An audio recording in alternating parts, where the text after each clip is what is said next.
Chapter 1. Sea Circle Calendar 1484, Beehive Island. At the port, the Sword of Xebec docked silently on the shore. On the land not far away, densely packed pirates huddled together, all of them had weapons pinned to their waists, frantically waiting for the exciting moment.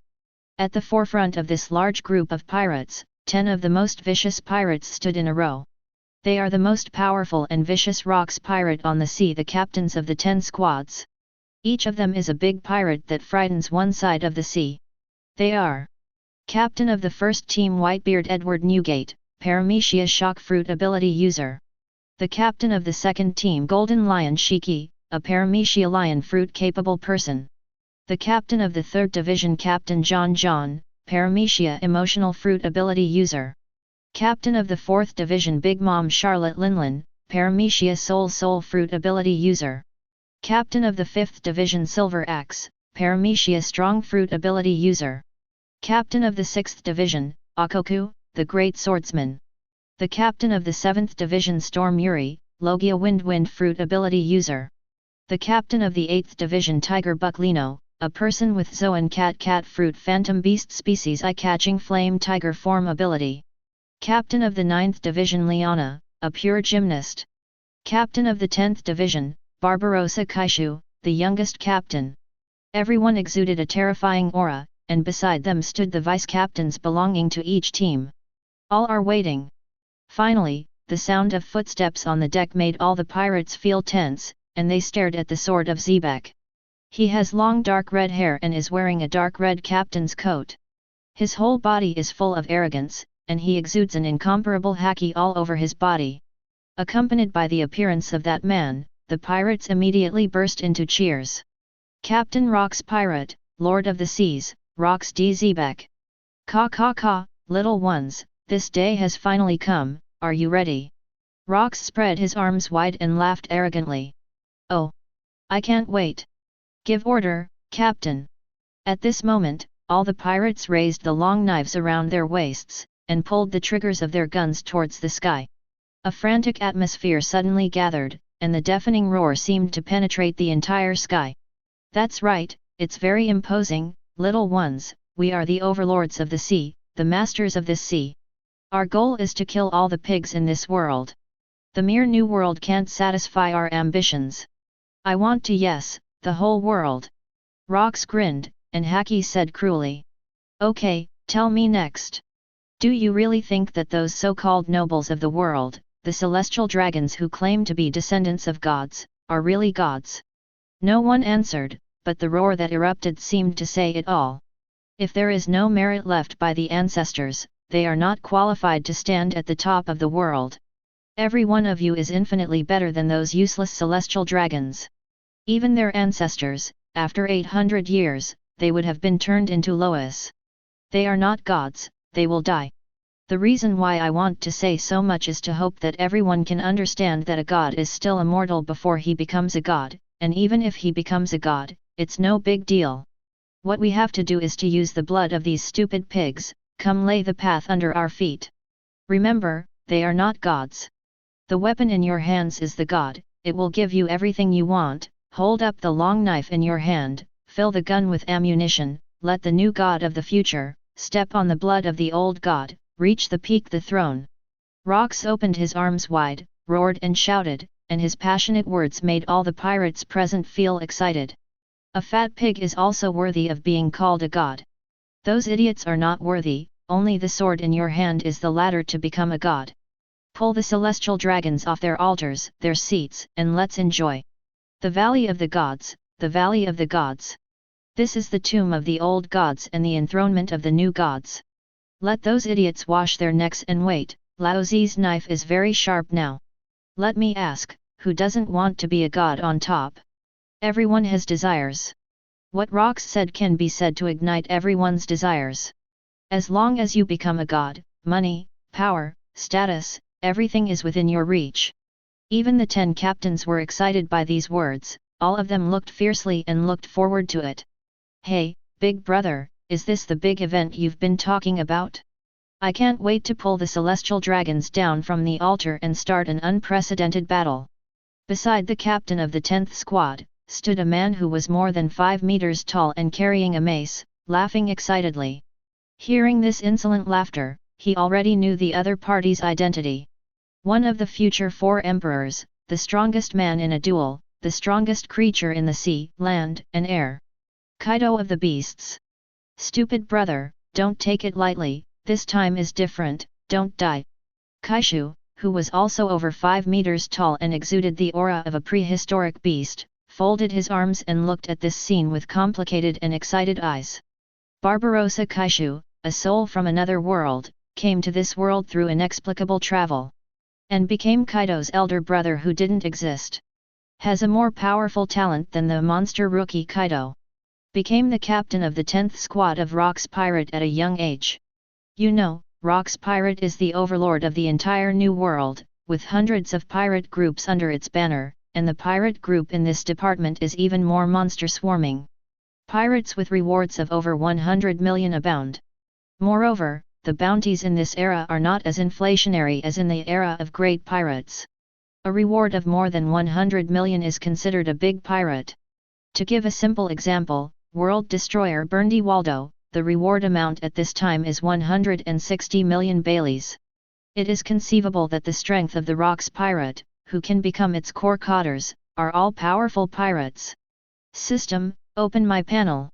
That's right, as a time traveler, Kaishu also has his own cheats, but... Chapter 2. Ding. Name, Barbarossa Kaishu. Race, Ghost Race. Identity, Rock's Pirate Team Captain. Talent, Reinforced Iron Bones. Devil Fruit, none. Haki, Conquerors, Primary, Armed Color, Advanced, Knowledge Color, Advanced. Note, the physique and potential are huge. Please unblock the system as soon as possible. System unblocking condition, witness the vastness of the sea. Correct. Kaishu's system is still in a sealed state and has not been officially launched. In addition to being given a reinforced iron frame talent when he just crossed over, there is only such a simple system panel that can understand his own strength. As for the conditions for unblocking the system witnessing the vastness of the sea, Kaishu thought it was going to sea. So when he was 10 years old, he took the 8-year-old Kaido with him, left the kingdom of Folka, and ventured into the sea. Unfortunately, the conditions for system unblocking were not met. For this reason, when he was 13 years old, he joined the rookie pirate group that was active in the sea at that time, Rock's Pirate. The 2 brothers became the apprentice pirates of the Rock's Pirate.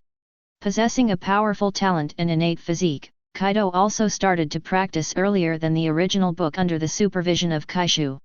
Soon, the reputation of Rock's Pirates monster in turn brothers gradually started. In the past 10 years, they have experienced countless life and death battles. With their strong physique and tenacious vitality, the 2 brothers survived each battle. After 10 years of training and fighting, Kaishu has become the captain of the 10th squad with his strength, and Kaido is his vice-captain. But for 10 years, Kaishu's system basis has not been unsealed. Who knows what witness the vastness of the sea is? Oh, Kaishu is now a ghost family, it should be said that ghosts don't even know. Bored. While Kaishu was thinking wildly, the pre-war mobilization was over. Rox waved his hand, and the densely packed pirates flocked to the ships docked on the shore. The main ship of the Rock's Pirate, the Sword of Xebec, the cars of the captains, the ships of ordinary pirates, and countless pirates under their command regiment ships. A total of more than 100 pirate ships, a total of about 100,000 people. All the combat members of Hive Island and all the pirates under his command are dispatched. Is all. Now the Hive Island has been reduced to a sky island, no one cares, after all, their goal, their future base camp, but the high red line is Marie Joyce standing on it. Start sailing. Target Valley of the Gods. Following the captain's order, the sails of all the pirate ships were unfurled at this moment, and the Xebec sword took the lead and sailed towards the Valley of the Gods. Then came the captain's car, and the remaining dozens of pirate ships followed closely behind. The originally cloudless sky turned strangely gloomy at this moment, with dark clouds covering the sky from nowhere, and occasionally a thunder flashed, which seemed to represent the approaching storm, but it was more like a foreshadowing. It indicates that a war that can change the world pattern is about to break out. The huge fleet was advancing recklessly on the sea, and even when they had just set out to sea, the eyeliner of the world government had already passed the news back. And the pirates from other forces also started to act one after another. In a short while, more than 80% of the strong men with names and surnames in the entire sea started to act one by one. Destination: Valley of the Gods. Valley of the Gods, in the very center of the island, stands a luxurious and somewhat excessive city. The size of the city is not very large, but the buildings are unbelievably luxurious. All the buildings are green in color, surrounded by several tall walls, and many gorgeous patterns are engraved on the outer walls, and there are countless precious gemstones inlaid on the buildings. Although Marie-Joy's is the base camp of celestial dragons, there are also many celestial dragons who do not want to live in the Holy Land. The Valley of the Gods has become their shelter, and the name of this city is Emerald City. Under the sunlight, the Emerald City exudes a bright light. Even the top architects in the world can't help but praise the magnificence of this building. But everyone knows that this incomparable magnificence is built with the flesh and blood of common people as the cornerstone and with their lives as materials. But what is more interesting is that the Valley of the Gods was the place where the so-called 20 kings gathered. Here, they got the world and created the world government to rule the world. At this moment, the 20 celestial dragons who are preparing to hold the ceremony have already arrived. These 20 celestial dragons are from different families in the Holy Land of Marie-Joy's. These are the current patriarchs of the 00 families. Coupled with the celestial dragons who already lived in the Emerald City, it can be said that the number of celestial dragons gathered in the Valley of Gods is probably over 1,000. The world government has of course been informed of the Rocks pirates' arrival. But the arrogant celestial dragons don't take a mere pirate group seriously. For them, the sacred ritual is the most important thing. As for the so-called Rocks pirate, it is handled by the world government and marine. I don't know how long it took, but suddenly, the sky changed color and the clouds were dense, as if a storm was about to strike. The thick fog came from nowhere, completely covering the wide sea, but the agents in charge of the lookout noticed the huge and suffocating fleet hidden in the thick fog. The thick fog was torn apart by the huge warships, and pirate ships with hideous pirate flags appeared one after another.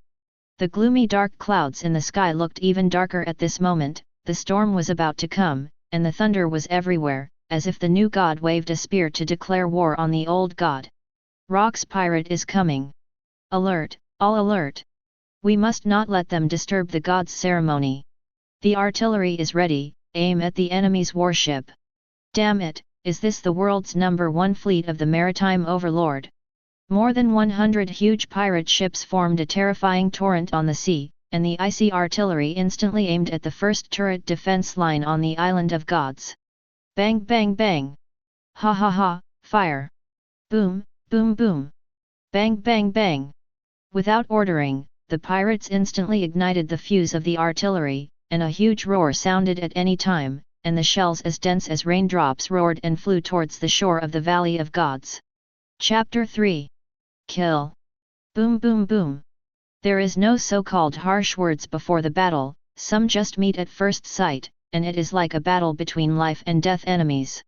The dense shells hit the cliff at the entrance of the Valley of the Gods, and the dull explosion sounded one after another. The hard stone wall fell apart at this moment, destroying an unknown number of turrets and taking the lives of hundreds of soldiers. Damn pirates! Fight back to Laozi, let these scumbags on the ocean see how powerful our marine is. A marine general who was in charge of guarding this place roared angrily. After receiving the order from his own general, the remaining soldiers quickly launched a counterattack. Confrontation. Ka ka ka ka! Hit Laozi, you don't need to save ammunition, and kill all these lackeys of the world government.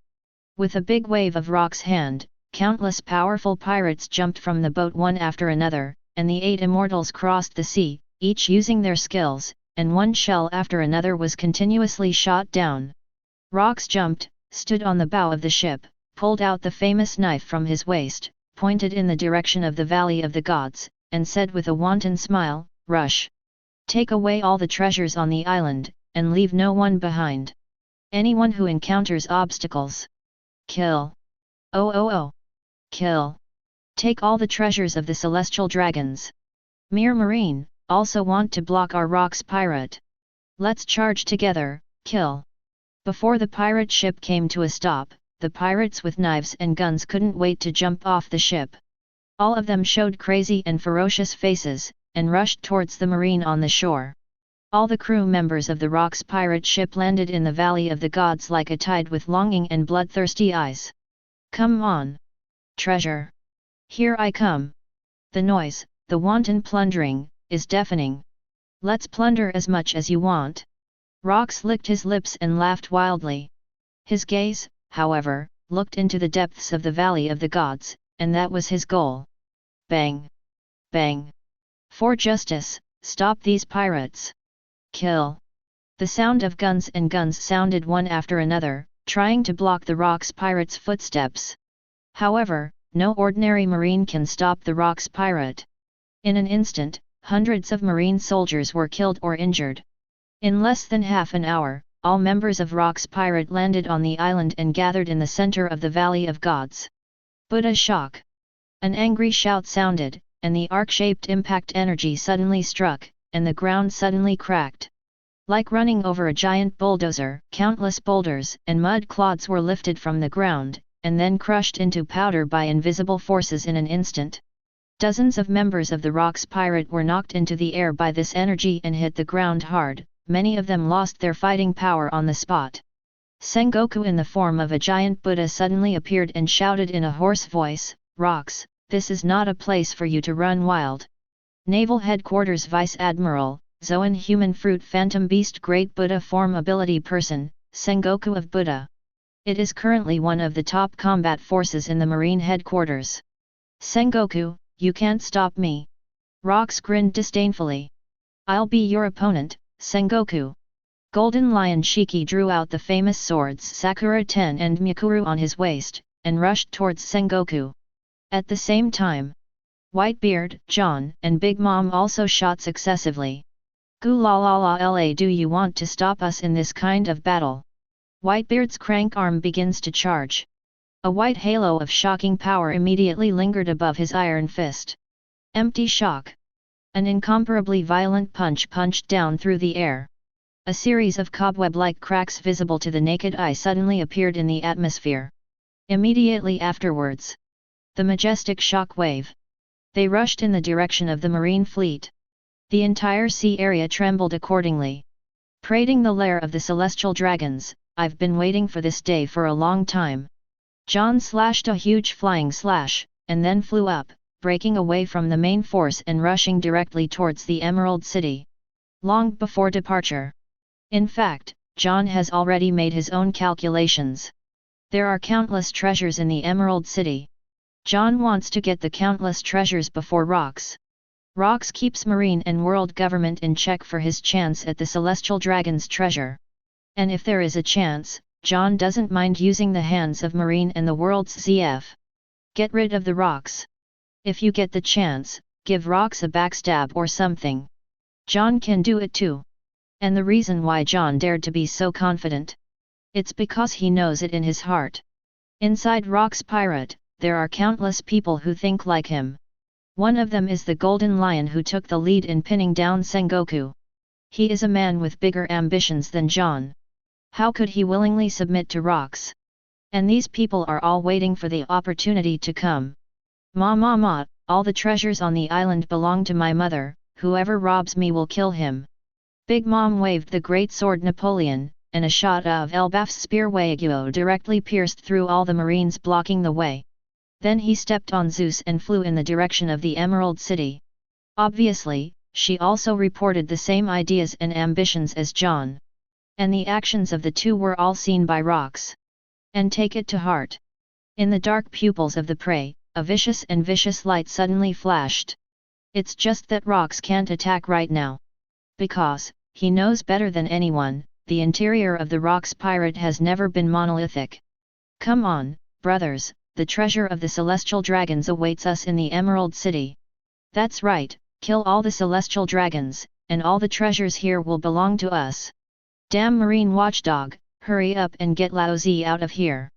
Show these dogs how awesome our Rocks pirate is. Except for Kaishu and Whitebeard. Captains such as Akoku, Silver Axe, Yuri, and Bucklino shouted slogans and took the lead in the charge. If they wanted to enter the Emerald City to plunder the treasure, they had no choice but to fight their way through. However, these cunning guys did not use their full strength. While wary of each other, they were actually thinking the same thing as John. Don't expect the Rocks to ultimately win this war. In this way, among the many ulterior motives, Pirates vs Marines. The two torrents of steel immediately collided together. Hand to hand. The sound of shouting and killing instantly resounded through the sky. Chapter 4. At this moment, another group of people landed here. You should be the newcomer who has risen rapidly in the past 2 years, Gold Roger, right?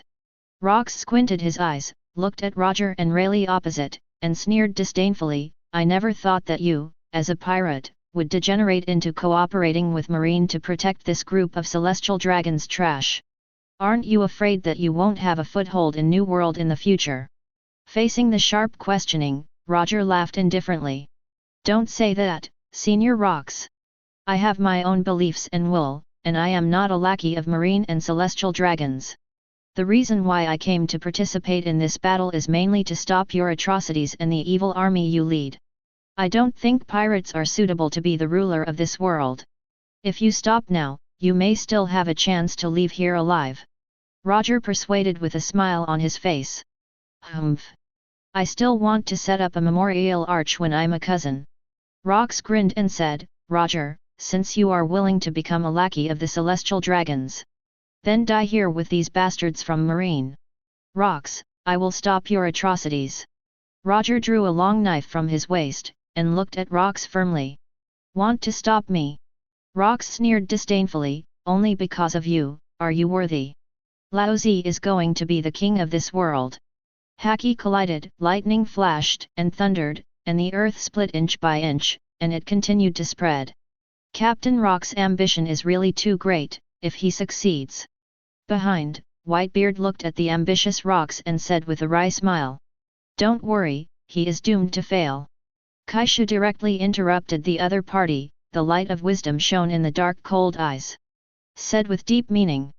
Because on this battlefield, there is no one who is fighting for his Rocks. This kind of war, no matter how many people there are, no matter how many strong people there are, they cannot win. Whitebeard stared blankly at Kaishu with his eyes wide open. It took me a while to come back to my senses. Is this guy in front of me really only 23 years old?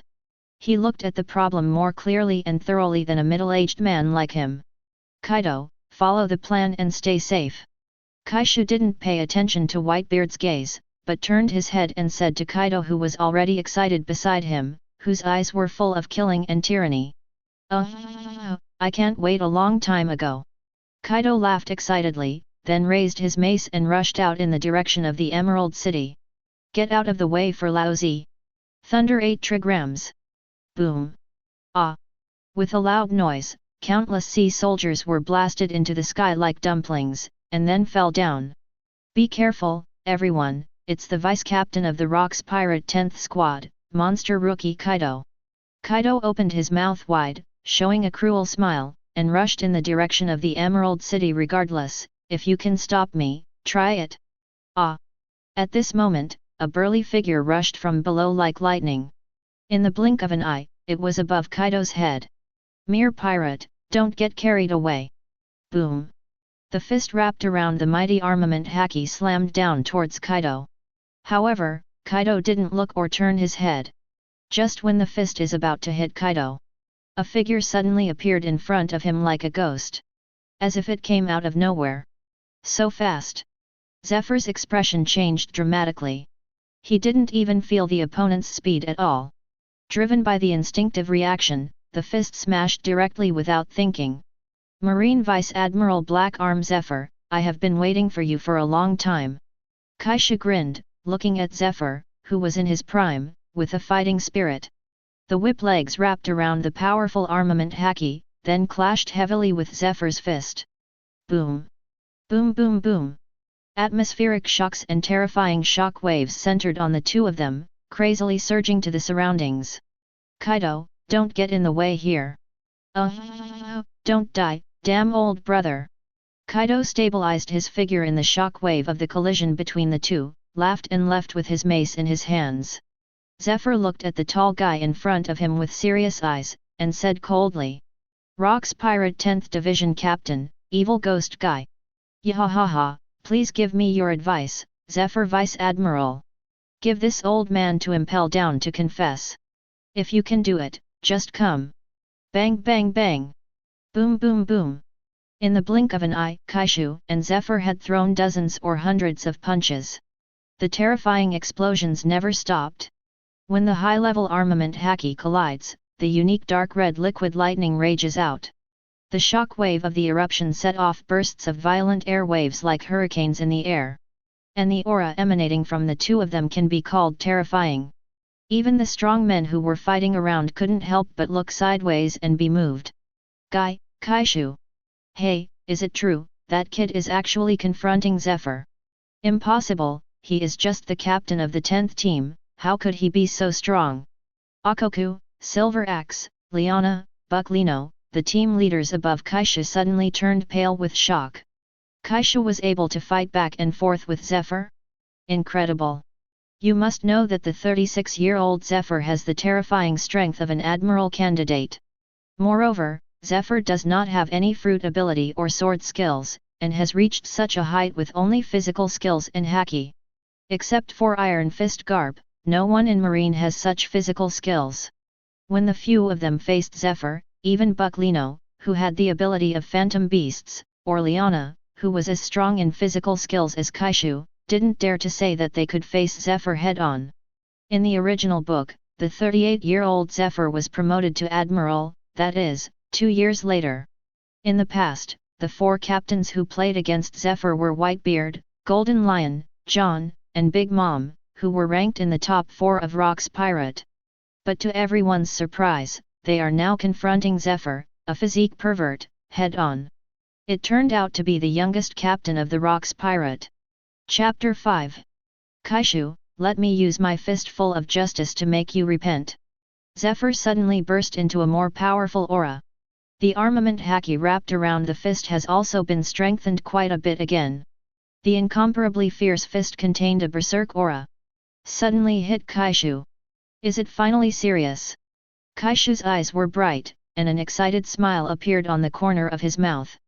Only when Zephyr goes all out, can he gain more skills and experience in battle, polish his haki, and get a greater improvement. Moreover, the two belong to the physical arts style, which is why Kaishu took the initiative to find Zephyr. To test your mettle. Fighting with the strong is the best exercise. Facing Zephyr's tough fist, Kaishu did not retreat but advanced.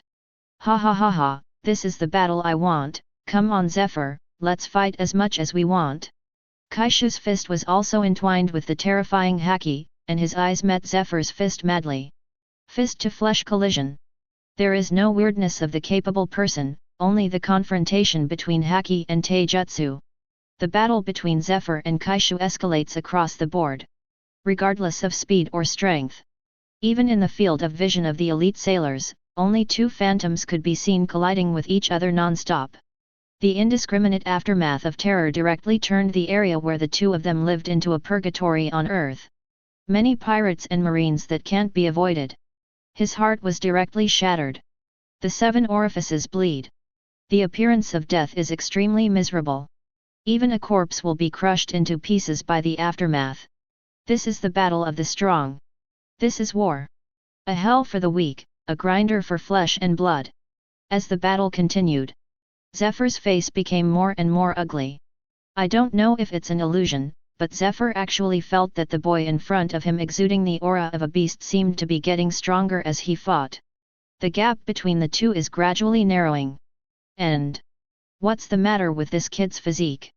Zephyr can clearly feel that Kaishu is a bit worse than him in terms of physical skills and haki. But this guy's physique is terrifyingly strong. This reminded him of someone, Steel Balloon Charlotte Linlin. Ka ka ka ka. In mid-air, Rox stepped back a little, and said to Marshal Marine Dicko with a proud expression, "How is it, my captain of the 10th Division is very strong, right? Facing the powerful strength that Kaishu suddenly showed. Rox was also a little stunned, but then he was quite proud. Rox doesn't care about Kaishu hiding something from him, as long as it can achieve his goal, it is a valuable chess piece. This slick boy didn't show his real strength on the boat, and he probably had his own ambitions. Rox, this old man will definitely stop you. For the sake of justice, even if I risk my life, your plot will not succeed. A terrifying aura erupted from the Marine Marshal Dicko, who was already in his 70s. His figure began to grow violently, and sharp hairs grew all over his body. Fingers turned into sharp claws, crisscrossed fangs, a crescent moon mark appeared on a wolf's head. Zoan dog fruit phantom beast species howling moon serious form. Old man, just because you want to stop me. Let Lao Zi die here. Clang. The sword energy suddenly lit up, and the blazing blade light shone across the world. A turbulent air wave was stirred up and swept away in all directions. Rox unexpectedly blocked the animalized Dicko with one blow. Boom! A terrifying aura that was so powerful that it made people tremble from the soul swept across. Rox stood in front of everyone like a demon god. Shocked the audience. The terrifying coercion that raged was even more powerful than what had been revealed before. So strong. Roger and Garp all changed color for it. The strength of Rox is many times stronger than the legend. Definitely not one person can match. This man. It deserves to be called the strongest in the world. Koolalala, you really deserve to be Captain Rox, your strength is truly terrifying. Although he said so, Whitebeard's eyes flashed with fear. Whitebeard, where are you looking? Whitebeard grinned, the Kong Yuncut in his hand didn't stop at all, and a white halo appeared from the blade. He slashed towards the Kong who was rushing in front of him. Evil pirates, you all have to die here today. Kong opened his eyes wide and angry, and roared in an extremely firm tone. The powerful haki condensed on the fist, and he blasted up against Whitebeard's attack. Boom! The earth was shattered inch by inch in this terrifying collision. The fluctuation of the tremor directly set off a hurricane-like air wave in the surroundings. The entire island trembled violently as the two fought. Garp, I didn't expect that there would be a day when we would join forces. Roger is like an overexcited Urha. Before DK could stand up, he trotted all the way towards Rox.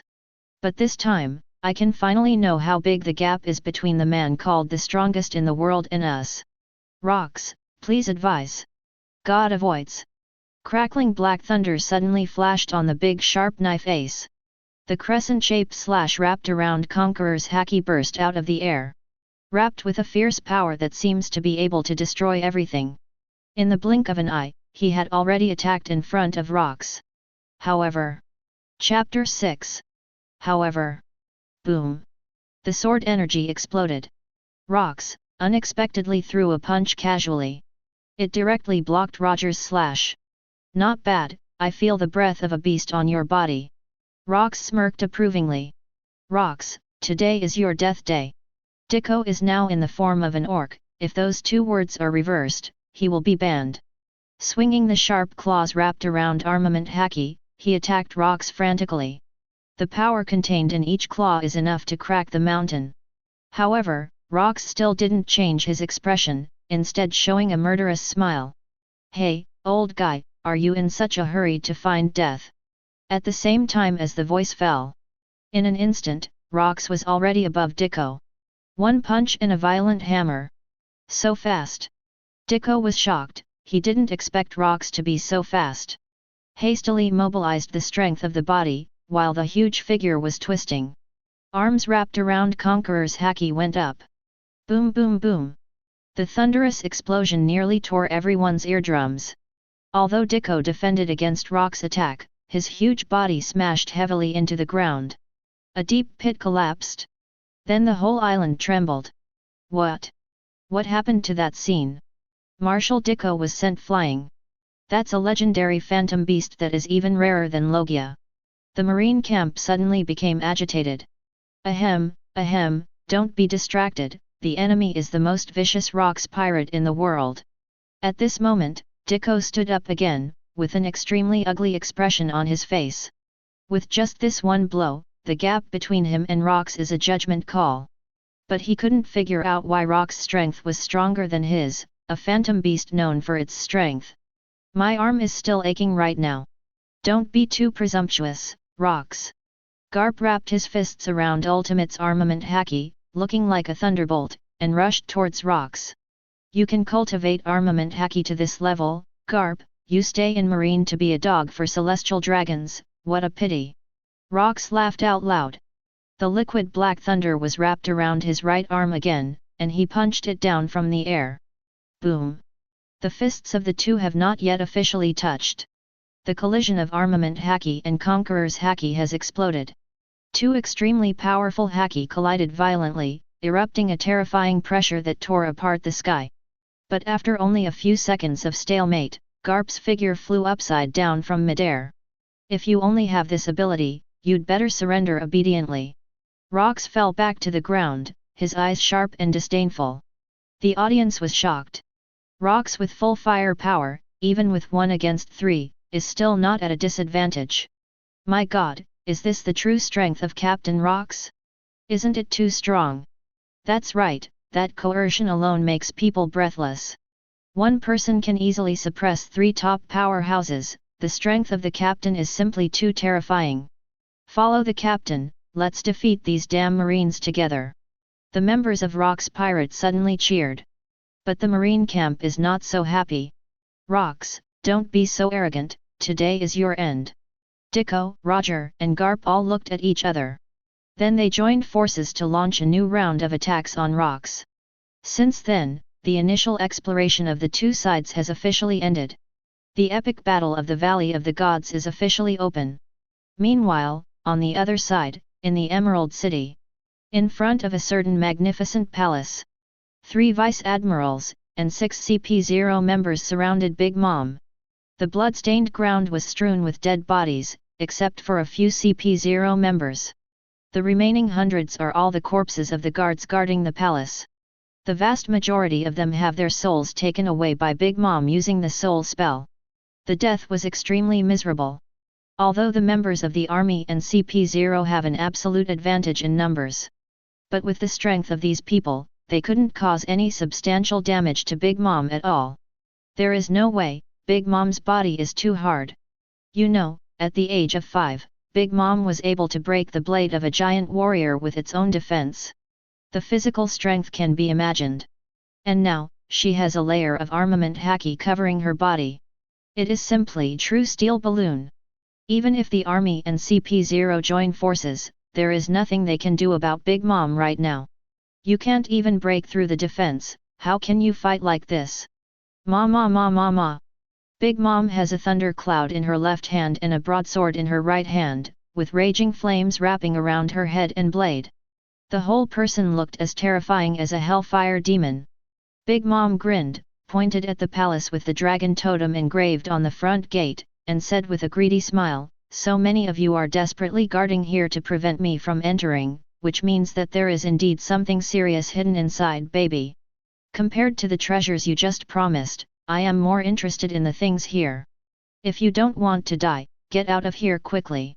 One person from CP0 stepped forward and warned, "This is the territory of God, I advise you to leave quickly, otherwise you will die." What a big tone. Before Big Mom could speak, Kaido suddenly appeared and knocked the CP0 member in front of him unconscious with one blow. Then bloodthirsty eyes swept across the battlefield. Chapter 7. Ma, Kaido, do you want to share a piece of the pie? Big Mom was not happy because Kaido helped defeat CP0, but asked with a displeased face. But at this time, Big Mom is youthful and beautiful, with a bumpy figure. Even if the complexion is unhappy, it also gives people a charming feeling.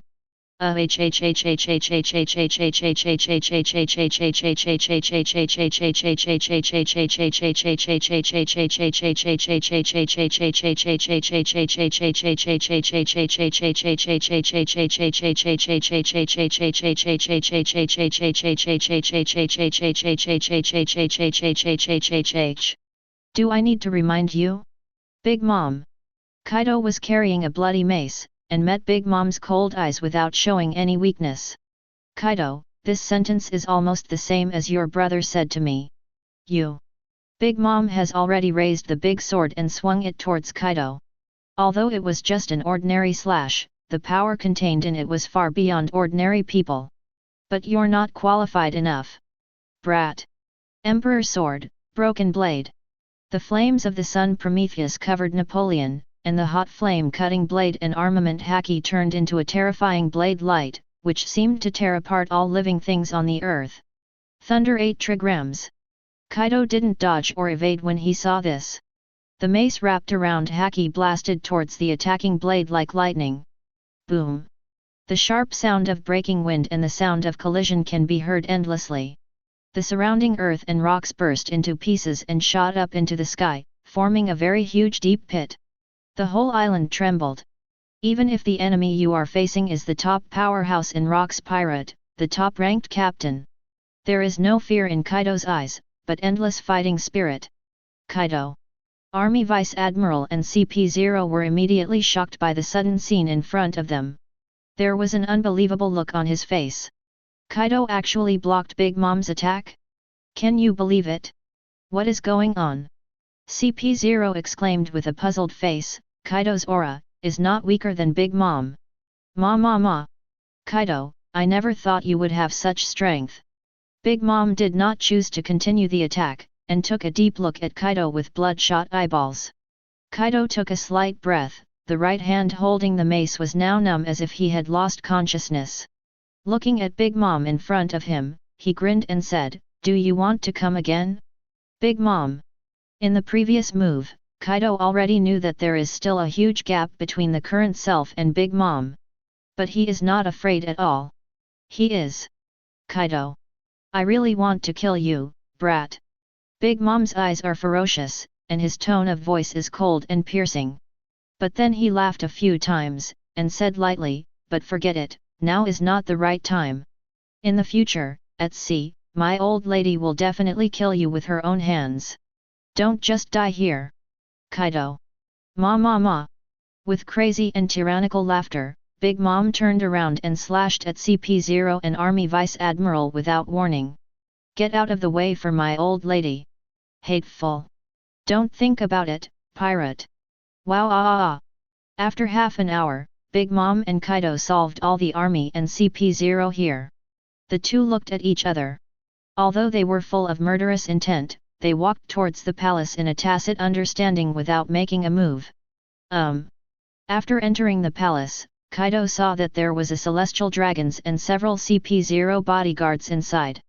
Seeing the intruding Kaido and Big Mom, the expression became a little panicked. There are several wooden boxes behind celestial dragons, and those wooden boxes are deliberately put aside, while the wooden boxes piled up like a mountain on the other side are unattended. When Kaido and Big Mom came in, they happened to see a few slaves with collars carrying boxes. Apparently these are the treasures of the celestial dragons, which are being transferred away. However, he was blocked by Big Mom and Kaido. Around that celestial dragons, several CP0s surrounded him, trying to protect him. The treasures scattered all over the place are left unattended, but a few isolated wooden boxes are guarded. The things in those wooden boxes must not be simple.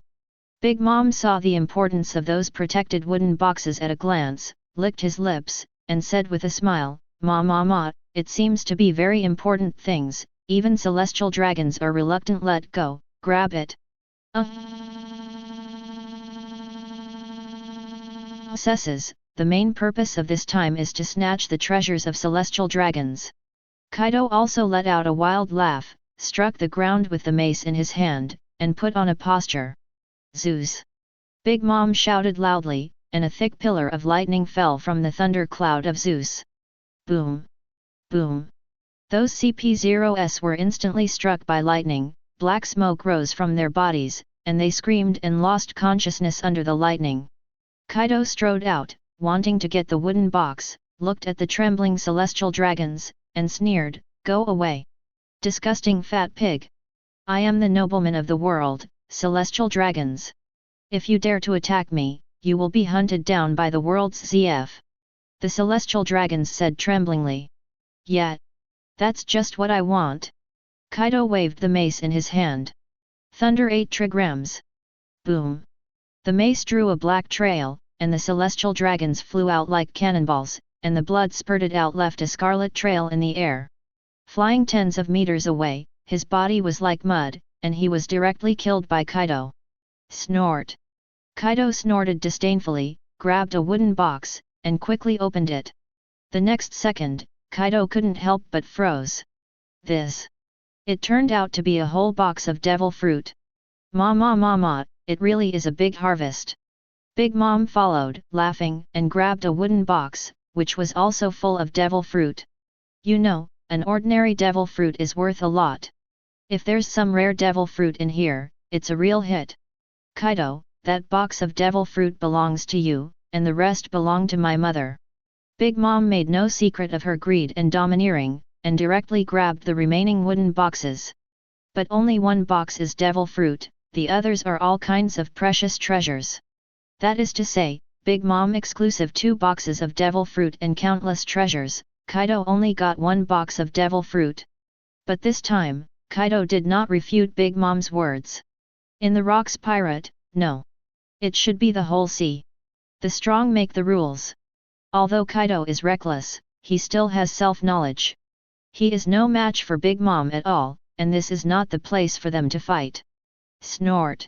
So, for such an assignment, Kaido just took a deep look at Big Mom with his bloodshot eyes, and didn't start a fight again.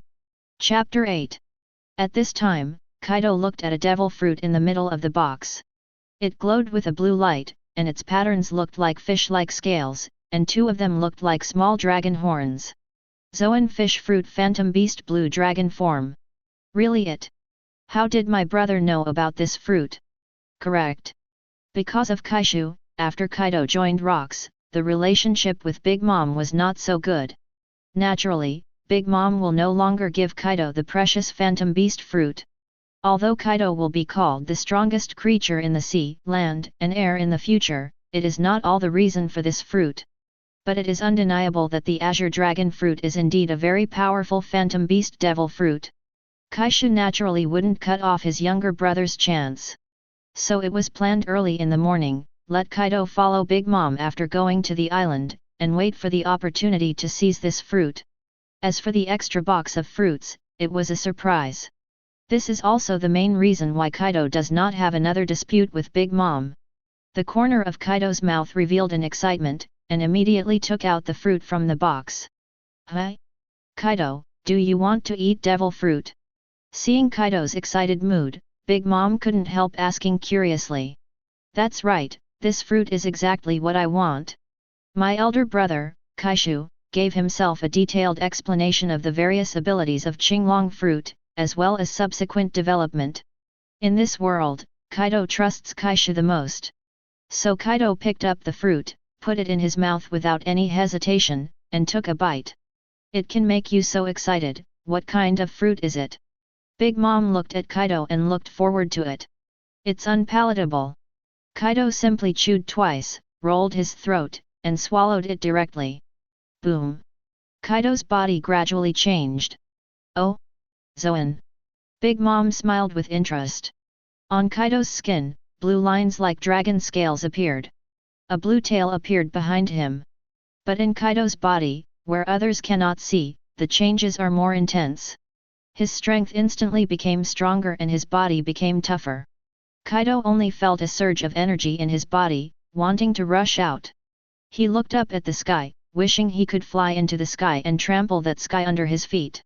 Kaido kicked his legs, smashed through the palace, and went straight to the sky. His body changed significantly from the moment he left the ground. First, the head turned into a dragon head, the body turned into the body of a green dragon, and then the limbs turned into dragon claws. When the tail flicked in the air, there was a rumbling thunder. In an instant, under the horrified eyes of Big Mom, incarnate into a green dragon stretching 100 meters long. Standing proudly between heaven and earth. The situation is throbbing. Thunder and lightning. The long and narrow dragon danced in the wind. The sharp dragon claws show their sharpness. The Cyan dragon scales are as solid as gold. The king of beasts looked down on the common people. Ah! The sound of thunderous dragon chant resounded through the sky. The green dragon walked on the clouds, soared straight up, and rushed into the sky, circling a huge body. Looking down at the celestial dragons, CP0 and others standing on the spot outside the palace. Is that a dragon? Quick! Grab that dragon quickly, I want him to be my saint's mount. Amidst everyone's horror, there were also a few celestial dragons who gave orders to the people around him who were protecting him with greedy faces. Ma, Kaido, it's the devil fruit of the Zoan phantom beast. Big Mom raised his head, looked at Kaido above the sky, his eyes sparkled, he turned into a green dragon, what a lucky guy. Roar! A dragon cry. From the mouth of the giant Cyan dragon, a flaming pillar of fire suddenly spewed out, shooting directly at the island of the Valley of Gods. Dragon's breath. The terrifying heat that destroyed the world fell from the sky. A blast of scorching flames blasts straight to the ground for celestial dragons, CP0, army, marine, and even members of the Rocks pirate. The indiscriminate attack seemed to destroy everything in front of them. Boom! Hot flames fell straight down from the sky, centered on the palace, and swept towards the Emerald City like a huge wave. For a moment, it was like purgatory on earth. Ah, so hot, someone help me. Ah, I am celestial dragons, come and save me. Damn dragon, I must kill you. Madman. Another lunatic. He didn't care about it, and did something to the celestial dragons in the entire Emerald City. Doesn't he know? How much shock will this cause? The other side. Kaishu wiped the blood on his face, and a wicked smile appeared on the corner of his mouth. It worked. Idiot brother. Little devil, where are you looking? Zephyr was emitting hot steam all over his body, and rushed towards Kaishu aggressively. This isn't Luffy's second gear. Instead, Zephyr used the Marine 6 styles, Upanishad and Return of Life, which can greatly improve strength, speed, and recovery. Black Arm Heavy Hammer. Armed Ghost Axe. In the sky, one tall and one short, one old and one young, two figures crashed into each other. Zephyr, who is in his early 3 meters, is completely worthy of Kaishu, who is already over 5 meters tall. The fists of the two clashed together, but after only a moment of stalemate, Kaishu was completely at a disadvantage. After fighting for so long, his right hand was injured, and haki also consumed a lot. Although physical skills have been improved a lot in the battle, haki is still a step behind. Gap. Sure enough, it's still not enough. Feeling the armament haki that was slowly cracking on his fist, Kaishu couldn't help but feel a little dull in his heart. His armament haki has just entered the advanced stage, but Zephyr has been in this stage for several years. Even for ordinary people, it is impossible to stand still, let alone for armament haki, the extremely talented Black Arm Zephyr. Among the Conqueror's haki, the armament haki takes the most time to polish. Only by constantly fighting can a stronger armed color be condensed. But he wasn't the only one who felt shocked. Zephyr also set off a stormy sea. All he could feel now was that his strength had been suppressed by this brat in front of him. It's faint, but there it is. He is a pure physique expert. Although he specializes in armament haki, his physique is also a point of emphasis in his training. How strong is this brat's physique? But power isn't everything. Zephyr knows that it is wisest to use one's own strengths to attack the other's weaknesses. Using its own powerful armament haki, by virtue of its small size in comparison. Kaishu's fist is a huge piece of pig iron, and his fist is a small diamond. Damn it! No one can take anything away from Laozi. Whether it's freedom or anything else, everything must be controlled by Laozi himself. Kaishu suddenly roared, and his strength increased again. In an instant, Zephyr's body was impacted, and the huge fist didn't care about the consequences of the injury, rushing around like a madman. However, the consequence of doing so was that the huge force again increased the burden on his fingers. With a crisp sound of click, Kaishu's fisted index finger was interrupted by Zephyr. Chapter 9. Boom boom boom. Bang bang bang. Crash, crash. War goes from day to night, and from night to day. The forces under the command of the World ZF came to support continuously from all over the world, which severely delayed the Rock's pirates' attacking pace. As the true overlord of the sea, his background cannot be ignored. The bloody battle on the island was so intense that it made people tremble and uneasy. The roar continued, and exaggerated huge cracks spread one after another, appearing. Caw caw caw caw. Rox suddenly raised his head and laughed wildly. That Haki's incomparable laughter seemed so sad at this moment. As if he had guessed something, the fierce battlefield suddenly calmed down, and everyone silently watched the overlord of the sea. There are different expressions on the face, there is hatred, there is expectation, there is resentment, and there is unwillingness. Little ones, I'm afraid this is the end. At the foot of Rox was the dead Marshal Dicko, and CP0, known as the strongest shield of celestial dragons, was also beheaded in two. Now standing in front of Rox, only Roger and Garp are panting. However, Rox was also seriously injured. His whole body was covered with scars, and the deepest wound had extended to his heart. And the crowd tactics of the World ZF successfully exhausted Rox's physical strength. Faced with so many powerful people at the same time, and can kill several people, one can imagine that Rox, the world's strongest, is terrifying. A large number of reinforcements from Marine, Army, and CP0 caused heavy losses to Rox's pirate. Silver Axe, captain of the 5th team, was beheaded by Marine Admiral Black Rhinoceros Charlie. Yuri, the captain of the 7th team, was beheaded by CP0 Tang Snake. Captain Liana of the 9th Division was beheaded by Army Admiral Steel Drill Wagoner. The rest of the captains, even Kaishu, were injured to some extent. As for the pirates who made a fuss in the Emerald City, almost all of them received devastating revenge from the World ZF. Kaido was also seriously injured and retired. If it wasn't for the help of Whitebeard's earthquake at the critical moment, Kaishu might not be able to save Kaido in time. Captain, let's leave here together, don't give up. That's right, if we keep the Green Hills, we don't have to worry about running out of firewood, we still have a chance. Master Captain. Captain Rox. Some diehard fans of Rox shed tears. Such an ambitious and powerful captain will naturally have a group of supporters.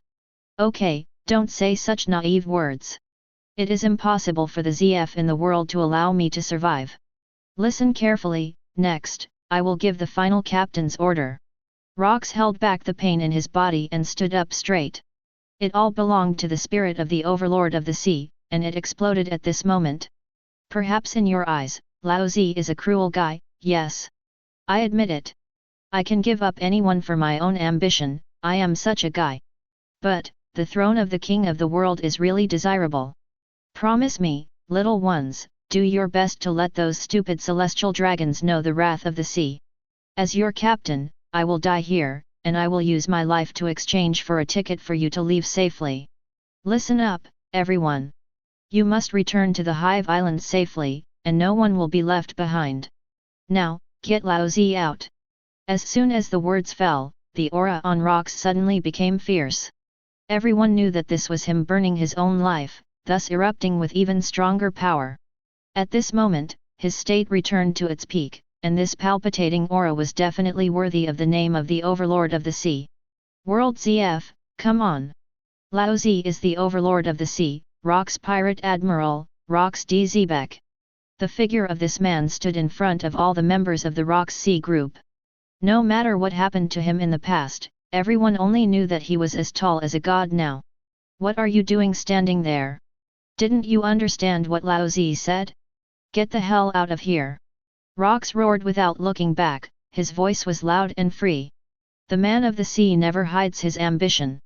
He was already ready to die. Rox are brutal, ruthless, greedy, and ambitious. But at the same time, he is also a real hero. A true overlord of the sea. Retreat, retreat quickly. Captain, farewell. I will remember your last wish. A few pirates were moved to tears, but most of them left here without looking back. Golden Lion, John, and Akoku sighed in unison. From some angles, Rox is very attractive. All three of them have their own ambitions, and it is natural for them to wish to be out of Rox's control. But this does not hinder their admiration for rocks. The charm of a man in the sea is by no means black and white. Gee ha ha ha, Captain, Lao Zi will become the king of the world for you. Golden Lion laughed wildly, and flew away without looking back. Brother! Kaido, who was seriously injured, was supported by Kaishu and looked up at his brother. Let's go. It's time to realize our ambitions. Kaishu takes Kaido on his back and retreats to the port of the Valley of the Gods. In this battle, Kaishu realized his weakness. Even he is not qualified to participate in top battles. Not to mention rocks, he is far behind Garp, Roger, Whitebeard, Golden Lion, and others. Roger pirates also took the opportunity to evacuate at this time. The rocks pirate is over, if you don't leave, the next one may, no, it must be their turn.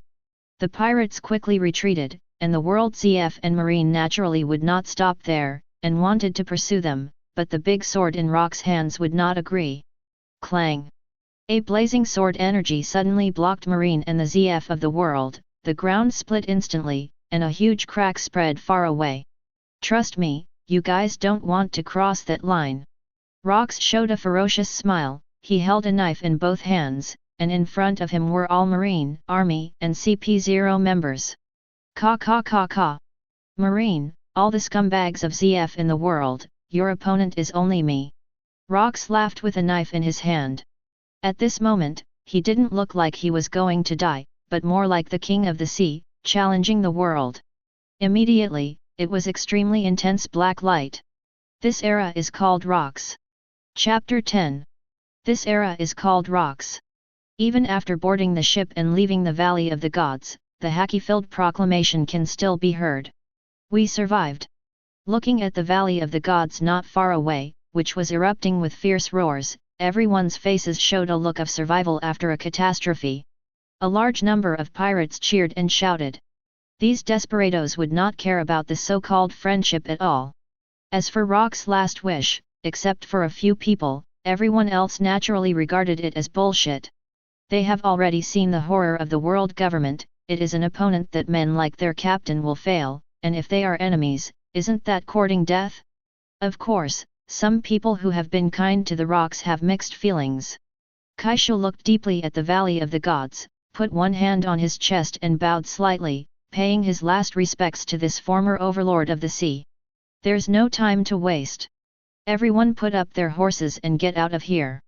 Once Rocks died, Whitebeard became the backbone of these guys. Of course, these unruly pirates naturally would not choose to follow him, but just obeyed the command and left here with all their strength. Looking at Kaido who had passed out on his back, Kaishu carried him into the cabin. Ding! At this moment, the voice of the system suddenly sounded in Kaishu's mind. This is the first time that there has been movement in more than 10 years since the system gave a talent of reinforced iron bones. Congratulations to host, for enjoying the scenery of the world, seeing the unpredictability of the Grand Line, experiencing the romance of a man in the sea, and witnessing the end of an era. Witness the vastness of the sea. The system is unsealed and the official launch begins. 10%. 20%. 30%. 90%. Ding! The strongest assistance system has officially started successfully. The system binds the only host. Kaishu was overwhelmed with surprise from the earth-shattering roar of the Valley of Gods in the distance. This is really a surprise. The system has finally started. It's been more than 10 years, do you know how Lao Zi has lived for more than 10 years? Thinking of these days and nights of training, fighting, bodybuilding and haki, Kaishu immediately shouted in his heart viciously. Ding!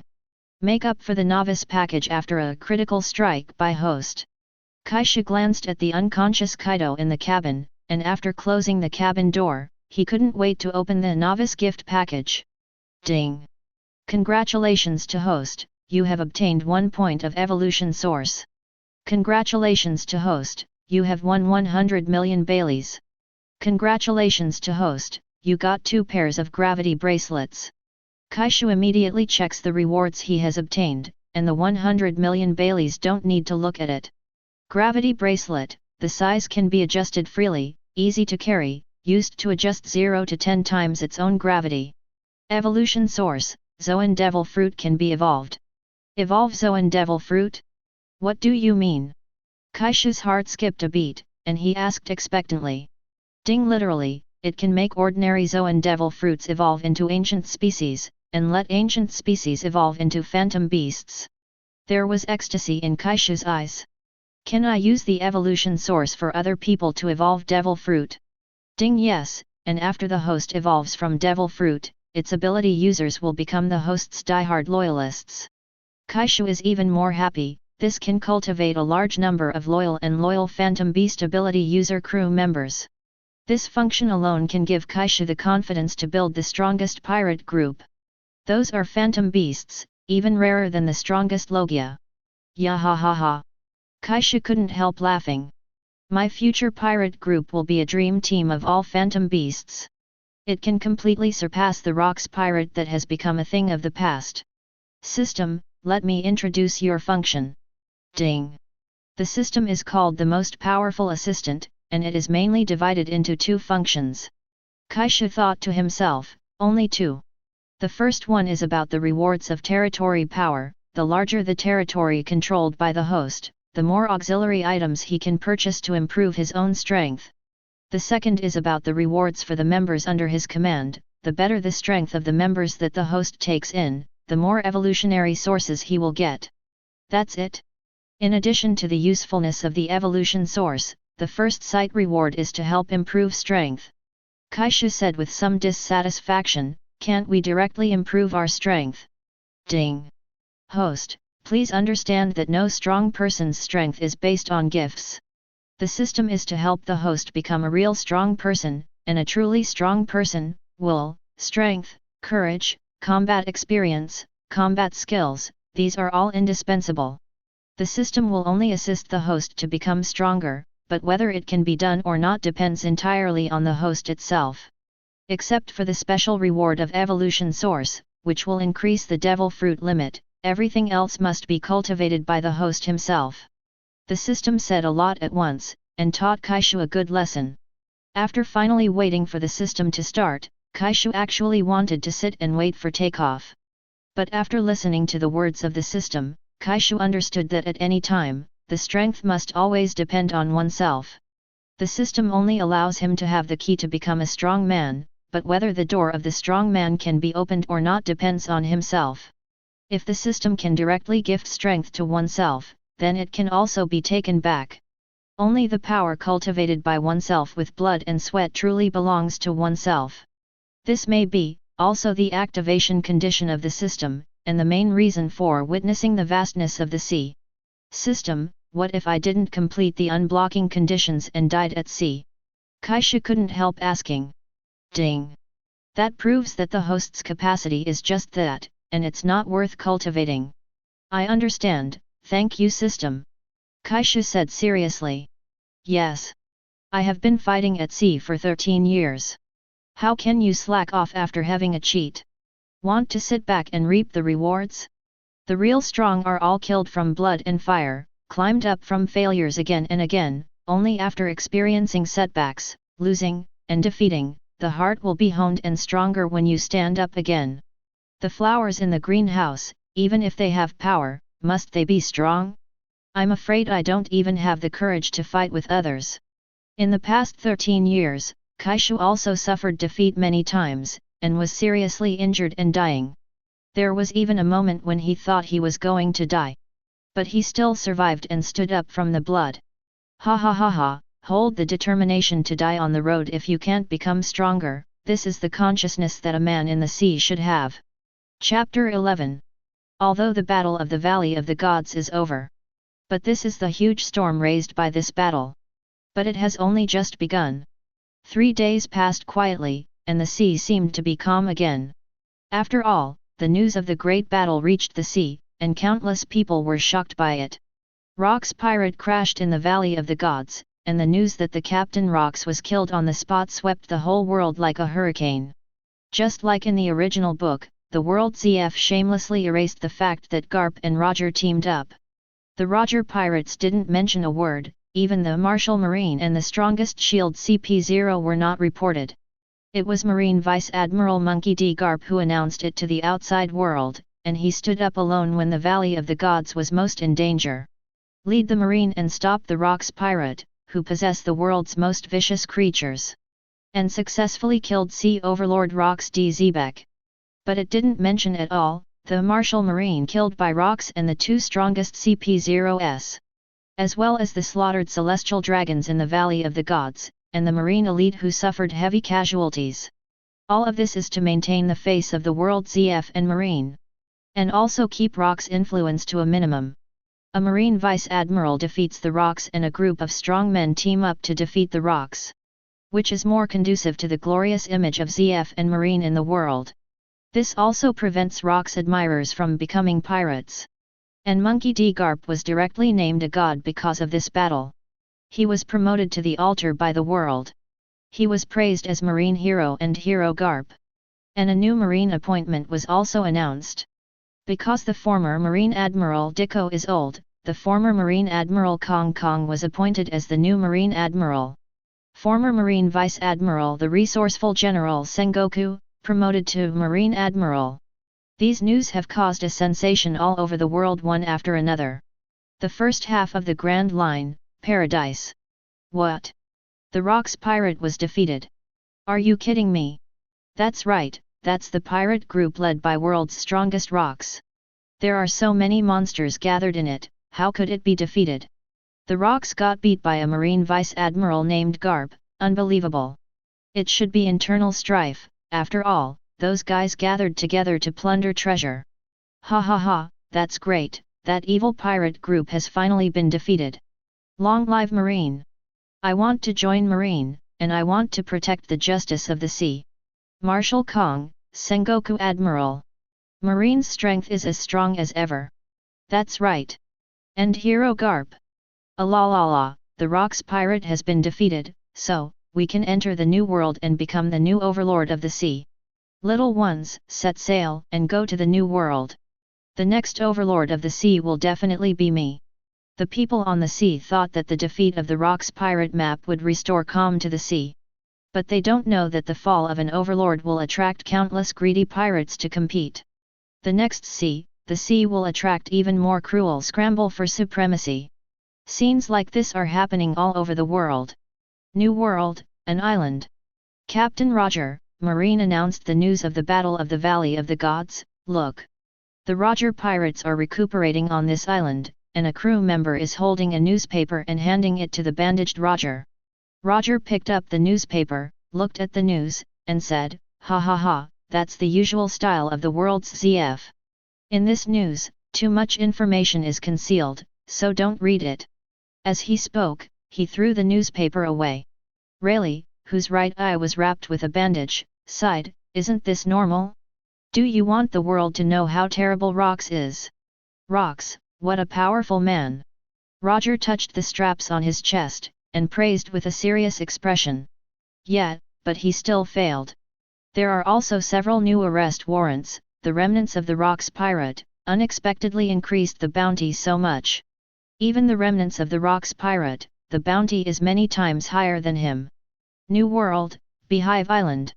3 days had passed since the war, and the pirates had returned to their base camp, and the tense emotions were finally relaxed at this moment. But in the same way, another matter was also discussed on the entire island. Captain Rox is dead. Will this big pirate group be disbanded on the spot, or will the captain be re-established? Honeycomb Island Conference Room. This is the place where Rox pirate discusses important matters. The 7 captains and vice-captains, as well as some cotters and the surviving captains under their command have all arrived. Guys, I've called you here this time. You must have guessed it. Regarding the future direction of our Rox pirate, please speak freely and share your views. Except for Rox, Whitebeard is the strongest in the entire pirate group. He has a lot of power to speak. After all, the strongest pirates are respected. Everyone is bowing their heads in thought. There are only 2 paths right now, both have advantages and disadvantages. The first is to disband on the spot, spread out, and pursue your own freedom and ambition. Although there is no strong backer, Marine's goals will increase, and everyone can usher in the time to grow. The second is to continue to hold together. The World ZF is also seriously injured after this battle. Everyone united together can completely stop the attack of the World ZF and Marine. The conference room fell into silence. Kaishu didn't pay attention at all, just closed his eyes and meditated. He already knew the result, why bother to say more? Which of these people present is not ambitious, and who will listen to other people's instructions? Dissolution is doomed. Whitebeard sighed. He seemed to have made up his mind. His eyes gradually became firmer. Everyone, I think it's better for everyone to spread out. Newgate, do you mean we, the Rocks Pirate, are disbanding? Of course, there are also supporters of Rocks and several captains under his command, who do not want the pirates to disband. After all, their strength is not that strong, and they can't cope with Marine's encirclement and suppression. As long as the Rocks Pirate is around, they'll be backed. I agree with Newgate. Golden Lion said with a smirk while smoking a cigar. Ma, of course we are separated, I don't want to stay with you any longer. Big Mom said while eating the cake and laughing. In the entire pirate group, the 3 strongest captains have already spoken, and the rest can only respond. At this point, Rocks Pirate, which dominated for a while, is disbanded. Chapter 12. At this point, Rocks Pirate, which dominated for a while, is disbanded. A stone stirred up 1,000 waves, and the chaotic Hive Island was instantly stunned by this explosive news. Many people are worried about their future, but some people think this is an opportunity, and their actions become more unscrupulous, frantically searching for treasures, and preparing to leave here. But most people still think that there must be a strong backer. In this way, Whitebeard, whose strength has reached the admiral level, Golden Lion has become the most sought-after choice. You also need to prepare supplies to leave, and everyone is packing up their hidden treasures and packing their bags. Of course, there were also many people who made wedding dresses for others, and the number of assassinations at night skyrocketed. In just one night, such things happened no less than 100 times. The captains have already made a decision. 3 days later, it is time to leave. Woohoo, big brother, let's start our own pirate group. Kaido, who was seriously injured 3 days ago, is now alive and well, and the strongest creature in the sea, land, and air has begun to take shape. Needless to say, idiot brother. Kaishu patted Kaido on the shoulder, and said with deep eyes, but not now, our strength is not enough. The sea will be more chaotic, Kaido, we must become stronger. Kaido smiled passionately, of course. Laozi will definitely become stronger. Boom.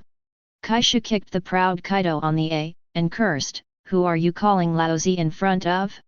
Kaido, you ate a devil fruit, and you forgot your last name. Kaido looked at his brother with aggrieved eyes, not daring to speak back. Only Kaishu can make Kaido, who has always been tyrannical, arrogant, and lawless, show such a look in his eyes. For Kaido, who brought himself up single-handedly, has always protected himself, and has been growing up under his elder brother's fist. Kaido has an almost instinctive fear of Kaishu, his real brother. That is unilateral suppression from the blood, and has nothing to do with strength. Even Whitebeard and Golden Lion, whose strength has reached the admiral level, Kaido is not afraid at all. But even in the face of Kaishu, Kaido dare not fart. Kaishu looked at Kaido, who was suddenly taller than him, and the more he looked at it, the more he disliked it.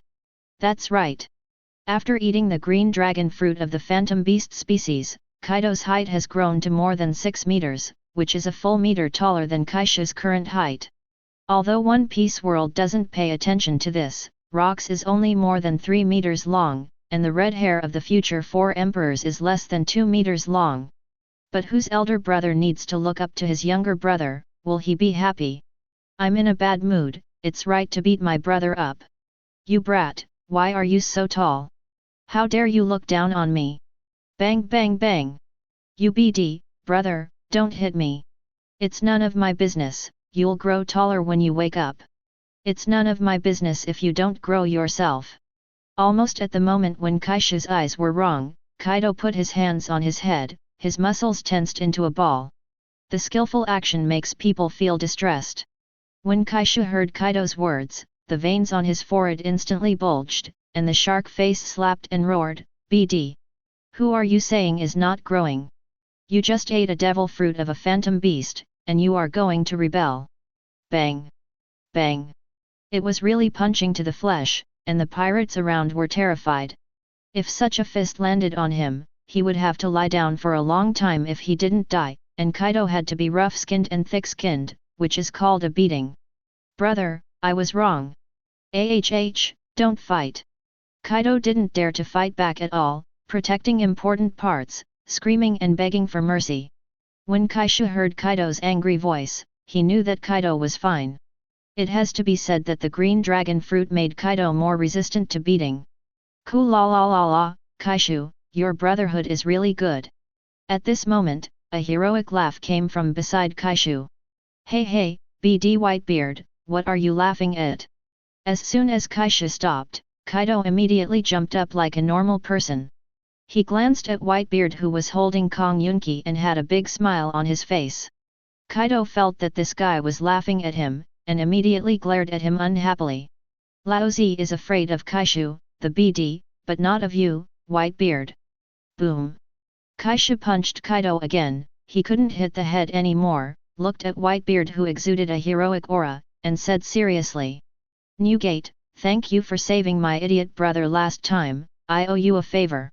Unexpectedly, Kaido owes no favor to Big Mom, but Kaishu owes Whitebeard one. It can only be said that things are unpredictable. Even Kaishu, who knows the development of the plot, cannot grasp everything. This is a real world. Cool la la la la, if you say this, then there is no need. In any case, we are all on the same boat. Seeing the lackeys of the world ZF chasing and killing my allies, I have no reason not to take action. It's not just to save that impolite kid Kaido. So you don't have to worry about it." Whitebeard waved his hand and said proudly. He really didn't take this to heart. From Whitebeard's point of view, of course, it can be seen that a favor from Kaishu is definitely worth a lot. But with Whitebeard's mind, he would never ask Kaishu to do something like this little thing. Kaishu, will do what I say." Kaishu responded equally firmly. Whitebeard smiled indifferently, "Then do whatever you want." As he spoke, he took out 2 jugs from behind and threw one to Kaishu. Kaishu took the jug, opened it, and took a few sips without hesitation. As for whether the wine is poisonous, it might be possible to change to Big Mom, but Whitebeard will never do it. Kaishu never doubts the courage of this man. Wiping the wine from the corner of his mouth, he looked Whitebeard squarely, laughed and said, "Ha ha ha ha. Newgate, you're not just here to drink with me, are you?" "Gudong gudong." Whitebeard took a few sips and said straightforwardly, without delay, "Kaishu, do you want to come on my boat?" "Ha ha ha, very good advice, but Newgate, I have told you a long time ago, the life you said is beautiful, but that is not what I long for." This is actually not the first time Whitebeard has approached Kaishu. As the youngest captain of Rock's pirate, plus a younger brother Kaido who is also a monster. Everyone can see the potential of the 2 brothers, and Golden Lion has also invited Kaishu and Kaido. However, they were all rejected by Kaishu. Of course, this time is no exception. I have my own ambitions, and with my own will, I will make a name for myself in the sea. At that time, it will be the opponent. Newgate. Kaishu and Kaido looked at each other, and both brothers laughed boldly. One day, the names of the 2 brothers will resound throughout the sea. Whether it is heaven or hell, their names can be heard. Looking at the ambitious Kaishu and Kaido in front of him, Whitebeard showed a hearty smile at the corner of his mouth. "Cool la la la, wait to be sunk into the bottom of the sea by Laozi, you 2 brats who don't know the heights of the sky and the earth. Don't let me catch you, Newgate. Laozi won't show mercy then." Whitebeard and Kaishu clinked glasses with the wine jug in their hands, and after they drank it down, they laughed heroically at each other. This is the man of the sea, and it is also their tacit understanding. When the sea meets, they will be opponents fighting for life. But after sitting down, it can also be a friend who chats and drinks. Cool la la la la, don't be silly, Laozi is Whitebeard. Yeah ha ha ha ha. Chapter 13. In Kaido's room at night. "Kaido, why did you ask me to come here?" I'm leaving Hive Island tomorrow, and tonight is the last banquet. If you don't give Laozi a reason, you're going to lie down and board the boat tomorrow. A raucous banquet is being held outside, the last reunion and farewell of the Rocks pirate. Kaishu is drinking with the captain of the 8th squad, Tiger Bucklino. It was the time when drinking started, but he was dragged here by his younger brother.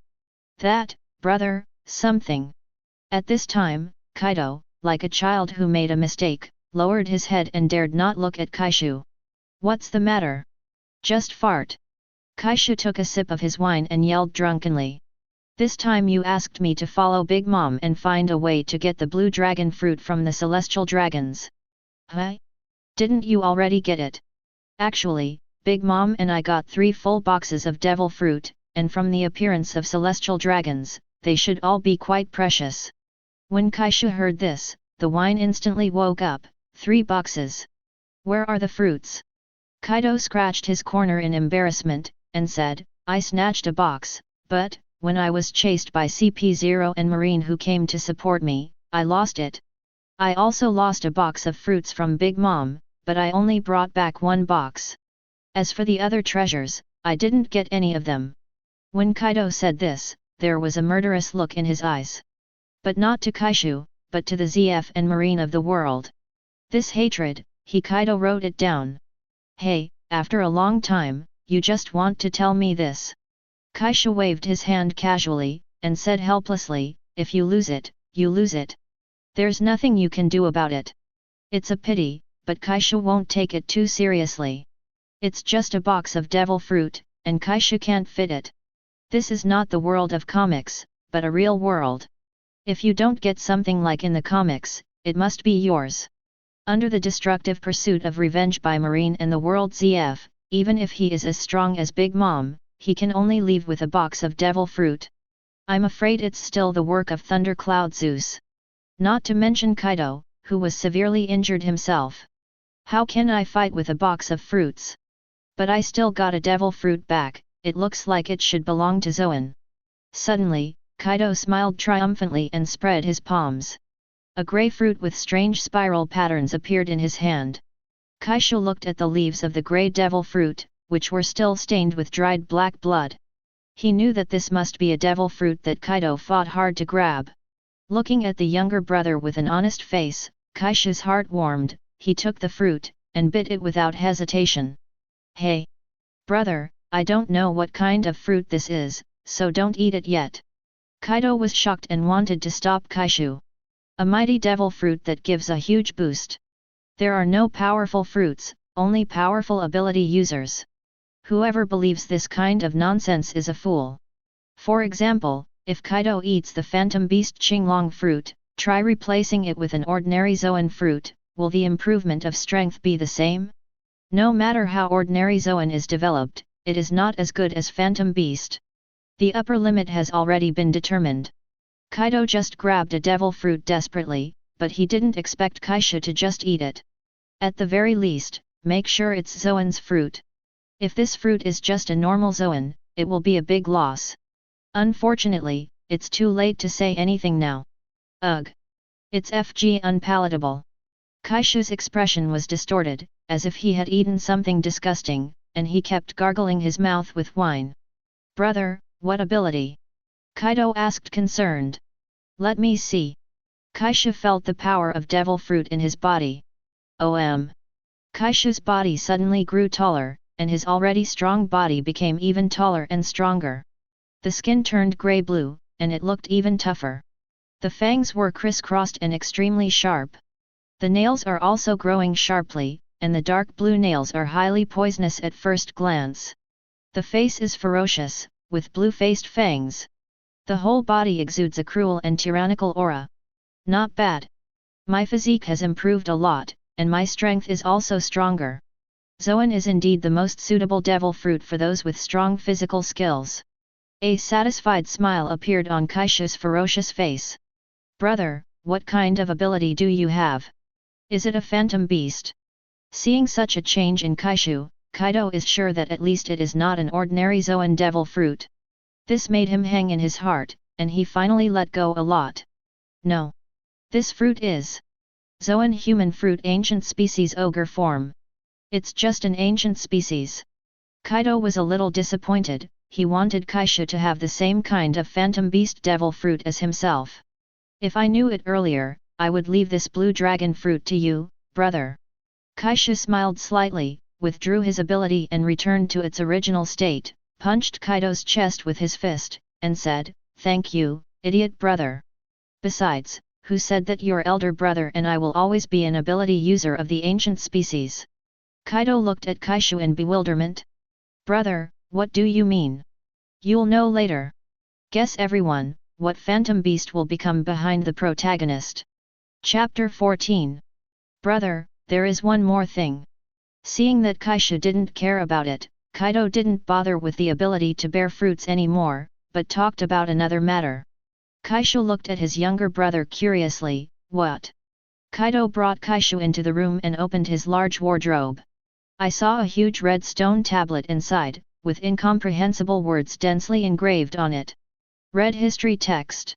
Kaishu recognized it at a glance. It was one of the 4 red signposts. A location is recorded on the history text of each road sign. When you know these locations and connect the 4 points on the map, the last island Raftel appears in the center. Kaishu knows that in the original book, the future Big Mom and Kaido each have a piece. Unexpectedly, Kaido got one of them so early. "Where did you get this historical text?" "Why don't I know?" Kaishu pointed to the red history text with a look of surprise and asked. He has hardly been separated from Kaido. Where did Kaido get the red history text? Oh. It is rare for Kaido to see his brother like this, and he smiled proudly. "Brother, didn't I tell you that Big Mom brought back a box of devil fruit? Since I lost mine, I naturally went to Big Mom to share a few devil fruits equally. After all, we snatched them together. But that woman is too stingy, she won't give any. I couldn't beat her, so I planned to tell the story. In order to keep her mouth shut, she gave me this red history text," Kaido said in a straightforward manner. Kaishu glanced at Kaido unexpectedly, who said Kaido was reckless. This guy is surprisingly smart. A crate of fruit looted from the Celestial Dragon's vault. Needless to say, when the news spread, Big Mom became the target of public criticism. But she can't kill Kaido, and once she fights, it will alarm other people. So Big Mom gave Kaido the red history text obtained from rocks. This can not only seal Kaido's mouth, but also share her pressure in case the news that the red history text is the road sign leading to Raftel leaks in the future. Kaishu believes that Big Mom must have a rubbing backup of the text on the red historical text. So this is actually useless to her, and she still has one in her hand. "Great job, Kaido!" Kaishu praised. Being praised by his brother, Kaido laughed happily like a child. Go drink. The banquet is not over yet. Brother, I must drink you down this time. Ha, come on, I won't return tonight if I don't get drunk." The parting day finally came, and a large number of pirate ships were docked at the pier of Beehive Island. The pirates took all their belongings, and formed a group of 2s and 3s, silently waiting for the moment when they finally parted. Among them, some people choose to wash their hands in the Golden Basin, return to their hometown with a lot of wealth, and live the life of a rich man. Some people choose to continue to take risks and chase their wild dreams. Some people choose to follow other strong men and get more treasures under their protection. Everyone has everyone's life, and no one will talk about it. Even in this cruel pirate group, everyone always has 1 or 2 friends who can drink together, and they tell each other not to forget them.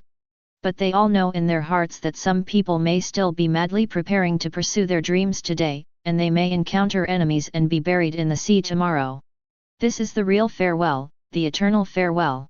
As time passed, several captains also showed up with their selected crew members. Like Kaishu, Kaido is behind him, and there are some support crew members, such as chefs, doctors, boatmen, and navigators. None of the real fighters. Kaishu is going to recruit powerful subordinates by himself, and he doesn't like these pirates on Hive Island. However, the sea voyage cannot be completed by one person. So Kaishu selected some logistics crew with professional ability. Among the 7 captains, Golden Lion took away the most members. Crazy careerist Golden Lion, he also selected some vicious pirates. The strength of these pirates was good, making him the most powerful among all the captains present. Mama, I'm really not reconciled. Big Mom stared at Kaishu and Kaido, who were not far away. His eyes were bloodshot and he couldn't hide his killing intent. No pirate would be willing to be threatened, let alone lose a piece of red history text. It's not going to end like this. Next time, she must kill these two brats with her own hands. Everyone. Whitebeard stood at the front, turned around, and said calmly. This is the end of our common journey. Everyone has his own life, let's pursue it. See you at sea. With that said, Whitebeard waved his hand and led the dozen or so crew members he had chosen to board his ship. Whitebeard didn't pick many crew members, even less than Kaishu. This man is looking for the most trustworthy family. Gee ha ha ha. Good luck, you bastards. The next one is Golden Lion. His crew filled 3 ships, and under the power of Golden Lion, they took off into the sky. Then came John, then Big Mom, and then Bucklino. Only Akoku chose to stay, and he occupied the Hive Island as his base camp. Ha ha ha ha, dreams are ahead, little ones, let's go. Kaishu showed a faint smile, and with an order, the pirates on the boat immediately got busy. Kaishu strode forward and walked slowly towards the bow of the boat. Behind him was Kaido, who was carrying a mace and looked excited. Big brother, the sea is calling us. The pirate ship broke through the waves and sailed slowly into the distance. What they were heading for was the direction of the future. Start sailing. Chapter 15. Hoo. Brother BD, where are we going? Kaido wore a 10-fold gravity bracelet on both hands, and pressed a few discus on his back, doing push-ups drenched in sweat. Opposite him, Kaishu is also wearing a 10-fold gravity bracelet, carrying a heavy barbell on his shoulders, and constantly doing leapfrogs. Phew, find a few brats with good potential, they will be our capable subordinates in the future. Kaishu already had a detailed plan in his heart, and he and Kaido experienced the Battle of the Valley of the Gods, and both gained something. You should first find a place to settle down and practice. But before that, you can recruit a few subordinates with good potential, so that you can train them together. I'm really curious to let you say that you have good potential, big brother. Kaido switched to one-handed push-ups, wiped the sweat off his face, and grinned. This is the information that Lao Zi bought from Xia Qi for a total of 50 million baileys. Shaky? The captain of the Amazon 9 Snake Pirates. Well, the intelligence capabilities of the 9 Snake Pirates are among the best in the entire New World. The 9 Snake Pirates used to be one of the pirate groups under Rocks. Even if the Rocks pirate is disbanded now, the 9 Snakes led by Xia Qi is also one of the more powerful forces in New World. Master Kaishu, Master Kaido, there is a new reward order. At this time, the navigator Simon shouted outside the training room with a stack of reward orders. Oh? A new reward order. It's finally here. The efficiency of the world's ZF is too slow. So many days have passed since the war in the Valley of Gods. Kaishu and Kaido put down the weight on their bodies, but did not release the gravity bracelet, took a dry towel and walked outside. In Kaishu's words, unless you are fighting or in special circumstances, you must wear a gravity bracelet, even when sleeping and eating. Grown-ups. Seeing the tall figures of Kaishu and Kaido, Simon respectfully handed over the stack of reward orders. Kaishu took it, and the first thing that caught his eye was his reward. The photo should be of him fighting Zephyr, shirtless, and smiling excitedly. Evil Ghost Barbarossa Kaishu, age, 23 years old, strong in physical skills, devil fruit, none. The former captain of the 10th Division of the Rocks Pirate, killed countless civilians and destroyed several countries. Heinous, cruel. Bounty, 670 million baileys. Live or die. Brother, your bounty has increased a lot. Kaido smiled congratulatingly when he saw Kaishu's bounty offer. Previously, Kaishu's bounty was 295 million baileys, but now it has soared to 670 million. It seems that the battle in the Valley of the Gods made the ZF of the world hate them, the remnants of the rocks. Of course, part of the reason is that Kaishu can compete with Zephyr on a PAR, and the world ZF feels his potential threat. But the world's ZF and Marine don't know that Kaishu has become a capable person. Simon had apparently lined up the bounty, and the next one to show them was Kaido's. Blue Dragon Barbarossa Kaido, age, 21 years old. Devil Fruit, Zoan Fish Fruit Phantom Beast Blue Dragon Form. The former deputy captain of the 10th Division of the Rocks Pirate, killed countless civilians and destroyed several countries. Heinous, cruel. Bounty, 650 million Baileys. Live or die?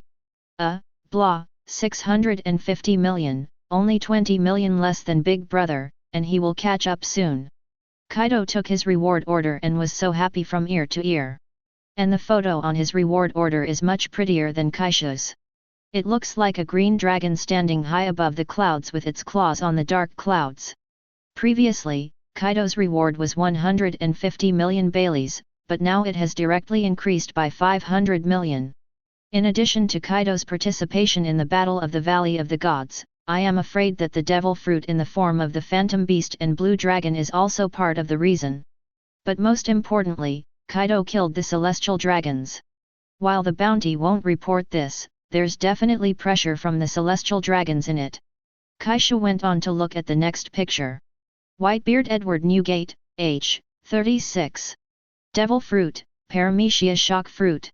The former captain of the first team of Rocks Pirate, killed countless civilians, destroyed several countries, destroyed the marine base, and robbed the gold in the sky. Heinous, cruel. Bounty, 1.834 billion Baileys. Live or die? In this era when the bounty has not yet been inflated, the bounty of 1.8 billion can be said to be very high. Of course, this has not yet reached the peak of the reward for the future world's strongest man. Newgate, wait for Laozi. Kaishu looked at the photo of Whitebeard, eyes full of fighting spirit. Golden Lion Shiki, age, 37 years old. Devil Fruit, Paramecia Lion Fruit. The former captain of the second team of Rocks Pirate, killed countless civilians, destroyed several countries, destroyed the marine base, and robbed the gold in the sky. Heinous, cruel. Bounty, 1.685 billion Baileys. Live or die? That golden-haired lion must die of rage. Golden Lion has always regarded Whitebeard as an opponent, and the two people's previous bounties are also very tight. But this time Golden Lion was thrown away by more than 100 million Baileys, and Kaido could imagine Golden Lion's distraught look. Captain John, age, 41. Devil Fruit, Paramecia Emotional Fruit. The former captain of the third team of Rocks Pirate, killed countless civilians, destroyed several countries, destroyed the marine base, and robbed the gold in the sky. Heinous, cruel. Bounty, 1.255 billion Baileys. Live or die? Big Mom Charlotte Linlin, age, 30 years old. Devil Fruit, Paramecia Soul Fruit. The former captain of the fourth team of Rocks Pirate, killed countless civilians, destroyed several countries, destroyed the marine base, and robbed the gold in the sky. Heinous, cruel. Bounty, 1.43 billion Baileys. Live or die? Here you can see the gap between the various captains of Rocks Pirate. Whitebeard and Golden Lion belong to the first tier, with rewards exceeding 1.5 billion. Big Mom and John are in the second tier, and the reward amount exceeds 1 billion. The other captains are all under a billion. Chapter 16. New World, Leifra Island. On the surface, this is just a deserted island near the G3 Marine Branch, but it is actually a secret experimental base of the world ZF. Biochemistry, weapons, devil fruit, human experiments. They are all researched by this secret experimental base. In the experimental base under the island, there are neat facilities and perfect experimental instruments. Many of the research materials here can be regarded as black technology in Blue Star. The pirate world is a world where technology is completely crooked. Most of the daily necessities are still in the Middle Ages, most of the means of transportation are wooden sailboats, and horses are also used on land. Weapons are still using swords, flintlock guns, and fuse cannons. But there are robots, clone warriors, Germa's battle suits. At this time in the research base, hundreds of scientists in white coats shuttled, discussed, and experimented among them. Of course, the protection and monitoring of CP organization members and Marine are also indispensable. Scientists, CP members, and Marine who are busy don't know. Just above the altitude of 1,000 meters on Leifra Island, a majestic green dragon of haki, carrying a man on its back, is hovering right above the island. Stupid brother, don't drag Laozi back. Don't worry, Big BD. Ugh. As soon as the words fell, the soaring green dragon suddenly turned into a human form, and two tall figures fell directly from 1,000-meter altitude in free fall. Whizzing. The strong wind whistled in the ears of the falling two. Don't let your guard down. As soon as a pirate group approaches the coast, notify the G3 branch immediately. Remember, we can't be exposed here, understand? Yes. Under some camouflaged rocks on Leifra Island, there is a marine monitoring every move on the coast in all directions. Once a pirate ship is found, the nearest G3 branch will be notified to destroy or expel it. Their main task is to protect the scientific research troops and base here, and try not to take action if they can, otherwise they will be easily exposed. I'm training. Boom. Boom. There were two loud explosions on the island, the ground of the entire island trembled, and the surrounding rocks shattered and collapsed, stirring up thick dust. What happened? What happens? Is an earthquake. Go and see what happened. Seeing that there were no ships along the coast, Marine Rear Admiral, who was in charge of security, came out with a team of sailors to check. Richard Rear Admiral, two big holes were smashed here. In the center of the dense dust, a lieutenant colonel pointed to the two large holes in the ground, pointing to the gradually clear vision ahead. Why were there two such big holes? Did something fall from the sky? Several Marine soldiers couldn't help but look at the big hole in front of them, and then looked up at the blue sky. Nothing. These two big holes, do they look like they were smashed out by people? Richard Rear Admiral frowned when he saw the big hole that looked a bit like a human. Clatter. Suddenly, the sound of stones shaking and falling to the ground came from under the two big holes. Crack. A group of sailors immediately raised their guns and aimed at the big hole. What sound? There is movement below. Ah, it's quite comfortable. Just as Richard and Haibing were nervously preparing to step forward to check, a thick voice suddenly came out of the pit. Someone. Who is it? Boom. Boom. At this moment, two big hands stretched out from the pothole, which surprised all the Marines. Just kidding. Really human. Someone fell from a high altitude and smashed such a big hole, but he still didn't die. Just when the Marines were inexplicably terrified, two tall figures crawled out of the pothole. The huge body blocked the sun, and the shadow covered the team of Marines. Godong. All the Marines, including that Richard Rear Admiral, swallowed their saliva and looked at the two figures exuding a fierce aura with cold sweat streaming from their foreheads. This is. They are the remnants of Rock's Pirate, Evil Ghost Kaishu and Blue Dragon Kaido. Pirate, enemy attack. Small down in the air, pirates, a Marine stammered. Quick. Shoot. After Richard Rear Admiral reacted from the panic, he ordered loudly. A group of sailors immediately looked at Kaishu and Kaido with fear in their eyes, and quickly pulled the trigger. Boom. Bang bang bang. Clang clang. The bullets exploded and hit the two of them, but it was like hitting a steel plate, making the sound of iron objects colliding, and the deformed bullet heads fell at the feet of the two of them. Only then did Kaishu look down, and noticed these little bugs. Annoying lackey, don't get in the way. Kaido looked disgusted, relaxed his muscles a little, and swung the mace away. Boom. Ah. Wow.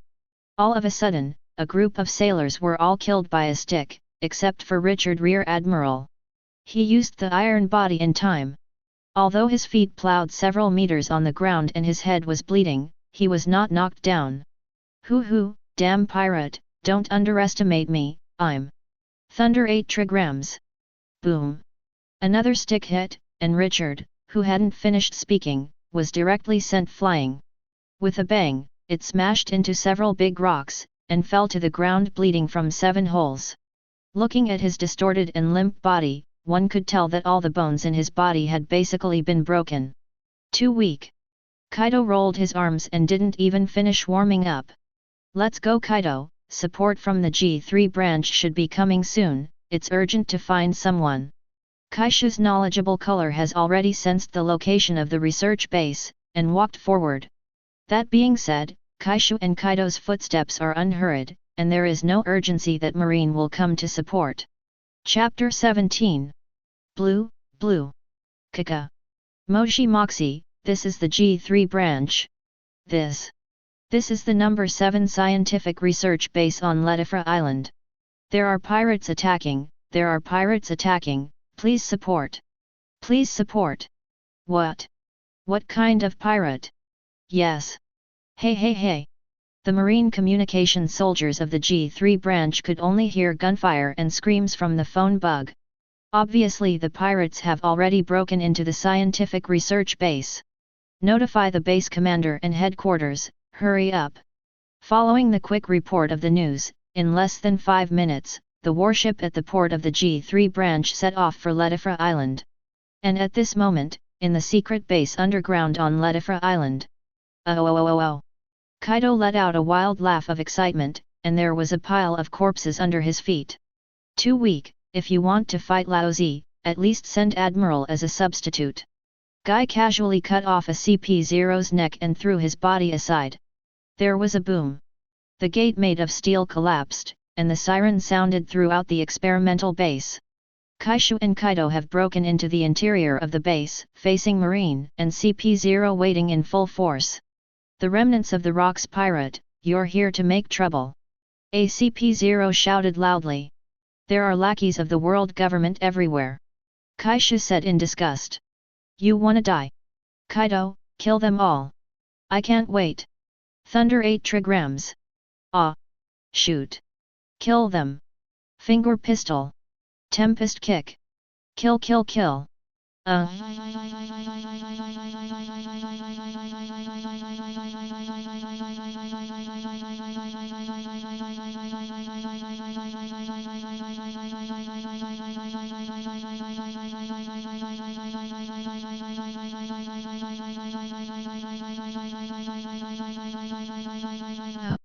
Kaido exuded fierce killing intent all over his body, and launched a unilateral massacre against this group of people. It's just a scientific research base, and because it's close to the Marine branch, it doesn't even have a Marine Vice Admiral level defense force. Without Kaishu's shot, Kaido can push here by himself. Of course, it doesn't mean that the defense here is really that weak. Instead, bullets, shells, traps, poison gas, these lethal weapons can pose a threat to ordinary Vice Admirals.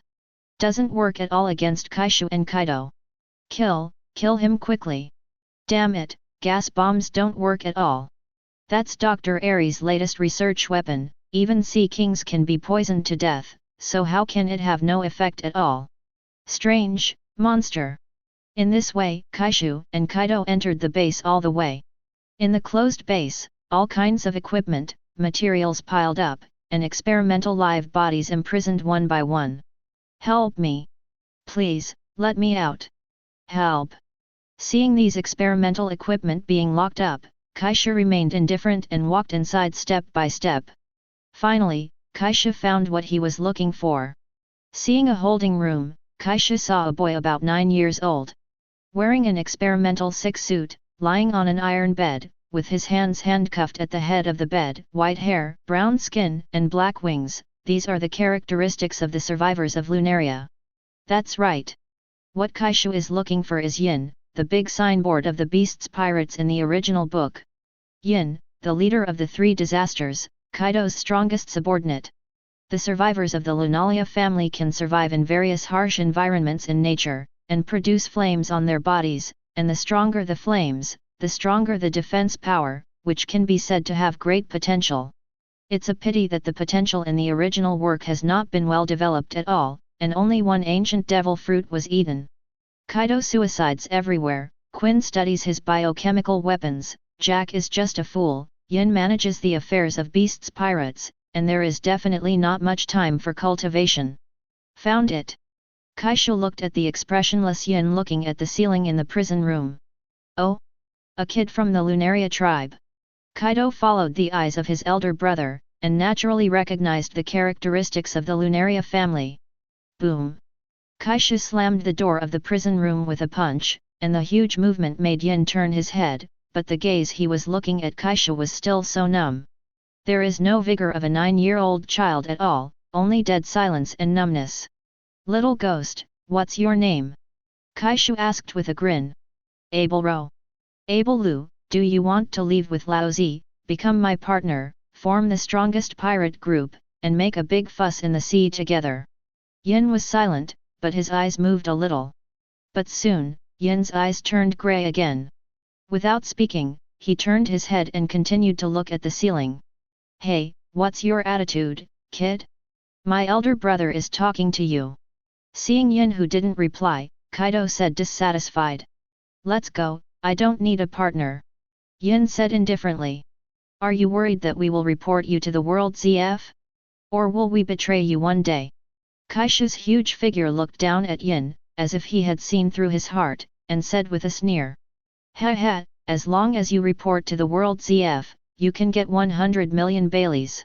As a pirate, you probably won't be able to refuse, right? And who would offend the ZF of the world for one person? Yin pulled a bitter smile from the corner of his mouth, and said indifferently. I won't. Without the slightest hesitation, Kaishu said firmly, be my partner, I will not hand you over to anyone. Really? Aren't you afraid of the ZF of the world? Yin finally looked at Kaishu. Yeah ha ha ha. Little devil, who are you looking down on? But the ZF of the world, Laozi will sooner or later trample those celestial dragons who are so tall. I'm a man who wants to conquer the world. Kaishu laughed wildly, and Jin's eyes flickered with his heroic aura. Life has been in the darkness of Yin, looking at Kaishu who is fearless and heroic haki, it is like a ray of light piercing into his heart. He is willing to gamble once. If this is the case, I am willing to entrust my life to you. There was a look of light in Yin's eyes, which was the light of hope.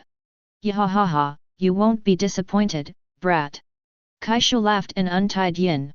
Woo, interesting little ghost. Kaido is also moved and interesting to the mature Yin.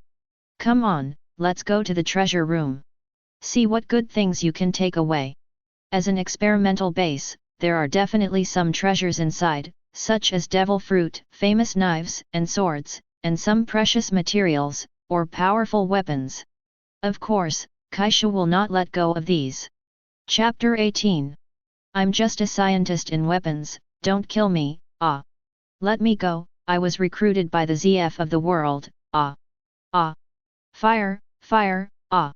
Yin took a long knife and launched a bloody revenge on the scientists in the base.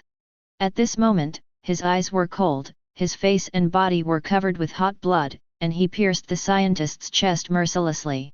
Even though Yin is only 9 years old, his combat effectiveness is not weaker than that of a non-commissioned officer. This is the result of his long-term malnutrition and tortured by various experiments. You know, the little ghosts of the fur tribe have good fighting power. Not to mention the Lunaria family known as the God Clan. There is no problem dealing with these scientists who are not even as good as ordinary marines. Brother, you are right, this brat does have great potential.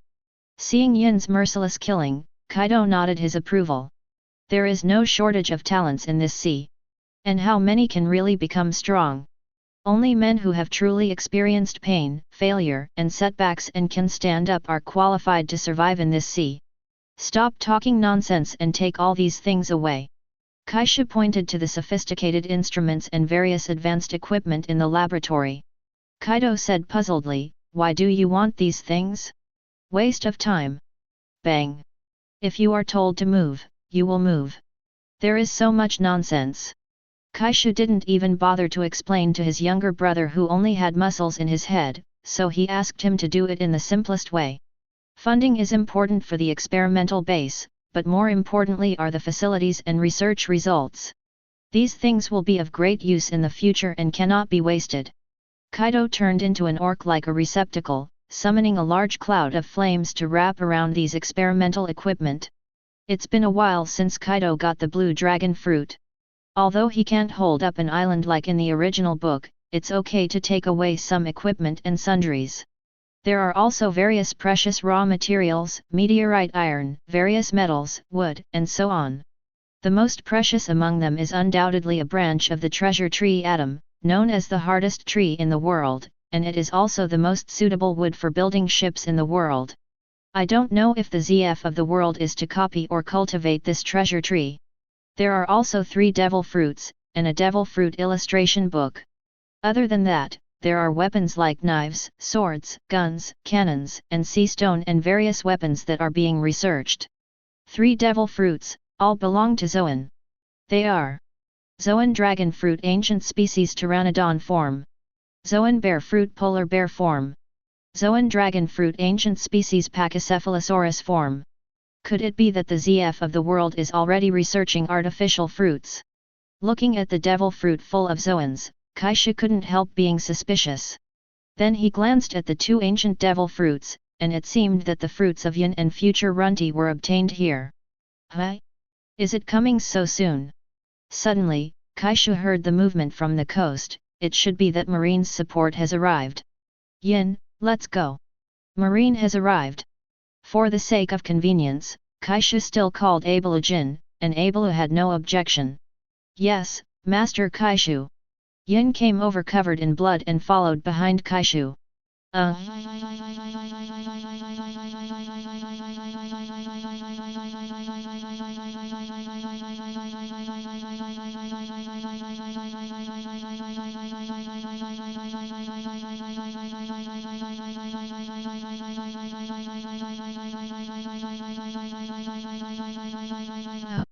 Kaido smiled excitedly while carrying the mace.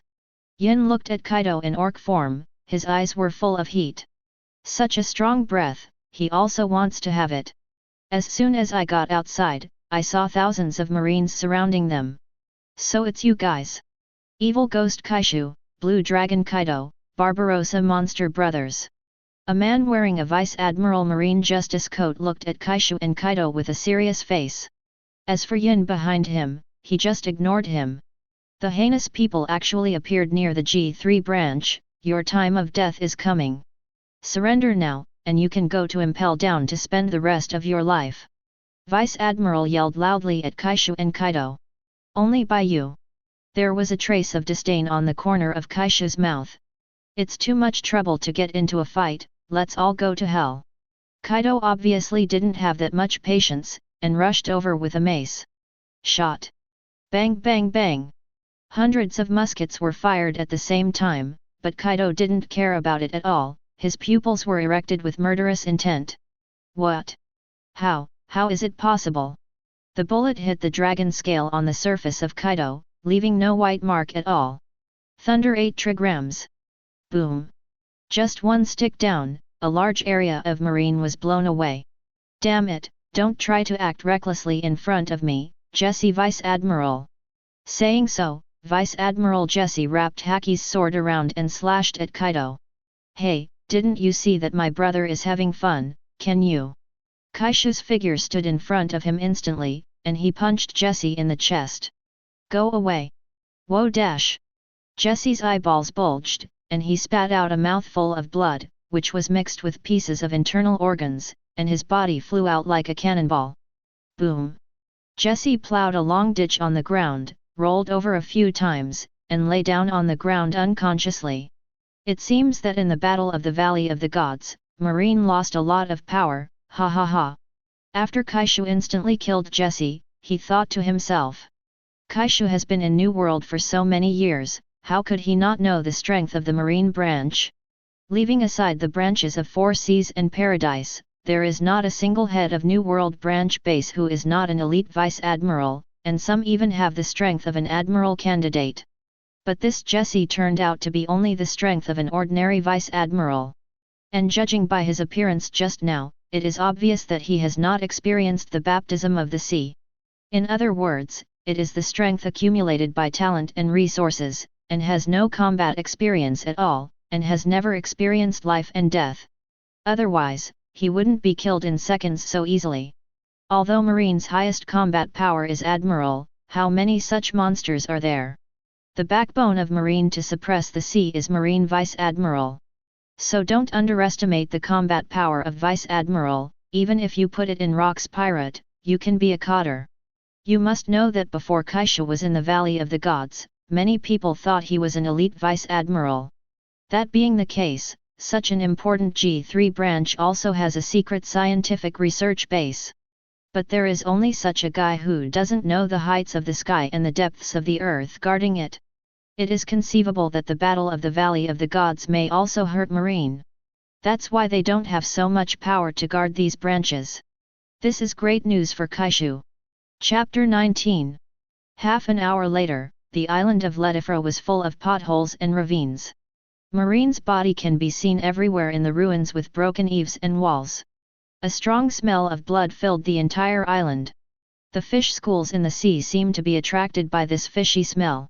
Standing on the shallows, you can see a large school of fish under the sea surface. Kaido wipes the bloodline off his mace with Marine's justice coat. Then he untied the wine gourd around his waist, and drank it goodong goodong. Damn Marine, you're not having fun at all, why are you guys dying right now? Yeah, it's all because you're too weak, woo woo woo. While drinking, Kaido burst into tears. Yin looked blankly at Kaido who was drinking himself and crying bitterly. Is this, drinking and crying? Kaishu completely ignored his younger brother who would go crazy when he drank. Who doesn't have an idiot brother? Kaishu suddenly remembered one thing, isn't it said that if you subdue excellent subordinates, you can get the source of evolution? Why did the system not react at all when Yin was subdued? Thinking of this, Kaishu murmured in his heart, system. Ding! Where is my evolution source?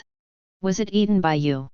Ding, this system is assisted by the strongest power. Does the host have his own power now? Why not? Kaido and Yin are not both. Speaking of this, Kaishu suddenly reacted. He seems, as if, probably, hasn't established his own pirate group yet. Snapped. Kaishu slapped himself on the forehead. How could he forget the most important thing? It must have been with Kaido for a long time and was infected by this stupid brother. It must be so. Boom. Kaishu thought of this, looked at Kaido who was still drinking, and kicked Kaido in anger. Boom. Kaido was kicked and turned over a few somersaults, but the wine gourd in his hand was tightly guarded by him, without spilling a drop of wine. BD brother, why are you kicking me? Kaido stood up, put away his wine gourd first, then stared into his bullseye, and asked angrily. Idiot, we have been away from Beehive Island for so many days, and we haven't even established the name and flag of the pirate group. Are we still pirates? Ah!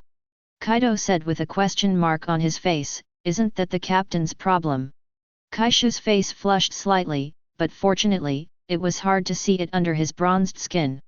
Jin, on the other hand, changed into clean clothes and obediently stood aside, but the smile in his eyes was about to overflow. My own captain, doesn't seem too smart. Humph. Now let's think about it together, the name and flag of the pirate group. Kaishu folded his hands on his chest, ignoring the gazes of Kaido and Yin, and said strongly. Kaido touched his curved ghost horn, gave up after thinking for a while, and said, Brother, it's up to you to decide. Kaishu looked at Yin again, and Yin said respectfully, everyone listens to the captain. That's Beast's Pirates. Kaishu thought for a while, but decided not to change the other names. Although he is the captain now, Kaido is still his deputy captain and even his younger brother. Hundreds of beasts, it's pretty good. I like it. Kaido read a few words and smiled happily. Yin also nodded aside, it's indeed a good name. Okay. Then Laozi announces that the Beast's Pirates have been established. Kaishu opened his arms and announced loudly facing the sea. Ding! Congratulations to host on becoming captain of the Beast's Pirates. Ding, subdue the crewman Kaido, reward 5 points of evolution. Ding, subdue the crew Yin, reward 3 points of evolution. Ding, subdue the crewman Simon, reward 1 point of evolution. Ding, subdue the crewman Bai Kadai and reward 1 point of evolution. Ding, subdue the crewman Horn, reward 1 point of evolution. Ding, subdue the crew. Ding. The moment Kaishu announced the end, more than a dozen voices rang in his mind.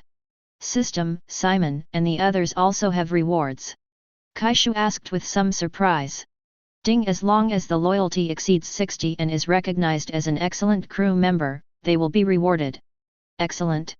Ding, personal strength, special abilities, and talents in a certain aspect can all be called excellent as long as they reach a certain standard. According to the level of ability, they can obtain different numbers of evolution sources. Kaishu understood, it doesn't have to be a powerful combatant to be rewarded, there are special talents as well. Simon is a navigator, Picardy is a cook, Horn is a boatman. Ding, congratulations to host for officially owning his own power, rewarding him with a treasure chest of entrepreneurship. Open. Kaishu only felt a burst of colorful brilliance in front of his eyes. Ding, congratulations to host, you have obtained the captain's exclusive skill Zinthung. Ding, congratulations to host, you have obtained the captain's only buff command. Kaishu immediately checks both rewards. Zinthung, you can see the loyalty and ability of the members of your forces. Commander, no matter what purpose you join host, you will slowly return to your heart. Even enemy spies, no matter how tough they are, will become loyal within 3 years.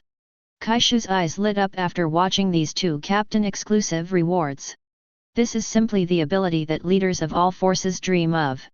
Why did Rock's pirate fail?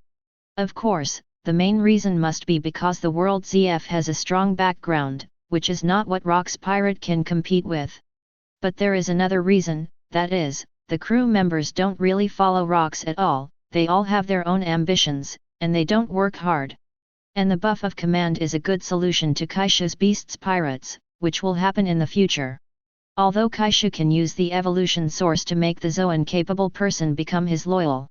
But what about Paramecia, Logia, and the strong Haki and Kendo who don't eat fruit? It's impossible for Kaishu to have the entire pirate group be Zoan fruit-capable users, right? Even if you want to do that, there are not so many evolution sources, let alone Zoan's devil fruit. Therefore, Zoan's ability can be used to become a diehard with the evolution source, and other crew members need the exclusive buff of Commander. Chapter 20. System, open my panel. Ding. Name, Barbarossa Kaishu. Race, Ghost Race. Identity, Captain of Beasts Pirates. Talent, Reinforced Iron Bones, Ghost Body. Devil Fruit, Zoan Human Fruit Ancient Species Ogre Form, Plus. Haki, Conquerors, Intermediate, Armed Color, Advanced, Knowledge Color, Advanced. Captain's Exclusive Ability, Mind Pupil, Commander. Influence Level, 0. Evolution Source, 15. Except that Conquerors, without Rock's suppression, has a clear mind and has been promoted to the intermediate level. Kaishu's Ghost Race talent was also awakened in advance because of the power of Devil Fruit. Only powerful Ghost Warriors can awaken the racial talent Ghost Body. The body of the Ghost family, extremely powerful self-recovery ability, and the internal organs also have not weak resistance. Kaishu looked at the evolution source at 15 points again, and decided to wait.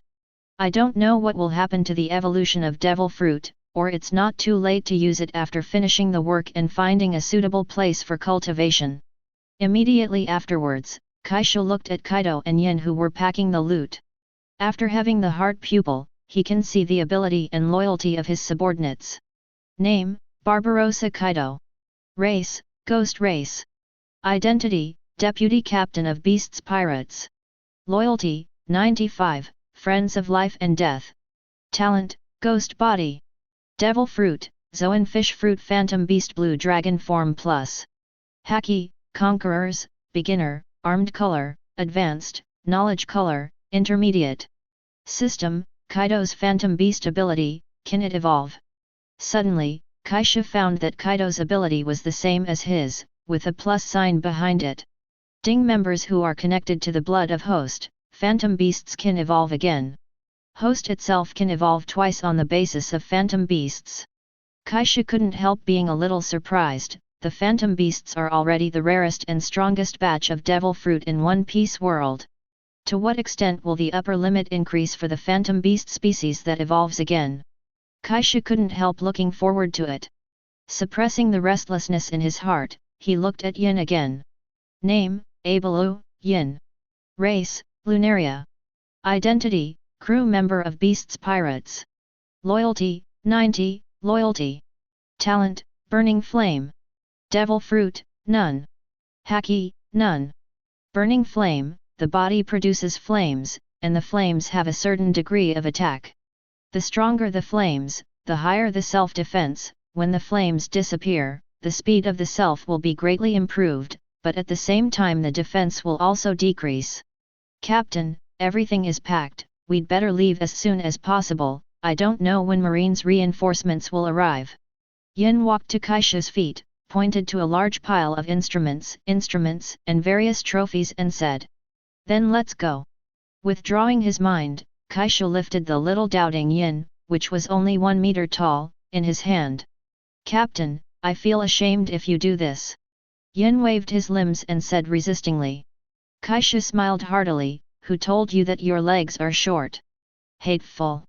Let's go, Kaido. Understood, old BD. Kaido turned into a 100-meter-long blue dragon, with a huge body, standing proudly in mid-air. Boom! Holding Yin, Kaishu stomped hard, the ground was crushed, and his huge body soared into the sky. Dragon, brother Kaido is a dragon. Yin's eyes widened and he said in horror.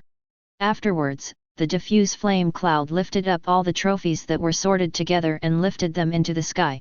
Set off! Roar!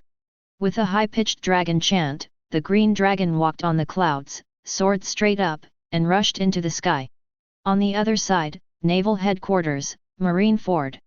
Newly appointed Marine Admiral, the office of the resourceful General Sengoku.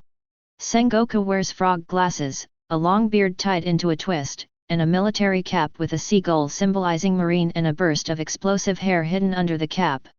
A goat beside him was still chewing on a piece of paper, holding a piece of information and frowning at it. Catch! Catch! Garp, please calm down the old man.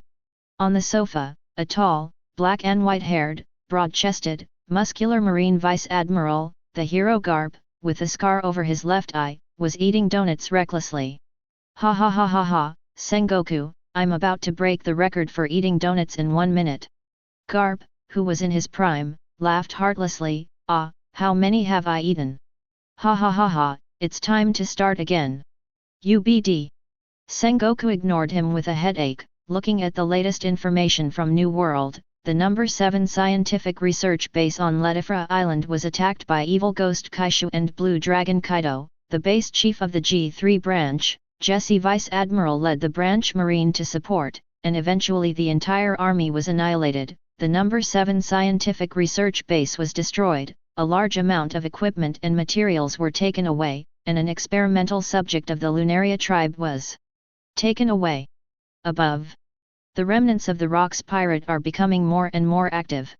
The Newgate Guy formed the Whitebeard pirates and sank 3 of our warships, Shiki formed the Flying Pirates and attacked the New World Alliance countries, Charlotte Linlin was established the Big Mom Pirates. Now, the brothers Kaishu and Kaido are directly attacking the scientific research base of the World ZF. The sea is really getting more and more chaotic.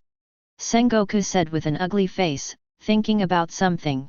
Although he has just been promoted to Admiral, Kong Sora has already trained Sengoku as the next Marine Marshal. So a lot of work will be delegated to Sengoku and let him handle it. Young people nowadays are really capable. Garp laughed again. Shut up, you old BD, stay with me when you have time, and go to work soon.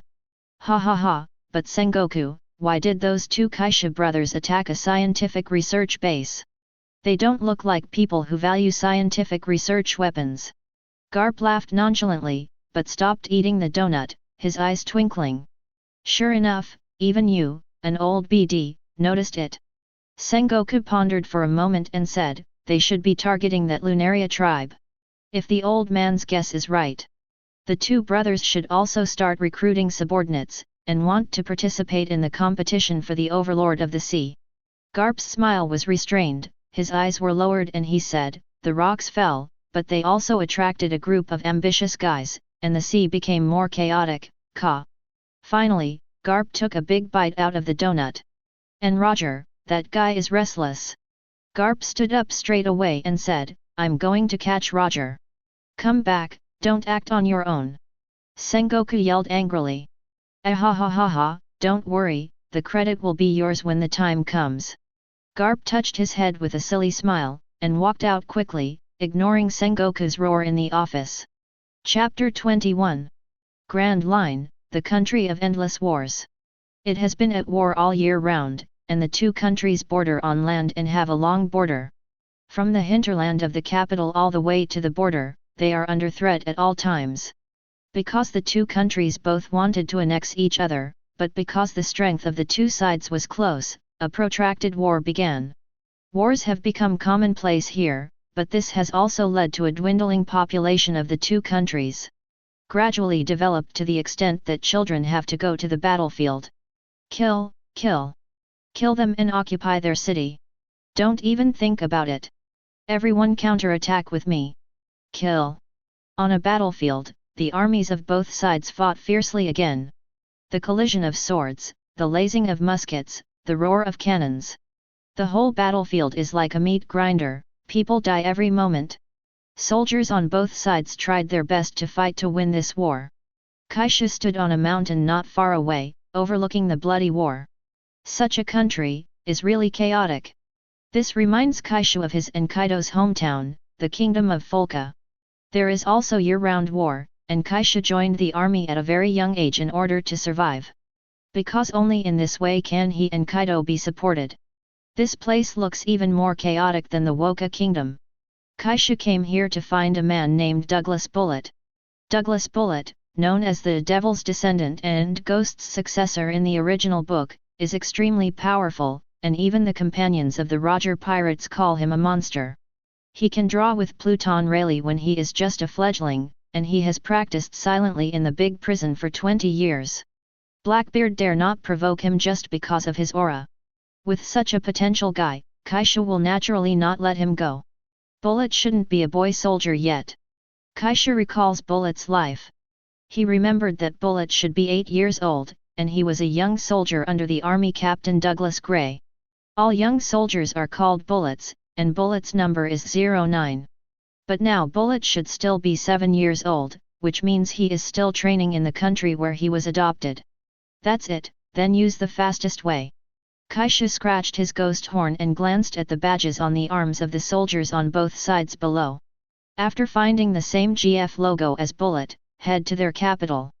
Directly use force to break into the palace to threaten the king, and find out where Bullet is. Everything is logical.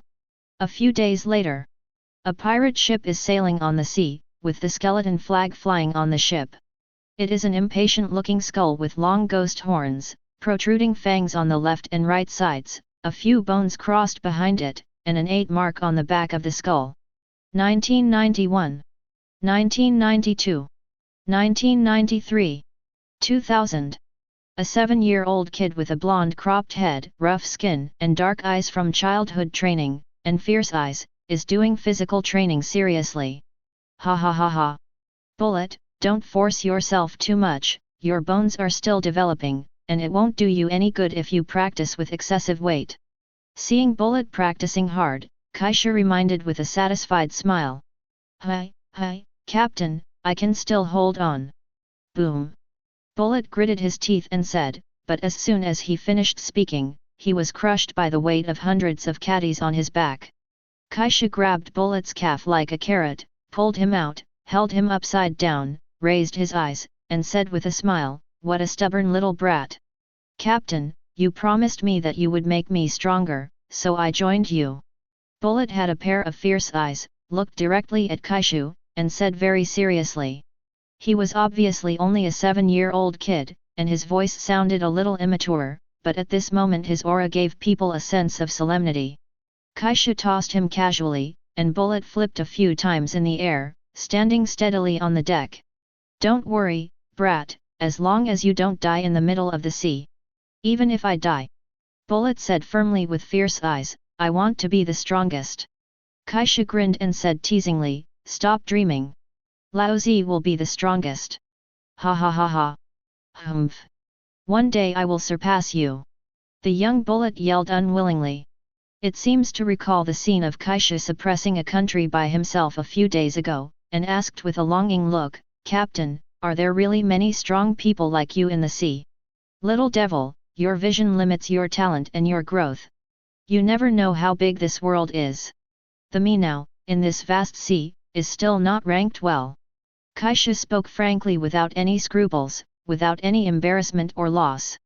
The magnanimity of the man of the sea has never been blindly arrogant. Only by understanding your own weakness and understanding the world can you truly become stronger. There is no undefeated strong. Only the undefeated will. Kaishu will face his weakness calmly, and he also believes that he will become the strongest. Unwavering, is strong.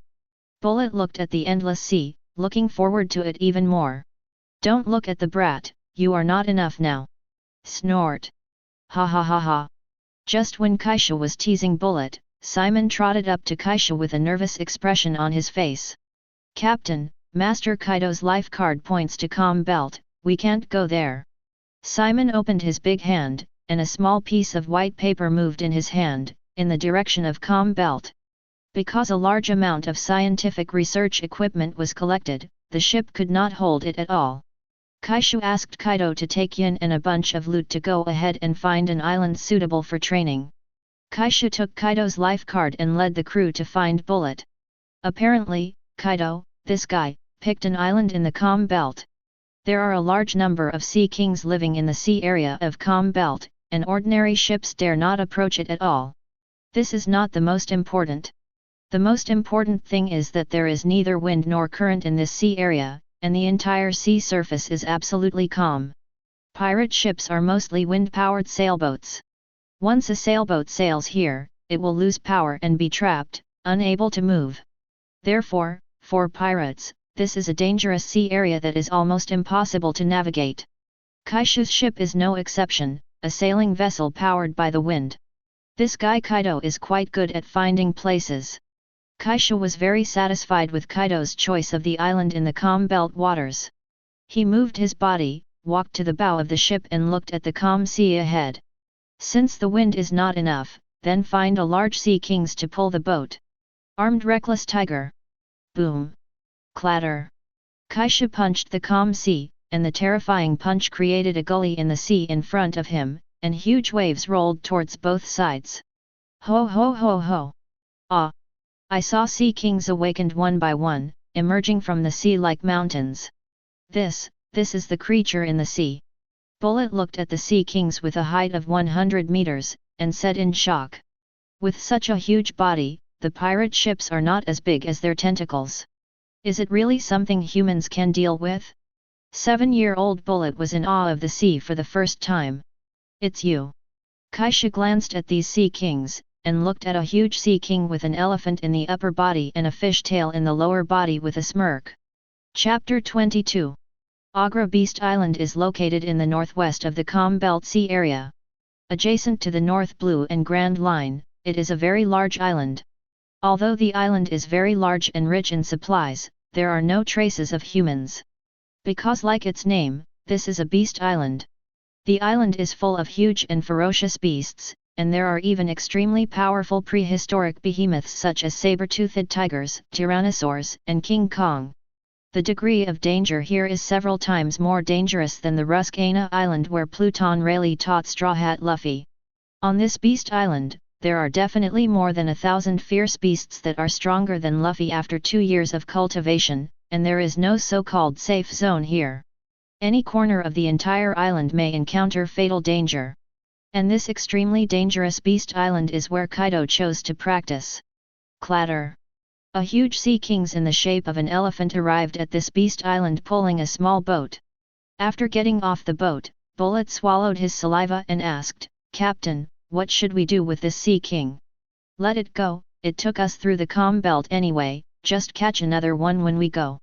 Kaishu got off the boat and said to Simon, Peabody and other ordinary crew members who were carrying supplies behind him. We'll be staying on this island for a while. Later, I will clean up the beasts nearby, and you will build a temporary shelter nearby. Every day you are responsible for food, it must be the meat of sea kings and beasts. During the period of staying on the island, everyone can get 50,000 baileys every day. Have you heard clearly? Hearing Kaishu's words, all the crew members agreed repeatedly, and some even laughed happily. Oh oh oh! Thank you, Captain. Captain, we will definitely work hard. Don't worry, Captain, I will provide you with the most nutritious meals. Leave it to us. A group of chefs headed by Pikadai patted their chests and promised. There is no need to fight at sea, and there is an income of 50,000 baileys every day. Of course, the crew is happy, and they are full of enthusiasm and start to build temporary accommodation. Looking at the crew who had already started working, Kaishu smiled with satisfaction. The crew also need money, although very vulgar, but very realistic. Moreover, this beast island is very dangerous. Even if Kaishu cleans up the surrounding beasts, it cannot guarantee their safety. What's more, if they are required to stay on this uninhabited island, the salary will of course be higher. Poor culture and rich martial arts, these four words are actually the same in any world. Whether it is training or fighting, it will consume a lot of physical strength. Using the scientific law of energy conservation requires energy supplementation. The meat of sea kings and beasts has the most nutritional value. Kaishu brought these crew members just to do the logistical work, and he couldn't possibly waste that time. Moreover, the ship doctor can also guarantee that Bullet and Yin will not be left with hidden injuries due to cultivation. Crack, boom, boom, ah dash, bang bang bang. The current Agra Beast Island is not quiet, the beasts roar one after another, there are collisions from time to time, and the roar of lightning and thunder. Ha ha ha ha, that guy Kaido has already started practicing, so we won't bother him anymore, let's go. I'll take you to meet a partner. Kaishu's observation Haki sees that Kaido is dealing with a Tyrannosaurus Rex and a giant bear all by himself. Most importantly, those two beasts can also armament Haki. The beast's roar kept ringing in the forest, and there was an open space surrounded by dense bushes, forming a natural protection circle. 1801, 1802, 1803. A thin figure with a bare upper body, with well-defined muscles stretched tightly, was frantically practicing on the ground, doing push-ups at an extremely fast speed. Together in ups and downs, the time interval is almost the same. In the open space a few meters away from him, several huge boulders several meters thick were erected. They looked extremely hard, and there were several coils of thick ropes on them. 2991, 2992, 2993. Yin's face was flushed with blood from the strenuous exercise, his forehead was covered with fine sweat, beads of sweat even soaked into his eyes. But he ignored it and kept doing push-ups. 3,000. Yin panted heavily, and announced a shocking number while drinking in a low voice. 3,000 push-ups, not 300, and they were done continuously without interruption at an extremely fast speed with a load on. I'm afraid there are not many outstanding soldiers in the marine who can do it, but now it is done by a child who is only 9 years old. I have to say, it's really amazing. Take a break, Yin. Kaishu took Bullet and walked out from the dense bushes. Her ember-white hair was already wet with sweat, she stood up panting, and shouted happily after seeing Kaishu, "Captain! This is Bullet, and it will be our partner from now on." Only then did Yin see Bullet standing behind Kaishu's thigh with fierce eyes. "Hi, my name is Yin." Yin wiped the sweat from his hands, and stretched out his right hand in a friendly way. Bullet looked at Yin with white hair, brown skin, and black wings, obviously not an ordinary human. He could feel the powerful aura from Jin's body. "Bullet!" Bullet stretched out his hand and shook it, as a recognition of Yin who seemed not weak. "There are ordinary wild beasts around here, there are no large beasts, and the deeper the forest, the stronger the beasts are. This is the best place for you to practice, improve your strength as soon as possible." Kaishu looked at the two with a very serious expression. "During this period, I will not give you any help. Even if you die in the mouth of these beasts, I will not save you." Bullet said firmly, "Of course the captain, if you can't become stronger, dying at the hands of these beasts can only prove that I am nothing more than that." Yin also said firmly, I will not let you down, Captain. Ha ha ha ha, then report to the consciousness that if you don't get stronger, you will die. Kaishu looked at the two kids with tough eyes, and laughed bloodthirstily. Chapter 23. At night, the crew built a temporary camp. Hiss, hiss. The erected sea kings were baked golden by Picadai, and the fat dripped into the fire, making the fire more prosperous. Captain. The captain is back. Captain, you are back. Sea King's barbecue and seafood dinner, as well as fruit salad are prepared tonight.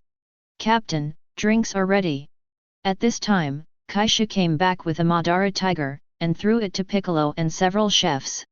Kaishu at this moment, because he just finished the battle, still exudes a chilling aura all over his body, which is daunting. Tear, not bad. Go. After Kaishu sat down, he picked up a golden thigh and gnawed on it, and drank a barrel of wine by the way. Where are the two brats? Haven't come back yet. Kaishu swallowed the meat of sea kings, and his body quickly absorbed the energy. Captain, those two little guys are too persistent. While handling the tiger meat, Picodi exclaimed, they passed out 3 times this afternoon. If Lady Oro hadn't given them the medicine in time, there would have been hidden wounds. Captain, you have to persuade those two little monsters not to cripple their bodies. Lady Oro is currently the ship doctor of Beast's pirates, with superb medical skills. Really? Ha ha ha ha. Kaishu took a few sips of wine, his eyes sparkled, and he laughed heartlessly. Now that these two little guys are so persistent, it's time to give them devil fruit. With Zoan's devil fruit ability, their stamina and recovery will be greatly improved. Tread. After a while, Yin and Bullet supported each other and came staggeringly. Just look at their tattered clothes and injuries on their bodies. These two little ghosts not only completed the basic training, but also went to fight wild beasts. It's really embarrassing, Yin, Bullet. Kaishu put down the barrel and teased loudly. Snort. Captain. Bullet blushed and turned his head arrogantly, while Yin nodded and greeted Kaishu very politely. Two stinky brats, sit down and eat. Yes. Tear dash. Hang chi. Yin and Bullet were obviously very hungry, they grabbed the barbecue and started to devour it without caring about the heat. Ha ha ha ha, eat more. In order to cope with the battle that may happen at any time, you must eat with your stomach open when you eat. This is very important for pirates. Remember both of you. Long-winded, Yes, Captain. Big brother, you didn't even wait for me. At this time, Kaido, who was carrying a mace in one hand and dragged the Tyrannosaurus Rex in the other, strode over from the darkness. Master Kaido! Master Kaido, your wine! Master Kaido! All the crew members and Yin immediately greeted Kaido respectfully. Brother, is this the brat you went looking for? Kaido's tall body sat down, and there was a kind of oppression from a wild beast, coupled with the bloody smell from his body due to the battle. Most people don't even have the courage to look at him directly. Yes, his name is Bullet. Kaishu introduced with a smile, Bullet, this is my younger brother, the deputy captain of the Beast's pirates, Kaido. Bullet looked directly at Kaido and said without fear, Master Kaido, my name is Bullet, please take care of me. Kaido stared at Bullet, although he didn't release Haki, his aura was still terrifying. Interesting kid. Seeing that this brat was not intimidated by his aura, the corners of Kaido's mouth turned up slightly. Celebrating the first day on the island, we have a banquet. Kaishu raised the barrel and shouted loudly. Oh! Cheers! Ha ha ha ha! A group of people ate, drank, and held a banquet on this beast island. After eating and drinking, Kaishu sent the crew back to the ship to rest. Afterwards, Kaishu smiled and handed the 2 boxes, one on the left and the other on the right, to Yin and Bullet. Captain, this is devil fruit, something that can make you stronger. Devil fruit? Bullet asked suspiciously, obviously he didn't understand these things because he had been in the army all year round. Yin gave Bullet popular science, devil fruit is called the secret treasure of the sea, and the market price needs at least 100 million Baileys. 100 million Baileys. Bullet's eyes widened. Didn't he mean that the two fruits in front of him cost at least 200 million Baileys? That's just the lowest price. After eating devil fruit, you will get different abilities, but the price is that the ability user will be rejected by the sea and become a landlubber. So amazing! Bullet said in surprise. Devil fruit can be divided into 3 categories, Paramecia, Zoan, and the strongest Logia. Yin explained carefully. Then these two are. Bullet looked at Kaishu expectantly. Both are Zoan phantom beasts. Kaishu pointed to 2 devil fruits, grinned and said. Zoan dragon fruit phantom beast fire dragon king form. Zoan bear fruit phantom beast indestructible thunder form. This. Captain, this is too precious. Yin looked at the devil fruit in the box in front of him in shock, and waved his hands repeatedly. Zoan is a devil fruit that is even rarer than Logia, and each one has very powerful power. Noticing Bullet's puzzled gaze, Yin quickly explained. Not to mention the 2 of them, Kaido also looked at Kaishu in surprise. Brother, where did you get these 2 phantom beast devil fruits? Damn it! If I had known earlier, Kaishu would not be allowed to eat that ancient devil fruit. You can take it if I give it to you. It's just a devil fruit. I think this fruit is very suitable for you, Yin. Since Big Brother gave it to you, you can take it, don't let my big brother down, Jin. Thank you, Captain. I swear, I will be your right-hand man. Yin looked at the smiling Kaishu, finally nodded heavily, and said in a firm and serious tone. Me too. I will definitely become the captain's most capable officer. Bullet also said very seriously. Hearing Yin's introduction, he also knew how precious this devil fruit bestowed by Kaishu is. He has been an orphan since he was a child, and he feels the warmth that he has never had before. He swears that he will live up to Kaishu's expectations.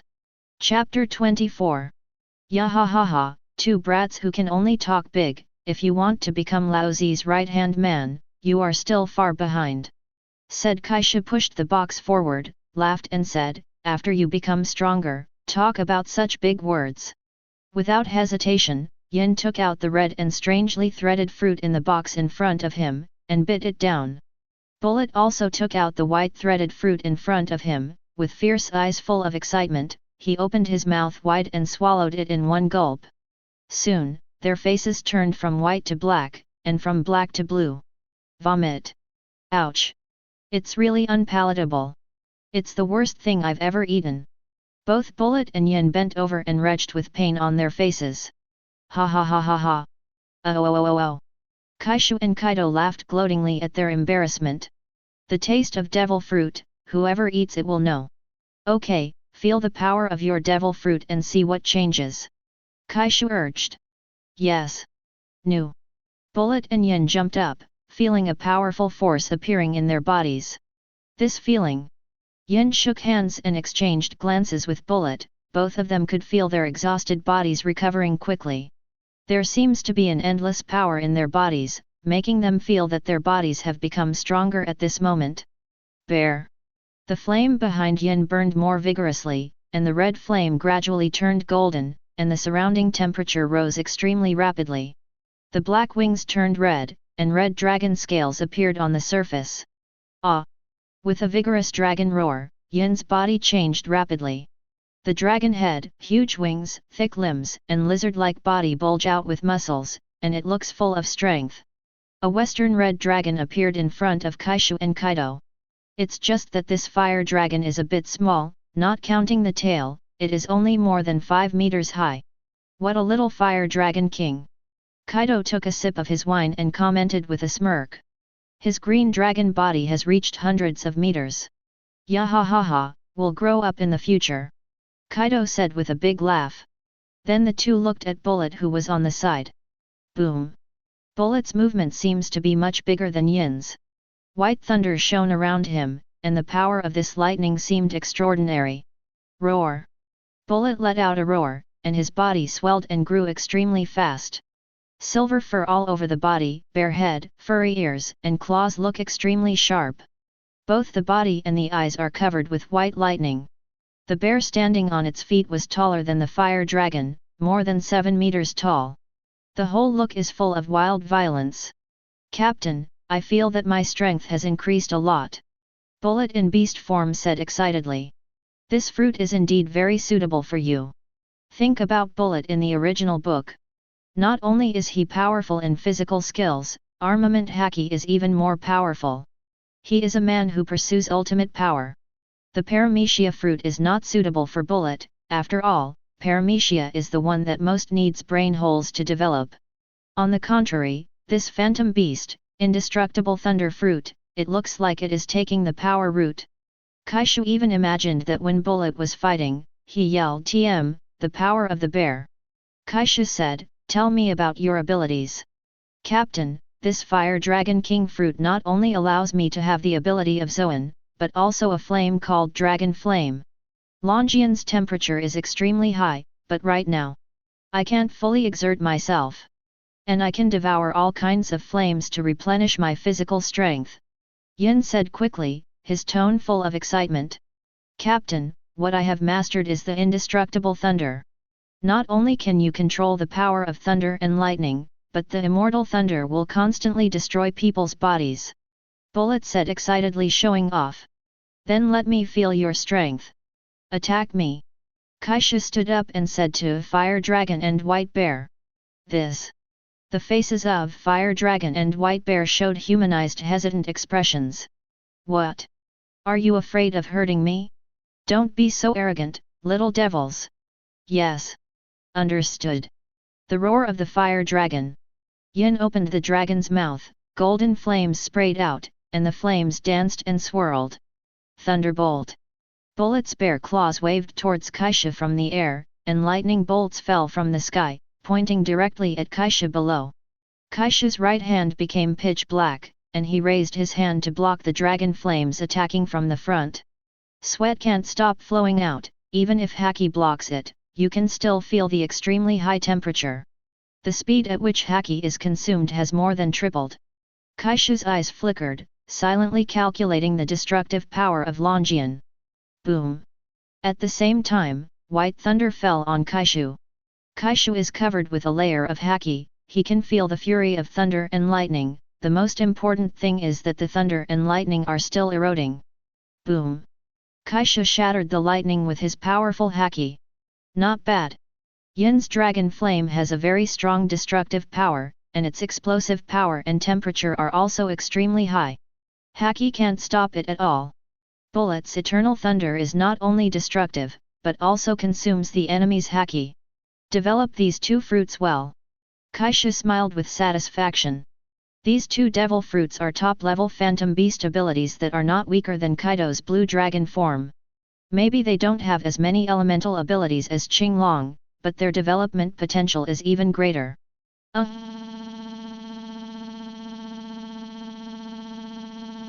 Seated, you little devil, don't let the two phantom beast fruits of Big Brother. Kaido is the one who is most aware of the power and potential of phantom beasts, he said encouragingly. Don't worry, Master Kaido. The two shouted at the same time. Go to practice. Kaishu waved his hand, and the two impatiently walked towards the dark forest. They want to experience the power they have now acquired in actual combat. Brother. Kaido looked guilty and hesitated to speak. Kaishu smiled and asked, Kaido, are you feeling sorry for Laozi? Brother, if I hadn't brought it back. Stop talking silly, you idiot. How can an elder brother blame his younger brother for his good intentions? Kaishu interrupted Kaido boldly. Then a sly smile appeared on the corner of his mouth, and he said, and I told you, my fruit ability will not always be planted in ancient times. Chapter 25. Didn't I tell you, my fruit ability will not always be the ancient species? Hearing Kaishu's words, Kaido stopped drinking, and looked at his brother with a smile on his face in surprise. Brother, what do you mean? It means. The corners of Kaishu's mouth curled up, revealing his white teeth, his pupils shrank, and his body changed rapidly. The black eyes turned yellow, two sharp teeth protruded from the corners of the mouth, and the nails became sharp. The surrounding flowers and trees began to turn yellow and quickly withered, and the insects lost their lives without a breath. Laozi is already a phantom beast. Kaishu, who is more than 8 meters tall, exudes a terrifying aura like an ancient beast. This. Kaido looked up at his elder brother in surprise.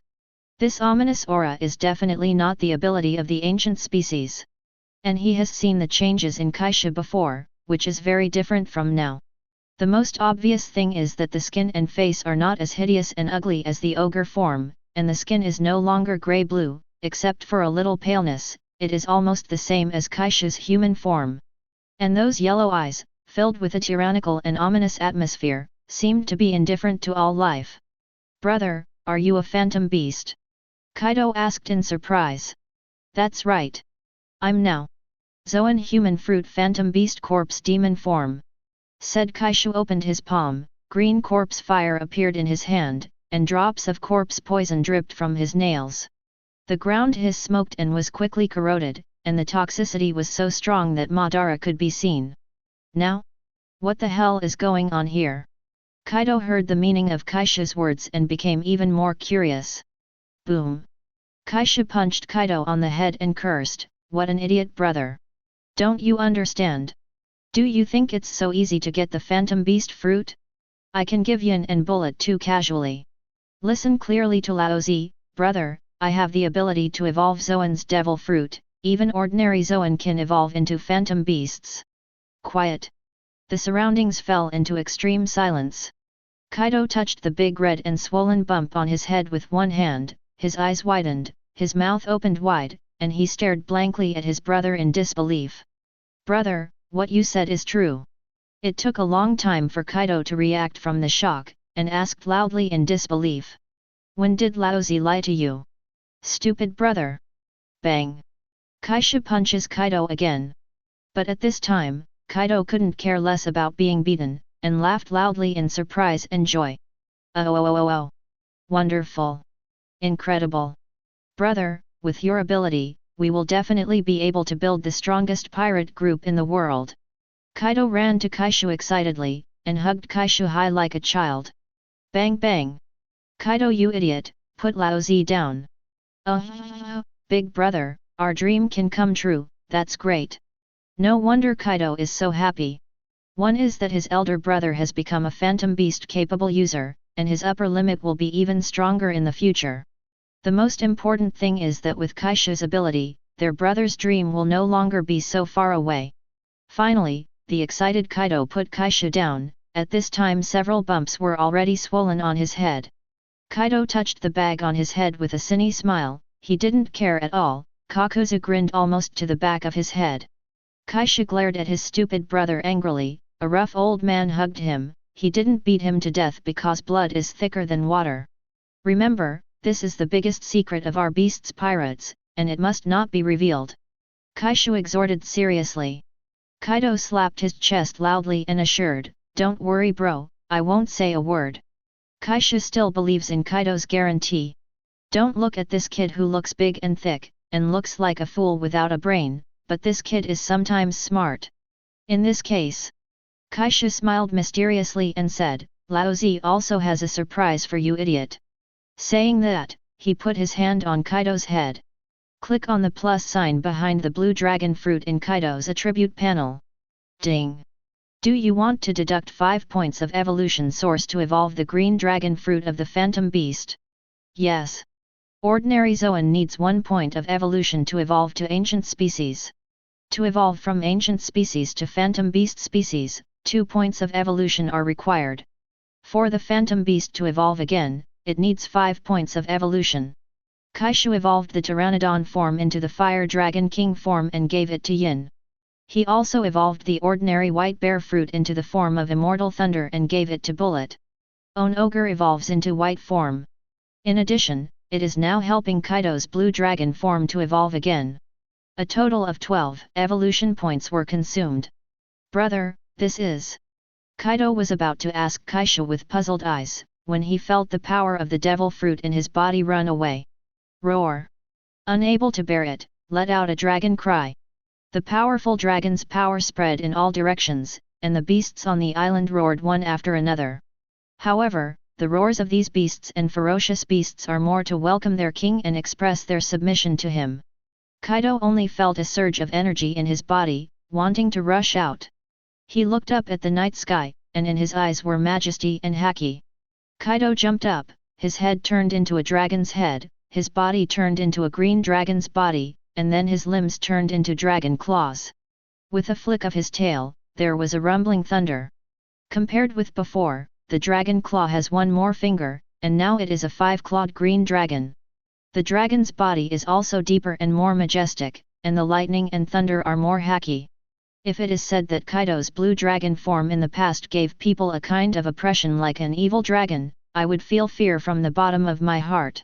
Then the green dragon above the head now gives people a sense of sacred majesty and inviolability, and people can't help but worship. Kaishu looked at Kaido's changes, took another look at his attribute panel, and laughed maniacally. Zoan Dragon Fruit Super Phantom Beast Sacred Dragon Form. Chapter 26. Name, Barbarossa Kaido. Race, Ghost Race. Identity, Deputy Captain of Beasts Pirates. Loyalty, 100, Deadly Loyal, Never Betrayal. Talent, Ghost Body, Calling the Wind and Calling the Rain, Dragon Might. Devil Fruit, Zoan Dragon Fruit Super Phantom Beast Holy Blue Dragon Form. Haki, Conquerors, Intermediate, Armed Color, Advanced, Knowledge Color, Intermediate. Kaido's fruit ability directly evolved into a holy beast Qinglong. And even the race of the fruit has directly changed from Muya fruit to Dragon fruit. The most difficult conquerors to upgrade, just because of the evolution of the fruit, directly rose to the level of intermediate conquerors. The most important thing is that he also has 2 talents, Long Way and Call the Wind and Rain. Big brother, your ability can even evolve phantom beasts. Kaido, who has returned to human form, said excitedly. Only those who are connected with my blood can evolve, and others cannot. Kaishu said with a smile. Then he asked, how? What is the ability after evolution? Kaido couldn't help but laughed excitedly and said, my physical strength in human form is not weaker than Big Mom's steel balloon. If it is covered with dragon scales, to be honest, I don't know how hard it is. While talking, Kaido let out another excited laugh. He was so happy today that he couldn't help but want to look up to the sky and laugh. Kaido, who was being happy, saw Kaishu's gradually unfriendly eyes, immediately straightened his face, and continued, and the ability to control all has been strengthened several times, the most important thing is. Speaking of this, Kaido is like a child who wants to show off to his parents, showing off in the form of an orc. With a wave of his hand, a stream of water appeared in his palm, and he threw it towards Kaishu. Clatter! The water splashed on Kaishu's body. Kaishu didn't mind, but blurted out with a smile on his face, sea water. That's right. I can control the water now. Kaido couldn't help laughing again. In the world of the sea, what it means to control the sea water is self-evident. And sea water is the nemesis of all demon fruit power. Kaishu also followed Kaido this time and laughed happily. The holy beast, Qinglong, calls the wind and calls the rain, moves the clouds and spreads the rain, and controls the seasons. The great Poseidon lives in the dragon palace and lives under the sea. The holy beast Qinglong controls the sea water? It makes sense. After Kaido's detailed narration, Kaishu learned about this evolution, which is an all-round enhancement for Kaido. The elemental power that Kaido has mastered before, thunder is not as good as thunder fruit, fire is not as good as lava fruit, wind is not as good as hurricane fruit, and flame clouds can only hold things up. Of course, it is not ruled out that Kaido did not develop these elemental abilities carefully, but only used these abilities as auxiliary. Now the elemental power that Kaido has mastered has become even more terrifying. Apart from being unable to elementalize the power of thunder and lightning, it is believed that it will not be weaker than those with the ability to thunder, and it will even be more terrifying. With the development of the flame, the temperature will become higher and higher, and it is not impossible to surpass the temperature of magma. The power of the wind is even more terrifying. It can cause large-scale storms, if used together with the power of the cloud, blowing wind and rain. It can even cause unrivaled natural disasters in a short period of time, easily destroying a country.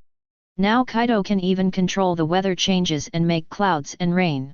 If Big Mom is the woman who conquers the weather, Kaido can now completely control the weather. Kaido, dragons can call wind and rain, they can be big or small, they can ascend or hide, the big ones make clouds and fog, and the small ones hide their shapes. Since that's the case, your holy blue dragon form can of course change in size. Kaishu thinks of fighting in the orc form, maybe he can control the size. For opponents of the same strength, the larger the size, the stronger the strength and defense, but the same speed and reaction will be reduced. Therefore, two people who are really equal in strength are not the bigger the better. For example, when playing Cell in Dragon Ball, Trunks blindly pursued combat power, which made him a living target for Cell, whose speed could not keep up. The same is true for One Piece world. It also has the strength of Vice Admiral. Although the giant Vice Admiral is more destructive, its speed and reaction are much weaker. Kaido's fruit ability may allow him to control himself more perfectly. There is also Long Way, the dragon is the leader of the scales, and all creatures in the sea should naturally be under his command. Kaishu thought of Kaido's other talent Dragon Power. Kaido may make sea kings submit and control. In this way, he has the same power as Poseidon. I know big brother, I will develop this fruit well. Kaido took Kaishu's words seriously, and nodded with steady eyes. Kaishu smiled with relief, he believed in Kaido's potential. Kaido, who is only 21 years old, is in the growth period of strength.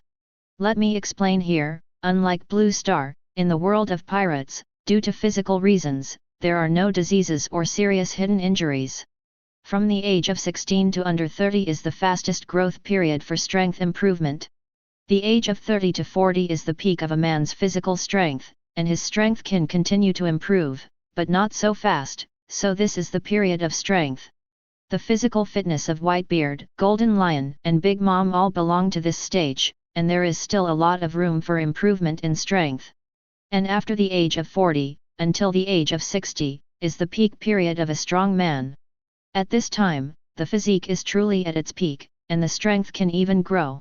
For example, Akainu, Aokiji, and Kizaru in the original book became stronger 2 years later. Akainu was 53 years old when he became the marshal.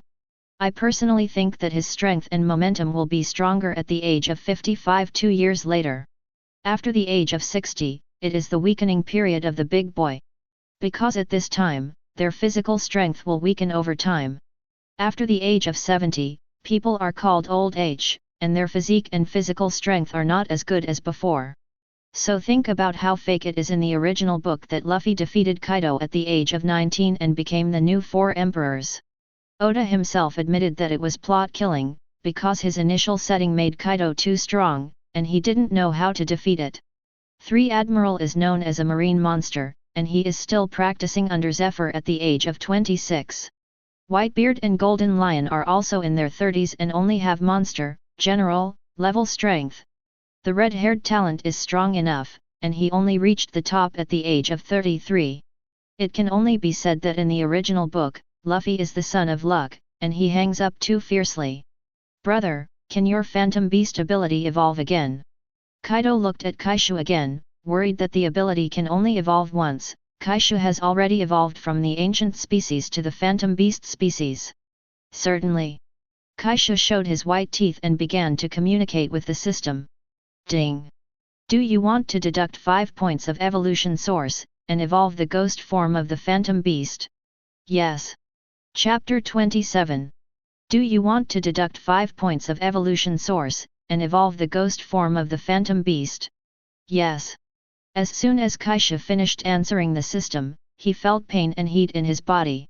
As if being in a volcano, sweating profusely, with black substances mixed in the sweat. After a while, the heat gradually receded, and every cell in the body was as comfortable as soaking in a hot spring. Ah! Kaishu involuntarily turned into a corpse demon, and in the bright moonlight, he looked up to the sky and screamed. Soon, his pupils changed first, the yellow eyes gradually deepened, and gradually turned green. His black hair turned white, his body did not grow, but his tall body in the form of a corpse was shrinking. Under the moonlight, his skin had a faint metallic luster. 8 meters. 7 meters. 6 meters. 3 meters. He didn't stop until his body was concentrated to 3 meters. At this moment, the aura exuded from Kaishu's body made even Kaido beside him feel terrified. Obviously he no longer looks tall and mighty, but every cell in his body is telling Kaido that Kaishu is even scarier. Ominous. Fear. It seems to be the source of death, which makes people have a creepy feeling.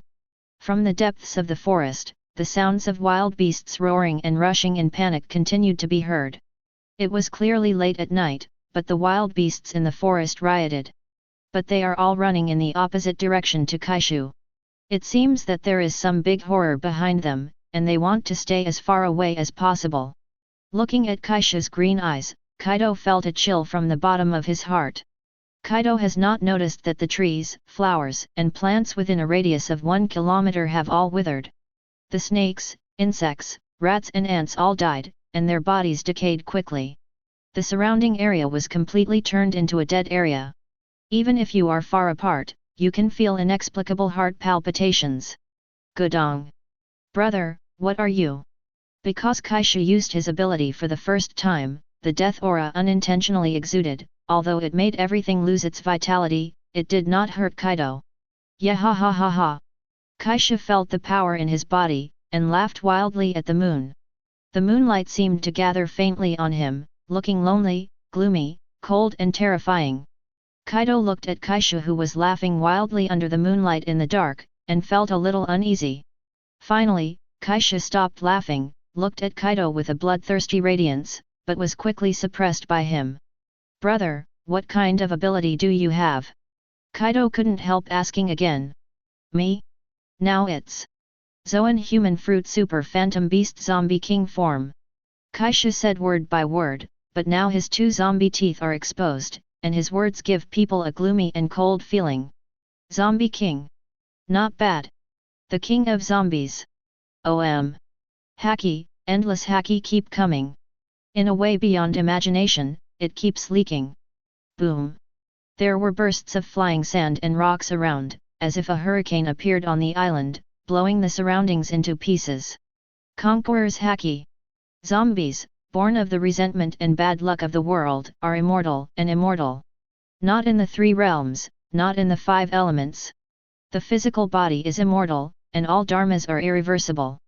Name, Barbarossa Kaishu. Race, Ghost Race. Identity, Captain of Beasts Pirates. Talent, Reinforced and Iron Bones, Ghost Body, Immortal King Kong, Immortality. Devil Fruit, Zoan Human Fruit Super Phantom Beast Zombie King Form, Plus. Haki, Conquerors, Advanced, Armed Color, Top, Knowledge Color, Advanced. Captain's Exclusive Ability, Mind Pupil, Commander. Influence Level, 0. Evolution Source, 1. Originally 15 points of evolution source, 3 points have been added by Conquering Bullet, now a total of 17 points are used. Kaishu's Conquerors has been directly promoted to the advanced level, perhaps because the awakened talent is related to the physical body, and Armament Haki has reached the top level. Kaishu closed his eyes, feeling the power of Zombie King's ability. First of all, his corpse poison and death energy. Dead air can deprive everything of vitality, whether it is human beings, animals, or plants. The corpse poison is even more pervert, as long as his corpse poison invades the body, it is almost a dead end. Unless you have a high-level haki, you need to master the skills of internal destruction to remove this corpse poison. At the same time, Kaishu also possesses a power, but it has not been awakened yet and needs to be developed. At the same time Kaishu also mastered the power of blood. And this power is divided into 2 types, one is that Kaishu sucks blood, which can replenish physical strength and enhance the power of the fruit. That's right. The fruit of Zombie King does not even need to be developed by Kaishu himself, as long as he sucks the blood of the strong, he can become stronger, and even fruit awakening directly. The other is more terrifying, and that is to use one's own zombie blood to develop descendants. But the development of descendants here is not to make human beings zombies. If that is too scary, it is equivalent to Kaishu being able to create infinitely Phantom Beast ability users. Kaishu's ability is actually similar to Moria's zombie in the future. The same is to use corpses to create zombies. The difference is that the zombie created by Kaishu is not afraid of the sun, but has no thought, just a dead thing. However, Kaishu's zombie can retain the fighting power of the previous life, and there are certain enhancements to the corpse and armament haki.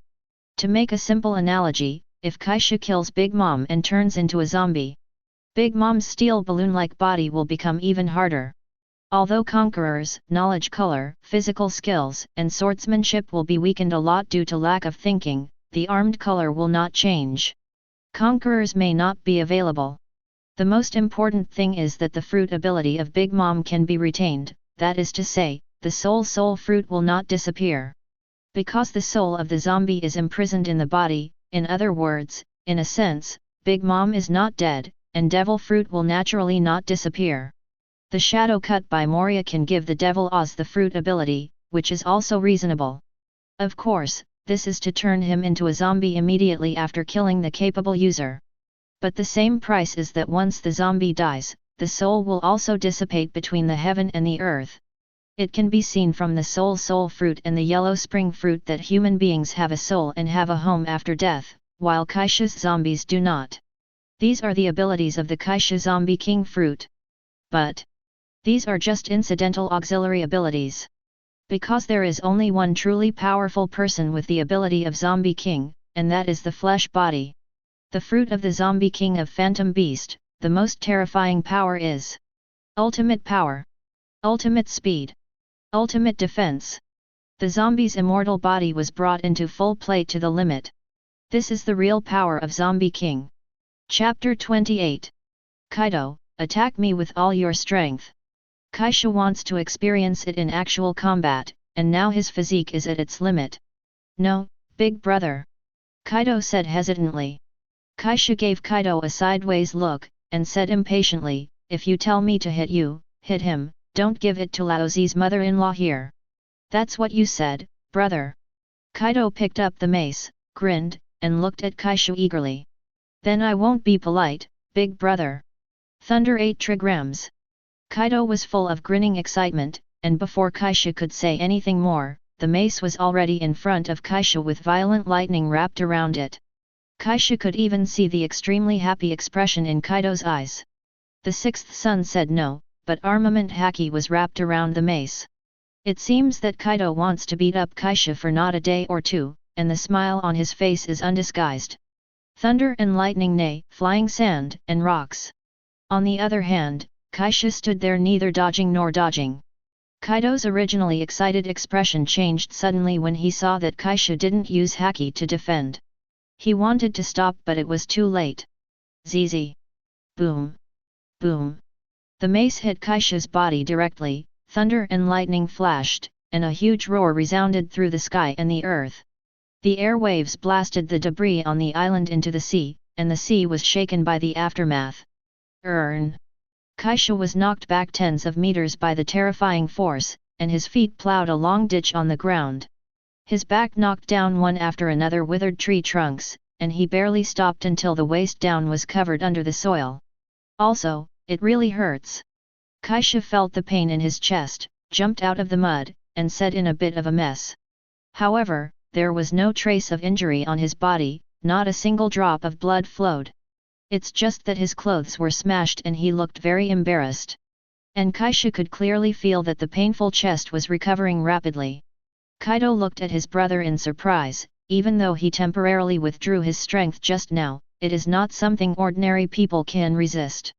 Not to mention anything else, even if an ordinary vice admiral was hit by him like that, he would be seriously injured if he didn't die. Most importantly, Kaishu resisted completely with his body, completely useless with armament haki.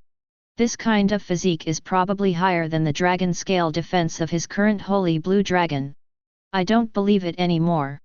At first he was still worried about Kaishu, but seeing that nothing happened to him, Kaido became unconvinced again. Roar! With a loud roar, he transformed into an orc directly, and rushed over again as fast as lightning. Brother BD, take another trick from me, don't die. Thunder 8 trigrams. In this attack, Kaido went all out, using his fruit ability and armament haki. Ha ha ha ha. Come on. Kaishu was not afraid, he still didn't use haki with crazy eyes, opened his hands like a madman, and laughed wildly in the thunder. Boom! Boom! Puff! The force enough to cut mountains and break mountains hit Kaishu, and Kaishu flew backwards like a cannonball without any accident. A large mouthful of blood spit out from the mouth, and the chest seemed to sink a little. The ground under his feet split like a spider's web, and terrifying shock waves ravaged the surrounding area. Bang bang bang! Boom! One by one withered trees were broken by Kaishu, but they didn't let go of the powerful force. It didn't fall from the sunken trunk until it flew hundreds of meters away and knocked out a dent in a tree trunk that could only be surrounded by a dozen people with their hands open. Kaishu felt that his internal organs were about to be shattered, and spit out a few mouthfuls of acid water. But just for a while, Kaishu felt a numbness in his body, and the cells were excited like hormones, and were repairing the ruptured internal organs. "Brother, are you okay?" Kaido regretted that he shot hard, and hurried over to ask. "Cough, cough cough. It hurts lousy to death." Kaishu lay sprawled on the ground, grinning and saying. "But look at his body, there are only some small wounds, which have healed when Kaido ran over. Only from his slightly sunken chest, it can be seen that Kaishu suffered internal injuries." "Brother, what are you?" Kaido's eyes widened, looking at Kaishu in disbelief. That was a full blow. Kaishu didn't use haki, just body defense. Just vomited a few mouthfuls of blood and suffered some minor injuries? And according to Kaido observation haki's observation, Kaishu's injury is recovering rapidly and he will recover soon. Is it so, pervert? After awakening, the ability users of the ancient species of Zoan may not necessarily have such defensive power, right? You must know that after the Kaido fruit has evolved, although it has not been developed much, it also has the strength of an admiral candidate. It is only one step away from the monster, General. Although the body is strong enough, it really hurts, and haki can destroy the internal organs in my body. Kaishu summed it up a bit. That's right, Kaishu just had his guts shattered. Kaido armament haki's cultivation is not low, and he can also do internal damage. If it were another person, I would be dead, but Kaishu in Zombie King form, as long as he still has physical strength, his internal organs can be regenerated and repaired. This is the resilience of the Zombie King's immortality. Shua. After lying down for a while, Kaishu jumped up and looked at the shocked Kaido, shaking his sore neck and grinning grinningly. "Big brother, what do you want to do?" Seeing Kaishu's unkind eyes, Kaido immediately asked vigilantly. "My ability test is almost done, now let Big Brother test your fighting ability." Kaishu showed his white teeth, and his fingers made a click sound.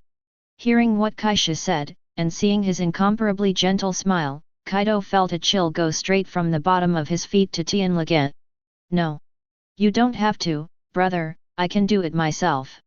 Kaido stepped back unconsciously, with resistance all over his face. Kaishu said with a cold smile, "How can this work? You must know that actual combat is the best way to practice." And speaking of this, Kaishu's light green eyes seemed to have a scarlet light flashing. "You just played lousy, didn't you have a great time? It's still a trick." Seeing that the situation was not good, Kaido ran back decisively, otherwise he would be beaten. "Shua." Kaishu smiled, stepped on his feet, and caught up with Kaido in an instant. Boom! One punch directly knocked Kaido to the ground. "Brother, you told me to attack with all my strength. Then I'll help you practice now, okay?" Bang bang bang! Boom, boom boom! Ah! Ah! Chapter 29. Boom! Boom! "You two idiots, it's still time to grow your body, don't train your body to collapse, you two idiots!" Kaishu punched Yin and Bullet directly to the ground. There was a big lump on the heads of the two little guys, and white smoke was still hissing. These two brats probably wanted to be Kaishu's most capable subordinates, and they began to compete with each other from the second day, constantly increasing the amount of training. "You practiced for 10 hours today. Tomorrow he will practice for 11 hours. You also need to practice while eating." "Humph, then I can squeeze out half of the time to exercise even when I sleep." Even if he has reached the limit, his consciousness is a little fuzzy, but he is still persisting. The extreme self-discipline and crazy training methods shocked the other crew members. It can be said that Yin and Bullet are not eating to replenish their strength, receiving treatment at Ledi Oro, and exercising crazily at other times. If it wasn't for the time needed for eating, healing and resting, I am afraid that these two brats who are competing with each other can practice for 20 hours. Exercise is not as hard as possible. Yin is only 9 years old, and Bullet is only 7 years old.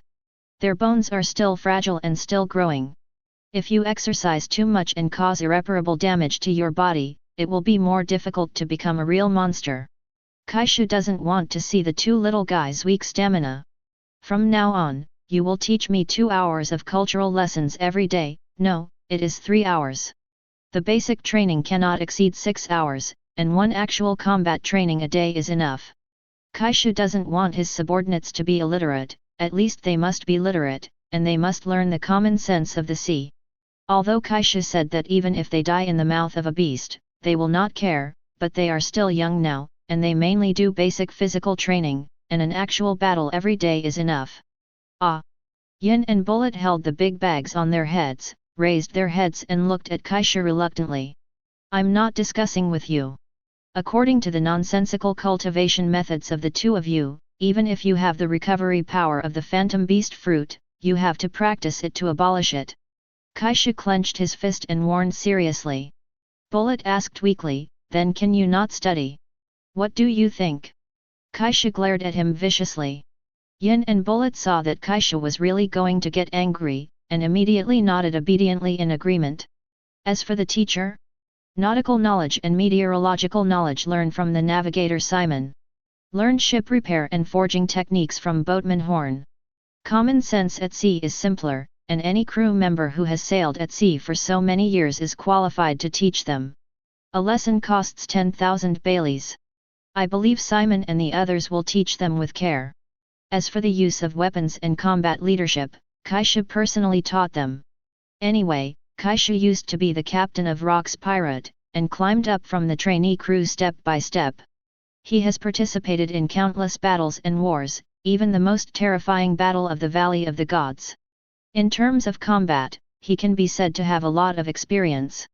Although not as good as the big staff in naval headquarters, it is definitely not weaker than ordinary naval headquarters staff. Throw the two little ghosts to the ship Dr. Ledi Oro, let Simon teach them later, and then return to the forest to continue his practice. Kaishu and Kaido didn't come back until the evening, out of breath. Tear dash. This is the advantage of bringing the logistics crew along. As soon as you come back from practicing, you can eat meals immediately and quickly replenish your energy. Brother, a week has passed, and I feel all right. After drinking and eating, Kaido stretched out his hand in front of Kaishu. Kaishu was not pretentious either, and turned into an orc, looking at Kaido's arm, his green eyes flashed with bloodthirsty desire. Opened the zombie's fangs and bit down. Gudong gudong. He sucked Kaido's blood in big gulps, with a satisfied expression on his face. As long as he is in Zombie King form, human food is not attractive to Kaishu at all. On the contrary, the more powerful the blood, the more Kaishu can't stop. And when drinking Kaido's blood, Kaishu's light green eyes gradually become darker. However, after realizing that Kaido's face was a little pale, Kaishu suppressed the thirst for blood and stopped. Kaishu blood sucking is different from wounded bleeding, it will suck the energy contained in the blood. If you take too much, it will hurt your origin and even shorten your lifespan. So you can't suck Kaido's excessive blood, and only suck blood once a week. Brother, why did it stop? I'm fine, it's just a little blood, and it will make up for it after eating some meat. Knowing that Kaishu can become stronger by sucking blood, and it must be the blood of the strong. Kaido voluntarily became Kaishu's blood bag. Seeing that Kaishu stopped, Kaido stretched out his arms in dissatisfaction. No Kaido, another month, and we'll be almost out of here. There are so many strong people in the sea, you have to be prepared, don't drag Lao Zi back. Kaishu purposely diverted Kaido's attention and said aggressively. Oh, I can't wait. 1 month is enough. Kaido laughed with excitement and anticipation. During this period of time, he has been digesting the gains from the Battle of the Valley of the Gods. And working hard to develop the fruit of the Holy Blue Dragon, Conqueror's Haki has also grown. Although it hasn't reached the level of a monster yet, I believe it won't take long. And with Kaido's current strength, there is absolutely no problem holding an admiral. Nothing else, resist beating. As for Kaishu, the progress is certainly not weaker than Kaido. When he was in the Valley of the Gods, although he was able to fight Zephyr on Par, it relied on his strong physique. The real strength has just reached Admiral's alternate, which is not as good as Zephyr's. But now, Kaishu has stepped into the level of monsters, generals, and his strength is already different. Coupled with the strong physique of the Zombie King, even if he is the strongest with Admiral, Kaishu will not hesitate at all. Of course you can't beat Kaishu, but it's not so easy to beat Kaishu. Zephyr became Admiral 2 years after the Battle of the Valley of the Gods. But Kaishu has come from behind, and in just 1 month, he has already stepped into this level. Although there are reasons for Kaishu's talent, the most important one is of course the Zombie King fruit. Chapter 30. A month later, on a certain sea area of the Grand Line. No matter how many times I watch it, it's still so shocking. Yin looked at the anchor tied under the hull, and Kaishu, who was pulling the pirate ship forward quickly, said with emotion. Bang bang! The sound of sonic booms came from under the boat from time to time. Obviously both are demon fruit power, he and Bullet will be weak when they come into contact with sea water. Kaido is like a normal person, and the captain Kaishu is terrifying, he can pull the pirate ship to do physical training in the sea. Did Kaishu eliminate the side effects of devil fruit? Not. Devil fruit will turn capable users into landlubbers, powerless in sea water. But as long as the ability user is strong enough, or wears the sea crystal sea stone for a long time, resistance will develop. In this way, whether you are wearing sea stone or in sea water, you will not feel weak. Luffy, who just went to sea, would be paralyzed when he touched the sea stone, but after Wanukuni practiced wearing sea stone shackles for a period of time, he was still able to compete with Kid. This shows that the side effects of devil fruit are not irresistible. This is the case for Kaishu now, he has indeed lost the ability to swim, and the sea water will also consume a lot of his physical strength. But he can rely on his strong body and use his powerful explosive power in the sea to pull the boat forward. That's right, Kaishu couldn't swim, and kicked with explosive power to move forward. In this way, it is a kind of exhausting exercise for his body and physical strength. Bullet put down the heavy dumbbell at the side, shirtless and sweaty, and came to Yin's side. Feeling the moving speed of the pirate ship, he said enviously, the monster's physical fitness, amazing physical recovery speed, the captain is getting stronger every day. Really pervert. Little ghost, you have forgotten the most important point, that is the super willpower of the elder brother himself. There has never been a lack of talented and powerful people in the sea, but there are very few people who have truly become strong people who run wild in the sea. Except for those who died halfway, the most fundamental reason is the gap in will. Kaido came out of the practice room, looked at Tahai and smiled proudly. I understand, Master Kaido. We won't fall behind. Seeing Kaishu's self-abuse training every day, which is unimaginable by ordinary people, inspires Yin and Bullet not to slack off. Otherwise, they will never be able to help Kaishu. It is hard to repay Kaishu and Kaido for their kindness. Pang! Kaishu jumped onto the deck, wet but full of powerful beauty. With a tall and straight body, the shadow under the sun covered Yin and Bullet. A beast-like breath rushed towards him. Chilling. To the horror of the crew members who stood by early to prepare the towels, Kaishu took the towels and walked towards them while wiping them. How far is it from the capital of the Seven Waters? Kaishu was lying on a huge sun lounger, his face was full of comfort, and his whole body was extremely relaxed. He picked up the fruit on the table next to him and ate it. Simon, who was standing next to Kaido, said in awe, Captain, if all goes well, we will arrive in about 3 days. The purpose of Kaishu's trip is to go to the capital of Seven Waters to find Tom the Murloc to build a pirate ship. Don't forget that they are in the scientific research base of ZF in the world, and they obtained the branch of the precious tree atom. Since we have to sail in dangerous seas, how can we not have a strong ship? Moreover, most of the future members of the Kaishu pirates will be Zoan capable users. The height and size will not be small, of course, you need to change to a larger ship. You two brats, why are you still standing here? Hurry up and learn. Kaishu raised his fist threateningly. Yes. Hi. Yin and Bullet held their heads reflexively, and hurried to study. In the past 2 months, they have suffered a lot of Kaishu's fists. Kaishu never talks nonsense, his way of education is. If the kid is disobedient, just beat him up. No? Just hit it again. Oh. Kaido leaned on the recliner and drank wine. Seeing this scene, he seemed to recall his childhood, and smiled gloatingly. 3 days later. Is that the capital of 7 waters? The crew marveled at the distant island of the great fountain above the city. Yin and Bullet also looked excited, this is their first island after going out to sea. Isle of Beasts doesn't count.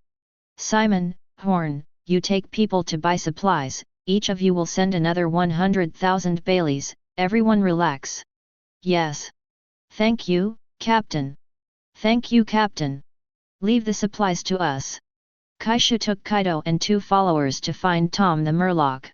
Hey, do you know where Tom's studio is? As soon as he got off the boat, Kaishu casually stood in front of a passerby and asked. Gudong. Seeing the 2 7-meter-tall Kaishu and Kaido exuding a fierce aura, the passersby instantly sweated profusely and said tremblingly. Tom, studio, they're at Hulk Island, and you can rent a blue and it'll take you there. Kaishu grinned and strode away. The height is catching up. Hi. Seeing the backs of Kaishu and Kaido, passersby sat down on the ground, terrified. I came to a shop that rents blue in the port, and rented 2 medium-sized blue that can usually take 10 people. To Tom's workshop on Hulk Island. Blue is a very human creature. Hearing what Kaishu said, he let out a joyful cry, and quickly moved along the waterways in the capital of the 7 waters. Wow! It's so interesting here, it's all waterways. Yin and Bullet looked left and right strangely, only then did they look like children less than 10 years old. Big brother, when did we first come to this island? 6 years ago, with Whitebeard, and he blackmailed me for a cask of wine. It's been 6 years, I really miss it.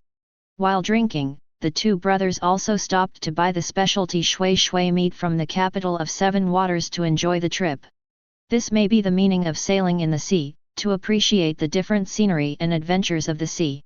The 2 little devils also tasted the water and meat curiously, laughing a little childishly from time to time. A creature like Bruce is really good. It is not only fast, but also flat and stable. It can't feel any bumps, and it is really suitable for travel. Hulk Island, as the name suggests, is a place where old ship parts are piled up. Murloc Tom is the horned Murloc of the Murlocs. He possesses the outstanding strength of the Murlocs. Although he is obese, he is extremely powerful and can lift a boat with one hand. Many years ago, Gold Roger asked him to build a pirate ship, and completed the Oro Jackson with the treasure tree atom as the keel. As the reputation of the Roger pirates became more and more famous in the sea, Tom naturally shared a part of the glory. In the capital of 7 waters, there is only Tom, a Murloc. Blue knows where he is, and soon sends Kaishu to the vicinity of Tom's residence on Hulk Island. Chapter 31. There is only one simple house in the entire Hulk Island. It's Tom's studio. Kaishu saw the light yellow-skinned Murloc at a glance, writing and drawing by the sea, measuring something from time to time, as if he was seriously drawing a design. His fat body looks like a big seal when viewed from the back. Beside Tom stood a 30-year-old woman with green hair, who looked delicate and beautiful, with only 2 shells covering the important parts of her chest, revealing a large area of snow-white skin. Tom, who was concentrating on drawing the blueprints, didn't notice the arrival of Kaishu and Kaido, but the woman noticed it immediately. Mr. Tom, someone is here. Keiluo reminded. Tom stopped the pen in his hand, and looked back at Kaido and Kaishu in doubt. As for the 2 little ghosts, they were naturally ignored. When he saw the appearance of the 2 tall figures clearly, Tom couldn't help shrinking his pupils. Keiluo, you go back first. Mr. Tom. I have something more important, you go back first. Tom whispered to Keiluo seriously. Oh well.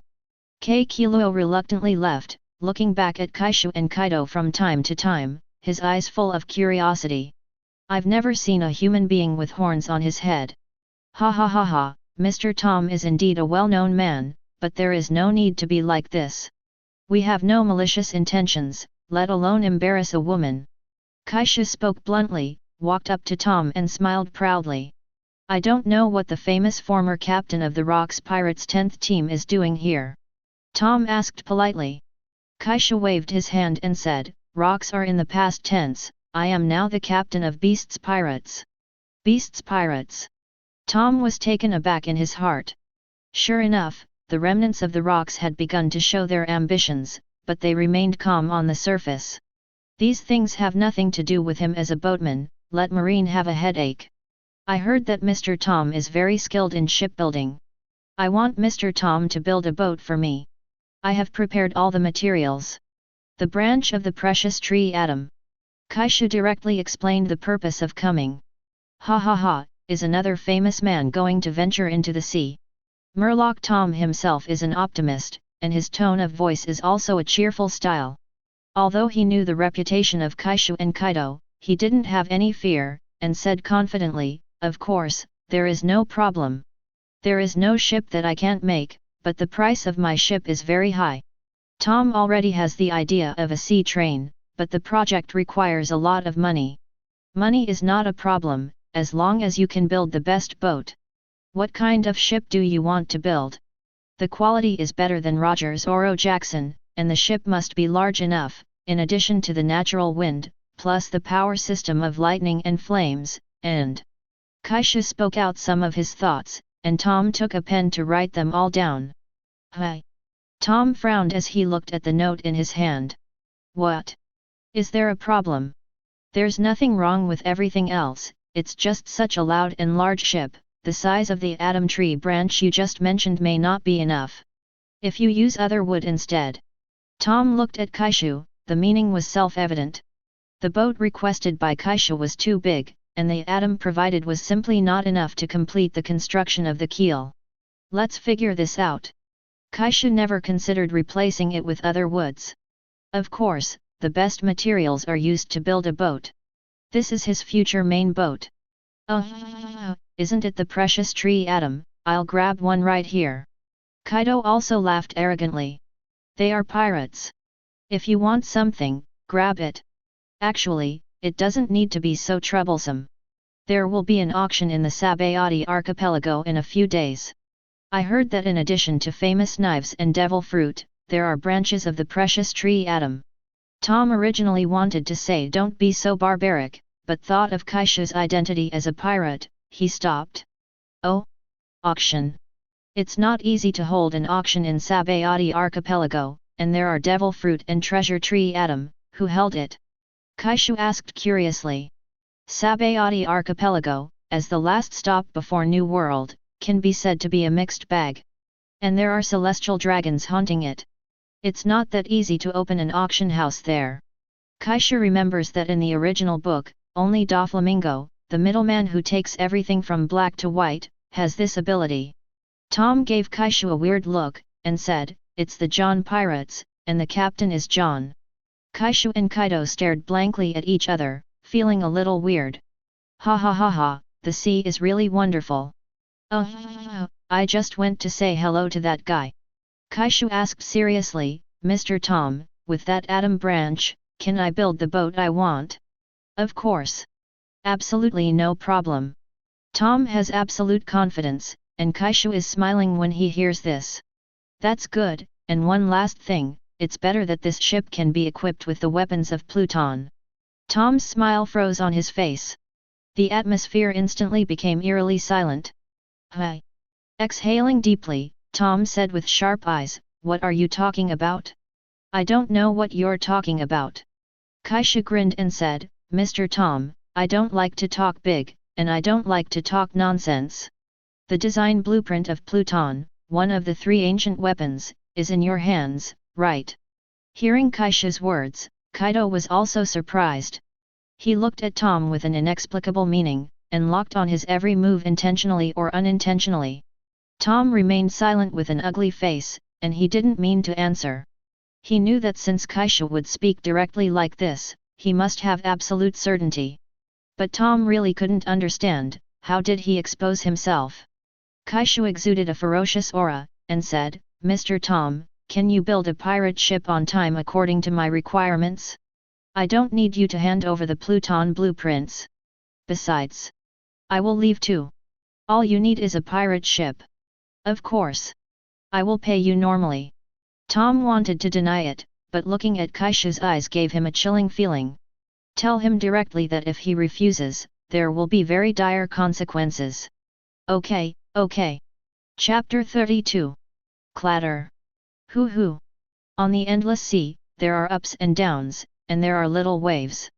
It was a scorching summer just now, and it turned into a cold and windy winter in no time. Snowflakes began to fall in the sky, the temperature suddenly dropped to below zero, and the wind that blew was bitingly cold. This is the weather on the Grand Line, unpredictable and difficult for ordinary people to adapt to. A large-scale ship is slowly advancing on the sea. On the mast of the ship, a skull flag with ghost horns and fangs is hung on it, flamboyant and wanton, showing the identity of the pirate ship. "Captain, Lord Kaido, the Sabayati archipelago has been seen ahead." On the deck of the pirate ship, Kaishu and Kaido are wearing thin clothes and lying comfortably on sun loungers. The so-called cold climate is just a joke to them. At this time, on the observation platform on the mast, a crew member shouted with a telescope. In front, visible to the naked eye, a beautiful group of islands full of various bubbles appeared. After days of sailing, the Beast's pirates finally arrived at the Sabayati archipelago. They came here, of course, for the branches of the precious tree Atom. Tom is already preparing other materials for shipbuilding. When they bring Atom back, they can start building the pirate ship belonging to the Beasts. In just a short while, the sky cleared up again. The wind and the sun are really good weather, and the weather in this sea area feels like a joke. Sabayati Archipelago, located in front of the Red Line in the middle of the Grand Line, near Marineford where the naval headquarters is located. Because there is the world's largest mangrove, Yarkai mangrove, and because the roots of the tree are always exposed to the water, the whole island is composed of 79 trees, which are divided into 79 areas, so the Sabayati archipelago is formed.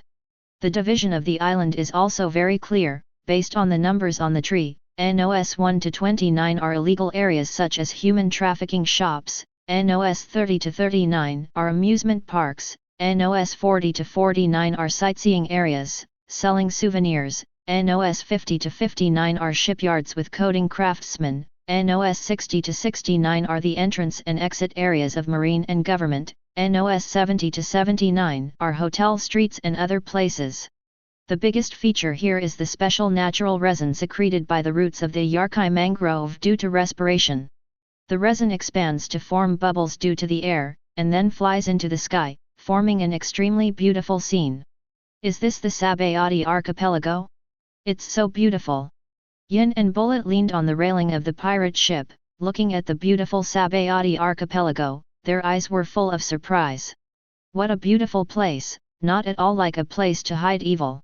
After getting off the boat, Kaishu squinted his eyes, looked at the beautiful scenery around him, and sighed again. Well, I heard that this is a sin island that combines entertainment and crime. Yin explained. Bullet asked curiously, Jin, how did you know that? I've just heard of it. Yin shrugged. Looking around, thick tree trunks and bubbles obscured the sight, and the surroundings appeared quiet and beautiful except for the bursting of bubbles from time to time. Not long after, the four of them came to a thick tree trunk with the mark 23 on it. It's Area 23, I remember it seems to be an illegal area for human trafficking. Looking at the conspicuous mark, Kaido said in a strange tone. Will someone come to kidnap us and sell us as slaves later? Yin and Bullet looked around curiously, there was no fear in their eyes, but a little expectation.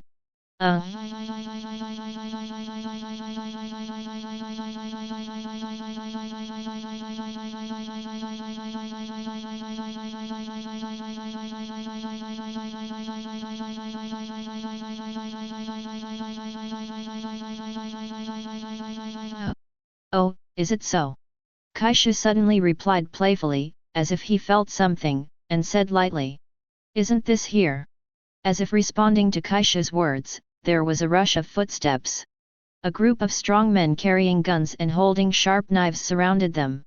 The leader was a strong man holding a long knife, looking fierce, more than 6 meters tall, exuding a vicious aura, and said arrogantly, "Ha ha ha, how lucky! I was able to meet the little ghost of the Lunaria tribe." The strong man looked at Jin with greedy eyes. "Ha ha ha, boss, these two men are also good. I heard that celestial dragons like such tall and mighty mounts the most." A group of human traffickers surrounded Kaishu and Kaido's angry eyes, laughing unscrupulously, with arrogance, completely ignoring Kaishu and the others. In this sea, there is never a shortage of greedy people, people who take risks for money, and even more fools. "Brother idiot, is this what you said, that no one would dare to mess with you?" Seeing Kaido's ugly face, Kaishu teased in a strange way. "I didn't take the arrogant language of these traffickers to heart. After all, he doesn't need to care about anything with a group of dead people. These damn fools will pay for their stupidity." Kaido looked at the many traffickers with cold eyes, and his tall body exuded a strong murderous aura, which was cold and intimidating, making people fearful. "Huh? Kill us, it seems that you still don't understand the situation." The leader of the strong man sneered, holding up a long knife in his hand, with an extremely fierce expression. "The boss is the big sword Yunal, who can defeat even pirates with a bounty of 80 million. You guys should obediently become my uncle's Bailey." Yunal rushed forward with a smirk, trying to subdue Kaido and the others. Who the hell doesn't understand the situation? Kaido's huge body rushed out, like a raging beast, with a terrifying momentum. He punched the rushing leader, and blasted past. "You ignorant ants!" With a huge fist and an incomparably violent aura, Yunal's face changed drastically in an instant. Clang! Boom! The fists and knives met, and the violent air waves scattered, causing the ground several meters around to crack rapidly, taking the shape of a spider's web. The sharp long knife lasted only a second before it broke with a click. Kaido's huge fist hit Yunal's body unabated, and Yunal was blown away like a cannonball, with blood spitting out of his mouth, smashing several big trees before rolling heavily fall to the ground. Boom! There was a loud noise, and the body was irregularly paralyzed on the ground, motionless, obviously not breathing. "Ah! How is it possible? Boss can defeat even pirates with a bounty of 80 million. It was killed by a punch. How can this be?" A group of traffickers opened their mouths wide, sweating profusely, watching this scene in shock, and some of them who had seen Yunal's attack were even more desperate. "A reward of 80 million? Don't compare Lao Zi with those trash." With a tall body and a terrifying aura, Kaido's eyes were cold, looking at a group of desperate human traffickers. His whole body exuded an aura that was more terrifying than beasts, making people fearful and trembling. "Jin, Bullet, they are handed over to you." "Yes. Yes." Yin and Bullet rushed towards the traffickers without the slightest hesitation. "Die, Thunder Punch!" The iron fist of the fire dragon. Bang bang bang! "Ah! Damn, brat, I killed, ah! No! They are all monsters!" Without any accidents, accompanied by bursts of scalp-numbing screams, dozens of distorted corpses soon lay on the ground. Chapter 33. People around were frightened by Kaido's strength, although there are fights and deaths every day here. But they have never encountered a human trafficker leader who can catch the 80 million Bailey pirates with a single punch like Kaido. Kaido's strength makes them feel scared. There are also those two little ghosts, who are not very old next year, but they are not soft at all when they kill people. The most important thing was that those human traffickers who were not bad were no match for the two brats at all. It was like two tigers rushing into the sheep pen, a one-sided massacre. "Captain, it's all settled. Then let's go." Kaishu was not moved at all, and left here with the three of them. Gudong! The scene suddenly fell silent, only the sound of swallowing saliva from time to time, and Kaishu's unhurried footsteps. When Kaishu and his gang disappeared before their eyes, everyone breathed a sigh of relief and wiped the cold sweat from their brows in fear. Who is that man? Why is he so strong? I don't know, but let's leave Area 23 for the time being. However, there were also people who took out a large stack of reward lists and rummaged through them one by one. Found it. That man is Blue Dragon Kaido, with a bounty of 650 million Baileys. 650 million. And another man is even more terrifying. Who is he? Blue Dragon Kaido's older brother. Evil Ghost Kaishu, the bounty, 670 million Baileys. What? This is the real big man. 1 spreads 10, 10 spreads 100, and after a while everyone in Area 23 knows that 2 big pirates with a reward of over 600 million have come here. This is not New World yet, it is just the first half of the Grand Line Paradise. It's not uncommon to have a reward of over 100 million, but those with a reward of over 200 million are all New World's big pirates, and it's even rarer in Paradise. Naval Headquarters, Marlene Vando. Blue, Bou. Kaka. Moshi Moshi, I'm Sengoku.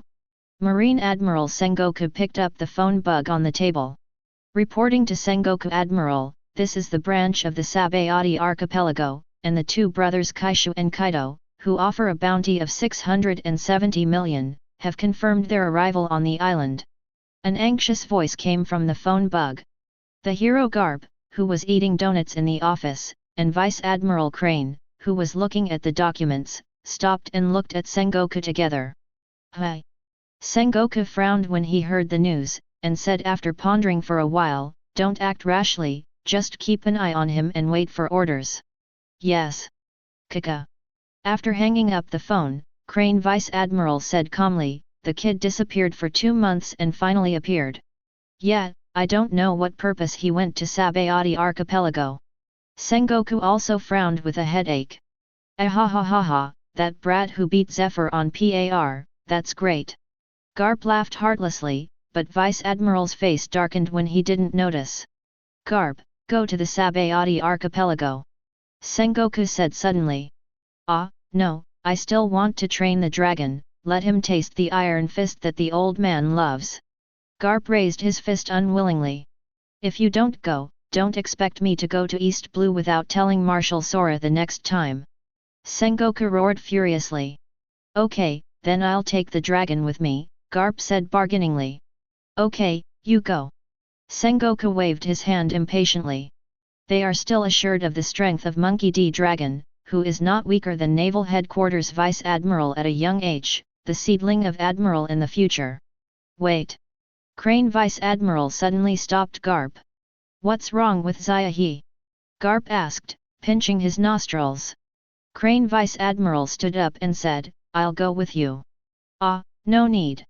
Garp held his nose, his expression reluctance. Stop talking nonsense, Zayahi, let's go together to grasp something bigger, and send the 2 brothers to impel down together. Although Sengoku doesn't know why Crane is going, he definitely supports it. Kaishu didn't know, news of him had reached Naval Headquarters, but even if he knew, he wouldn't care. Area 25 at this time, the location of the auction. A magnificent building like a castle stands here, and a straight avenue extends from the gate, extending in all directions and extending to various areas. Master Duke of Hull, please come in, please come in. Ms. Emily, it's an honor to have you here, please come in. Look, that's the big pirate death magician Ankari who has a bounty of 90 million Baileys. At the entrance of the auction, many waiters were already standing here. After seeing the nobles, they all smiled and greeted them. If you see pirates, you will respectfully get out of the way. Kaishu and the others came to the auction house. After hearing the news that there would be an auction soon, they walked into the hall and found a seat at random, and sat down, waiting for the auction to start.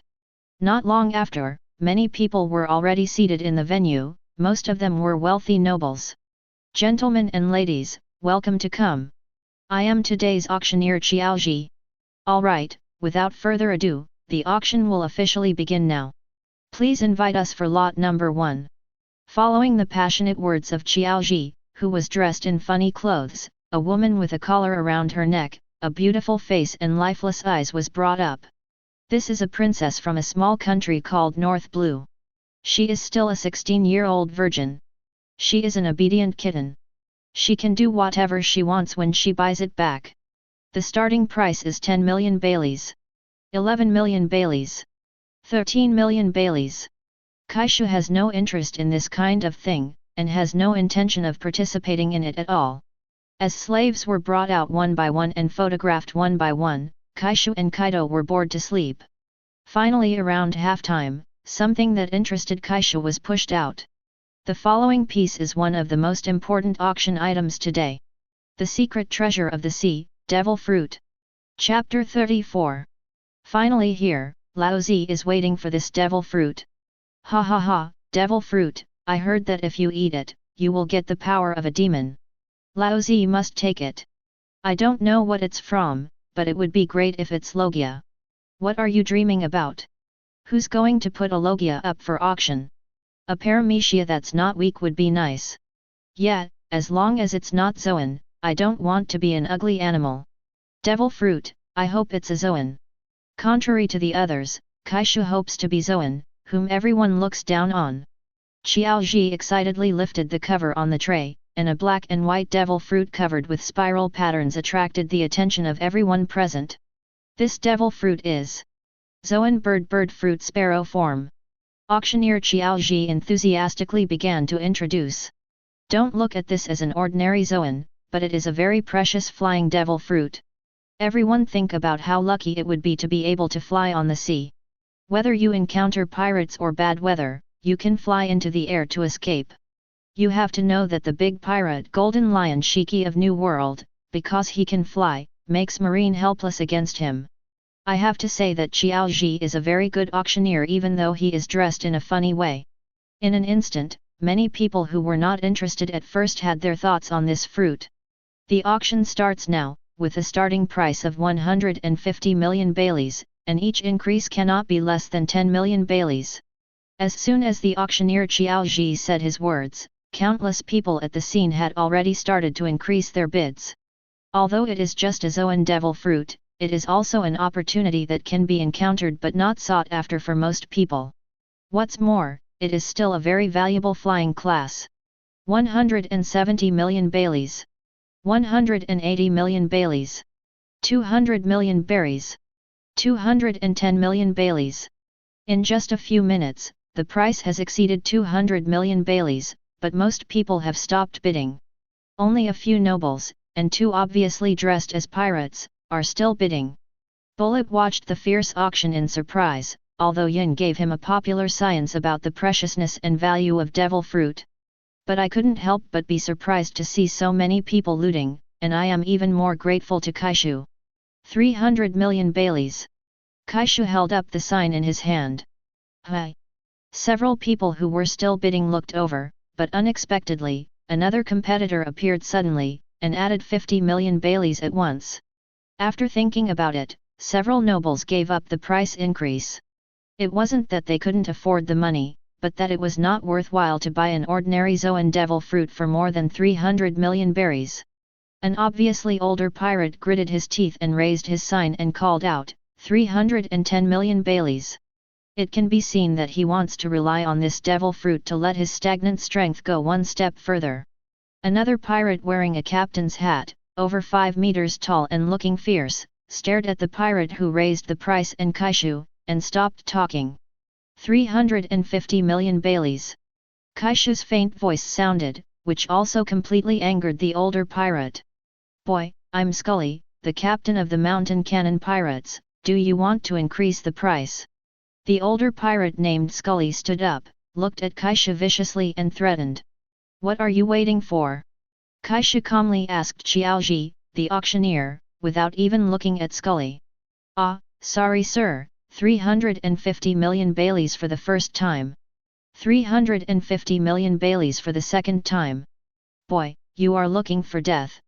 Seeing that both Kaishu and Xiaoji ignored him, Scully walked towards Kaishu angrily.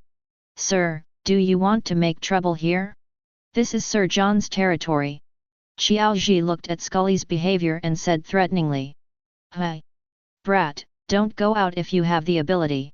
Scully gritted his teeth, and said cruel words unwillingly. You're smart. Auctioneer Xiaoji muttered disdainfully, and continued to shout enthusiastically. 350 million belly. Hello. Before Qiaoji's yelling ended, Kaido yelled at Scully. Huh?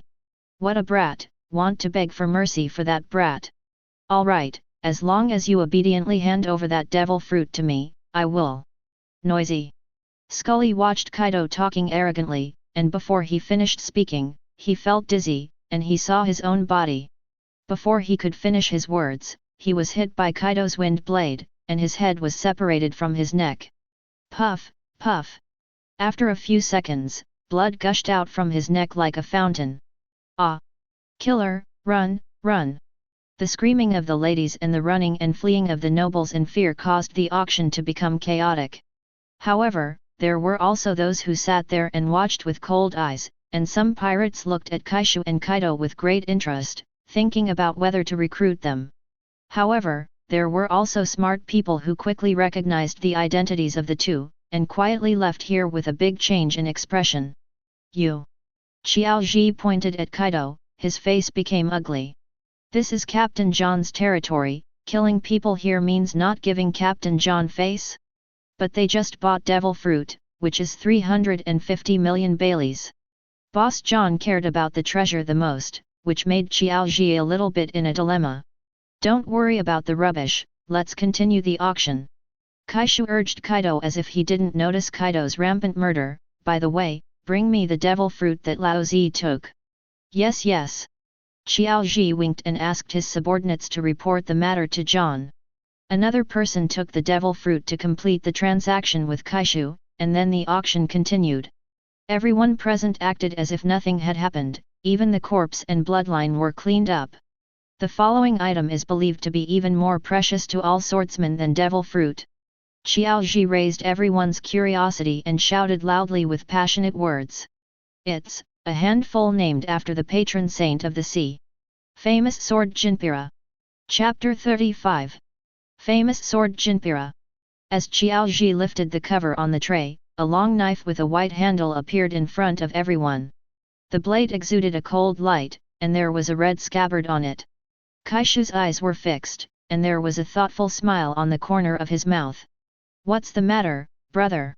Kaido noticed Kaishu's change and asked curiously. Nothing, this knife is good, I want it. At this time, Qiaoji on the stage also announced the reserve price of the auction. The auction starts now, with a starting price of 200 million baileys, and each increase cannot be less than 10 million baileys. As soon as the auctioneer Qiaoji finished speaking, the swordsman at the scene couldn't wait to bid. 210 million. 250 million. 300 million. 330 million. 500 million. Kaishu calmly reported a number, which made the already intense atmosphere of the auction house quiet down. Everyone stared blankly at Kaishu. Only this time, no one dared to threaten or clamor. These two people are ruthless people who dare to kill in Captain John's auction house. Moreover, many people have already recognized it. Evil Ghost Kaishu, Blue Dragon Kaido. The remnants of the Rocks pirate, who have disappeared for 2 months, are big pirates like John, with a bounty of more than 600 million. 500 million berries for the first time. 500 million berries for the second time. The third time for 500 million baileys. Deal. This time, Qiaoji didn't stop in a daze, but quickly knocked down the hammer. With Kaishu's successful auction of the famous sword Golden Piro, he is looking forward to the next lot. But to Kaishu's disappointment, the next step was the boring slave auction. Until next is the finale slave for today. Because the auction went smoothly this time, many items were sold at a good price. Especially Golden Piro sold for a high price of 500 million, which means that the auctioneer who can get more dividends looks excited, and even after so long, his voice is still full of passion. From the grand line, with the strength of a swordsman, but the most beautiful geisha in the sea, Jun. As soon as the words fell, many nobles who stayed behind became excited, gearing up and looking forward to it. A woman with long dark brown hair, a slave collar, and a pair of long legs exposed to the air was brought to the stage. Unlike the other slaves who had just been auctioned off, This woman's eyes were not lifeless and numb, but stubborn and unwilling.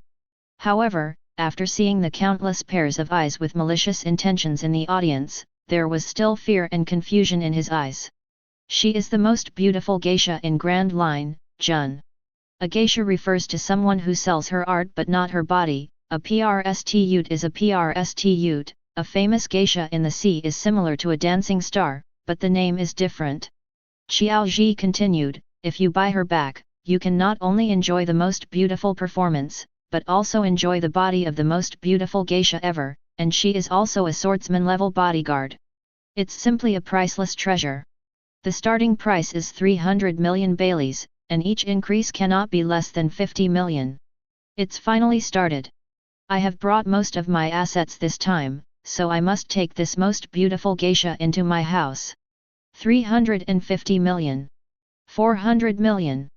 I want to buy a swordsman slave for 400 million? And it's a female swordsman who can play casually. The Duke offered 500 million baileys. 600 million. I want to make a decision on this woman, 700 million. As soon as Xiaoji finished speaking, many aristocrats started asking for prices. In this way, since you can play and protect your own slaves, it's rare. The key is that she is still so beautiful, coupled with her status as the most beautiful geisha in the sea, it is exciting to think about. Looking at the ugly faces below with hot eyes, wishing to strip themselves naked. Jun's face became a little grey, her clenched fists were shaking, and the fear in her heart seemed to swallow her up. 1 billion. At this time, a cold voice sounded, suppressing the noise at the scene. Jun couldn't help looking up, and saw a tall haki with a head and 2 horns. It was Kaishu. To Jun's surprise, there is no evil desire in Kaishu's eyes, but appreciation and pain.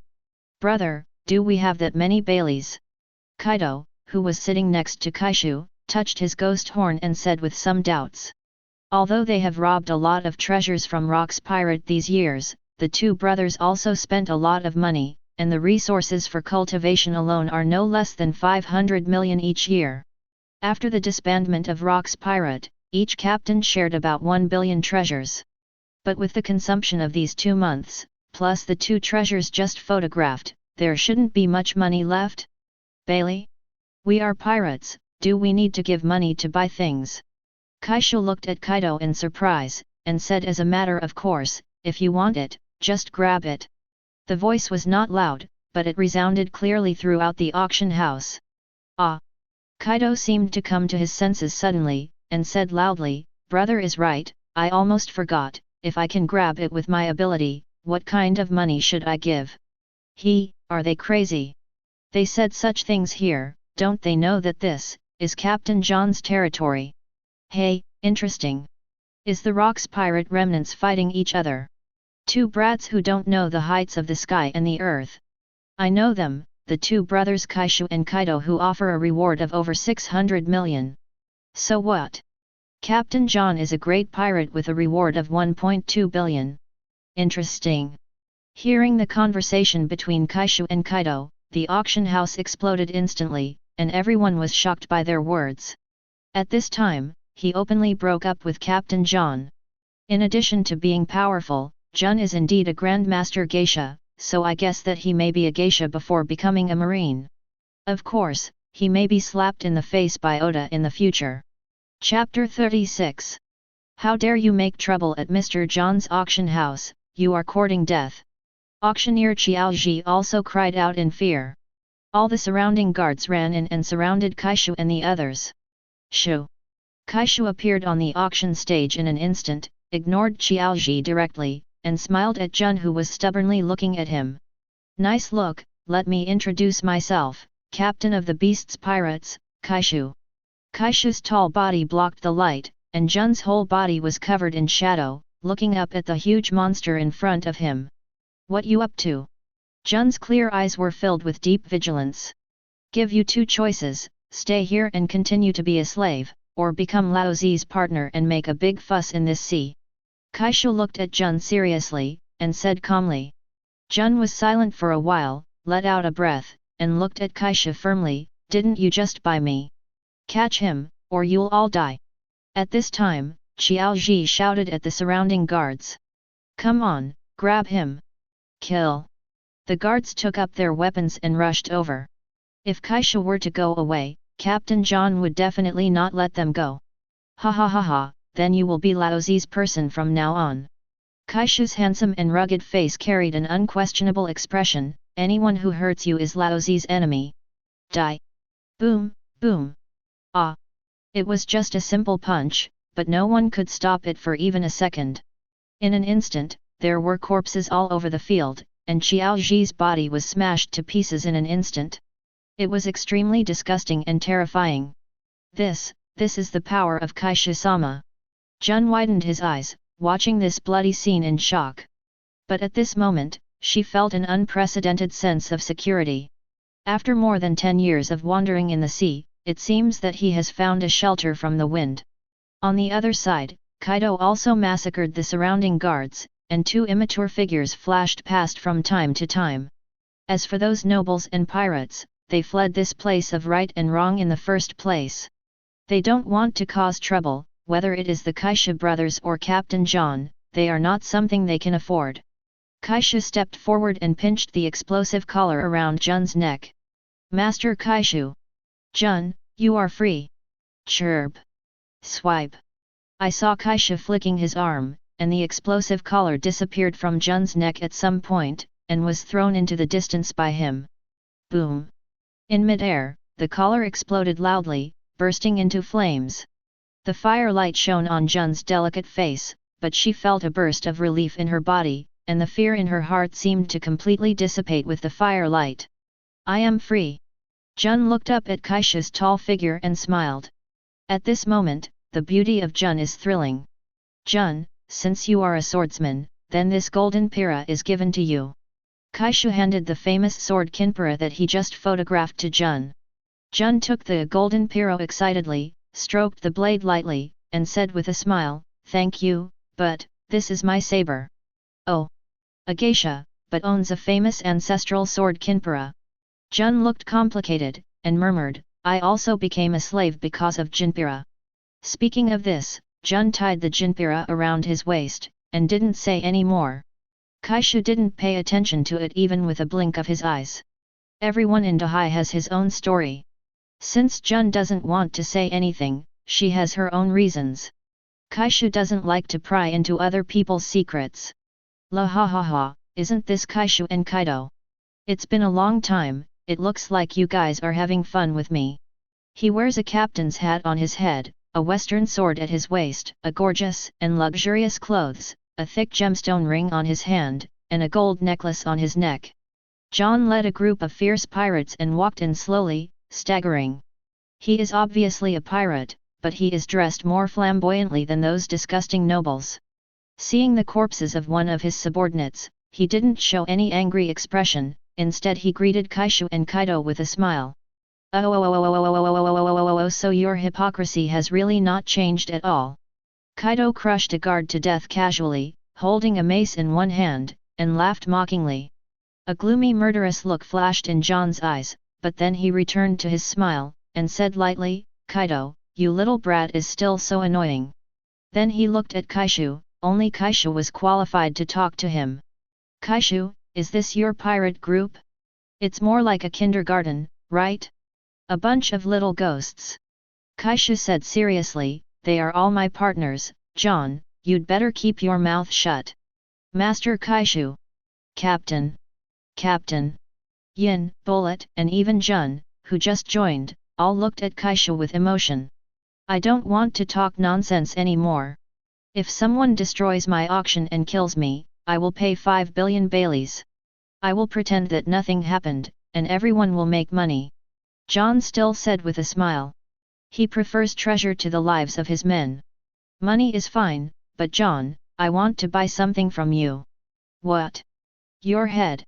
A fierce light flashed in John's eyes, and the smile on his face also subsided, and he said coldly, it seems that you deliberately opposed Laozi. Kaishu stepped forward and looked at John indifferently, and said flatly, for the sake of the previous boat, I can spare your life. But you have wronged my partner, John, use your life to repay the debt. Domineering and murderous tone, no doubt. Jun was shocked all over, looking at the tall figure in front of him with red eyes. Ha ha ha ha ha ha. John couldn't bear it anymore, his shoulders began to tremble. Spare me? You've become so arrogant, Kaishu. Partner. Pirate is not a house-to-house game. It seems that you don't understand this point.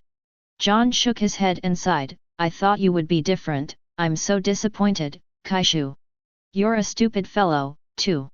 Chapter 37. John's face was a bit ferocious at the moment, his exaggerated grin made him look like a lunatic, and the terrifying conqueror's haki came out of his body. Kaishu, this sea is not something you can do recklessly with a group of brats. Kaishu's pupils shrank, and the aura burst out like an abyss. Everything is quiet, and the entire space is covered by two terrifying auras. Crack! What happened to you guys? Wake up quickly! Numerous tables and chairs in the auction house had cracks under the two strands of haki. The nobles and pirates who hadn't run far, all rolled their eyes and fainted on the ground. The sky was even more divided, the atmospheric dark clouds were divided into two, and red lightning collided in the sky from time to time. In the arena, Yin and Bullet felt heavy pressure like Mount Tai, had difficulty breathing, and had the urge to kneel down, but they still stood upright with their own will. I can't fall down, I can be Lord Kaishu's right-hand man. This is Yin and Bullet's only thought now, they can't fall here, absolutely not. I want to be the strongest man, how can such an aura scare me? Bullet clenched his teeth, facing the aftermath of the two haki waves, and straightened his back with firm eyes. If you fall here, how can you repay the captain's kindness? I followed the captain and made a big fuss in this sea. Yin's whole body was tense, and his eyes were extremely tenacious, staring straight ahead. But Conqueror's haki, do you think I'm afraid? Ah! Yin and Bullet yelled almost at the same time, the vast aura did not overwhelm them, the two were like mountains in the sea, standing firm, and their aura was getting stronger and stronger. Finally, on the verge of an explosion. I will never lose, I want to be the most powerful subordinate of the captain. Yin and Bullet opened their eyes wide and roared loudly, erupting like a volcanic eruption. Push back the surrounding mountains of suppression. Huh? They are really two extraordinary little ghosts who awakened conquerors at the same time. Kaido looked at Yin and Bullet behind him, and grinned in satisfaction. Also trying to fend them off with conquerors, Kaishu collided with John's haki. However, Kaido chose to wait and see what happened after discovering the perseverance and faint momentum of the two. Unexpectedly, under the stimulation of two terrifying haki, these two brats have awakened Conqueror's haki. It's just that they were still too young. After haki was aroused, the two passed out without warning, as if they had exhausted their energy and collapsed. Conquerors. Even Captain John couldn't help looking over Yin and Bullet's haki. Seeing that it wasn't Kaido but two little ghosts, fear flashed in his eyes, and his expression was slightly moved. Conquerors are not uncommon, but a kid under 10 years old is terrible, and there are still two. What? You don't even have a single subordinate with a conqueror's haki, do you? No, no. Kaishu said in a strange way. Bullet has the aptitude of king, and Kaishu knows it. But what Kaishu didn't expect was that Yin also awakened conquerors. Perhaps it was the fruit of the Fire Dragon King that raised Yin's upper limit and gave Yin the aptitude of a king. It's really interesting, Kaishu, I'm giving you a chance to join me. John licked his lips and looked at Kaishu with fiery eyes. Only by you. Kaishu's undisguised sarcasm made John's face instantly gloomy, and Sun Yan's murderous look flashed in his eyes. Go to hell, arrogant brat. John made a sudden move, and the western sword stabbed straight like a dragon, and the brilliance of blooming came in an instant, reaching the extreme. Seeing Kaishu standing there unresponsive, John couldn't help but raise a cruel smile. Sure enough, it was just a braggart brat. Clang! Kaishu's chest and John's western sword made an iron-like clanging sound, which was extremely ear-piercing. The air waves of the collision sent flying, the surrounding tables, chairs, and benches were blown away, and cracks like spider webs appeared on the stage of the auction. How come? John looked at the tall and burly Kaishu in disbelief. Although he did not have time to entangle Haki with his violent attack, Kaishu also did not use weapons to defend, relying entirely on his own physical strength to block it. Although he is not yet a great swordsman, he is only one step away from a great swordsman. Watching Kaishu's red mark stabbed by him disappear quickly, John was so surprised that he was speechless. "What? Are you tickling Laozi?" Kaishu, who was more than 3 meters taller than John, gave off a demon-like aura standing there. Boom! There was a sound of breaking through the air, and Kaishu slapped John. But before he could hit John, he suddenly felt a palpitation in his heart, and the tense muscles that almost instinctively reacted stopped, and observation Haki was vigilant around him. John took this opportunity and quickly slashed at Kaishu's neck with the jet-black Haki wrapped around his western sword. Kaishu closed his pupils, suppressed the fear in his heart, clenched his fist, Haki hardened, and smashed at John's sword. Boom! Boom! Crackling! The collision of fist and sword. The strong Haki hedge formed a dark purple airflow, which spread crazily around, and burst out with this terrifying aura. You! After a brief stalemate, John's eyes widened, his arms trembled slightly, and he felt a powerful force. Boom! John was sent flying with a punch, knocking over a row of tables and chairs, crashing from the front of the stage to the last row. Kaishu smiled at the corner of his mouth, retracted his fist, and said, "Emotional fruit, what a great ability. Even I was affected." That's right, Kaishu's momentary hesitation just now was influenced by John's fruit ability. You know, Kaishu has a high-level conqueror's Haki, so his will is naturally extremely firm. Even he has had an impact. It is conceivable that the powerful fruit ability has probably been developed to awakening by John. In the confrontation between the strong, an instant is enough to affect the key to victory or defeat. Ordinary people, afraid of falling into John's emotional range, will collapse themselves and even commit suicide. Whoa, Kaishu, why did you become so strong? And that kind of defense is even more pervert than that Linlin woman. John stood up from the rubble and stared at Kaishu with a fearful expression. He was obviously not his opponent at all before. Why has Kaishu's strength changed drastically in just 2 months? And the physical defense is even more terrifying. Chapter 38. John, you really haven't made any progress at all. Kaishu's eyes are like lightning, like a beast that chooses to devour people. Even with a smile on his face, it gives people a bloodthirsty feeling. Among the top 4 captains, you are the least appreciative one. Today, it's still this virtue. Blindly pursuing treasure, but forgetting that on the sea, the weak get nothing. Boom! After the words fell, the stage under Kaishu's feet shattered, and Kaishu's figure instantly appeared above John's head, and a huge shadow directly covered him.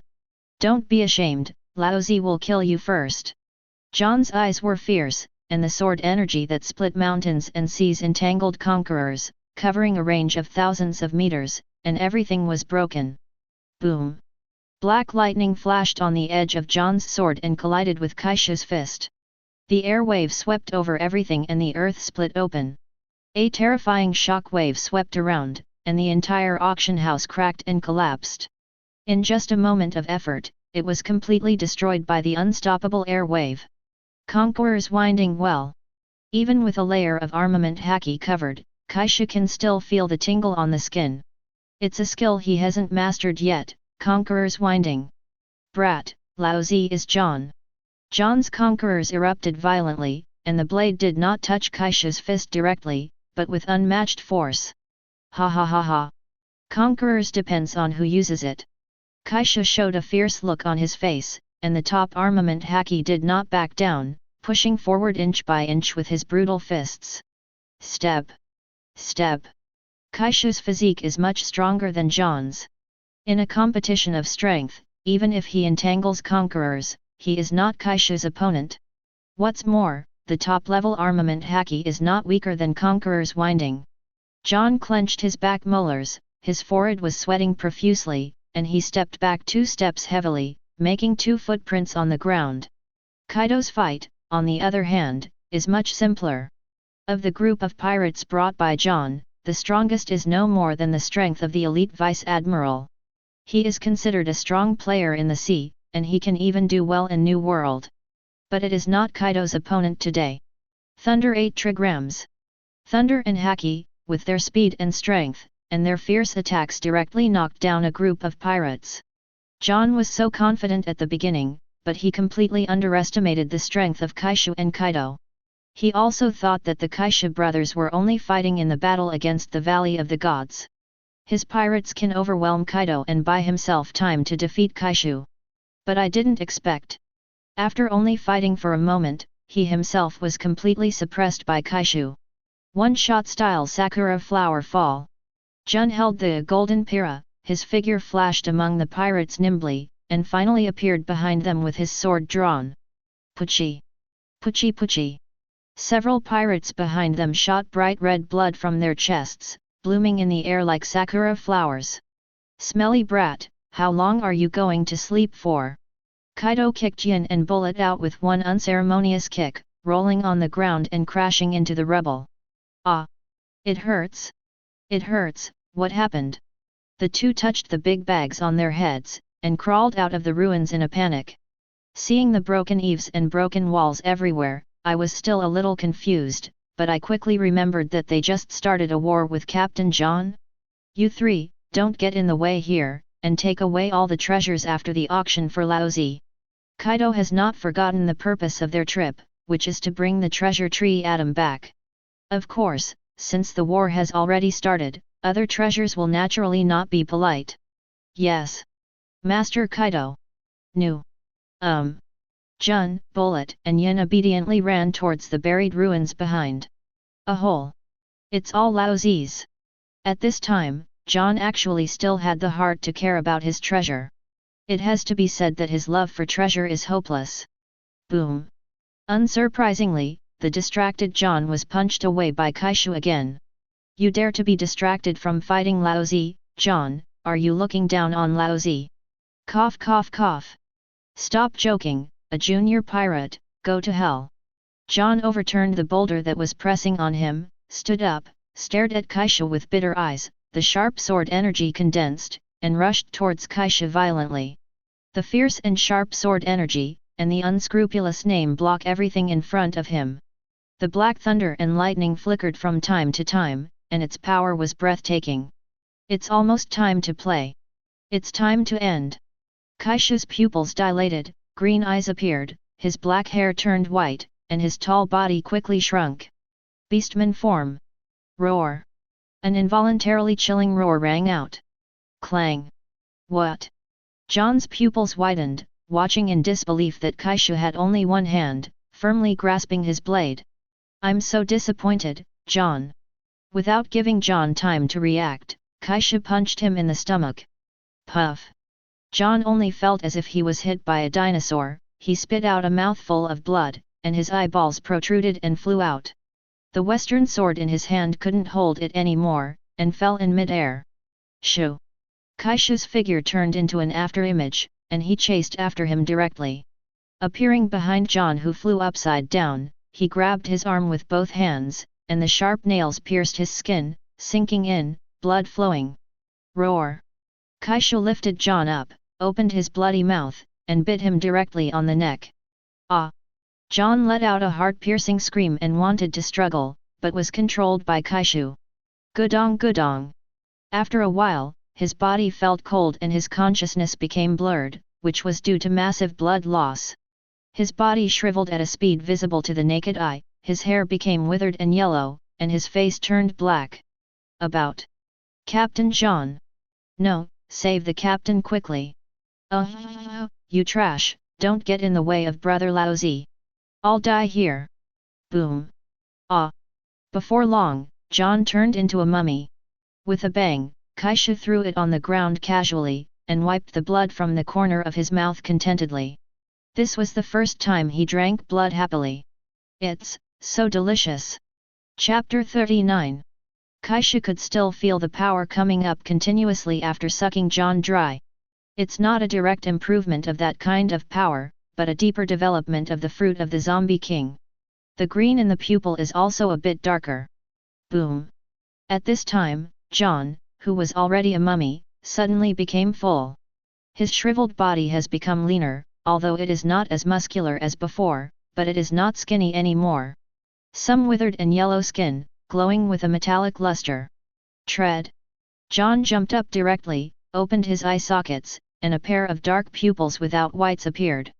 They were not human eyes at all, and there was no trace of emotion in their pupils. Silence, darkness.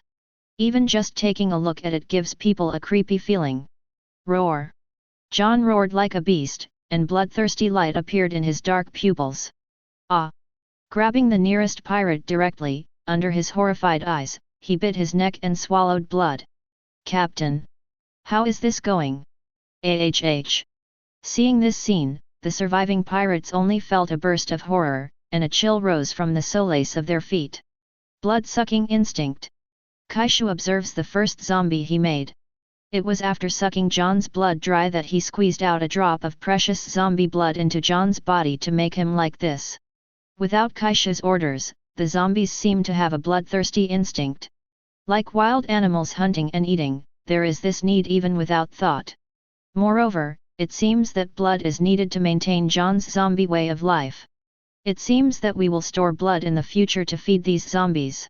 Kaishu is already thinking about how much blood will be donated by everyone in his territory in the future. Just like the civilians in Big Mom's territory, in order to get asylum, they must dedicate their souls one day every month. It's just that donating blood will not kill them, nor will they shorten their lives. Roar. John discarded the shriveled corpse and rushed to the next pirate. As for the pirate who has been sucked out of blood, will he become a zombie? That is absolutely impossible. Because the premise of dead change is that a drop of zombie blood must be injected into the body before it can be resurrected into a zombie. If not, it's just a bloody corpse.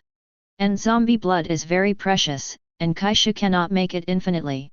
Now Kaishu can produce at most 3 drops of zombie blood, and with the development of the fruit, more zombie blood can be produced. In addition to turning his body into a zombie, John can survive by sucking blood. There are no other abilities of any zombie.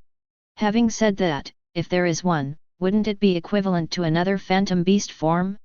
John is just a zombie made by Kaishu, the same as the zombie made by Moria, a puppet that obeys orders.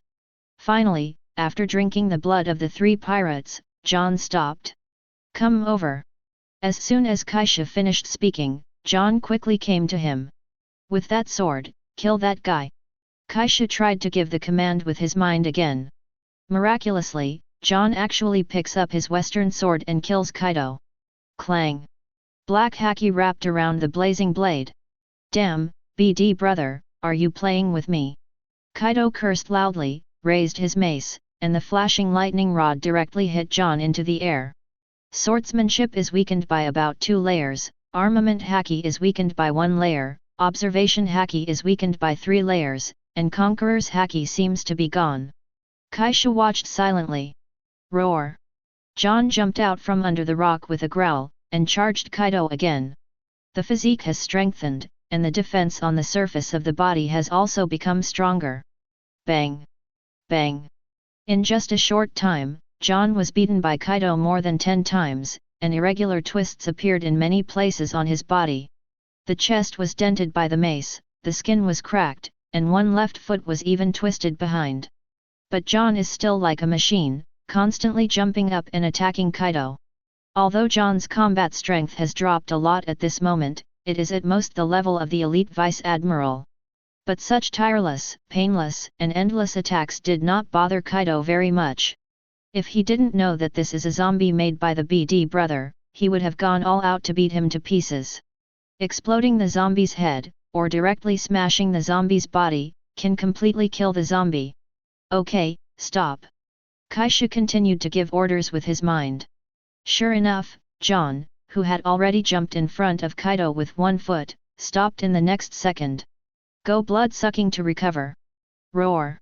John grabbed a pirate who was unconscious on the ground, life or death unknown, bared his fangs and bit down.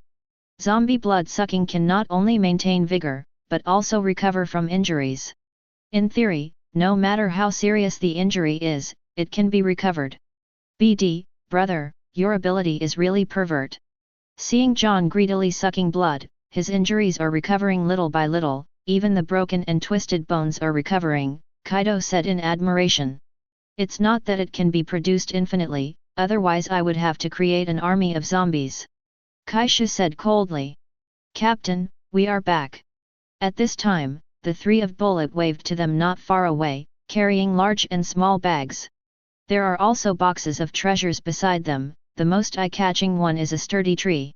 Obviously, Jun and the others have found John's treasure, as well as the treasure tree Adam. Okay, let's go back. Chirp.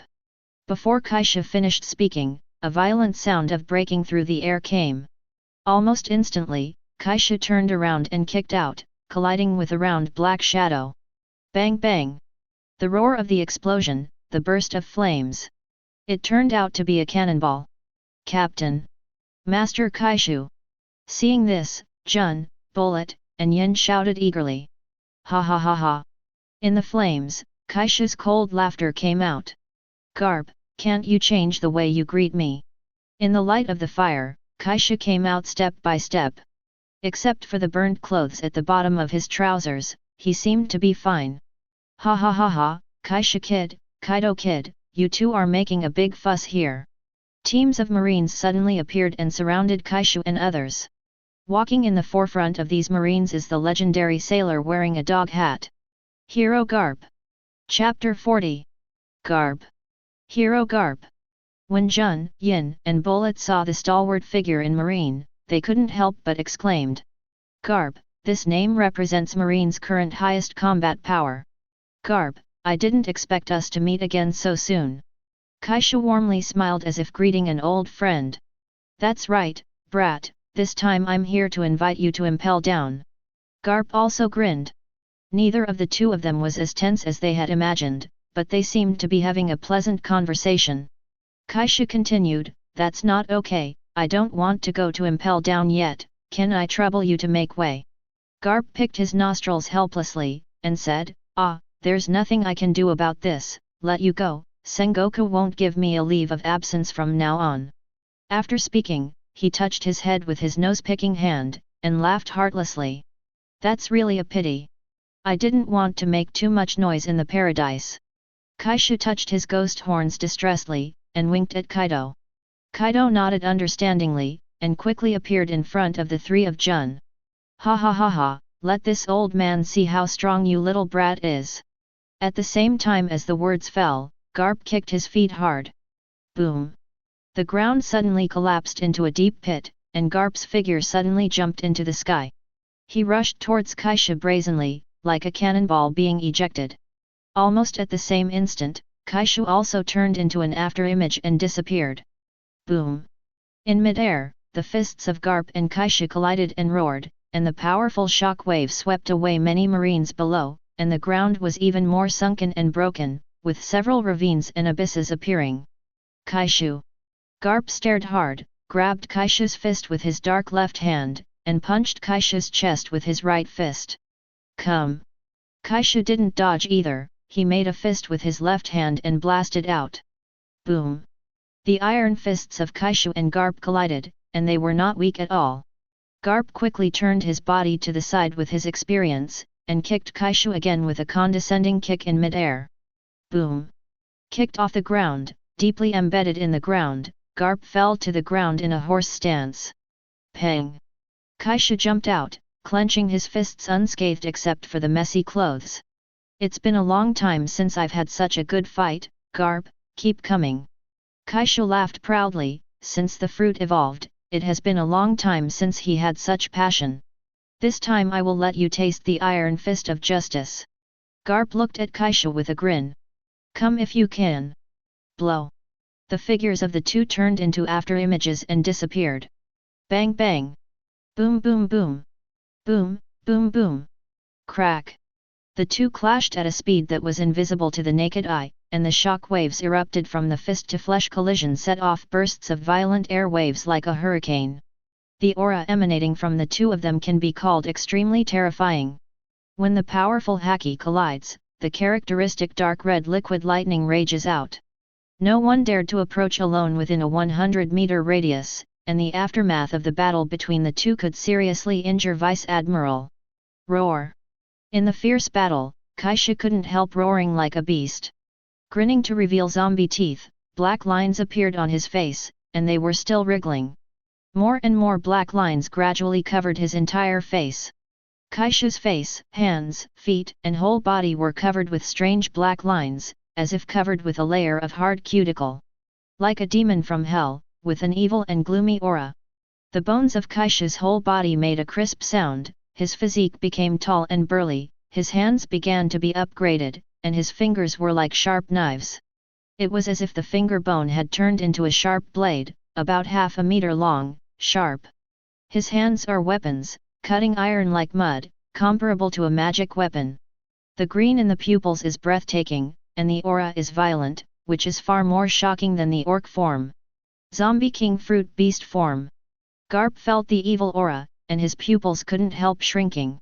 He knew it was the power of devil fruit. In other words, Kaishu is also capable. Ha ha ha, Kaishu brat, you look really ugly like this. Even with fear in his heart, Garp still grinned and rushed towards Kaishu at super high speed. Boom! Boom! The eyes of the crowd couldn't react at all, and the fists of the two had collided again. The ground kept cracking, and the entire Sabayati archipelago seemed to be shaking. Garp, this is not enough. At this moment, Kaishu's face was like a ghost, his fierce pupils dilated, and violent power gushed out. This time it was even comparable to Garp's iron fist. ZZ. Black lightning flashed, and the two separated at the same time, taking several steps back.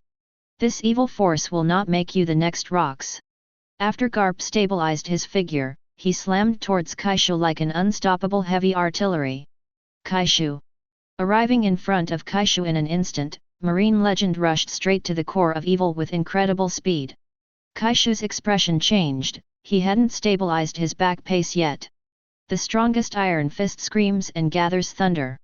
The hero is fearless, hit here. Haki's raging waves are like the impact of a galaxy, and the strongest power shines with legendary brilliance. Blast through, crush, smash, and be unstoppable. Galaxy split. Split the power of evil and illuminate the light of justice. Garp's killing blow hit Kaishu's chest with unrivaled momentum. Crack. With a sound, several ribs of Kaishu were directly broken. The chest was sunken, and blood was spit out from the mouth, like a shell flying backwards. Boom boom boom.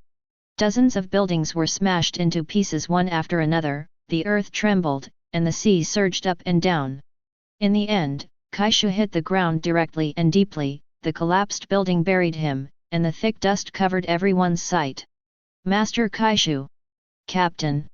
How can it be? Brother! Damn Garp, Laozi is going to kill you! Chapter 41. Brother! Damn Garp, Laozi is going to kill you! Seeing Kaishu being severely injured by Garp, Kaido rushed towards Garp, who was also panting at the moment, as if his eyes were tearing open and he lost his mind. Wash and cleanse your body. Master Kaido, be careful. At this time, Vice Admiral, a crane that still has a charm, suddenly appeared behind Kaido and slapped Kaido on the back. There was no earth-shattering collision and roar, and no impacting air waves. Kaido wasn't even knocked to the ground, it was just a light touch. However, Kaido, who rushed out in a rage, slowed down. The mace in his hand leaned on the ground, drips of sweat dripped from his forehead, and his breathing was a little short of breath. Tread. Vice Admiral, a plump and tall crane with blue hair, landed in front of Kaido after a successful sneak attack. I've washed away a lot of your physical strength, so obediently follow me to impel down. Crane Vice Admiral took out the matchlock gun on his back, and pointed at Kaido's head coldly. Whoa, don't be silly, Laozi is the blue dragon Kaido. Kaido laughed maniacally and stood up, and said with a condescending look, it's just a mere physical strength, if you want it, just take it. As soon as the words fell, Kaido's figure changed rapidly, and the blue scales quickly covered him. Boom! Boom! Clang clang! Without the slightest hesitation, Crane fired decisively, and the black bullet wrapped around Haki hit the dragon scale on Kaido's forehead.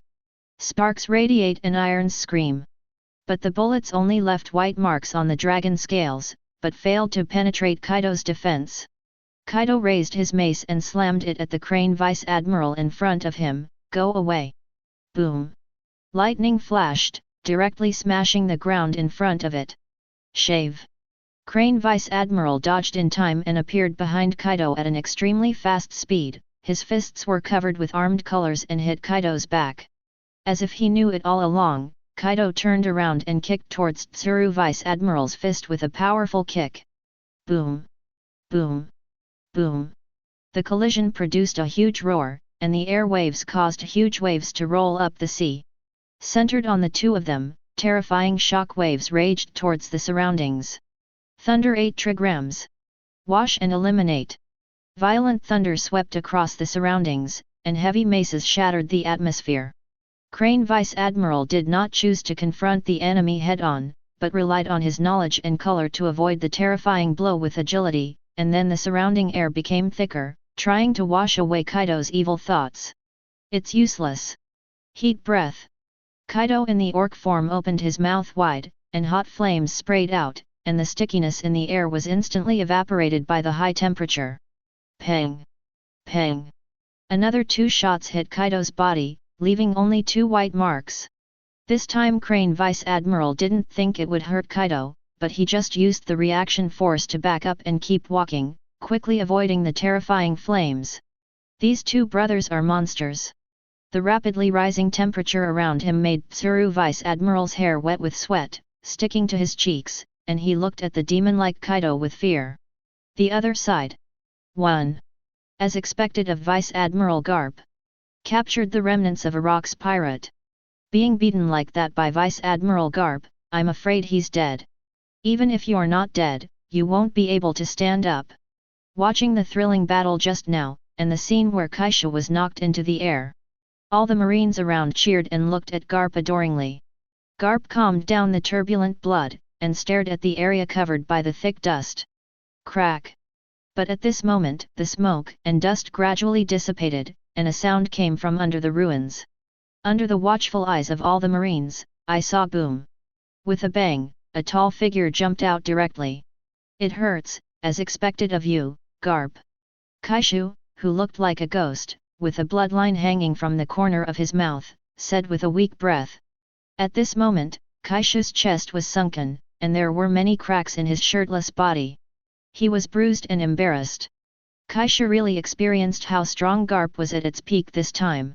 When reading comics in the previous life, Garp was defeated by the Blackbeard pirates Beehive Island, and many people thought that Garp was nothing more than that.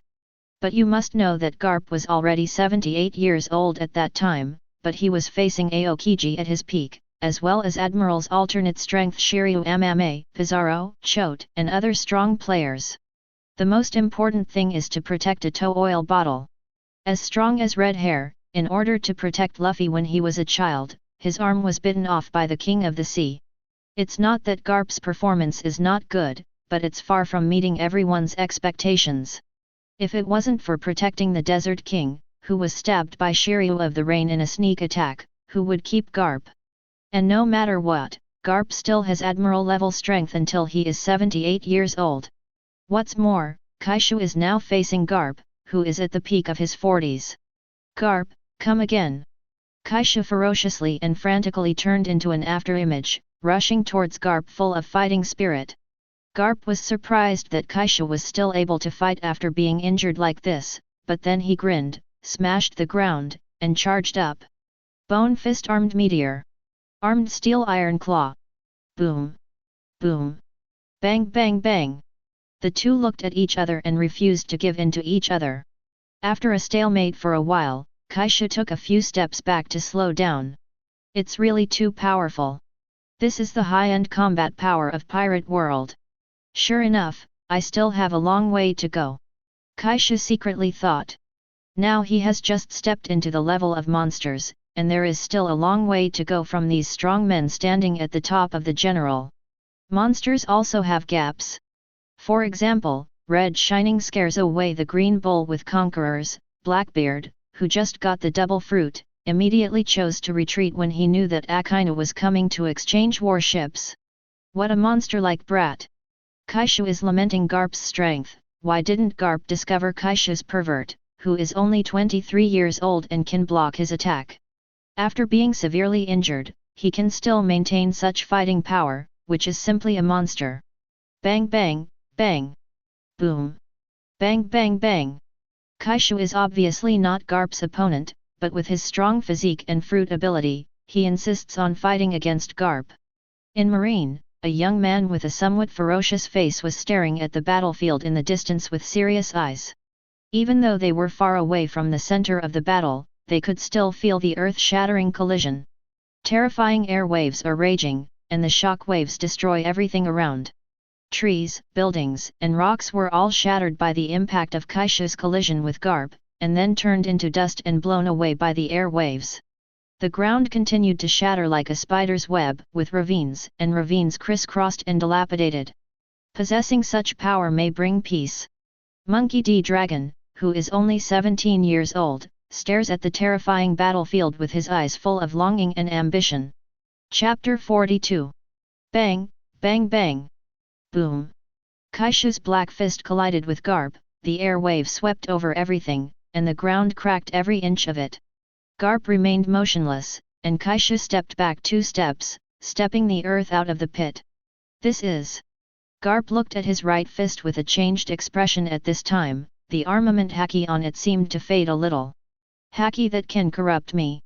Garp was shocked to think that at the moment of the collision, Garp obviously felt an evil force grinding away the armament haki on his fist. It is not consumed in normal battles, but a layer is suddenly ground off, just like the skin of tofu being peeled off. Dead chi can corrode everything. Kaishu eased his trembling arms and watched Garp with a smug smile.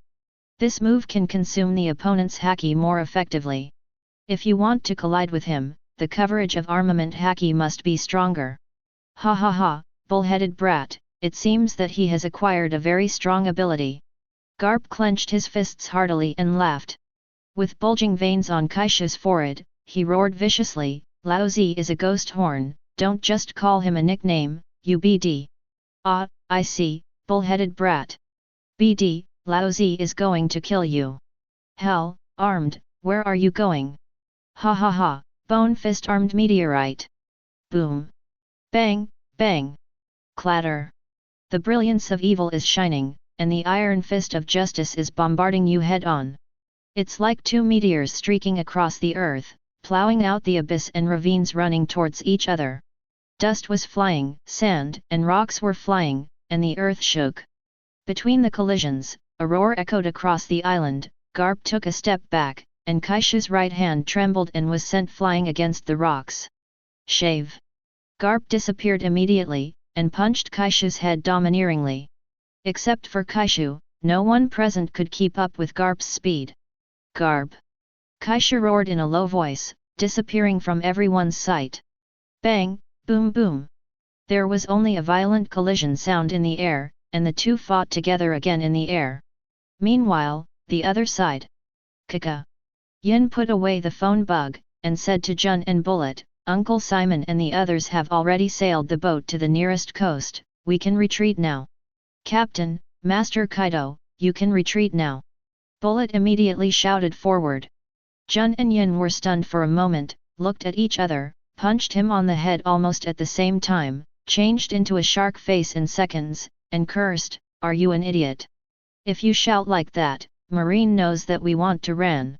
Really? Bullet tilted his head, looking innocent. They want to escape. Don't let them get away. Evil Ghost Kaishu and Blue Dragon Kaido have been entangled by Vice Admiral, just wait a little longer, and support will arrive. Shot. In the name of justice, we must never let them escape. Bang. Bang bang. Bang bang. Sure enough, the surrounding Marines heard that Bullet was about to retreat, and immediately began to compress the encircling formation. Oh, it's almost over. Kaido in orc form looked at Vice Admiral with a grin. At this time, Crane Vice Admiral was out of breath, with blood oozing from his right arm and abdomen, and his fair thigh was also bruised and purple. On the other hand, Kaido, except for a little sweat on his forehead, can be said to be fine. Obviously, Crane, who currently only has the strength of the elite Vice Admiral, is still too reluctant to deal with Kaido. Die! Flame 8 trigrams! Kaido grinned grinningly, and swung his stick mercilessly.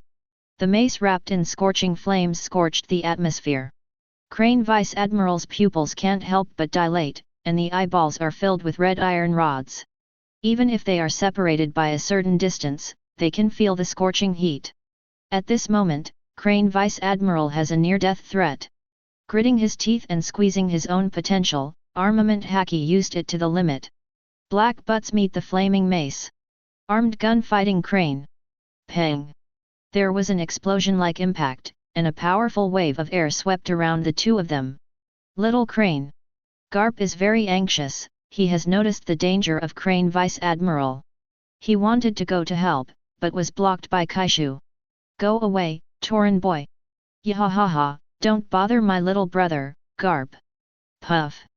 Crane Vice Admiral spat out a big mouthful of blood, his eyes gritted his teeth firmly. But soon, her tiger's mouth was split open. There was a crack in the armament haki on the butt, and with a click, the haki dissipated, and the butt against the mace broke directly. Under Crane Vice Admiral's gaze, the mace gradually enlarged.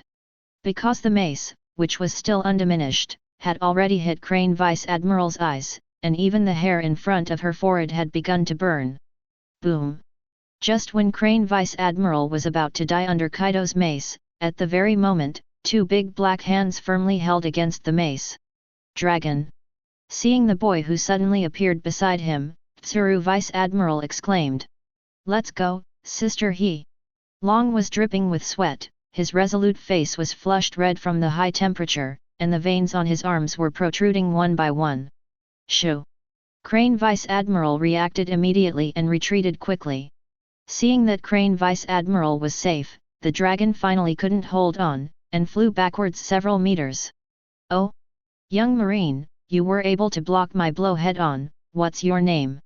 Kaido did not take advantage of the victory to pursue, but asked with a little interest while carrying a mace. Monkey D. Dragon. Long looked at Kaido coldly and said. Monkey? Garp who? I am the old man's son, Monkey D. Dragon. Kaido grinned ferociously, Wulo, so it's Garp's son, no wonder he's so powerful. Just when Crane Vice Admiral and Long were waiting, Kaishu and Garp suddenly separated. Jump to Kaido and Dragon respectively. Brother! Withdraw! This battle has almost been tested, marine support is coming soon, it's time to leave here. Kaishu looked at Garp and said with a slightly raised mouth. Ha ha ha, you did a good job, Dragon, you are indeed the son of this old man. Garp patted the dragon on the shoulder and laughed proudly. Immediately there was a click sound of pinching fingers, looked at Kaishu and sneered, do you just want to leave like this? The old man hasn't agreed yet. Let's fight again next time, Garp. Chapter 43. Little Ones. Oh! Seeing Kaishu raised his fist and shouted, the three of Jun immediately responded in unison. Kaishu grinned at Garp and the other marines, and shouted, withdraw. Oh oh! The three of them felt very novel, carrying big bags and small bags, running excitedly. Roar! With a long roar, Kaido turned into a sacred and majestic green dragon under Marine's jaw-dropping and shocking eyes. Soaring upwards, covering the sky and blocking the sun, every move is full of dignity and majesty. Dragon! Is this the legendary dragon? Blue Dragon Kaido! It's unbelievable that you can turn into a legendary dragon. Will we be the dragon's opponent? What are you talking about? We have Vice Admiral Garp here. But, that's a dragon. Looking at the giant dragon that appeared above their heads, the marines were all in awe, and even felt like they were worshipping. Roar! Kaido let out a dragon cry, and the boxes of loot and the treasure tree atom were all lifted up by the flame cloud and quickly lifted into the air. At this time, a rear admiral shouted loudly, what are you all doing in a daze? Those are just pirates who ate devil fruit. Hurry up and shoot, don't let them run away. Ah yes! Bang! Bang! Boom, boom boom! The surrounding marines finally reacted when they heard Rear Admiral's order, and kept shooting at the fleeing Jun trio and the blue dragon in the sky. It's just that when shooting at Qinglong, his body always trembled unconsciously, and his eyes were filled with awe. The bull-headed brat! Garp rushed out like a heavy artillery, punching Kaishu hard from top to bottom. The majestic momentum is like lightning, the atmosphere roars, and the sound explodes. Kaishu turned around and smiled while running, then turned around and kicked out vigorously, as fast as a gust of wind, like a meteor falling into the sky. Boom boom boom! The violent collision sounded again, and the overwhelming airwaves destroyed everything around. The ground shattered like tofu, and was pushed around by the powerful shock wave. Garp, you can't stop me. I lost this time, see you next time at sea. With the help of the terrifying shock wave, Kaishu rolled on the ground a few times, and then quickly fled towards the coast. His goal has been achieved, there is no need to entangle with Marine. Moreover, he is indeed no match for Garp now. There is nothing wrong with admitting it. Only by knowing your own weakness can you move forward. Hurry up! Don't let them get away! Crane Vice Admiral shouted with a serious face, and took the lead in chasing Kaishu and his group. In her heart at the moment, the two brothers Kaishu and Kaido are quite a threat. Once they grow up, it will definitely be a serious problem for Marine. Go away! Heat breath! The blue dragon flying through the clouds and the fog is hitting the flames and heat to the Marine, blocking the way ahead. Ah! The turbulent flames and blazing high temperature are simply not something these sailors can resist. With just one face-to-face effort, Kaido opened up a flame path for Jun and the others. Ha ha ha ha! Run, Marine is catching up! It's so exciting! Yin, I can already see the coast, and I can see our ship. Jun, Bullet, and Yin ran desperately, dodging bullets from behind from time to time. Finally! Here! They saw Simon and others standing at the bow and waving to them. Garp saw that the three Kaishu's brats had already jumped onto the boat, his face was a bit ugly, and his speed was a little faster, damn it! Garp, I told you not to send any more! Boom! Garp, who was chasing at a high speed, was stopped by Kaishu again. After the two clashed, Kaishu quickly got rid of Garp and ran towards the boat with the aftershock. Tread! Kaishu jumped up and onto the deck. But at this time, he also found that two warships appeared from the side of the port. Apparently it was Marine who received the news and sent a warship to pursue it. Kaido! Kaishu raised his head and shouted at the green dragon above his head. Understood, brother. Kaido's huge body hovering in the flame cloud opened its dragon's mouth towards the ship that was ready to set sail. Hoo-hoo! A gust of wind whizzed by, the sails were immediately affected by the wind, and the pirate ship quickly left the port. Don't try to escape from the old man, you hateful little devils! Garp chased Kaishu to the port almost the second he stepped on the pirate ship, and quickly jumped onto a warship. Grab a prepared cannonball and throw it hard at Kaishu's pirate ship. It's useless.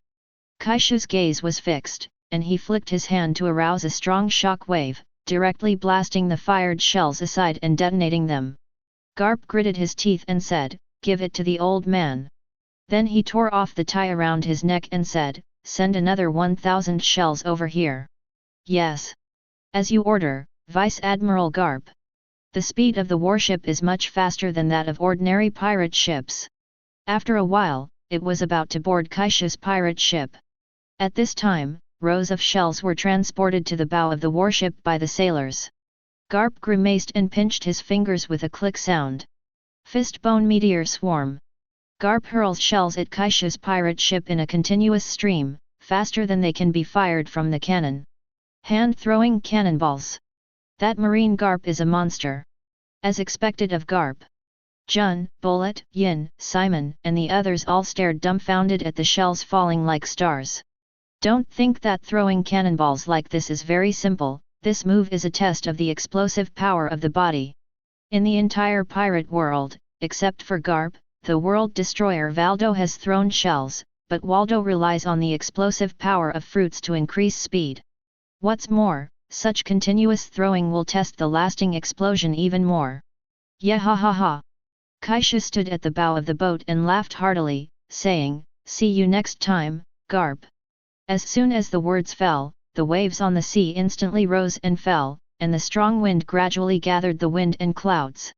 Chapter 44. Boom. Boom. Boom. Clatter. All the incoming cannonballs were redirected by the strong wind, and exploded one after another on both sides of the pirate ship. Flames blazed and the waves set off even more turbulent waves. This is... Garp stopped, his face became serious, and he raised his head to look at the blue dragon above him solemnly. I saw that the strong wind was getting stronger and stronger, like a galloping army of thousands of horses. The waves are also getting more and more turbulent, surging and rising, layer upon layer. No, Vice Admiral Garp. A tornado is coming. The navigator on the warship said anxiously. Hoo. As soon as the words fell, a terrifying tornado storm suddenly appeared on the sea. Ah! The two chasing warships kept shaking in the wind and waves, and they were about to be swallowed by the storm. Hateful! Garp's face became serious, and the upper body visible to the naked eye turned black as ink, reflecting the luster of metal. Bone Fist Galaxy Impact. Boom. Clatter. Hoo. A terrifying punch pierced through the storm, the world was silent, and a gap appeared in the sea. The dark clouds were scattered by the fist wind, and the sun shone through the clouds to the sea. All Marines' eyes, looking at Garp's back, turned wild. But... the boat is about to capsize. Vice Admiral Garp, think of a way. The old man can't help it. Crash. Wow. Although the storm was calmed down, the turbulent sea became even more turbulent because of the shock wave generated by Garp's fist. One wave after another, the huge waves hit the ship, the sound was like thunder, the hull swayed, and the sea water splashed on the deck, making people feel helpless. Finally, the warship was overturned by the waves, and the Marines were terrified and struggling to swim in the waves. However, such man-made storms come and go quickly. After the wind and waves subsided, the sea quickly returned to calm, and all the sailors heaved a sigh of relief. Let them run away. Garp stood on the overturned and floating warship, looking at the endless sea, and the Kaishu pirate ship had long since disappeared. Garp rubbed the back of his head and laughed heartlessly. On the other side, the sky over the sea is blue, and the sun shines on the sea, making it shimmering and bright. Maybe it's because of the seawater being exposed to the sun. Some fish jumped out of the seawater, breathed the air, and were taken away by the seagulls waiting for the rabbit. The sea breeze blowing in the air has a slight salty taste. Master Kaido. Seeing Kaido returning to the deck, everyone shouted in reverence. That kind of power and momentum that changes between waving hands is really so handsome. Kaishu threw the wine barrel in his hand to Kaido, and laughed. How do you feel, Kaido? Gudong. Kaido took a few sips of wine and said arrogantly, Brother, those Marines are too weak, give me Garp next time. Then don't be beaten up and cry, idiot brother. Kaishu smiled brightly. Then he waved to Jun, and said, Okay, now let me introduce you formally. This is our new partner, Jun. My name is Jun, please take care of me in the future. Jun bowed gracefully to everyone. Hi, my name is Yin, and I'm an apprentice crew member of Beast's Pirates. My name is Bullet, and I'm a cadet on the Beast's Pirates. Miss Jun, I'm Simon the Navigator. Miss Jun, I'm Chef Picardy. Miss Jun is so beautiful. In the future, our pirate group will also have beautiful ladies. Great, Kaishu shouted happily, to celebrate Jun's joining, we have a banquet. Oh. Long live the captain. Welcome Miss Jun to our Beast's Pirates. It's a banquet, bring out the wine. Everyone cheers. Cheers. Soon, in the blue sea, a warm banquet began on the Beast's Pirates. Noisy laughter and laughter are blowing in the sea with the wind.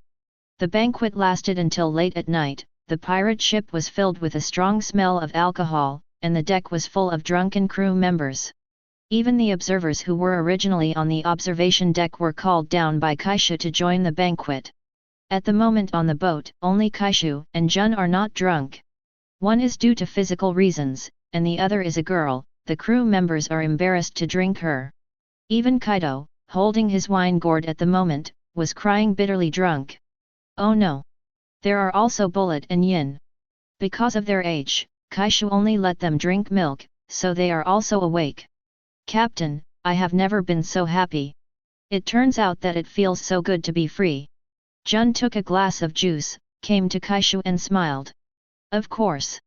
If you can't do what you want to do, why go to sea? Kaishu said calmly, and then changed the topic. However, the sea is also cruel. If you don't have strength, you can't talk about freedom. Jun nodded and said, of course I understand. Otherwise, I wouldn't be auctioned.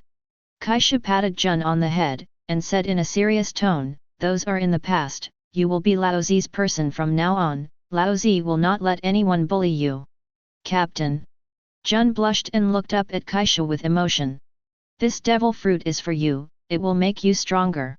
A white and blue devil fruit appeared in Kaishu's hand, and he handed it to Jun. Jun stared blankly at the devil fruit in her hand. Of course she knew how precious devil fruit was, it was called the secret treasure of the sea. I just joined, and Kaishu gave me such a precious gift.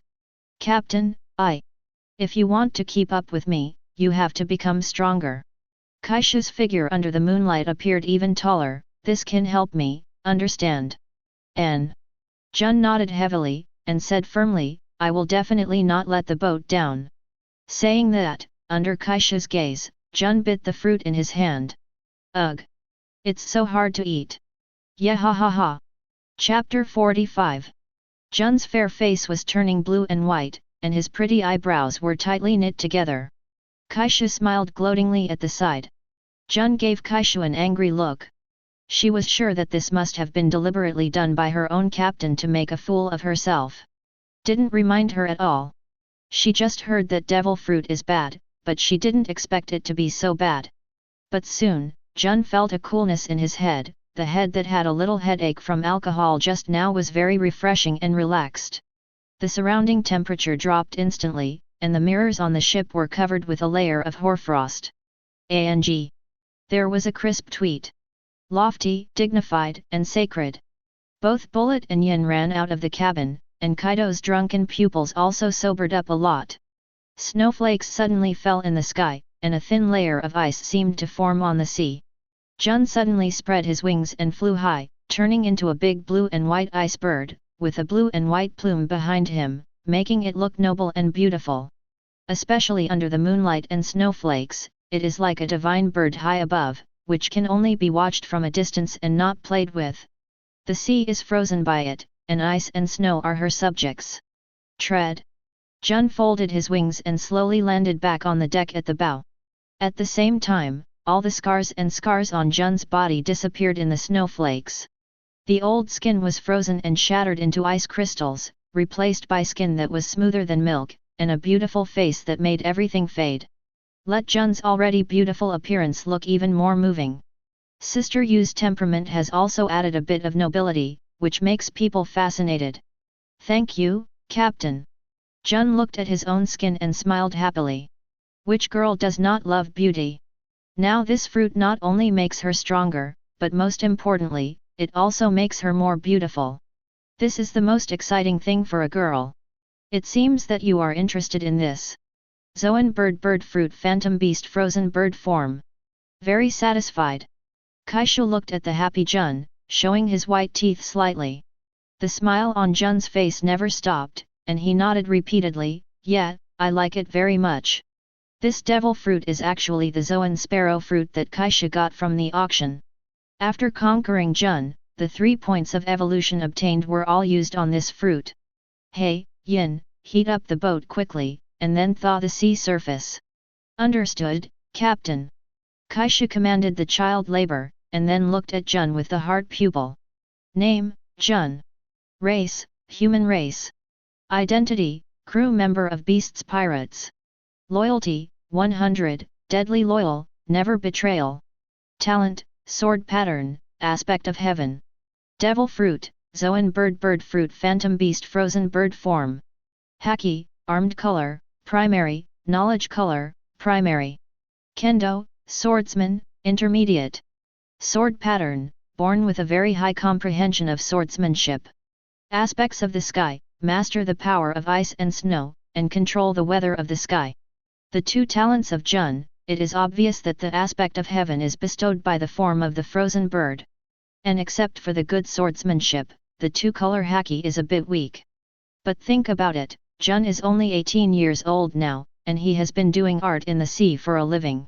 A woman who can possess the cultivation base of a swordsman and two-color haki can already be regarded as a genius. In the original book, Zoro was 19 years old when he first met Luffy. At that time, he was not even a swordsman, and he didn't know what haki was. However, it is also related to the environment of East Blue, which limits his sight. Crane Vice Admiral is now 38 years old. The original book and Jun are called sisters.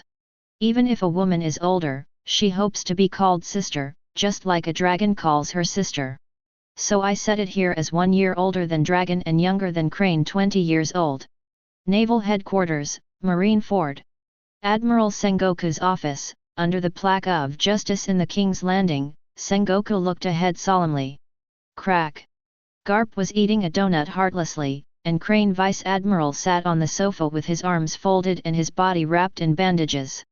Garp, Zayahi, do you mean that even you can't do anything about Kaishu and Kaido? Sengoku looked so serious that he didn't even bother to let Garp eat his stash of snacks. Crane Vice Admiral nodded with a heavy face, and said, "That's right, Kaishu is already an ability user. I don't know what it is devil fruit yet, but I guess it should be the ability of a phantom beast." According to his battle with Garp, Kaishu's physique is very strong, even surpassing Big Mom's steel balloon. The most important thing is that his strength is no longer what it used to be, and he is not weaker than Admiral. Coupled with his physical defenses, Garp can overwhelm him, but he can't easily beat him. Sengoku looked at Garp, who was eating a donut, with approving look. "Ahole, put down the snacks for the old man." Sengoku had bulging veins on his forehead. He slapped the table through gritted teeth and shouted, "Also, is that kid Kaishu really that strong?" Garp picked his nostrils and said with a big grin, "That's right, that bull-headed brat is a monster, it's really amazing, ha ha ha ha." Sengoku and Crane Vice Admiral have nothing to say about Garp's do whatever you want attitude. Sengoku ignored Garp and asked Vice Admiral, "Where's Kaido?" Kaido's strength has also become stronger. Lushin is no match for him. If it wasn't for the timely support of the dragon, I'm afraid I would have died in Kaido's hands. Crane Vice Admiral said calmly, as if he didn't care at all about the danger of death. "Well." Sengoku's eyes flickered, and he said, "I didn't expect that those two brats have grown to this level in just 2 months. By the way, according to the intelligence, Kaishu has formed a pirate group." Crane Vice Admiral looked serious. Sengoku's expression changed, and he said, "What's your name?" Beasts Pirates. Chapter 46. A few days later, the Beasts Pirates returned to the Seven Waters. After handing over the branch of the treasure tree atom to Tom, he agreed to pick up the ship 3 months later, and then paid a deposit of 10 million Baileys. For more than a month, in addition to the usual practice, Jun, Yin, and Bullet also experienced brutal fighting. Really saw the magic of Grand Line. Man-eating islands, unpredictable weather, changing climates, sometimes calm, sometimes sudden storms. Anything can be encountered on the sea, and any incredible things will happen. This may be the magic of the sea, and it is also the reason why people yearn for the sea. Clatter. The waves are rolling, and the sea breeze is gentle. On a steaming sea, the Beasts Pirates anchor here. The entire sea area is like a hot spring pool, but there are still fish that can survive below. Is there a volcano down here? Bullet leaned on the railing of the deck, looking at the sea below, which was bubbling from time to time. The hot spring sea area is really well deserved of its reputation. I heard that the deeper you go into the sea, the hotter it will be. I'm really curious about what's going on under the sea. Jun is also interested in observing the sea below, experiencing the fun of this sea, full of curiosity. Jin, why don't you go down and have a look? BD, are you trying to murder me? Captain, why don't you go down and have a look, you won't be drowned anyway. Jun turned and shouted at Kaishu, who was drinking with Kaido. After getting along for a while, they all got to know the characters of Kaishu and Kaido. He is very tolerant of partners he agrees with, and he is usually informal. However, once Kaishu gives an order, he must ensure absolute obedience.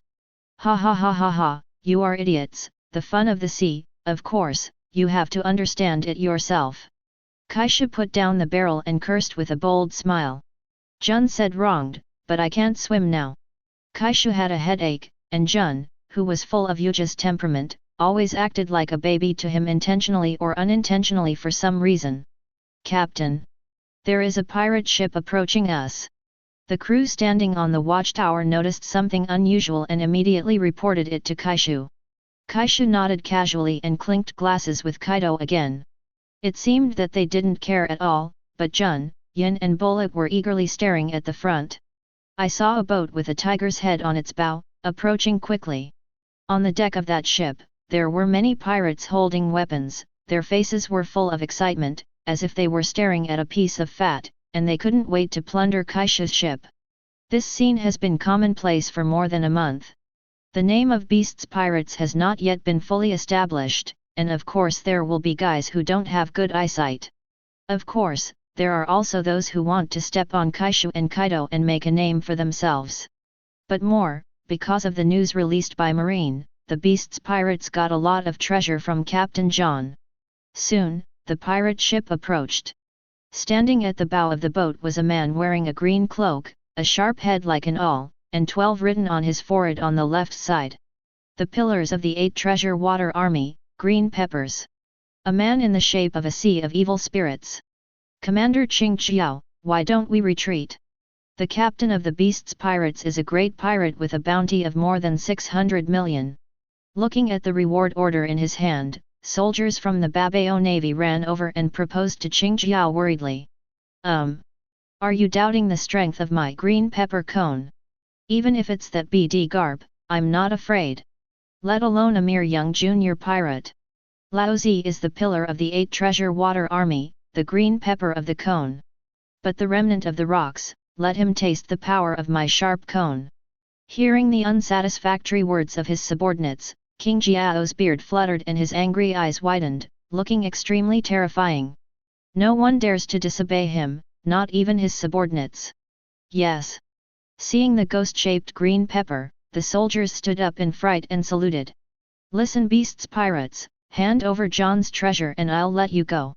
It was Qingqiao who was in his prime, and even though the bounty was only 500 million, he thought he would not lose to the big pirate who offered a bounty of 1 billion. If he didn't stay in West Blue all the year round, he wouldn't appear on the Grand Line very often.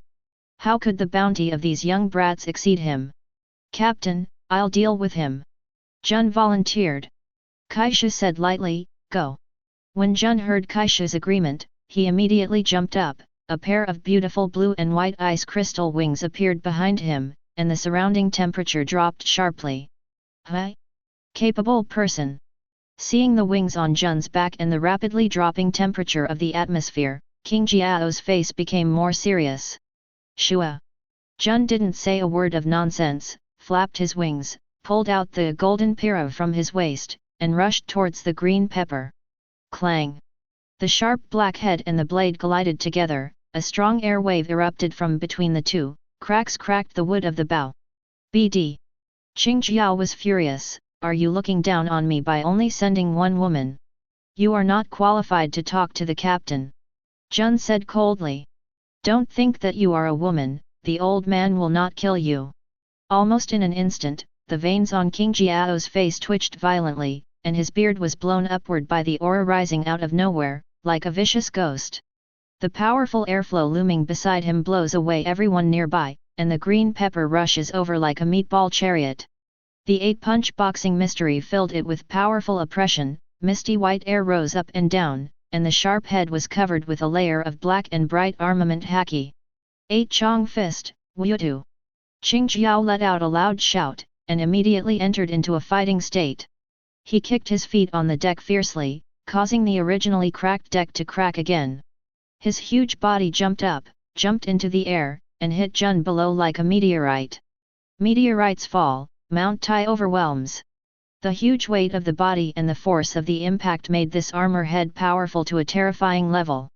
It seems that Jun is going to be split in two. One sword Ryus no Moon Sakura Hana. A blazing slash hit the sharp cone head from bottom to top, the white light of the blade exuded a piercing chill, the atmosphere was condensing, sakura flower-like snowflakes fell with the slashing blade. Clang! The cone head and the knife light collided, and sparks flew everywhere. King Jiao's body was covered with a layer of hoarfrost, and even his beard was frozen into ice. The old man is the green pepper of the cone. Qing Jiao let out a loud shout, exerting force suddenly, the dazzling cutting blade was split in two by its all head from the middle. Go to hell, arrogant woman! The green pepper was head down, stabbing at Jun very quickly. The strong air pressure formed by the collision exploded on the forehead, like a meteorite falling, bringing up a monstrous flame. Clang! The long knife and the cone collided with each other, making a violent sound of gold and iron clashing. Boom! After a stalemate for a while, Jun, who was below, finally couldn't hold on, and was shot down with tremendous force. Seeing that it was about to fall into the sea, Qing Jiao couldn't help showing a smug smile. Chapter 47. Just when Qing Jiao was about to watch Jun, a capable person, fall into the water. Crack! The temperature of the atmosphere instantly dropped to freezing point, snowflakes floated in the air, and the sea surface, which was originally steaming like a hot spring, was instantly frozen. Frozen fruit? No. This is the ability of the phantom beast. Qing Jiao looked at Jun, who had stepped on a big hole in the ice, and said with a bit of envy, "Little girl, you are really lucky." Boom! The green pepper jumped heavily onto the ice, and said with a smirk, "But even so, you are still no match for this old man." As he spoke, he crushed the ice under his feet, and pierced Jun with the tip of an awl like a flying arrow. "I will not lose to you." Jun held the knife in both hands instead, stepped on his foot, and turned sideways to meet the green pepper with firm eyes. Buzz! The cone of the green pepper collided with the tip of Jun's knife, and the air between the two seemed to be unable to withstand the huge pressure, and began to hum.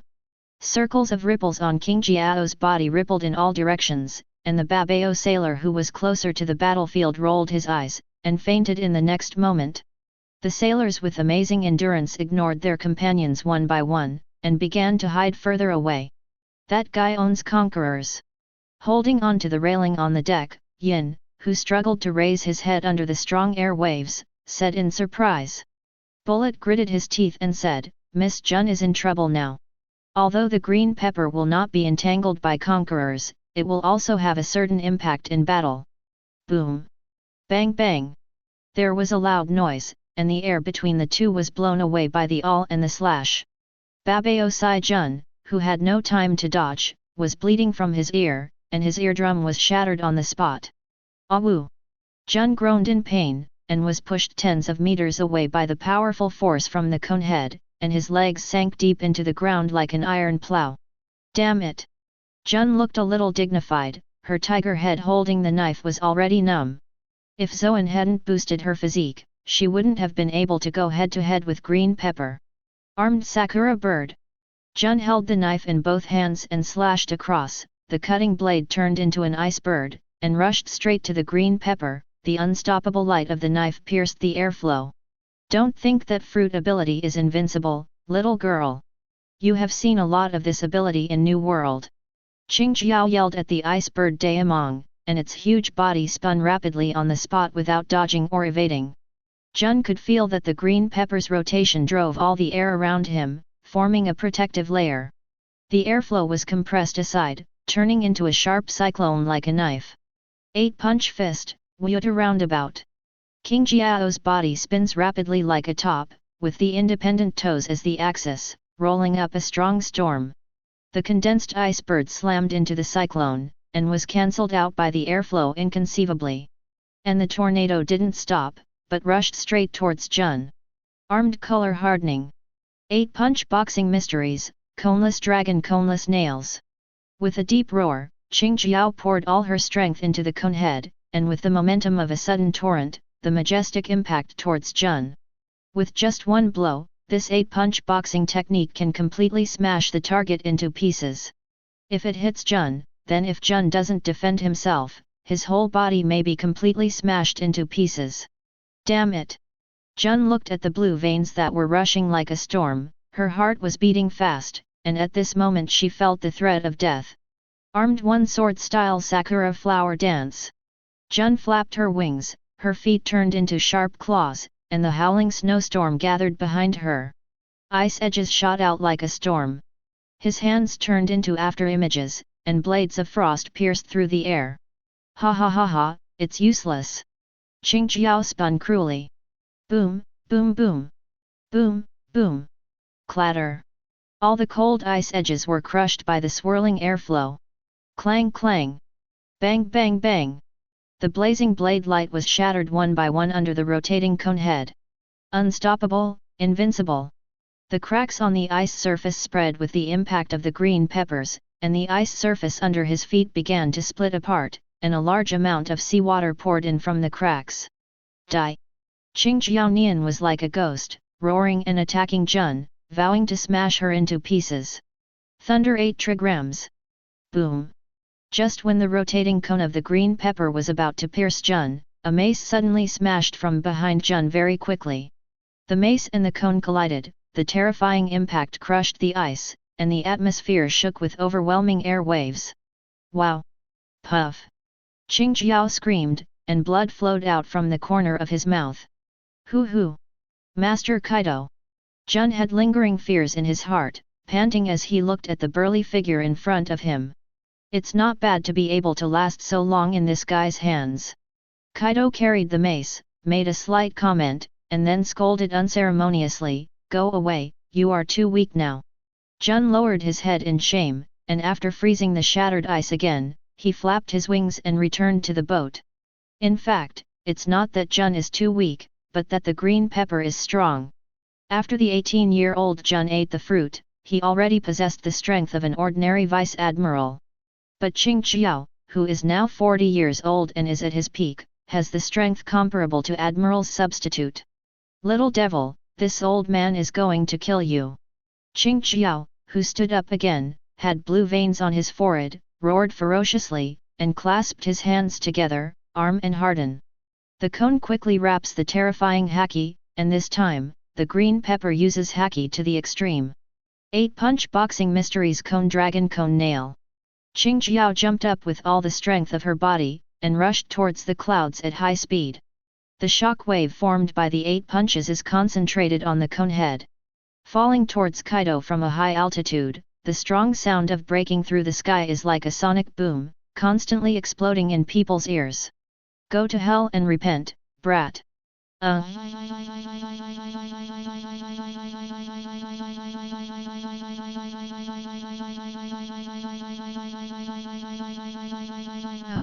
Kaido looked crazy, and a terrifying aura swept all around unscrupulously. The body expanded rapidly, and the dragon scales covered the whole body. Holy Azure Dragon Orc Form. Chapter 48. Fenglay 8 trigrams. The powerful haki makes the mace black as ink. The wind and lightning entwine and attach, and the air produces a sizzling hiss. Kaido's muscles were tense, and he swung the mace with all his strength with a frantic face. Zzz. Boom. Boom. Like sparks hitting the earth, there was a deafening roar, and the reinforced ice under the feet shattered like tofu. With the collision of the two at the center, the devastating shock wave destroyed everything nearby. Quick! Leave! It's not good, the hull is broken, and the water is leaking. Ah! Kaishu sat on the bow, stopped drinking in dissatisfaction, and said, "It's really messed up." With one hand forward, the top-level weaponry is released to resist the aftermath of this horror. Ah! Finally, after a stalemate in mid-air collision for a while, the cone of the green pepper was compressed a little bit. Finally, following Kaido's fierce gaze, the arm exerted strength again. The originally long and pointed cone head was directly dented. Qingjiao's eyeballs bulged, blood spit out from the mouth, and flew out like a cannonball. With a plop sound, it fell under the broken ice. Master Green Pepper. Commander. Green Pepper Leader. Quick, save people. Plop, plop.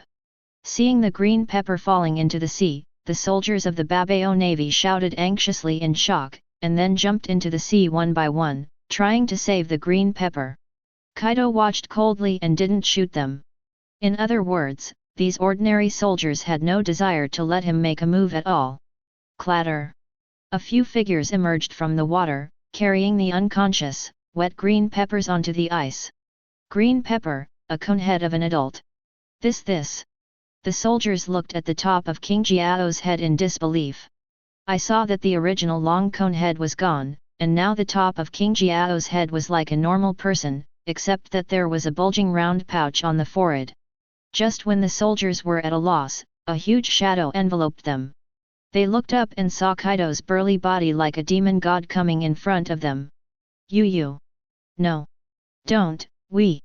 Seeing Kaido exuding the aura of a prehistoric beast, these soldiers were terrified and couldn't even utter a word. Some even just passed out. Kaido ignored these soldiers at all, grabbed King Jiao's thigh, carried him upside down, and walked back to the boat step by step. Boom! Kaido threw the green pepper on the deck like throwing garbage. Brother, I have caught this guy back. Ah, hard work. Kaido took the barrel of wine that Kaishu handed over, and drank it with a gudong. Go, wake him up. Kaishu pointed to the unconscious green pepper on the deck, and said to the two little guys who were eager to try. Look at mine, Captain. Yes. Captain. Yin and Bullet agreed excitedly, punching and kicking the green pepper. They want to express their anger for Miss Jun. Wars. With a painful groan, Qing Jiao opened his eyes in confusion. When he saw Kaishu and Kaido, he woke up immediately, turned over, and stood up alertly. What do you want to do? Qing Jiao is not a fool, of course he now knows that he is no match for the two brothers Kaishu and Kaido. Even Kaishu didn't have to shoot, a Kaido knocked him unconscious. Ha, green pepper, do you want to join Laozi's beasts pirates? Kaishu spoke slowly, but gave off an undeniable momentum. Humph, don't think about it. Even if she knows she is not Kaishu's opponent, Qing Jiao will not succumb to others. He is the 12th generation pillar of the majestic 8 Treasures Navy, the owner of Conqueror's Haki, how could he submit to a kid? In that case. Kaishu took a sip of his wine and said casually, kill him. Damn it. King Jiao's face changed, Haki was covered on her head, but suddenly. He felt something was wrong and reached out to touch the top of his head. He started empty-handed, without touching the all he was so proud of. King Jiao's complexion changed instantly, she was extremely anxious like a helpless child, groping around. After a while, he lowered his hand and touched the top of Yuan Tutu's head in disbelief. My cone! My cone! Why is my cone missing? Ah, woo. King Jiao's expression changed from panic to despair and disbelief, and finally sat down, touching the top of his head and weeping bitterly. This made Kaido, who was going to do it, a little bit uncomfortable to take advantage of others. Shut up, it's too noisy. King Jiao's miserable cry aroused Kaishu's interest in drinking, and he frowned and roared sharply. Yes, you. It was you who ruined the old man's all head. This old man must avenge his hatred. Qing Jiao suddenly raised his head to look at Kaido, his eyes were tearing apart, his expression was distorted, and he said with hatred in his eyes. As he said that, Haki was covered on the top of his head, and he wanted to fight Kaido desperately. Isn't it just a cone head? It would be good to restore him to his original shape. Kaishu suddenly said lightly. Qing Jiao stopped suddenly and looked at Kaishu blankly, what? Just hit the all head back to its original shape. Kaishu grinned. King Jiao's heart was shocked, and she prayed to Kaishu, can my lord restore my all head to its original shape? Certainly. As long as my lord can restore my all head to its original state, I would like to join my lord's command in return for this kindness. Qing Jiao lowered her head and said in an extremely sincere tone. Good. Kaishu didn't ask any more questions, he believed in King Jiao's promise. You resist with all your strength, remember, you must use all your strength. Good. Kaishu's gaze was fixed, observation Haki locked onto King Jiao's skull, and punched down on the raised part of his forehead. Ah! Qing Jiaonian was like a ghost, roaring and resisting, the huge force increased little by little, as if to crush him. Gradually, his complexion became red, and the veins on his forehead bulged, and he firmly resisted Kaishu's heavy punch. collapse. Under the watchful eyes of everyone, King Jiao's bald, round head was squeezed by the gravity of the iron fist, and a long cone stretched out suddenly. His all head, which had been sunken in, was punched out again by the first punch. The two separated as soon as they touched each other, and each retreated a few meters away.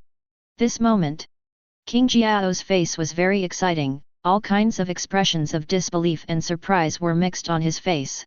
He stretched out his extremely thick arm and touched the pointed cone-shaped head, and then laughed devilishly. "Ya ho ho ho ho ho! The old man's cone head is back again! Ya ha ho ho ho!" He was crying while laughing, his bristling beard fell down, and he returned to his original amiable appearance.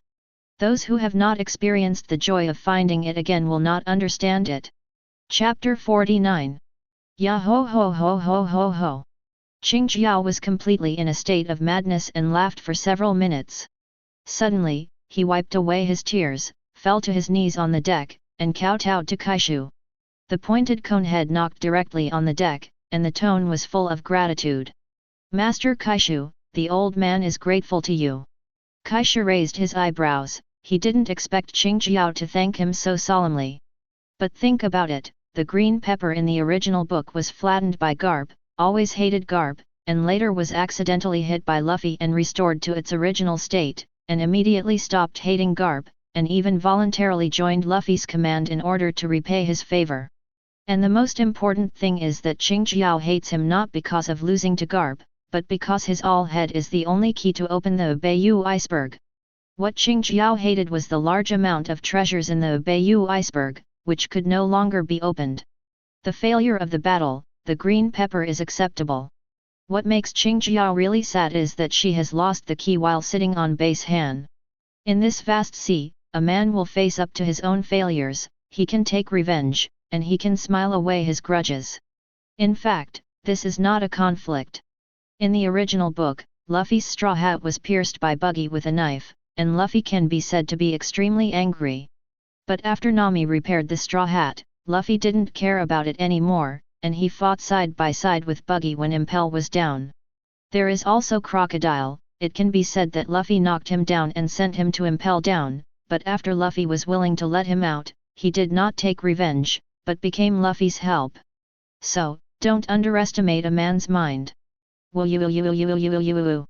Qing Jiao couldn't stop the tears from streaming down his face, and said, "Master Kaishu, I must repay this kindness, so please let me join the master's command." He looked at Kaishu expectantly and sincerely. "Yeah ha ha ha!" Kaishu let out a heroic laugh, threw the barrel of wine in his hand to Qing Jiao, and said, "Drink this barrel of wine. From now on, in the name of my Kaishu, let's ride this sea." This sentence, turned into a reassuring Sanskrit sound, echoed in King Jiao's mind. "In the name of my Kaishu, let's ride this sea." In King Jiao's mind, these words kept echoing, and there was an indescribable touch in my heart. And Kaishu's heroic and awe-inspiring aura almost made him cry again. Woo! Qing Jiao raised the wine barrel, and drank it with his head raised. "Ding, subdue the green peppers of the crew and reward 3 points of evolution. From now on you will be the second cotter of our beasts pirates," Kaido announced happily. He still recognized the strength of Qing Jiao. The stronger the beasts pirates, the happier Kaido must be. He is very talented. "Humph, I joined the beasts pirates because of Lord Kaishu." Although he doesn't bear any grudges against Kaido, Qing Jiao doesn't look good towards Kaido either. Oh. Kaido didn't care about King Jiao's attitude at all, instead he laughed boldly. With Kaido's mind, he doesn't care about some little emotions of his subordinates. You must know that in the original book, Kaido is very tolerant to his subordinates, even though Runty often calls him an idiot and contradicts Kaido face to face, Kaido is not angry. "A cotter, I want to be a cotter too," Bullet said enviously. Yin also said unwillingly, "We need to become stronger quickly, we are still trainee crew members." Although Jun didn't speak, it can be seen from the palm of her hand holding the knife firmly and the tension in her eyes that Jun has a strong sense of urgency. She was the first officer of the Beasts Pirates. But Qing Jiao, who just boarded the ship and became a cotter, is obviously stronger than her. How could Jun have no sense of crisis? She doesn't want to be left behind. To become stronger, she must become stronger. Little ones, to celebrate the addition of green peppers. Kaishu stood up and shouted. The banquet is on. Oh oh oh! Welcome the green pepper! Ha ha ha! Waves of excited cheers suddenly exploded, and the lively banquet was full of laughter. Night, the captain's room. Ding! Do you want to deduct 2 points of evolution source, and evolve Zoan dragon fruit ancient species Pachycephalosaurus form? Yes. Ha ha ha ha, Captain, are you looking for me? Qingjiao knocked on the door and walked in with a simple and honest face. Seeing his friendly appearance, who would have thought that once he started fighting, he would turn into an evil ghost? Qingjiao, your strength has almost reached its peak, and it is difficult to improve if you want to continue to rely on penance. Kaishu signaled Qingjiao to sit down, and then said calmly. Although the 40-year-old Qingjiao is powerful, her potential is about to reach its peak. It is basically impossible to step into the monster level. This is the gap in talent. When you understand that there are monsters in this sea that you can't surpass no matter how hard you try, you will grow up. This is the truth. Qingjiao's face darkened, he knew Kaishu was right. But now, as long as you eat this devil fruit, your upper limit will increase. Kaishu suddenly changed the subject and handed an open small wooden box to Qingjiao. When Qingjiao heard Kaishu's words, her heart was shocked, and she couldn't help but look at a grey-blue devil fruit in the wooden box. Captain! This is Zoan dragon fruit phantom beast warhammer dragon form. Kaishu looked at the moving eyes of the green pepper, smiled and said, it's a fruit that is very suitable for you. Phantom beasts. Qingjiao's eyes widened. The value of a phantom beast devil fruit can be said to be incalculable. That's right. Captain, this is too precious. Do you think your strength will stop here? If so, you will not be able to keep up with Laozi. Of course, Qingjiao wants to go further. It should be said that apart from the brainless celestial dragons in the sea, who would not want to become stronger? Thank you, Captain, I will definitely repay the Captain's kindness to me. Qingjiao picked up the devil fruit and said solemnly. Ha ha ha ha, that's right. Chapter 50. Ugh! Qingjiao's face twisted, and his beard was about to be squeezed together. This feeling, the power is coming up. Soon, Qingjiao looked at her hands excitedly, feeling the continuous strength pouring out of her body. Roar! The green pepper swells in size and its skin turns grey, but its long conical head turns blue, its fangs are sharp, and its legs are thick and powerful. Around the knees and the top of the head grow sharp spikes. At this moment, the green pepper, which was only in the form of an orc, was a full 10 meters high, exuding the breath of a predator. Fortunately, Kaishu's room is big enough, otherwise it wouldn't be able to accommodate him.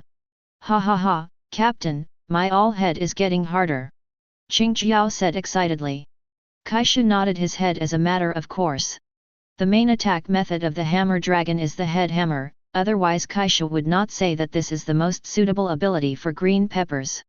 What ability is there? Kaishu asked.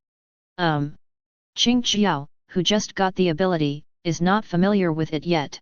After feeling the roar for a while, he opened his mouth wide, flame jet. The crimson flame condensed in his mouth, and the temperature of the room rose instantly. Live! Before Kaishu finished speaking, the flames from Qingjiao's mouth spewed out. Bear! Bang bang!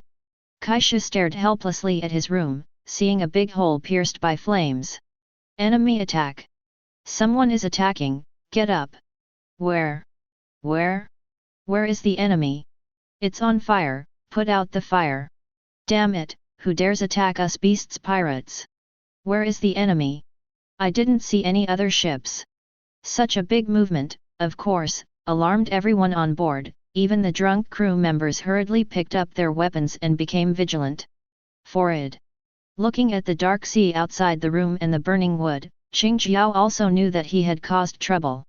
You stupid! Boom!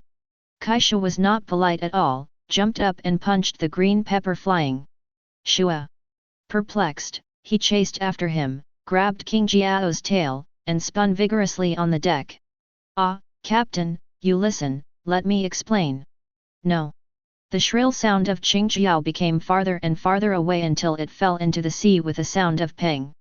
"Go get that BD up," Kaishu said to the crew members in disbelief. If it wasn't for fear of smashing the boat, Kaishu wouldn't have thrown him into the sea. "You have to swing his mallet vigorously and smash it." "Captain, what's the matter?" Yin directly swallowed all the burning flames in the cabin, and asked suspiciously. Kaishu waved his hand and said, "It's nothing, just a smug fool."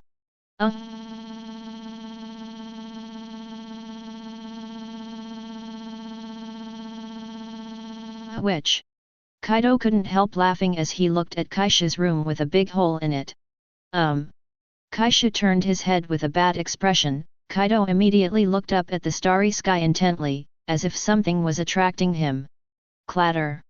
Just when Jun and Bullet also ran out of the room, wondering what happened, the green pepper was also fished back to the boat by several crew members.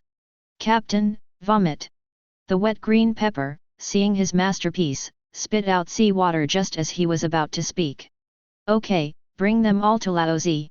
After speaking, Kaishu walked to the lounge of the cabin, which is the largest room in the entire ship, and is usually used for meetings in addition to rest. A few people followed immediately. As for the other crew members, they were busy repairing the cabin. Although Yin and Bullet are only trainee crew members, everyone knows that Kaishu trains them as cotters. Therefore, apart from cleaning the deck, the two little ghosts basically don't need to do other chores, and most of the time is spent on training and studying. When they came to the lounge, Kaishu certainly didn't let him sit in the first place. After everyone sat down, they all looked at Kaishu and waited for orders. "Green pepper, I just ate Zoan Dragon Fruit Phantom Beast Warhammer Dragon form. Now he is also an ability user." Kaishu first pointed to the green pepper and said. "Oh." Except for Kaido, everyone looked at the green pepper, who was feeling embarrassed and touching his cone head in surprise. "So, Uncle Qingjiao is stronger now. Awesome." Yin and Bullet sighed repeatedly. "It's another phantom beast." At this time, only the older Jun looked at Kaishu in shock. It doesn't take much thinking to know that the fruit ability of green pepper must be bestowed by Kaishu. But, where did the captain get so many phantom beast fruits? Now including herself on the boat, there are already 6 phantom beast ability users. You must know that this is a phantom beast rarer than Logia. Ordinary forces are lucky if they have a phantom beast ability. Even naval headquarters, which is so powerful in the sea, doesn't have so many phantom beast ability users. "What? Are you also a phantom beast ability user?" At this time, Qingjiao, who was communicating with the two little ghosts, suddenly shouted in surprise. "That's right, Uncle Green Pepper, I'm Zoan Bearing Fruit Phantom Beast Immortal Thunder form," Bullet said with a proud expression on his face. "I am Zoan Dragon Fruit Phantom Beast Fire Dragon King form." As they said that, the two little ghosts also showed Qingjiao their abilities. Qingjiao's eyes widened and her mouth opened wide, with an expression of disbelief. "Captain, this... Qingjiao was surprised and speechless. When did phantom beast species become so popular? As far as he knows, there are only a few of the top pirate groups in New World, and there are not many phantom beasts. I'm afraid there are not as many beasts pirates in total." "That's right, everyone present is a phantom beast capable user." Kaishu looked at the shocked expressions of Qingjiao and Jun, and said lightly, "There will be more in the future. As for how the fruits of these phantom beasts come from, you don't have to worry about them." Chapter 51. Qingjiao, Jun, Yin, and Bullet, when they heard Kaishu's majestic words, their faces became serious, and they nodded solemnly. "Now, Marine only knows me and Kaido, who are phantom beasts," Kaishu continued. "So, for some time to come, Green Peppers, Bullet, Captain, Master Kaishu." Hearing Kaishu call their name, the two immediately looked over respectfully. "In the future, you will be people with ancient abilities, understand?" "Captain, I see. Clear."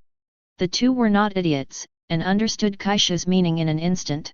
As for Jun and Yin, Kaishu looked at the other two again. "Unless it is a critical moment, try not to expose your abilities. Yes. The two nodded in unison obediently. Jun is different from Yin. Once their fruit ability is used, as long as they are not blind, they will definitely be a phantom beast at a glance. As for Green Pepper and Bullet, one can be said to be an ancient dinosaur, and the other can be an ancient white bear. As long as they don't use elemental abilities, they are still easy to hide. This is not cowardice, but keeping a low profile. Don't underestimate the 800-year history of ZF in the world. The current Beast's pirates, let alone the world ZF, even naval headquarters can beat Beast's pirates. Being too high profile will only lead to a devastating blow from the world's ZF. Don't worry, tempering tolerance is only temporary, as long as Laozi is given a few years, the Beast's pirates will be fearless. Kaishu said firmly, at that time, you don't have to worry about any forces anymore.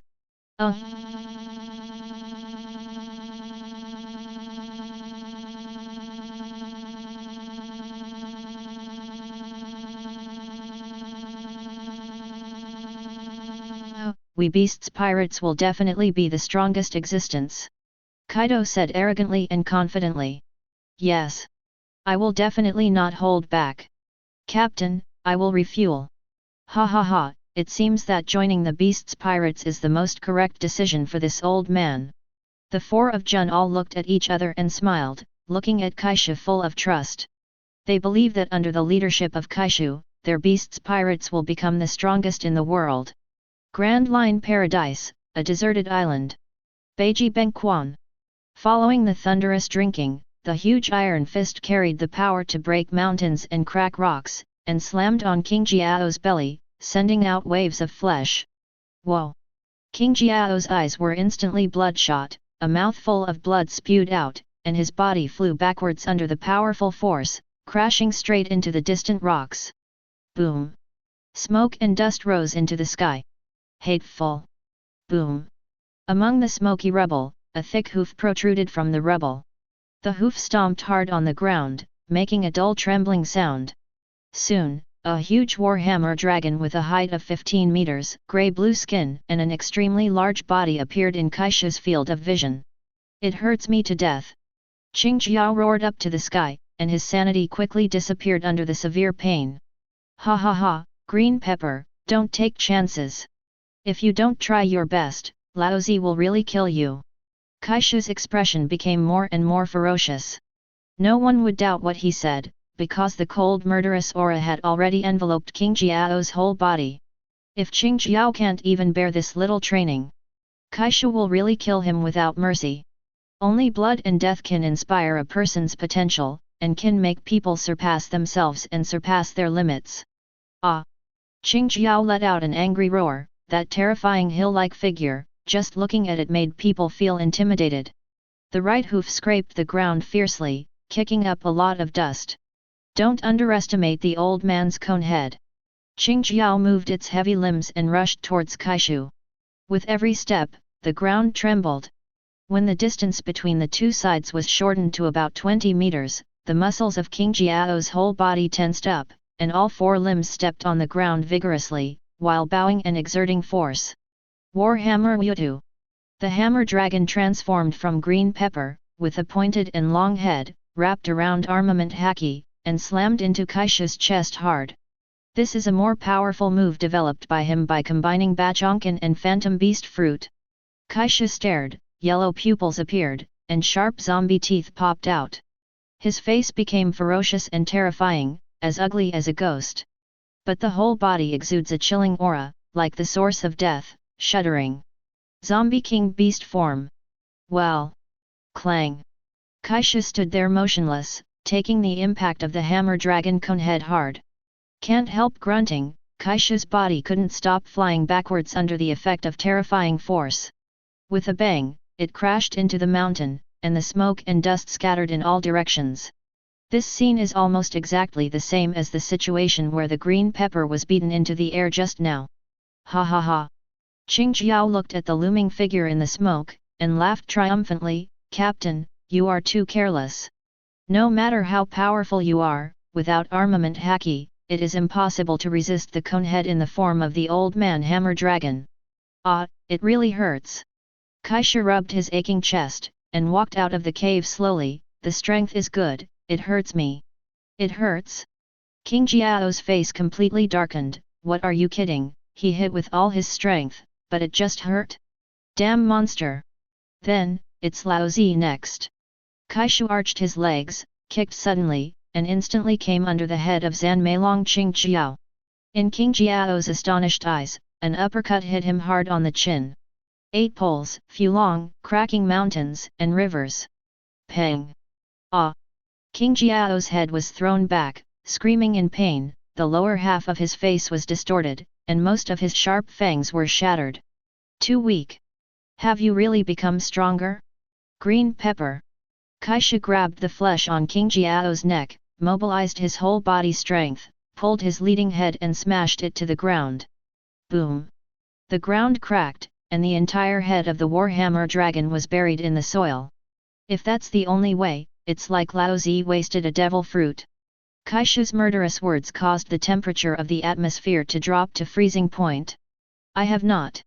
Before Qing Jiao could stand up, Kaishu hugged the thick neck of the Warhammer dragon, and with both hands, he lifted it up completely.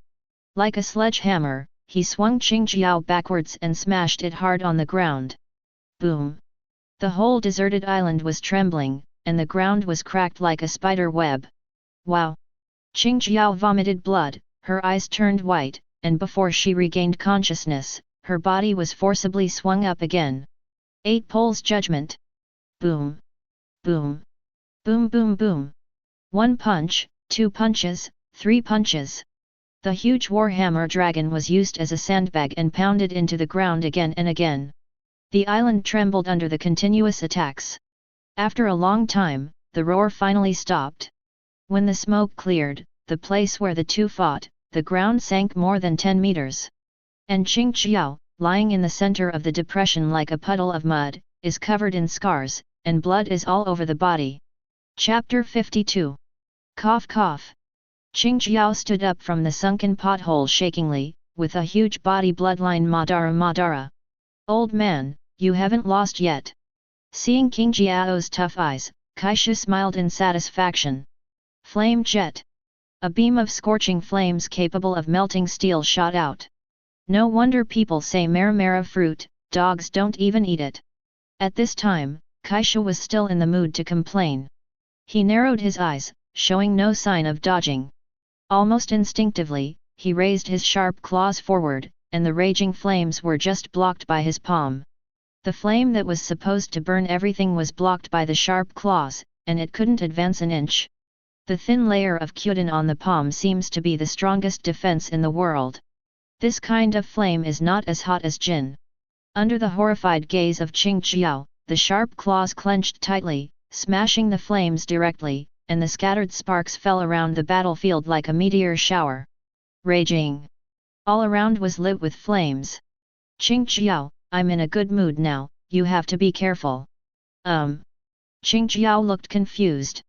UBD, of course you will feel better after beating someone. But he was the one who was FG beaten. Hateful. Don't underestimate me, power of the earth. The thick thighs of the Warhammer dragon stomped heavily on the ground. Boom, the ground trembled. Ka, ka ka. Suddenly, sharp soil thorns rose from the bumpy ground. From the front of the Warhammer dragon to Kaishu's position, all the stones along the way were smashed into pieces. Kaishu saw the protruding thorns all the way, but he didn't move at all. Shoo! In King Jiao's gaze, Kaishu's tall figure disappeared unexpectedly. Coming soon. King Jiao's eyes widened, and she used observation haki with all her strength to look for Kaishu. Look, can't see clearly. Qing Jiao was so frightened that his soul froze. He didn't see Kaishu's movements at all, and he couldn't catch Kaishu's position with his knowledge. In the next second, the fierce wind howled on the face of Zanmelong, and a fist suddenly appeared in front of his eyes. How could? Kaishu's fist magnified rapidly in King Jiao's pupils, and under his horrified expression, he slammed on the forehead of Zanmelong, hitting the bullseye. Crack! Accompanied by the clear sound of bone cracking, King Jiao's nasal bone shattered, his eyes turned white, his huge body flew upside down in a stream of light, and there were even bursts of sonic booms. Boom! Boom! Bang bang bang! Rocks, forests, everything along the way was destroyed, and even the mountain peaks were pierced. The ground was plowed into a long gully by his huge body, flying sand and rocks, falling soil and flying. Boom! Finally, across a distance of several thousand meters, Qingjiao slammed into the rock wall of a mountain peak. With him as the center, a large number of cracks opened on the rock wall. The round body embedded in the rock obviously lost consciousness. Ha ha ha ha, it seems to have gone too far. I don't know if the green pepper is dead or not. Kaishu didn't care about the severely injured and unconscious Qingjiao. He took out a wine gourd that was almost the same as Kaido's from somewhere, and drank it in big gulps. Meanwhile, the other side of the island. Bang bang! Boom boom boom! The battle has been going on for quite a while, with three figures besieging the huge and burly Kaido. But the three of them looked very embarrassed, out of breath, with blood stains on the corners of their mouths, and many wounds on their bodies. Fire Dragon King! Yin released an oriental dragon-shaped flame, and the hot flame was like magma. Thunderbolt! Bullets' bare claws waved towards Kaido from the air, and lightning bolts fell from the sky, pointing directly at Kaido below. One sword-style ice snow Sakura moon. The three came from three directions, and the strongest attack hit Kaido at the same time. Oh, armed! Kaido laughed and didn't dodge or dodge, but armament haki covered his whole body and resisted the trick of the three of them. Boom! Clang! Zzz! The ground roared, the waves shook, and the dust flew up, covering Kaido's body. Under the expectant eyes of the three, the dust and smoke dissipated, and Kaido was standing there intact with a mace in his hand. How can it be? The gap is so big. Boss Kaido is too strong. Before the three of them were surprised, Kaido's figure disappeared instantly. Little devil, you are too weak. 8 trigrams punch. Bang bang. Almost one punch at a time, Yin and Bullet hardly even reacted at all. I only felt a sharp pain in my chest, my bones broke, and my body flew out like a shell, hitting a thick tree trunk heavily. Wow! Both of them spit out a mouthful of blood and wanted to stand up, but the severe pain in their bodies didn't make them have the strength to make a sound. Have you made up your mind? Kaido looked at Jun with ferocious eyes, and said coldly, don't blame Laozi if you die. The two little ghosts are just an appetizer to let them know how weak they are now. Come on, Master Kaido. With a firm gaze, Jun firmly grasped the golden pira in his weapon's hand, and wound all the remaining haki around it. The surrounding temperature plummeted, snowflakes fell from the sky, and the ground was covered with a layer of ice. Blue and white wings like ice crystals appeared on Jun's body, and a pair of equally beautiful wings appeared behind him. Frozen bird orc form. After fighting for so long, Jun has consumed a lot, and his physical strength is running out.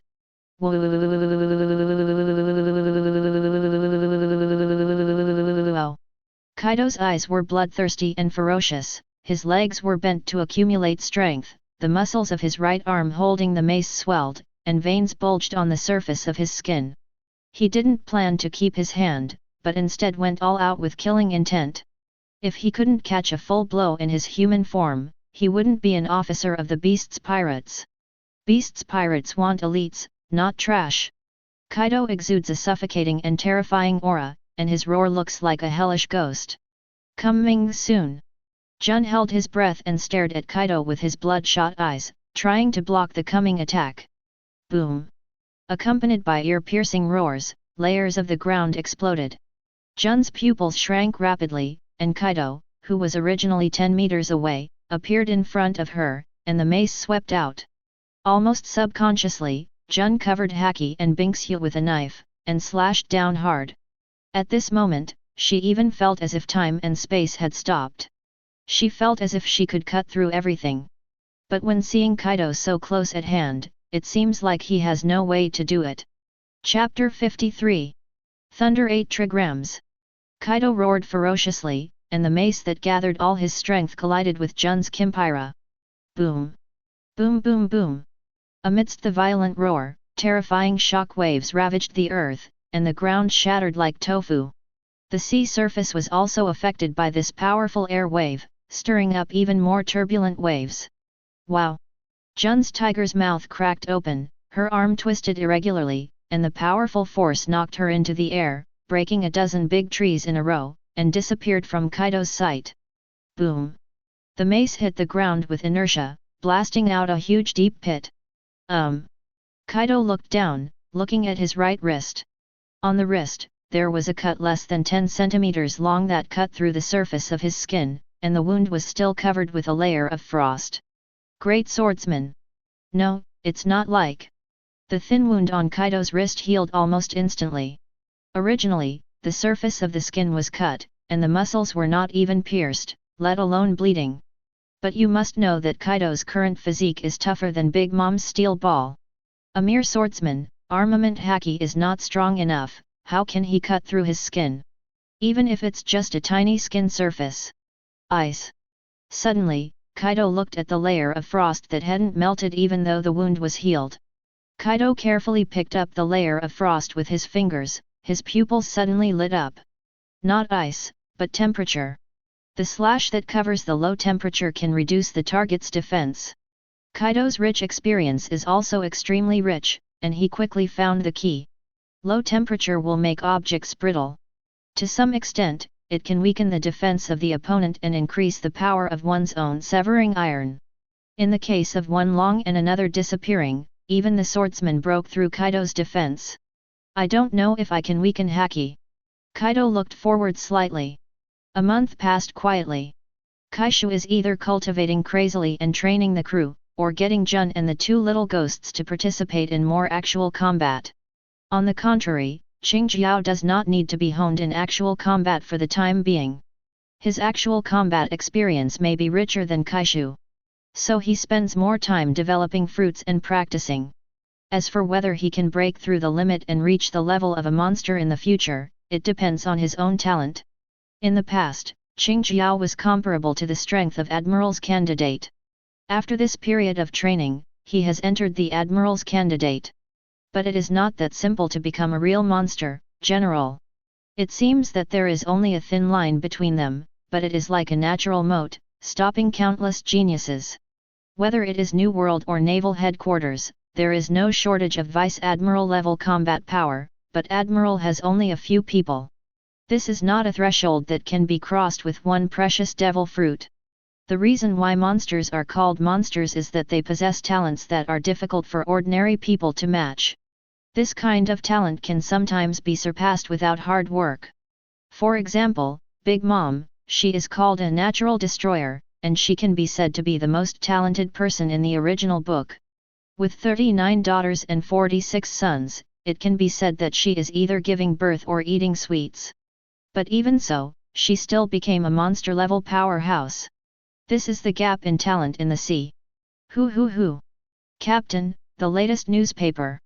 Just when Kaishu was sweating profusely and practicing desperately, Jun bought a newspaper from Newsbird, and after reading it, he excitedly said to Kaishu, "Any interesting news?" Kaishu didn't stop, honing his body under the gravity and load of several tons. Jun flipped through the newspaper, pointed to the news on it and said, "Roger destroyed a kingdom and clashed with the Golden Lion. Whitebeard and the Red Earl had a great battle, and the outcome is unknown." Kaido laughed and said, "Woohoo, those guys are really lively." "Master Kaido, there is one more important piece of news," Jun said smugly. "What?" "Ahem, cough." Jun coughed twice, and after seeing everyone's eyes on him, read. Marine carried out a large-scale extermination of the remnants of the rocks. Among them, the former captain of the 8th Division Tiger Bucklino, the vicious tiger pirates established by Marine Admiral the resourceful General Sengoku annihilated. Kaido was startled, stopped practicing, and stood up. "What? That guy Bucklino is dead?" Kaishu was also slightly shocked. He was drinking with Bucklino at the banquet before leaving. Unexpectedly, in just a few short months, that guy fell into the sea. "Brother, there is actually our latest reward order." I took the stack of newspapers in Jun's hand, and there was also a stack of the latest reward orders in it, among which beasts pirates were found. And the title of the captain has also been changed. Master Kaido, let me see. Ha ha ha. I wonder if the old man's reward has been increased. Kaishu also stopped practicing at this time, and wiped the sweat off his body. Received the drink that Jun had chilled with his power. A group of people walked over and watched the two little ghosts paste the reward order on the wooden board of the cabin. Beasts Kaishu. Captain Beasts Pirates. Killed countless civilians, destroyed several countries. Heinous, cruel. Bounty, 1.59 billion Baileys. Live or die. Kaishu's bounty directly crossed the 1.5 billion mark, presumably after the battle with Garp, it caught Marine's attention. Moreover, the current reward order has deleted a lot of information. I'm afraid it is to make the infighting between pirates who don't know the information more frequent. But what makes Kaishu most happy is his title, which is no longer the ugly ghost. It just snatched the title that should have belonged to Kaido. Blue Dragon Kaido. Beasts Pirates Deputy Captain. Killed countless civilians, destroyed several countries. Heinous, cruel. Bounty, 1.435 billion Baileys. Live or die. Cone Green Pepper. Member of the Beasts Pirates, the 12th generation pillar of the former 8 Treasures Navy. Looting merchant ships and killing civilians. Bounty, 780 million Baileys. Live or die. Sakura Foil Swordsman Jun. Member of the Beasts Pirates. Bounty, 85 million Baileys. Live or die. Madman Bullet. Beasts Pirates intern members. Bounty, 30 million Baileys. Live or die. Flame Wings Ember. Beasts Pirates trainee crew. Bounty, 360 million Baileys. Double the bounty for catching alive. Chapter 54. Nanny. Why is Yin's bounty so high? And the request is so strange. Seeing that Yin's bounty exceeded 300 million Baileys, 10 times more than his own, Bullet felt unbalanced. Obviously during the battle during this period, he worked harder than Yin, and killed more people. And everyone else's life and death don't matter. Only Yin has doubled the bounty for catching alive. Little guy, if you were from the Lunaria clan, your bounty would be so high. Kaido laughed teasingly. Why? Bullet still didn't understand. Yin was not happy because of the high bounty, but his face was a little ugly. I thought of the days when I was regarded as an experimental subject. Isn't the World ZF's reward order just to capture him alive and continue to serve as an experimental subject? Boom. Don't think about these useless things. When your strength improves, the bounty will naturally increase. Damn it, Captain BD. Bullet hugged the big bag on his head, with tears in his eyes, and stared at Kaishu through gritted teeth. Besides Yin, there is another person who is a little unhappy, and that is Jun. Also as a cadre of the Beasts Pirates, her bounty is only a fraction of that of a green pepper. She has made great progress during this period, and her swordsmanship has broken through to a high-level swordsman. The captain said that as long as her 2-color haki is upgraded, she will not be weaker than the current green pepper. Kaishu seemed to see what Jun was thinking, patted her on the head and said, "This is the first time you have been offered a bounty, and it is already very high. When Laozi was first offered a bounty, it was only 10 million Baileys, which is not even comparable to Bullet." As soon as Bullet was refreshed, his ferocious eyes revealed a smug expression. "Really, Captain?" Boom. Well, I see, Captain. That's right, ha ha ha ha. Seeing that Jun regained her spirits, Kaishu rubbed her hair happily, making Jun's pretty face blush slightly. A few people didn't care about Bullet lying on the deck with his eyes rolling around. Surrounded by the new reward order and the news in the newspaper, they chatted in a hurry. A few days later, the ship of the Beasts Pirates returned to the capital of Seven Waters. Kaishu did not land at the regular port of the capital of Seven Waters, but went directly to the Hulk Island on the back. "Long time no see, Mr. Tom." Not long after Kaishu and the others disembarked, they saw the Murloc Tom and Kokoro on Hulk Island. "Captain Kaishu, you really are such a reputable man." Tom smiled heartily. Kaishu asked directly, "Is the pirate ship I want finished?" Of course. I built a famous pirate ship. Tom said proudly. Very good. It's finally finished. Worororo. The crew members were also very happy when they heard the news.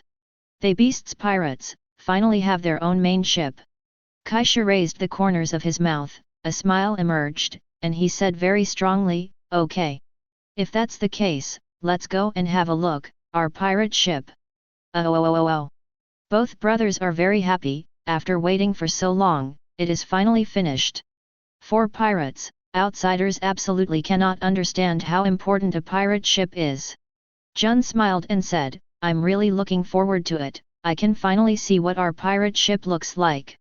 That's right. Yin smiled excitedly. Bullet raised his fist and said, it must be the best pirate ship. Qingjiao touched his beard, squinted his eyes and laughed, the old man can steer. He.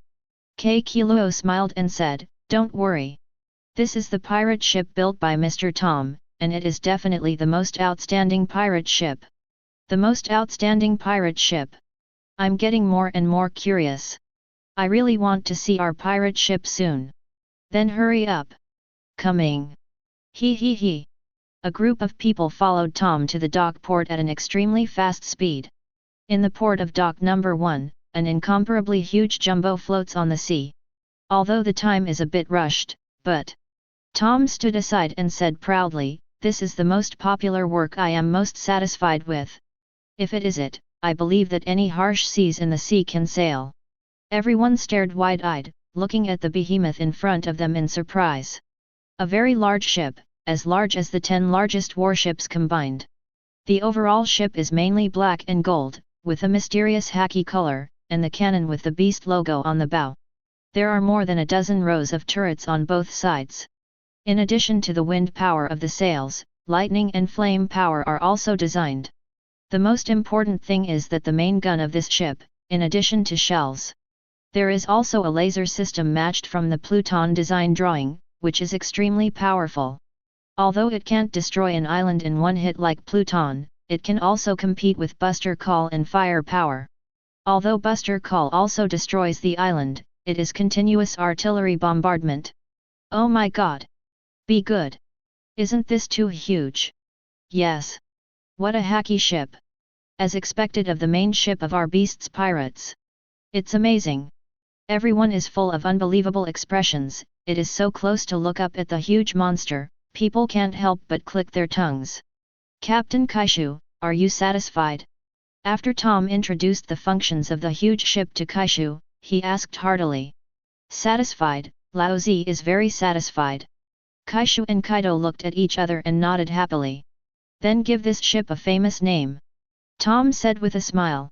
Let me see. Just call. 100 Beasts Erebus. Chapter 55. West Blue, the Land of Flowers. The white glacier towers under the sky, the silver peak is blue in color, and the ice crystals are as transparent as glass, so you can see the inside of the glacier at a glance. The golden glow inside can be seen through the ice. 8 Chong Fist, Cone Dragon Cone Nail Green Pepper open the door. Boom! Crack! As the cone of the green pepper fell heavily, the Bayou iceberg was opened again. Little ones, move all these treasures away. Oh! Wow, so much gold and treasure, I'm not dreaming. Get rich, get rich. Bullet, did you move that many boxes? Whispering. What a beautiful necklace. Miss Jun, come and help me, don't look at the necklace. I've never seen so many treasures before, it's simply shocking. This is the treasure accumulated by the 8 treasures navy of the country of flowers for 12 generations. The members of the Beasts Pirates were all elated and couldn't wait to jump into the opened iceberg, rolling happily on top of mountains of gold and treasure. The treasures inside an entire iceberg give people a visual and spiritual shock. Under Kaishu's order, they scrambled to move the treasure. Fortunately, their main ship 100 Beasts Erebus is huge enough, otherwise it wouldn't be able to hold so much treasure. The hateful green pepper betrayed the country of flowers and joined the Beasts Pirates. And bring the Beasts Pirates to snatch the property that belongs to this king. What about the other sailors? Your Majesty, all the naval forces have been defeated. Let's ask Marine for help. What's the use of asking for help now? By the time Marine comes over, they've already run away with my king's treasure. The king of the Kingdom of Flowers hid on the balcony of the palace, looking towards the direction of the Bayou Ice Mountain, roaring indignantly and helplessly.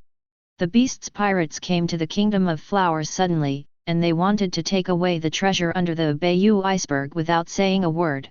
Of course, the king of the Kingdom of Flowers disagreed, and sent soldiers from the kingdom and the 8 Treasures Navy to stop it, but they were no match for the beast's pirates at all. If it wasn't for King Jiao's face, he didn't kill him. Most common soldiers and 8 treasure sailors are stunned with conquerors. I'm afraid that the entire Kingdom of Flowers is now littered with corpses. However, with the defeat of the other pillars of the 8 Treasures Navy, they could only watch the beast's pirates unscrupulously move the mountains of treasures in the Bayou Iceberg. Wu dash! Your Majesty! Your Majesty! The king, who was so anxious, fainted directly, and the ministers and nobles suddenly became flustered. The king did not wake up until the beast's pirates left. It is said that the Grand Duke of the kingdom took advantage of this opportunity and directly launched a coup d'état. Without the guards of the 8 Treasures Navy and the soldiers of the kingdom, the Grand Duke took down the palace only by relying on a group of private soldiers he kept in captivity. The king and several princes were all killed. The queen and princess were taken into the house of the Grand Duke. With the queen's help, the Grand Duke successfully ascended to the throne. The 8 Treasure Navy disobeyed the newly appointed king, and finally left the Kingdom of Flowers to become the real pirate group. Of course, these are things for later, and have nothing to do with beast's pirates. After Kaishu heard about this, he would only lament the butterfly effect at most. At this moment on the sea, the beast's pirates are having a banquet on board because they have plundered countless treasures. Everyone cheers. It's so cool, I didn't expect that there are so many treasures in a mere country of flowers. Ha ha ha, that's right. The captain promised that each of us will have 10 million Baileys, and we can also choose a few treasures we like. Long live the captain, cheers. Bullet, UBD, you stole my meat again. Long-winded, obviously you can't eat it. UBD, I will fight with you. Ha ha ha, the 2 brats are fighting again. Ching Chiao, you've done a great job this time, but you. Ha ha ha ha, I don't want to do things for the nobles of the kingdom for a long time. Besides, the Bayou Iceberg can only be opened by the cone head of the old man. Of course, it belongs to us beasts pirates.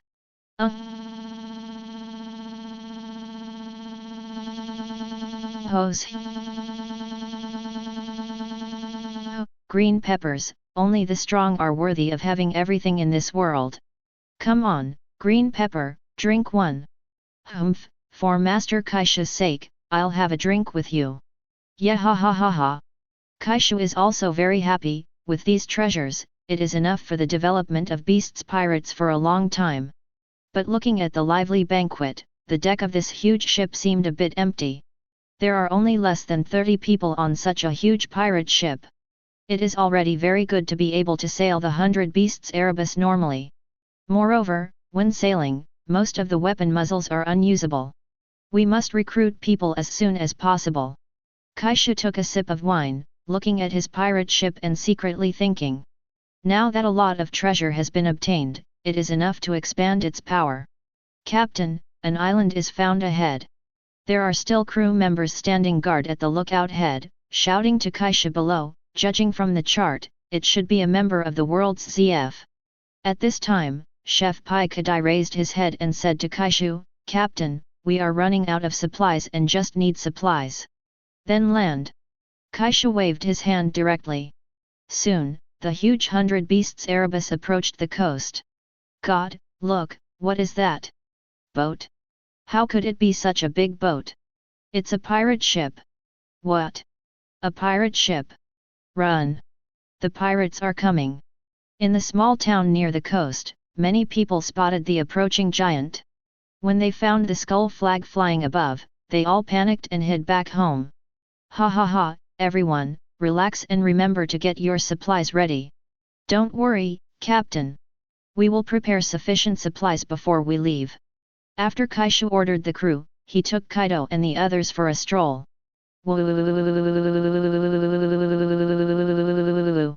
Chapter 56. Brother, do you raise fish? Drink it clean. Gudong gudong. Baha, baha. Delicious, the pizza here tastes really good. Miss Jun, don't just eat snacks. In a tavern, Kaishu and the others ate and drank without any image. Oh, no, Jun is still eating dim sum very gracefully. The tavern owner gradually adapted from the fear just now. The most important thing is that these pirates give money, and the tavern owner is no longer afraid immediately, and is busy working diligently. At this time, a pirate ran in and came to Kaishu and said, "Captain, it's bad, the brothers in the center of the town are in trouble, and everyone is no match." Kaido was in a bad mood when he heard that. He just had a few sips of wine. How dare anyone trouble the beast's pirates? Yin stood up and asked, "How many people are there?" One. The pirate said submissively. "Trash, it's only West Blue here, can't you even win against one of you?" Kaido snapped angrily. Although they are all logistics crew members, they were also brought out in New World. The combat power is still there, and they are not that weak. At least he has the strength of a naval headquarters lieutenant officer. It can be said to be cannon fodder in New World, but it can protect itself in 4 seas. "No, Master Kaido." The pirate hurriedly explained, "The main reason is that the opponent is a capable person, and it is also a capable person of the Zoan ancient species. We are not opponents at all." Zoan ability user? This is interesting. After Kaido heard that the other party was a Zoan capable user, he immediately became interested. Kaishu also smiled slightly, shaking the wine barrel in his hand, and said, "Kaido, Yin, you all go and have a look." At this time, Kaido didn't complain at all. He drank the wine in the barrel in one gulp, and stood up with the mace in his hand. "Lead the way ahead." "Yes." Soon, Kaido and the others came to the center of the town. Before getting close, I saw a huge brachiosaurus in the distance, and the pirates from Beast's Pirates were fighting with it. However, in the face of this brachiosaurus, none of the crew members were opponents and were knocked to the ground. It's really an ancient ability. Kaido couldn't help laughing with fiery eyes. Ever since he knew that Kaishu could evolve Zoan's ability, Kaido has had a soft spot for Zoan-capable people. The huge brachiosaurus in the distance was 30 meters long. Although it was in the form of a brachiosaurus, it had a golden whip on its head and wore sunglasses.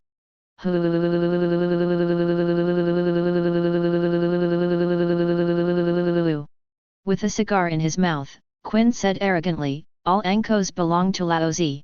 As he said that, Quinn waved his tail, and directly swept away a group of pirates. "This guy looks like he has 2 brushes." Kaido grinned and looked at the wanton big guy. Jun said coldly, "Master Kaido, leave it to me." Saying that, Jun rushed out at an extremely fast speed and kicked Quinn in the face. Quinn, who was still arrogant at first, spit out a mouthful of blood from the mouth kicked by Jun, and his huge body fell heavily to the ground with a boom. "It's Jun-sama."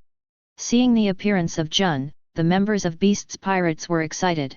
The Brachiosaurus, which they couldn't defeat with swords and guns before, was kicked down by Jun. After Jun kicked him down, he frowned slightly and said, "That was armament hacky just now. Humph, I didn't expect to meet hacky users here in West Blue. It's really rare." Hateful. Quinn quickly got up from the ground, looked at Jun with a cold face, and said angrily, "BD, who are you?" Jun snorted coldly and said contemptuously, "Beast's Pirates combatant, Jun. It's you, who actually injured our Beast's Pirates, you will pay for your actions." Ho ho ho ho ho ho. Quinn smiled instead of anger, and said with a ferocious face, "It's just a woman, I want to see what price you can make me pay." Jun didn't talk nonsense with Quinn, and pulled out the golden pira from his waist. Brachiosaurus bomb. Quinn decided to act first, and the huge Brachiosaurus leaped high, hitting Jun with its head from top to bottom. Armed Sakura flower. Clang. The blade shines, and it seems to turn into a beautifully blooming Sakura flower. But behind this beauty, there is a cold murderous intent hidden. Puchi. Two figures, one big and one small, crossed each other. On the chest of the huge Brachiosaurus, neat knife marks appeared, and blood shot in the air. Boom! The Brachiosaurus hit the ground heavily, and its body quickly changed from the beast form back to the human form. The humanoid Quinn is a fat man more than 4 meters tall. At this moment, there are several wounds on his chest, dripping with blood. However, with the physique and resilience of the ancient species, this kind of injury is not serious. Bravo! Yin and Bullet opened their mouths in amazement. A soft-looking woman cuts down a huge dinosaur, giving people a contradictory visual impact. Damn! UBD, don't get too carried away. After being cut down by a woman, Quinton felt ashamed, and his expression turned into anger from embarrassment.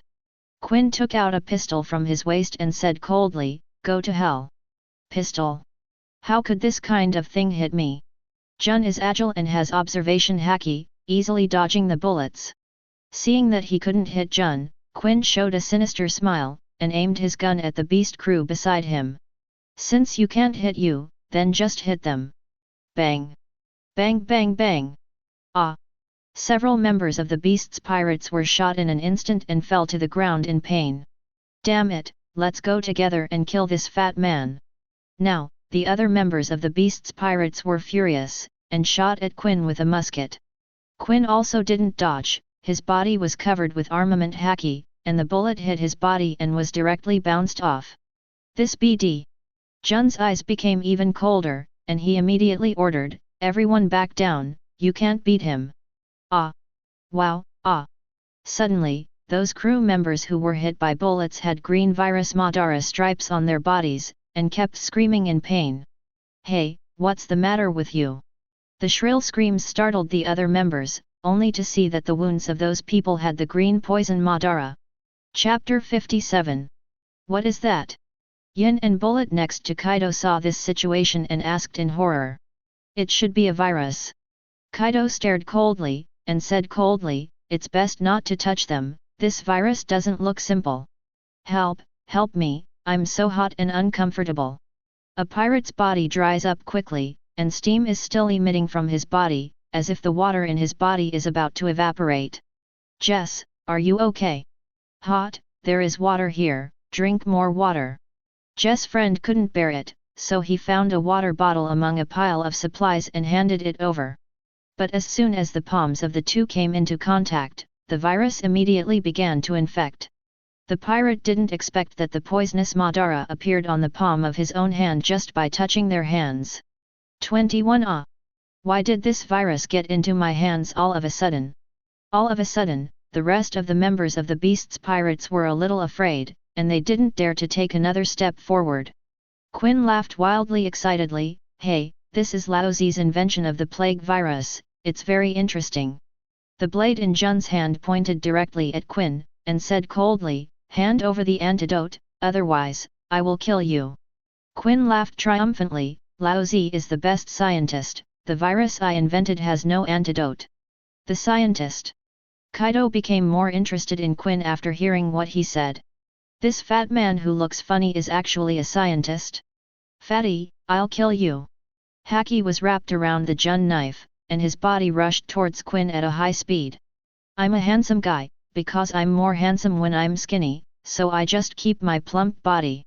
Quinn's body swelled rapidly and turned into an orc. Quickly turning the huge body, the thick tail was like a steel whip, and slammed towards the attacking Jun. Clang! Ah! Day among blooms, blood splashes. Quinn screamed in pain, and his chubby body fell to the ground. With a bang, a broken tail fell to the ground. Quinn only had half of his tail left, and now blood was flowing, and soon the blood under the broken tail gathered into a pool. "Damn! I'm going to kill you." Quinn stood up with a distorted expression, and opened his mouth wide at Jun. Black flame. Chirp! A beam of laser light burst out, extremely dazzling. With a bang, the flames radiated and the shining laser light illuminated the surroundings. A smug smile appeared on the corner of Quinn's mouth. "This is the fate of offending my uncle." Too slow. Just when Quinn was proud, a cold voice suddenly came from in front of him. When Quinn heard this familiar voice, Cold sweat broke out on his forehead instantly, and his eyes under the sunglasses looked down in horror. I met a pair of noble and cold eyes. It was Jun, who he thought had been bombarded by laser beams. Clang! Puchi! Wow, puff puff! A burst of brilliance flashed, and Jun had already appeared behind Quinn. Quinn stared wide-eyed, feeling a little bewildered on his rainy cheeks. But in the next second, the sharp pain in his waist made him roll his eyes, and blood gushed out from his waist and abdomen like a fountain. Ah! Quinn clutched his waist, fell to the ground and wailed in pain. But Jun didn't give him a chance to breathe at all. The cold murderous intent caused the temperature of the atmosphere to drop sharply. He turned around and slashed at his neck. Quinn's pupils contracted, looking at the gradually enlarged blade. He begged for mercy loudly in horror. Stop, stop, I admit defeat, don't hit me and surrender. Senhan's blade stopped less than 1 centimeter from his neck. Puchi! The sharp knife wind still split the skin on Quinn's neck, and scarlet blood oozed from his neck. If it's that 1 second at night, I'm afraid his head will be chopped off by Jun. Gudong! This made Quinn swallow in horror, and looked at the unusually beautiful woman in front of him in fear. Fatty man, hand over the antidote. Jun stared at Quinn coldly. That. I.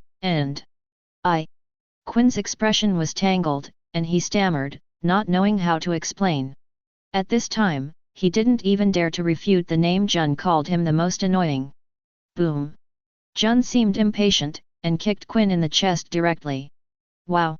Quinn spat out a mouthful of blood, and his eyes were so painful that they were about to burst out of their sockets, and his whole body was kicked directly to the point of passing out.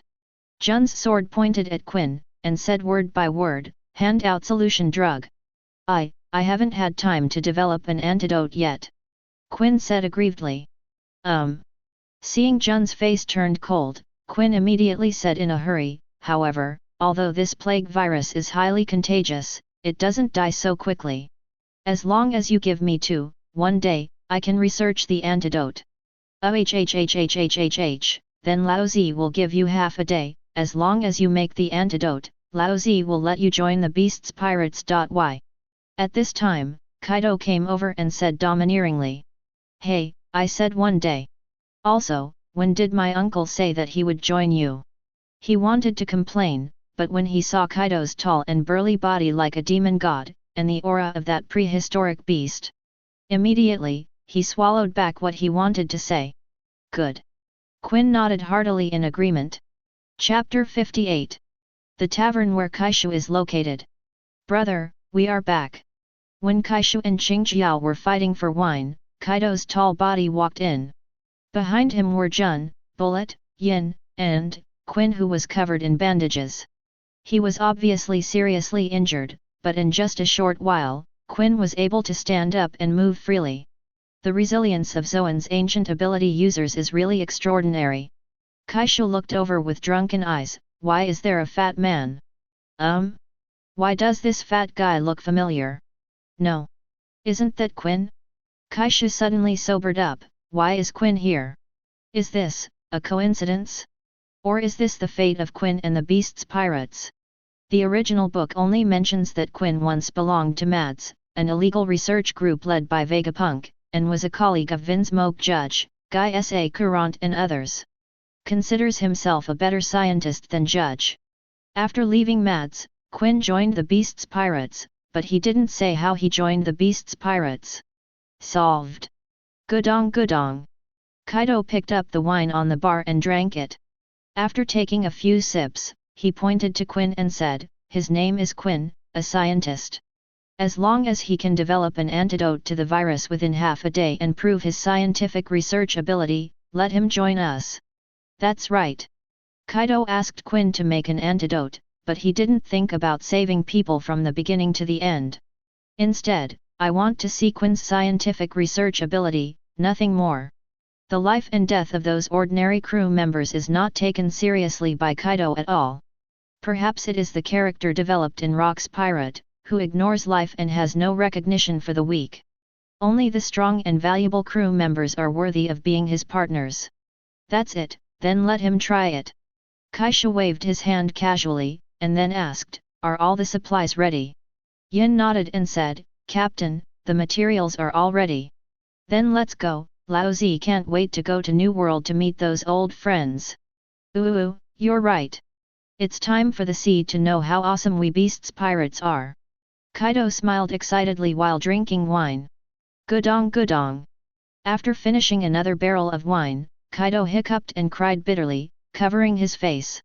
Those guys are having so much fun in New World, it's so enviable. I'm crying when I'm drunk today. Qingjiao and Jun looked at each other, Yinchen shook his head. It was Quinn, staring at Kaido curiously. Go, New World. Oh. A few days later, Xin Shimming. On the blue sea, a medium-sized pirate ship is breaking through the waves. The main cannon on the bow is supported by two beautiful mermaids, and the bright red sails are painted with the logo that belongs to this pirate group skull with curly mustache. Oro Jackson. It is the famous Roger pirates in New World. In today's New World, the three pirate groups are the most powerful, and there is a faint trend of a new generation of sea overlords. Roger, the supplies on our ship won't last long, we need to find a small island to resupply. Roger Pirates Vice Captain, Pluton Silver Rayleigh said with a headache. There are not many crew members in their pirate group, but they are all powerful guys, which naturally leads to a huge consumption of supplies. They have been sailing at sea for half a month, and it is the result of Rayleigh's careful calculation that there are so many supplies left. Hey, Rayleigh, although you are in charge of everything on the ship, but at this time, as the captain, I have to say a few words to you. How can we sail on the sea without supplies? We must save money in daily use, you see, are you at a disadvantage now? Wearing a red coat and a straw hat, Roger showed a serious expression. However, he was so boastful that he didn't notice the gradually gloomy expression on Rayleigh's face. Boom! It's not you, an idiot, who likes to hold banquets when you have nothing to do. Otherwise, would the supplies be consumed so quickly? If Jabba and I hadn't bought a Sea Kings a few days ago, there would be no more meat. You idiot! Rayleigh clenched his right fist, the veins on his forehead bulged, his expression instantly changed into a shark's face, and he spit at Roger. And Roger on the side has a big bag on his head, bowing his head like a child who has done something wrong. Smith! Give me a good reflection, you! Rayleigh scolded Roger's words, and then stopped abruptly in the middle. He put away his gritted teeth, and Roger also put away the apology on his face, and the two looked back with solemn expressions. At this moment, they were completely stunned. A frighteningly large ship appeared on the sea ahead. As for the size of this ship, it is probably more than 10 times the size of their pirate group. With such a huge ship, the huge shadow brought by them shrouded their pirate ship firmly in it. A dull atmosphere came over suddenly, and the huge ship seemed to have not noticed their existence, and actually charged straight over. Rayleigh! Oh, got it! The two strong men pulled out the knives around their waists in unison, their eyes narrowed slightly, and countless black and red lightning appeared in the surrounding air. Next second. God avoids! Hell concrete mio!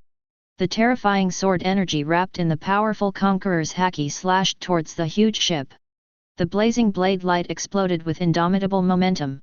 It seems that the mountain-like ship in front of me will really be torn apart by the slash. Ha ha ha ha, it's rude to attack Lao Zi's boat without saying hello. A loud laugh filled with obscenity came out. In the next second, under the watchful eyes of Roger and Rayleigh, an awe-inspiring figure of haki appeared on the bow of this huge ship. Kaido! Oh! Octopus collapse! Thunder 8 trigrams! Boom! Peng, li di hao! Clatter! Black and red lightning raged, and violent collisions roared. The two forces, one left and one right, clashed against each other, producing an extremely terrifying shock wave. The sea is heaving and heaving, and the waves on the sea are higher than the waves. Such a big commotion caused the crew members of both sides to gather on the deck, looking at each other across the sea, and their swords were on the verge of breaking out. Seeing the tall and mighty bodies of Kaishu and Kaido, Rayleigh's pupils suddenly shrank. This tall body and the double horns on the top of the head are really representative. Imps on the Rocks pirate, no. It should be called the Beasts Pirates now. Rayleigh looked at Kaishu with a serious face, because he felt an indescribable pressure from Guy's body. "Long time no see, Roger." Kaishu laughed heartily, but in the next second, the smile on his face disappeared, followed by endless murderous intent. "Since we met on the sea, let's fight together." Chapter 59. Kaishu's icy conqueror's haki fills every inch of the world, its powerful momentum makes the clouds roll, and the rough sea is suppressed. Hey, hey! Really, a young brat actually possesses such courage? It's really surprising. There was an exaggerated expression on Roger's face, but there was no hesitation in his actions. With his eyes wide open, the black-red conqueror's haki exploded violently like explosives, and the terrifying suffocation made one want to kneel down and worship. Two powerful auras fought against each other in the air, and a crack appeared in the clouds in the sky, scorching each other. My God! Look, the clouds in the sky, no, the sky is split. Okay, so scary. Whether it is a member of the Roger pirates or a member of the Beast's pirates, they were all shocked by this terrifying scene. That brat, what a terrifying spirit! A drop of cold sweat could not help but run down Rayleigh's face. How determined is their captain? Each of them knows that the strength of Conqueror's haki depends on the courage of a strong man and his own strength. A very simple example, an ordinary person cannot have the Conqueror's haki just because he has a dream of conquering the world. Strength is one of the most important factors in determining Conqueror's haki. But this also proves that he was the youngest captain of the 030 Rocks. Now, not only has great strength, but also has a boldness that is not inferior to their captains. Is this a dream? Is it possible that a kid who is only about 20 years old has the strength to rival the captain? Impossible. Even if this brat started cultivating from the womb, it is absolutely impossible for him to have Roger's strength. Not to mention that he couldn't even beat Zephyr a few months ago. In fact, Roger's crew guessed correctly. No matter how talented Kaishu is, he still has a long way to go from Roger. But, that's what worries Rayleigh the most. This brat's spirit is probably even higher than our captain's. The two strands of conquerors kept bumping each other, but Kaishu's conqueror's haki was clearly at a disadvantage. Seeing this situation, Kaishu remained expressionless, which was expected long ago. Ha ha ha ha, it's really you, Roger. Kaishu looked at Roger defiantly, and the latter also raised the corners of his mouth and let out a hearty laugh. In the next second, the eyes of the two met each other. Shua! This is the sound of the body tearing through the air. Roger! Kaishu's figure suddenly disappeared. His speed was very fast, but in front of Roger, who had the top observation haki, Kaishu's figure could not be hidden. He appeared above Roger's pirate ship, and that tall, demon-like figure was like a huge meteorite, falling down fiercely. 8 Pol Benquan. The pitch-black armament haki instantly wrapped Kaishu's body, and the terrifying attack tore through the atmosphere. Ha ha ha, good shit.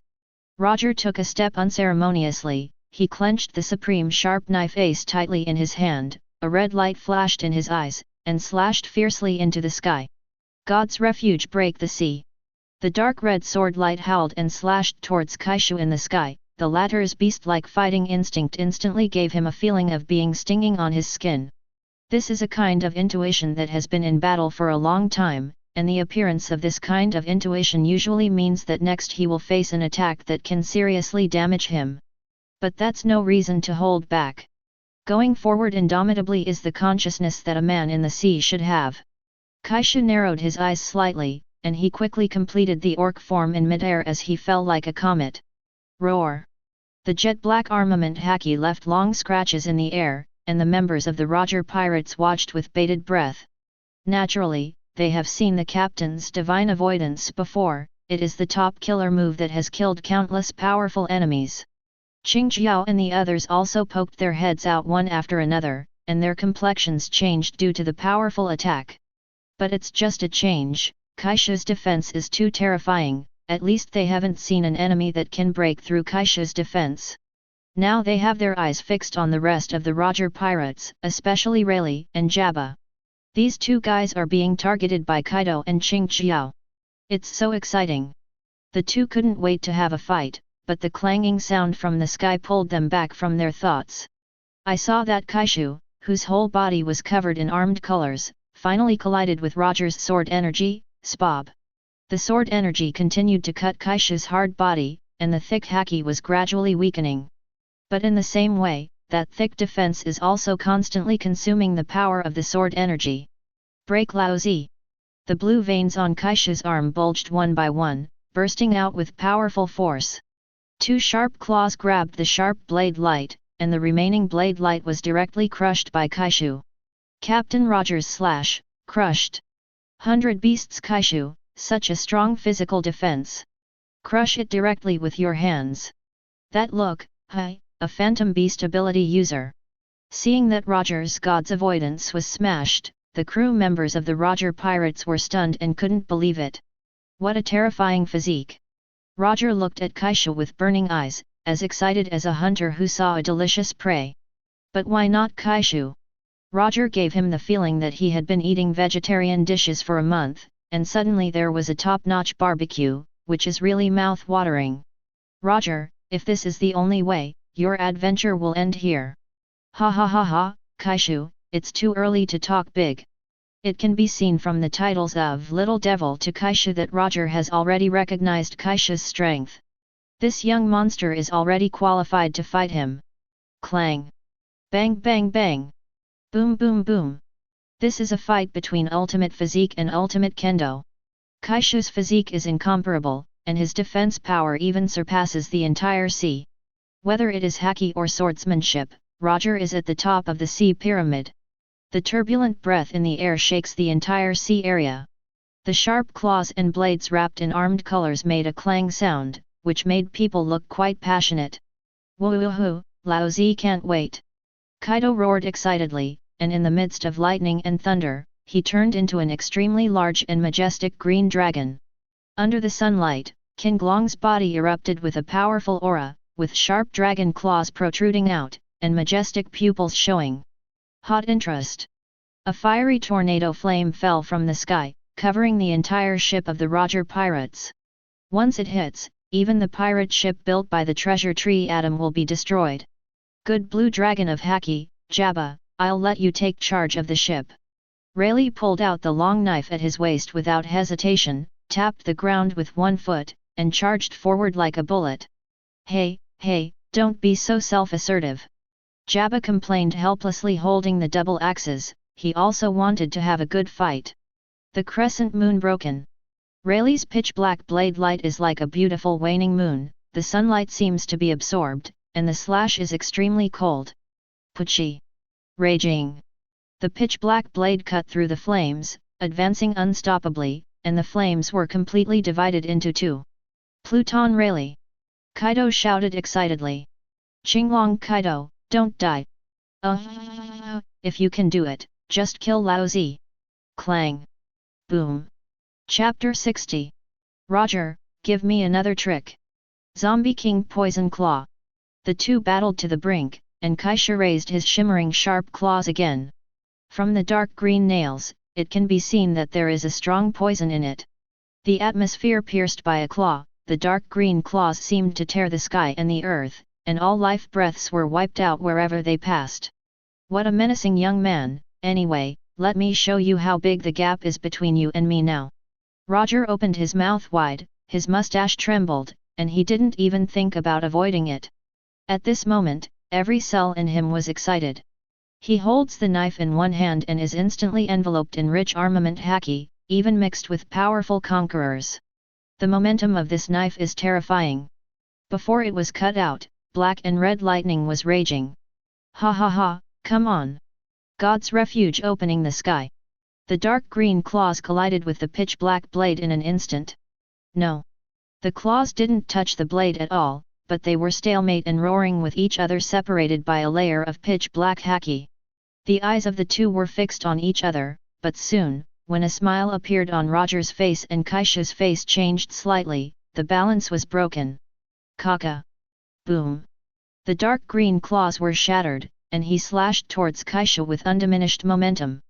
Hateful. Kaishu's pupils dilated, he couldn't dodge the huge sword light, he could only use his fists to block it. Pang. The pitch-black fist collided with the blazing blade light, and there was an explosion roar. Even with Kaishu's indestructible defense, during the stalemate, they all felt a tingling pain in the skin. Crack! P. In less than a while, the top armament haki on Guy's fist was slowly cracked. Roger's armament haki is not under him, coupled with the increase of Conqueror's haki and the sharpness of the supreme sharp knife. This knife actually broke through his own armament haki. Ah! Roger grinned, and before Kaishu could react, the sword glow suddenly exploded. Endless haki and black lightning are shining, the clouds are being smashed, and the atmosphere is whining. At this moment, Kaishu's armament haki was completely cut to pieces, the sharp blade slid upwards, leaving a bloodstain on his arm. The defense of the Guy fist was slashed. Hateful! Looking at the wound on his arm, his eyes were stern. Sure enough! There is no invincible defense in this world. The defense that has not been broken can only prove that the attack is not strong enough. Conqueror's winding. Kaishu's face was gloomy, and he suffered the loss of Conqueror's winding just now. The top-level armed color plus Conqueror's winding is not as simple as 1 equals 2. It's a pity that Kaishu doesn't know such advanced skills yet. When he was in Rock's Pirate, his Conquerors had just reached the primary level, and it was already very good to be able to use it flexibly without accidentally injuring teammates. How to qualify to learn Conqueror's winding? In the entire Rock's Pirate, only the top 4 captains are eligible to learn. Big Mom didn't even master this skill flexibly until the end of the Valley of the Gods. So don't think of Conqueror's winding as a bad street trick. Even in New World, among the few Conqueror's owners, there are very few strong ones who know this skill. Haha! Brat, you are still too young. Roger laughed triumphantly, but he looked at Kaishu with an expression of approval. He didn't think he would have such terrifying power at Kaishu's age. The talent of this kid is destined to subvert the entire sea. BD Roger, the fight isn't over yet. Don't get too carried away. The wound on Guy's fist healed in just a few seconds, and he looked coldly at Roger with his beard curled up. The other side. Because of the earth-shattering battle between Kaishu and Roger, a huge wave was set off. The Beast's pirates and Roger pirates had to quickly leave this battlefield. I don't know if it was fate. There are 10 small islands nearby. The two sides agreed to go to Guhuangkai and docked at the edge of the island less than 100 meters apart. Ha ha ha, the captain and the deputy captain are already on board, how can the old man watch a show here? Qingjiao jumped off the huge ship, and rushed over to the Roger pirates with a smirk. Asking for flowers. Then let me meet you. Jabba of the Roger pirates, seeing Qingjiao rushing aggressively, jumped off the ship wearing sunglasses and holding a double axe without showing any sign of weakness. The two rushed towards each other, their momentum rising steadily, colliding together like sparks hitting the earth. 8-punch fist warhead turn. Armed mountain splitting. Pang. Boom boom boom. In the range centered by the two, the soil was broken into pieces and exploded one by one. The powerful collision makes the island tremble. The four eyes met, and at the same time they smiled ferociously, and took a few steps back from each other. You're Pepper the Beast's pirates, and you're a scary guy. 000. Jabba held up the double axes and stared at the green pepper viciously. Although he said so, his fierce momentum was not weak at all. Yo ho ho, Jabba, the third in command of the Roger pirates, please give me your advice. Qingjiao patted his belly, and said with a smile like a gentle middle-aged man. But in an instant, his face changed, and he looked at Zhou Ba with a murderous look. But the old man still wants to kill you to repay the captain's kindness. Roar! Qingjiao let out a loud roar, and his body changed instantly, rising continuously, turning into a hammer dragon with horns on its head. Zoan capable. Jabba's hand holding the handle of the axe was a little tighter, and his eyes became serious. For a strong physicist like this, eating a Zoan ability that enhances physical fitness will not pay back the improvement in strength. And looking at the appearance of the green pepper, it doesn't look like an ordinary Zoan, but more like an ancient ability user. The Warhammer Dragon, more than 10 meters high, rushed forward, opened its crisscrossed teeth, and rushed towards Jabba. Ha ha ha, look at Laozi's double axes. Instead of retreating, Jabba jumped up, holding a pair of axes and slashing fiercely at the head of the green pepper transformed into a hammer dragon. FF. Clang. There was a metal-like piercing sound, and the flames splashed when the axe blade collided with the awl head. Roar. A red mark appeared on the top of the warhammer dragon's head, but it didn't hinder it. With a loud roar, it continued to bite the falling Jabba. Every step shook the ground. Chapter 61. The sea is churning, the sword energy is raging, and the waves are raging. The entire sea area seemed to be falling into the end of the world, and there were terrifying blasts of air waves all the time. Boom boom boom. The blue dragon hovers in the sky, and the majestic momentum covers the sea. Hot interest. A dazzling pillar of flame sprayed towards Rayleigh, as if to penetrate the sky, and the terrifying force blasted through the rock walls of the island, and the flames melted the rocks. The dragon's breath didn't end there. After the rock wall was melted and shot through, it continued to sweep across.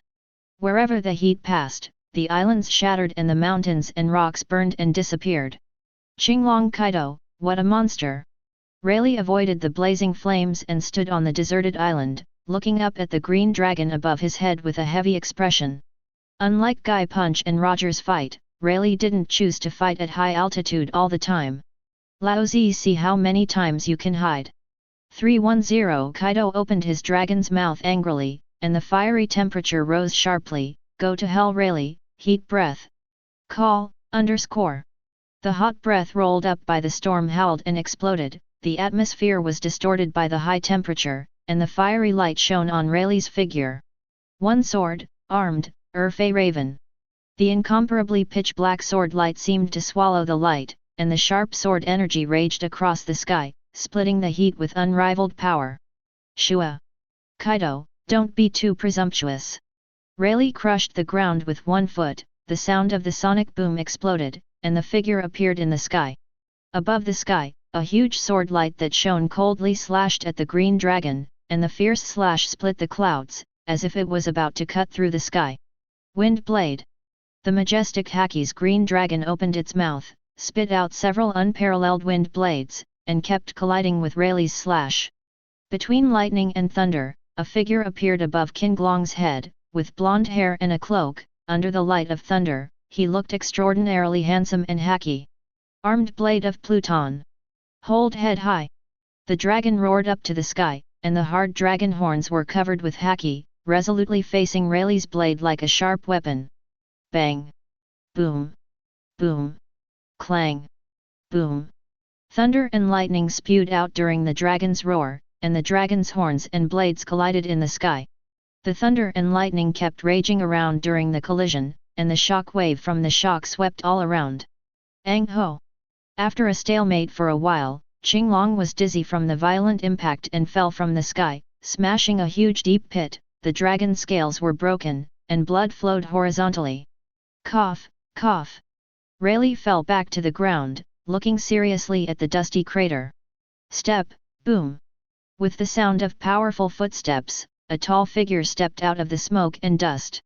He is extremely tall and burly, with black hair shawl, a pair of long horns like dragon horns, a long beard like dragon beard on his mouth, and a dragon scale tattoo on his left arm.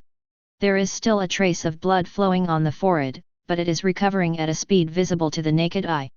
Conqueror's entangling. Really nice attack, but it's not even close to killing Laozi. The corners of Kaido's mouth turned up, his eyes were extremely fierce, and he said with a grin. But obviously, both brothers have suffered from Conqueror's winding. Let's go too. Seeing Kaishu, Kaido, and Qingjiao fighting heartily, Bullet, who has been a fighting madman since childhood, couldn't restrain his boiling blood. Stupid, don't be stupid. That's the Roger Pirates, one of New World's 3 big pirates. It's full of monsters, and we're only a few combatants. My uncle doesn't want to die. Quinn, who was smoking a cigar, refused without even thinking about it. Yin said coldly, coward. Quinn's chubby face showed embarrassment, and he roared angrily, I'm not here to protect you. Do you think I'm really afraid of them? I'm the most talented scientist. Really? But now. Jun at the side pulled out the golden pira from his waist and said coldly. We must fight. What? Quinn turned his head suspiciously, and his small eyes suddenly widened. On the opposite side of the Roger pirate group, two men rushed out aggressively. Shua! Shiwen jumped down in an instant, and stared at a swordsman with spiky hair, black eye patches, and a western sword in both hands. Clang! The Jinpira and the western knife collided, sparks were produced by the friction, and the sharp sword energy tore the surrounding atmosphere. The two looked at each other at the same time, and they both saw the strong fighting spirit in the other's pupils. I didn't expect Beast's pirates to have a female swordsman like you, it's really rare. The man stood with a sword in his hand, took a step back and looked at Jun seriously. He didn't despise Jun just because she was a woman. From the confrontation just now, he could see that Jun was a powerful swordsman. Beast's pirates, Jun, please advise. Jun holds the golden pira and declares his family with the etiquette of a swordsman. Roger pirates, Ron. The man named Doran also returned to Jun with the gift of a swordsman. Clang! Neither of them used haki, and they collided with each other purely with sword skills, and sparks flew everywhere. Hateful! Quinn saw another tall murloc rushing to the front of the boat with a harpoon. This forced Quinn to jump down. Oh! Sure enough, there is still a breath that is not weak, it is you, fat man. The tall murloc holding a harpoon squinted his fierce eyes, looking at Quinn, who had stepped heavily on the ground and made a deep hole. BD. This uncle is not fat at all, I am full of muscles. Quinn changed into a shark face in seconds, and roared angrily, besides, you have no right to say such things at all. Who cares about you? The murloc stabbed at Quinn with a harpoon. Clang! The harpoon directly pierced Quinn's belly, but it didn't feel like piercing into the muscle. Instead, he felt a shock force, just like piercing the iron body, which made his hands holding the harpoon tremble 2.5 numb. What? The murloc raised his head in disbelief, and saw that the surface of Quinn's body was covered with an unknown layer of white metal. A huge harpoon is stabbed on it, and there is not even a white mark, which shows that the defensive power of this metal is not trivial.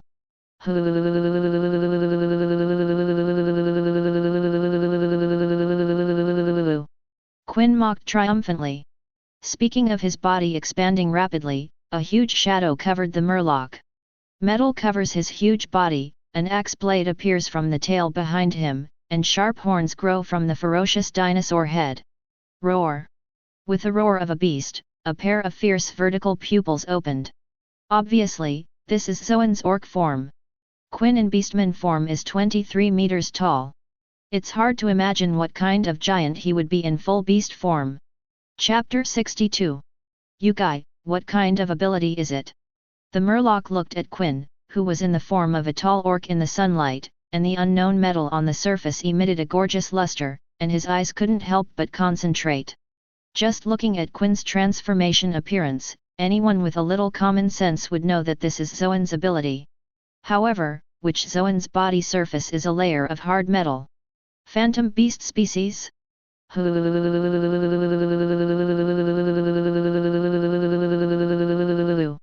With his tall body, Quinn raised his short hands and proudly danced a strange dance. Every beating will make the ground tremble, giving people a powerful oppression. Are you kidding? How could the Brachiosaurus look like you? The murloc retorted loudly, completely disbelieving Quinn's nonsense. Idiot, my uncle is the most powerful scientist, but if you modify your body, there is nothing to make a fuss about. Quinn's eyes flashed under the sunglasses, and then he said proudly. 21. Fortunately, the murloc couldn't see his guilty pupils. Instead, he had an expression of "that's how it is" and believed Quinn's words. Body transformation and human transformation are rare, but they are not uncommon in the sea. Seeing that the murloc believed what he said, Quinn secretly breathed a sigh of relief. Beast's pirate's biggest secret was almost exposed.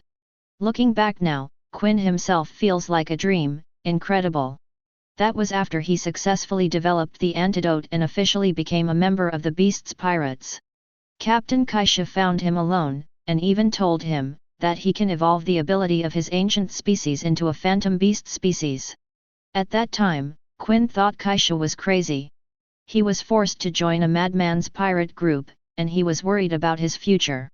The eyes towards Kaishu are full of sympathy. Until, after a friendly education by the captain, he learned that there were 6 phantom beasts on board. Quinn was stunned.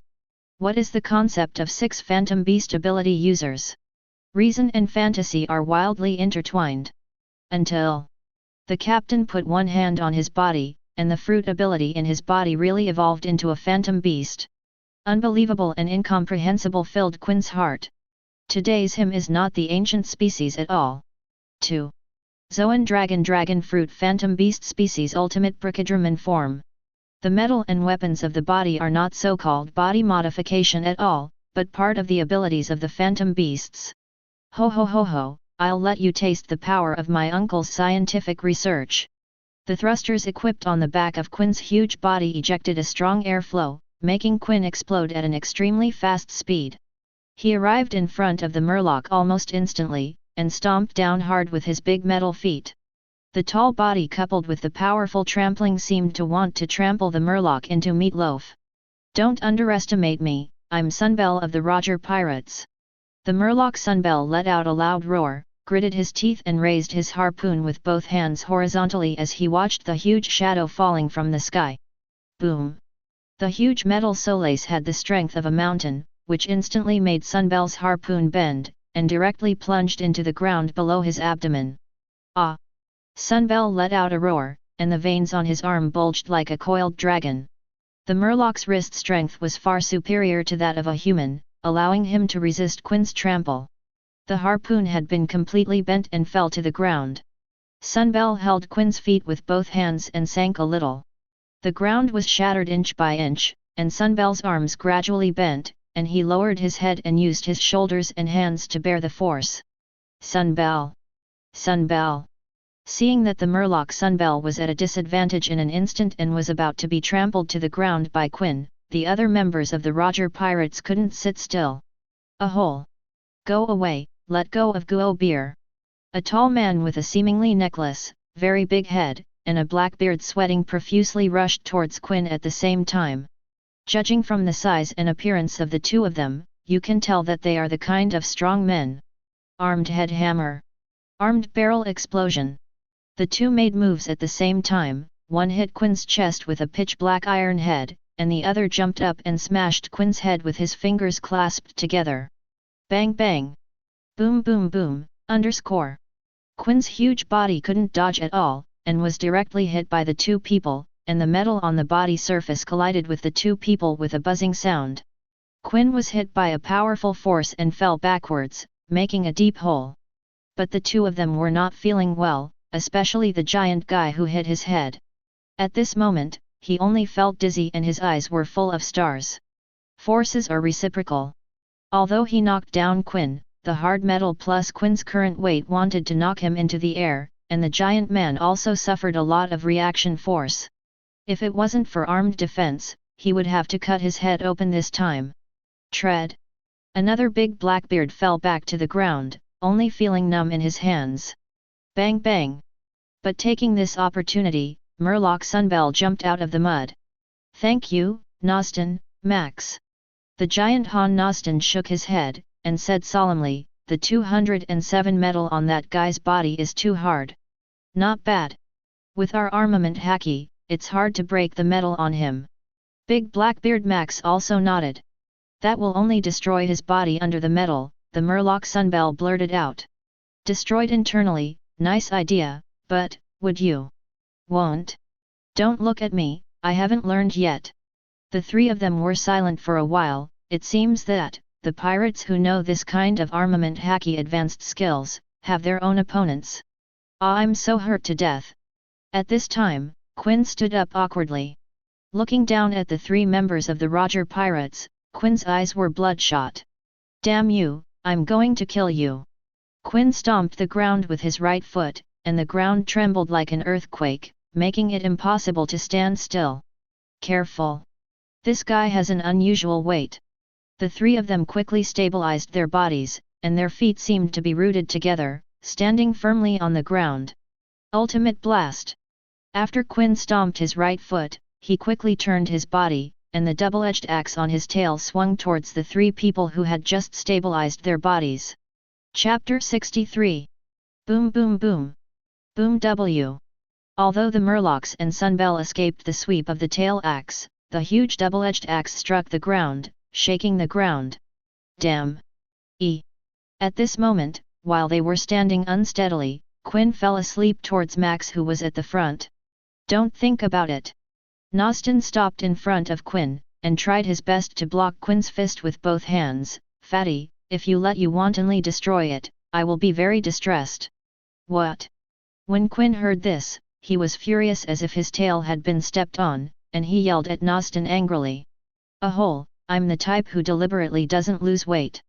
If I lose weight, I'll be distressed because I'm too popular. Do you understand? You have a big head and no neck. No one likes the idiot. What a strange reason. Nostin's hair was full of black lines, and seeing the distressed look of the other party trying to defend, it seemed that Quinn really thought so. I'm not unpopular. For the first time, Nostin also made an excuse. Who cares about you, idiot? With a loud roar, Quinn kicked the three of them fiercely, wrapped in a layer of black haki with his big metal feet. Damn it, don't underestimate us. Bang bang. On the other side of the island, the battle between Kaido and Rayleigh continues to escalate. Crack. Thunder burst. Kaido and Rayleigh moved back more than a dozen steps at the same time. When the two stabilized their bodies, they rushed towards each other again without any hesitation. Boom. Thunder and lightning, the earth shattered.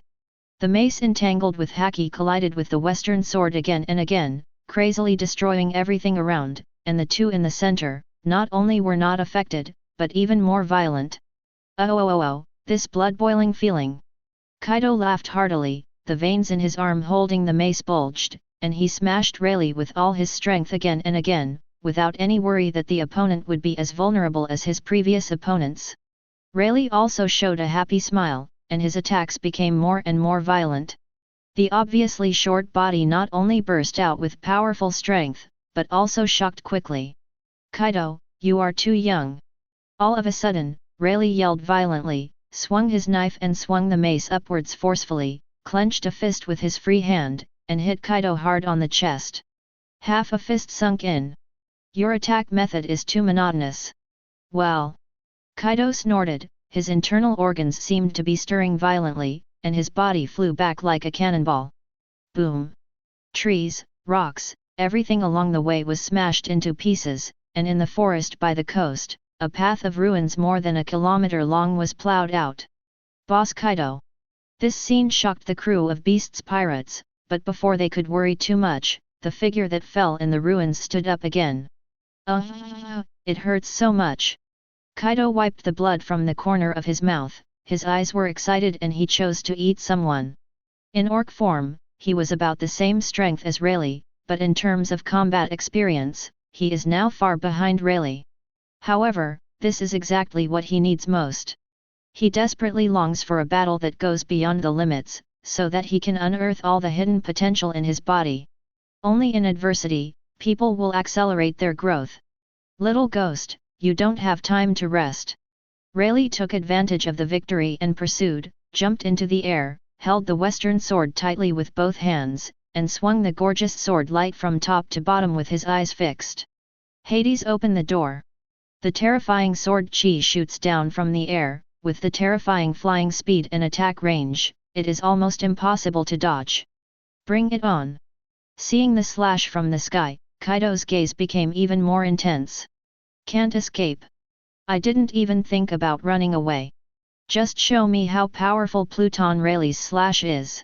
The haki fluctuations visible to the naked eye are wrapped around the mace, and the body is even more sizzling, covered with golden arcs, stimulating all muscles and cells in the body, further improving strength.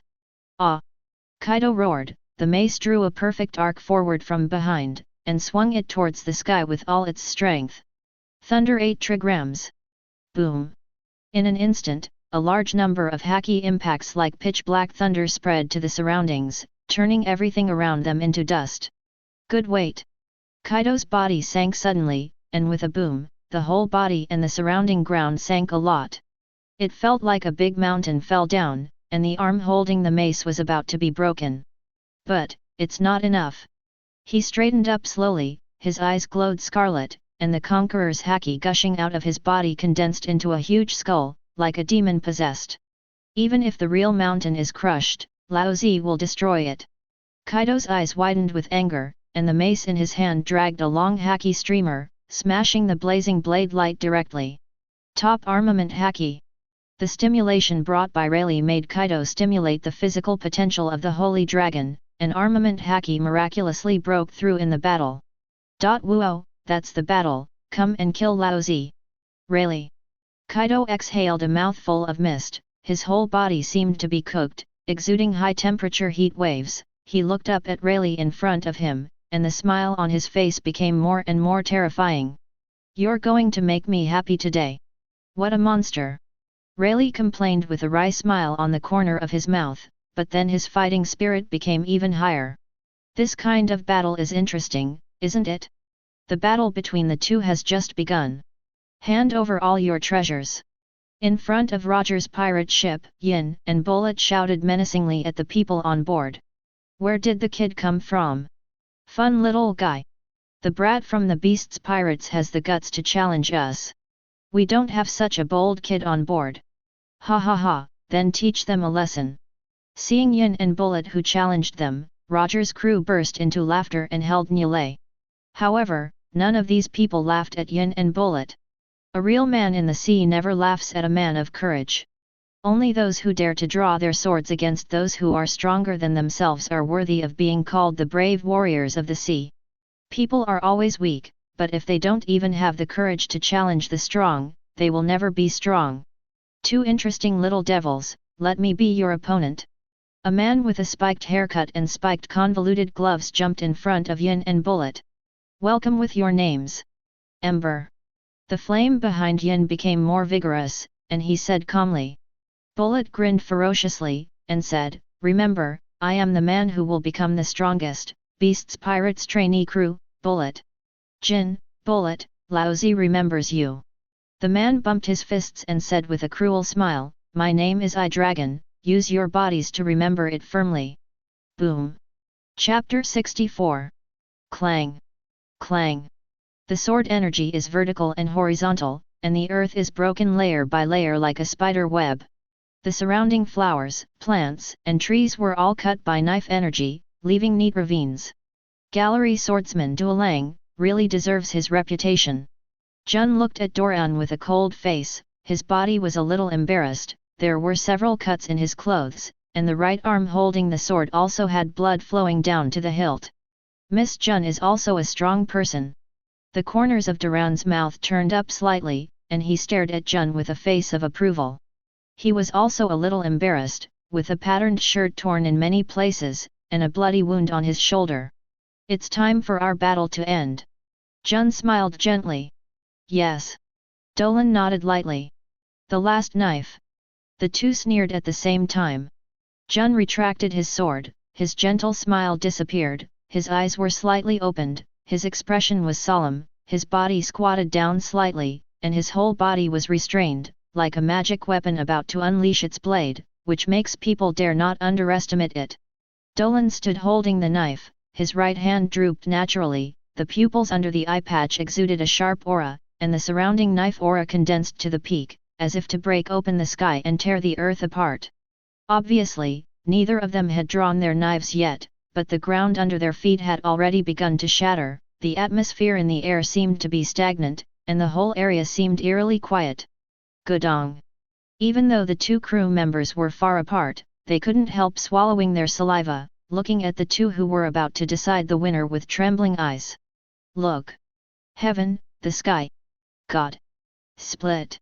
The two swords couldn't stop colliding, and two phantoms of swords appeared in the sky, piercing through the world, breaking into the universe, and the terrifying sword energy ravaged the sea. Shua! Shua! One sword style III. One sword style, mad killing. Clang!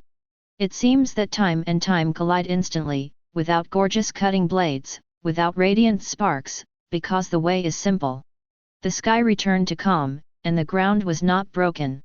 The confrontation between the two was not as earth-shattering as imagined, just like two ordinary swordsmen crossing each other. Your Excellency Dulan, you are indeed superior, the little girl lost. Jun turned around, Jinpira slowly retracted the scabbard, with a cold and gentle smile hanging on his face again. Dolan turned to look at Jun, put the knife back into the sheath silently, and said calmly, the outcome is still unknown, let's fight again next time. After finishing speaking, Duo Lang turned around and left smartly. After walking 10 steps, spat, a knife edge on his chest was suddenly torn open, blood is flowing. Doran was unmoved, he didn't even frown, instead the corners of his mouth turned up, and his eyes showed a look of satisfaction. Shortly after Doran left, Jun's body also exploded with knife marks, and blood gushed out. Compared with Doran, the wound was slightly longer and closer to the heart. Jun squatted down slightly, tightened his blood-soaked clothes, and the wound was frozen to block the leaking spring light. It's okay, Jun-sama. Seeing that the duel was over, a crew member immediately stepped forward and asked worriedly. It's okay, it's a little girl's honor to have a hearty battle with Your Excellency Dolan. Jun waved his hand, coldly rejecting the crew's support. This kind of injury, which is fatal to ordinary people, is nothing to Jun.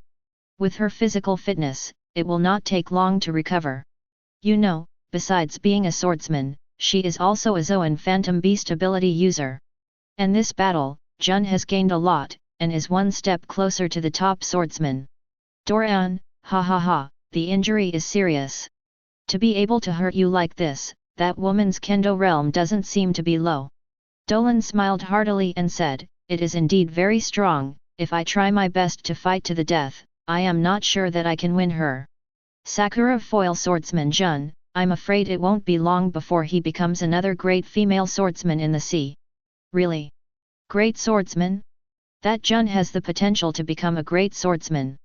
It seems that beasts pirates is not simple, 2 phantom beasts, 2 ancient species, and now a rare female swordsman. I'm afraid it will be a pirate group not weaker than ours in the future.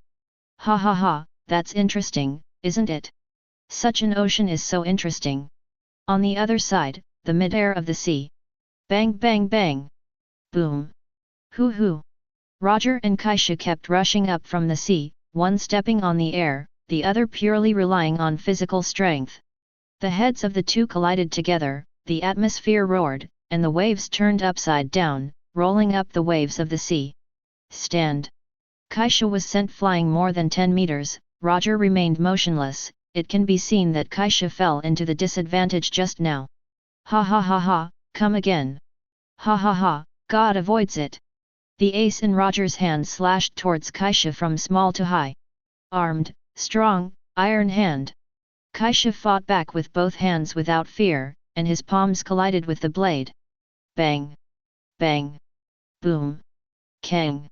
The two figures couldn't stop confronting each other. The tip of the needle pointed at the wheat awning, quite violently shocked. The terrifying fist strength and the terrifying sword energy collided with each other unceasingly, and there were pits and pits in the sea, or shocking cracks. Clang! The sound of gold and iron clashing is harsh, and hundreds of sparks fly. The shining metallic fist wrapped around Haki collided with the gleaming blade of the supreme sword ace. When the fist, the sword edge, and the two exchanged, violent air waves erupted directly, and ripples could not be stopped. The strong air waves raged, constantly destroying the atmospheric clouds, and the sea surface with huge waves below. Many sea fish were crushed and exploded, and the surging sea was dyed red. It's unbelievable that the kid under rocks has grown to this point. Roger's face became a little more serious, and his dark eyes re-examined the guy's punch in front of him, with a little solemnity. I'm really surprised. Ha ha ha ha, it's too early to be surprised, Roger. Kaishu looked directly at the other party, with a heroic expression, and smiled coldly. Boom! The pitch-black right leg slammed out. Shua! Roger's after-image retreated, dodging Kaishu's kick. 8 Extremes Shadowless Razor. Before Roger could stabilize his figure in the air, a black trajectory streaked across the air, and a violent attack came. Call! The violent kicking, rubbing against the atmosphere, turned red. In an instant, violently kicked down. Call out. The sword edge entangled with haki immediately went up to him. A blazing and dazzling sword glow shot out like lightning, blasting towards Kaishu in midair. Boom! The sound is loud. The heavy air waves smashed mountains and seas, and a large area of sea level dropped. Boom! Boom! As if a real fire had been fired, the confrontation between the two became more intense every day. Oh! Chapter 65. TM, The Power of Bears. Completely animalized, Bullet in the form of the indestructible Thunder has turned into a white bear with a body length of more than 5 meters and a height of more than 3 meters. The two bear paws were raised high, and they violently slapped towards the eye dragon. Boom! Eye dragon took Bullet's bear's paw with one hand, and praised, "Little devil, good power. Stop joking." With a roar, Bullet showed his white fangs, and his strength increased again. Eye dragon's pupils shrank, and he felt a terrifying force coming from his arm. Is this the power of Zoan's bear fruit ability? To let a kid have such power? Eye dragon looked up at the giant bear with silver white hair, and suddenly joked. Speaking of which, you beasts pirates really have a lot of Zoan ability users. Don't forget, there's me. Yin kicked from the side of Eye dragon, with flames blazing from his feet. Before the flame kick arrived, Eye dragon felt the scorching heat. The Lunaria clan. The beasts pirates are so talented. With a sigh, Yanlong exerted force on his arm, and the veins bulged one by one, directly overturning the huge white bear. The glove of the right hand is covered with black haki. Stomping the ground with his left foot, his right fist took advantage of the momentum and hit the sole of Jin's foot fiercely. The movements are done in one go, which is enough to see Yanlong's rich combat experience. Boom! Fists and feet collided, flames shot out, and with the two as the center, powerful air waves blew to the surroundings. Roar! The strongest bear pounce. Bullet stood up quickly, and rushed towards Yanlong with overwhelming momentum. The shadow completely covered Eye Dragon's body, as if to tear him to pieces. Bang bang! Eye Dragon stepped on it and took a few steps back quickly. The huge white bear jumped into the air, its limbs fell on the ground, and several deep holes were smashed out. Bullet didn't stand up, but got down slightly. Yin put one hand on Bullet's back, turned over with his strength, pushed his arm, and then flame kicked Eye Dragon again. Roar! At this time, Bullet was also running on all fours, opening his bloody mouth, and rushed towards the Eye Dragon. Tacit cooperation. Eye Dragon's original relaxed expression has long since disappeared, and now he has a dignified expression. He didn't expect that these two little devils who looked less than 10 years old actually made him feel the pressure. Let him also have to take it seriously. In the sky, Kaishu threw another punch at Roger's sword. Facing Kaishu's domineering strength, Roger also needed to use both hands. His left palm rested on the whole body of the sword, blocking the punch with a little difficulty. It's not his character to blindly hide. With his nimble body, he quickly counterattacked. The long knife in his hand flashed, like a comet passing through the world, leaving a long tail mark. The action is handsome, but the damage of this knife is not much. Clang! Sparks fly. His knife slashed Kaishu's face, but the latter's face was already wrapped by armament haki. The supreme sharp knife only broke through haki's defense, and the injury on Kaishu's face can only be regarded as a scratch at best. Come again! Kaishu laughed wildly and waved his fists at Roger crazily. Suddenly, Roger's face changed, because he found that the bloodstains he had cut just now healed at a speed visible to the naked eye. What kind of terrifying physique is this? Will it not hurt at all? That's right, besides some damage to the clothes on Kaishu's body now, there are no 10 scars on his skin. Ha ha ha ha! What a monster! Facing Kaishu's giant hand, Roger dodges easily. Although I have been mentally prepared, this physique is a bit too much, right? One sword style, Overlord, and Zhou Yi. Kaishu's chest was slashed, with a gash running from his left shoulder to his right abdomen. But it only cut the skin without bleeding, and it recovered when Kaishu kicked Roger back. Kaishu, I want to see if you can recover from the piercing of your throat. Asking for flowers. You can try. Boom. Clang. The two fought from the sky to the sea, and from the sea to the island. The down-to-earth feeling makes them go all out. 8 poles, armed forces, and 6 king guns. Kaishu aimed for Roger's forehead. As long as he was hit, Roger would have a hole in his head. Ha ha ha ha, I'm still angry, brat. Roger reacted instantly, clenched his fist, armed with colored cover, and struck Kaishu's fingers together. Boom!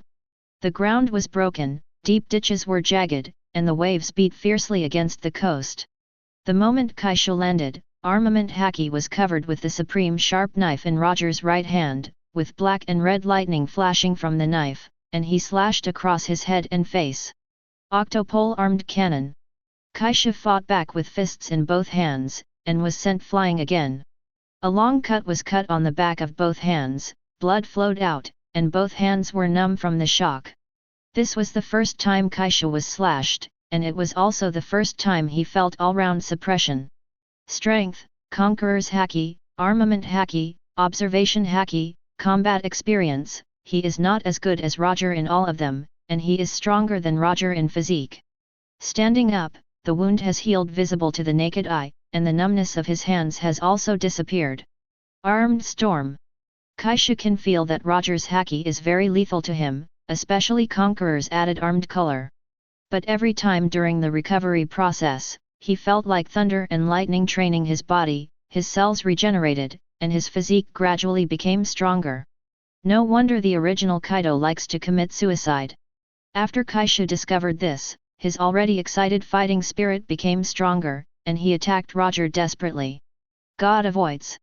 The fight between the two lasted for a day. Kaishu was beaten most of the time, was sent flying, stood up and continued.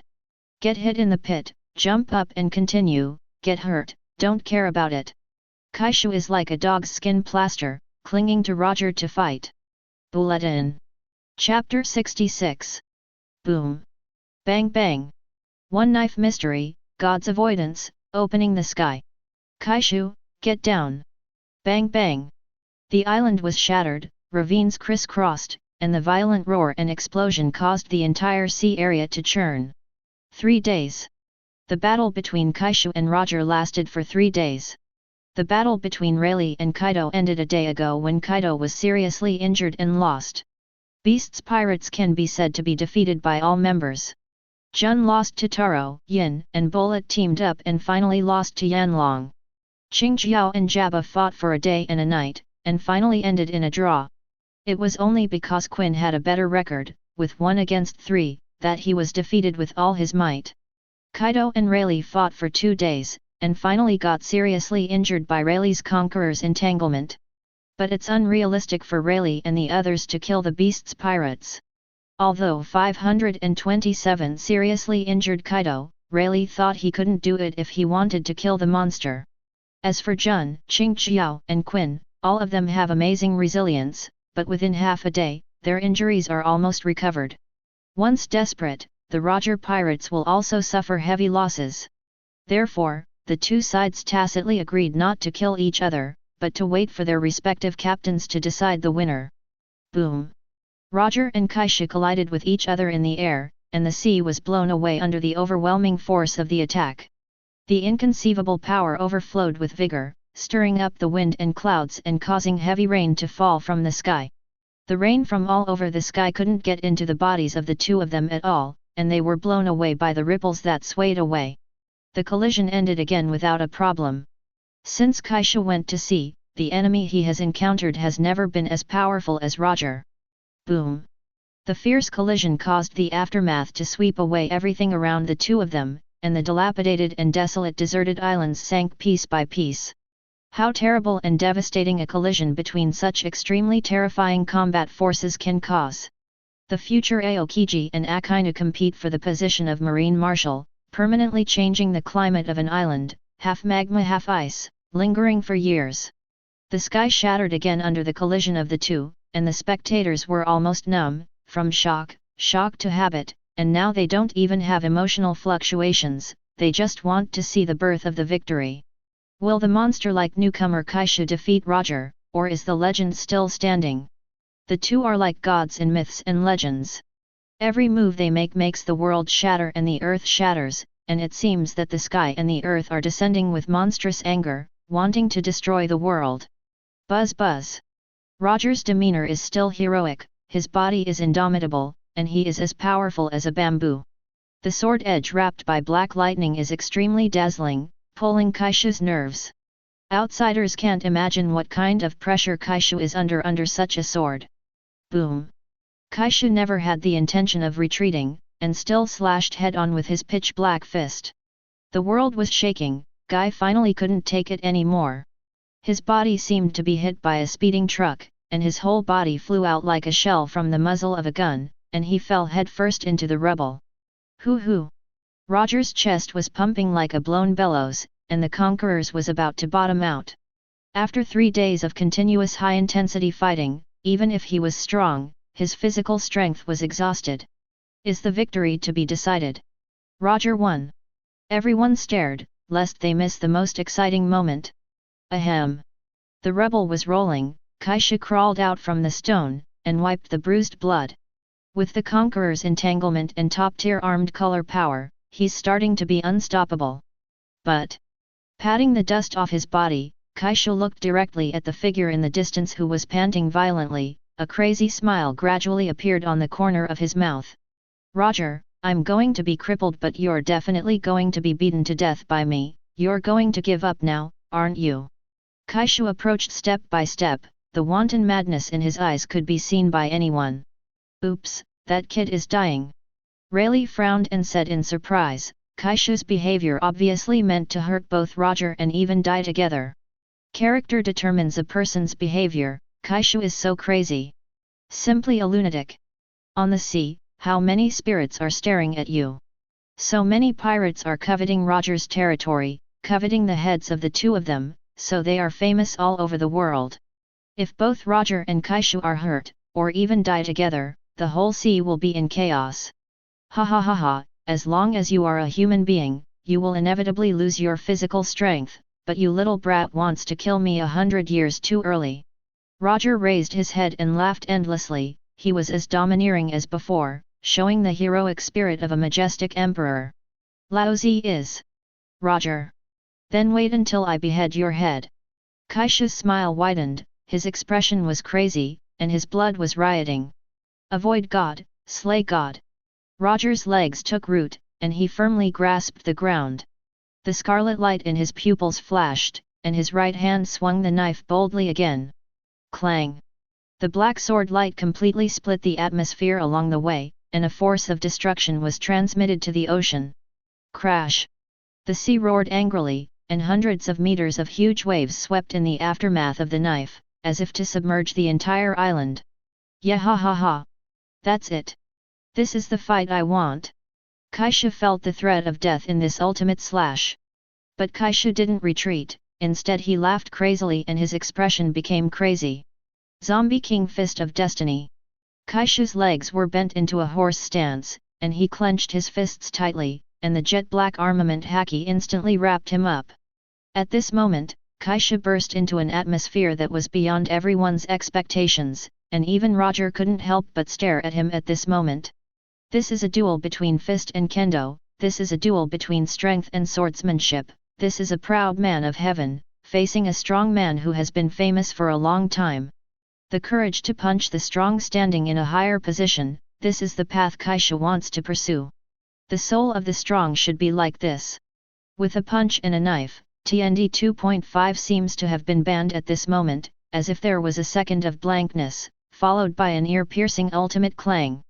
The sea is rough, and ships on the sea level are like small boats swaying in a storm, capsizing at any time. The captain must win. He is the freest man on the sea.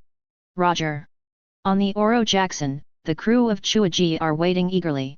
It's almost over. Kaido resisted the aftermath of the battle, watching the battle with feverish eyes.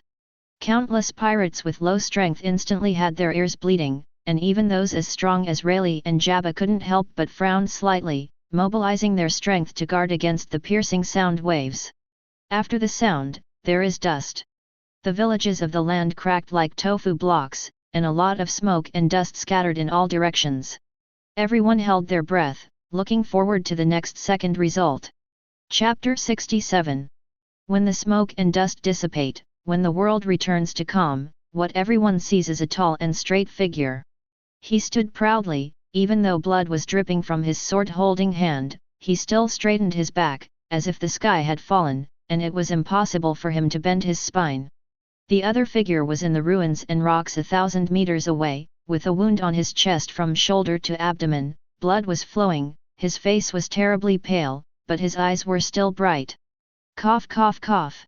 Kaishu's situation is very bad, his internal organs are burning and aching, and a haki is raging in his body. The wound on his chest could already see thick bones, and the exhaustion of physical strength in the past 3 days made him recover a lot. At this moment, Kaishu couldn't even maintain Zombie King's orc form and changed back to human form. You must know that the use of fruits also consumes physical strength. Roger, this time you win. Kaishu stood up, wiped the bloodline from the corner of his mouth, and looked calm. This battle can't continue anymore, we have to stop 21 and them. Rayleigh looked serious. As the vice-captain of the Roger pirates, including the Brain Trust, Rayleigh saw in an instant what kind of turmoil Roger and Kaishu would cause if they continued to fight. Kaishu is okay, only fame has no territory, and getting his head can only make the pirates famous all over the world, or make Marine One less confident. But if something happens to Roger, there will definitely be a terrifying upheaval in New World. In the absence of two pillar forces in the pirate force, Marine will reduce too much pressure, thus intensifying efforts to encircle and suppress pirates. Most importantly, their ambitions are not unfulfilled. Roger didn't fulfill his dream either. Shua. Thinking of this, Rayleigh and Jabba seemed to have a heart-to-heart connection, and at the same time stepped on the void and quickly came to the broken desert island. Snort. Seeing the actions of Rayleigh and Jabba, Kaido also reacted quickly, turning into a huge and majestic green dragon, and landed on the island faster than Rayleigh and the others. Tread. Both sides quickly came to their respective captains. Kaido looked at Kaishu's bleeding wound, and couldn't help shrinking his pupils. He knew the defense and recovery ability of Guy's fist, but it was still higher than him. But until now, the wound on Kaishu's body is still bleeding.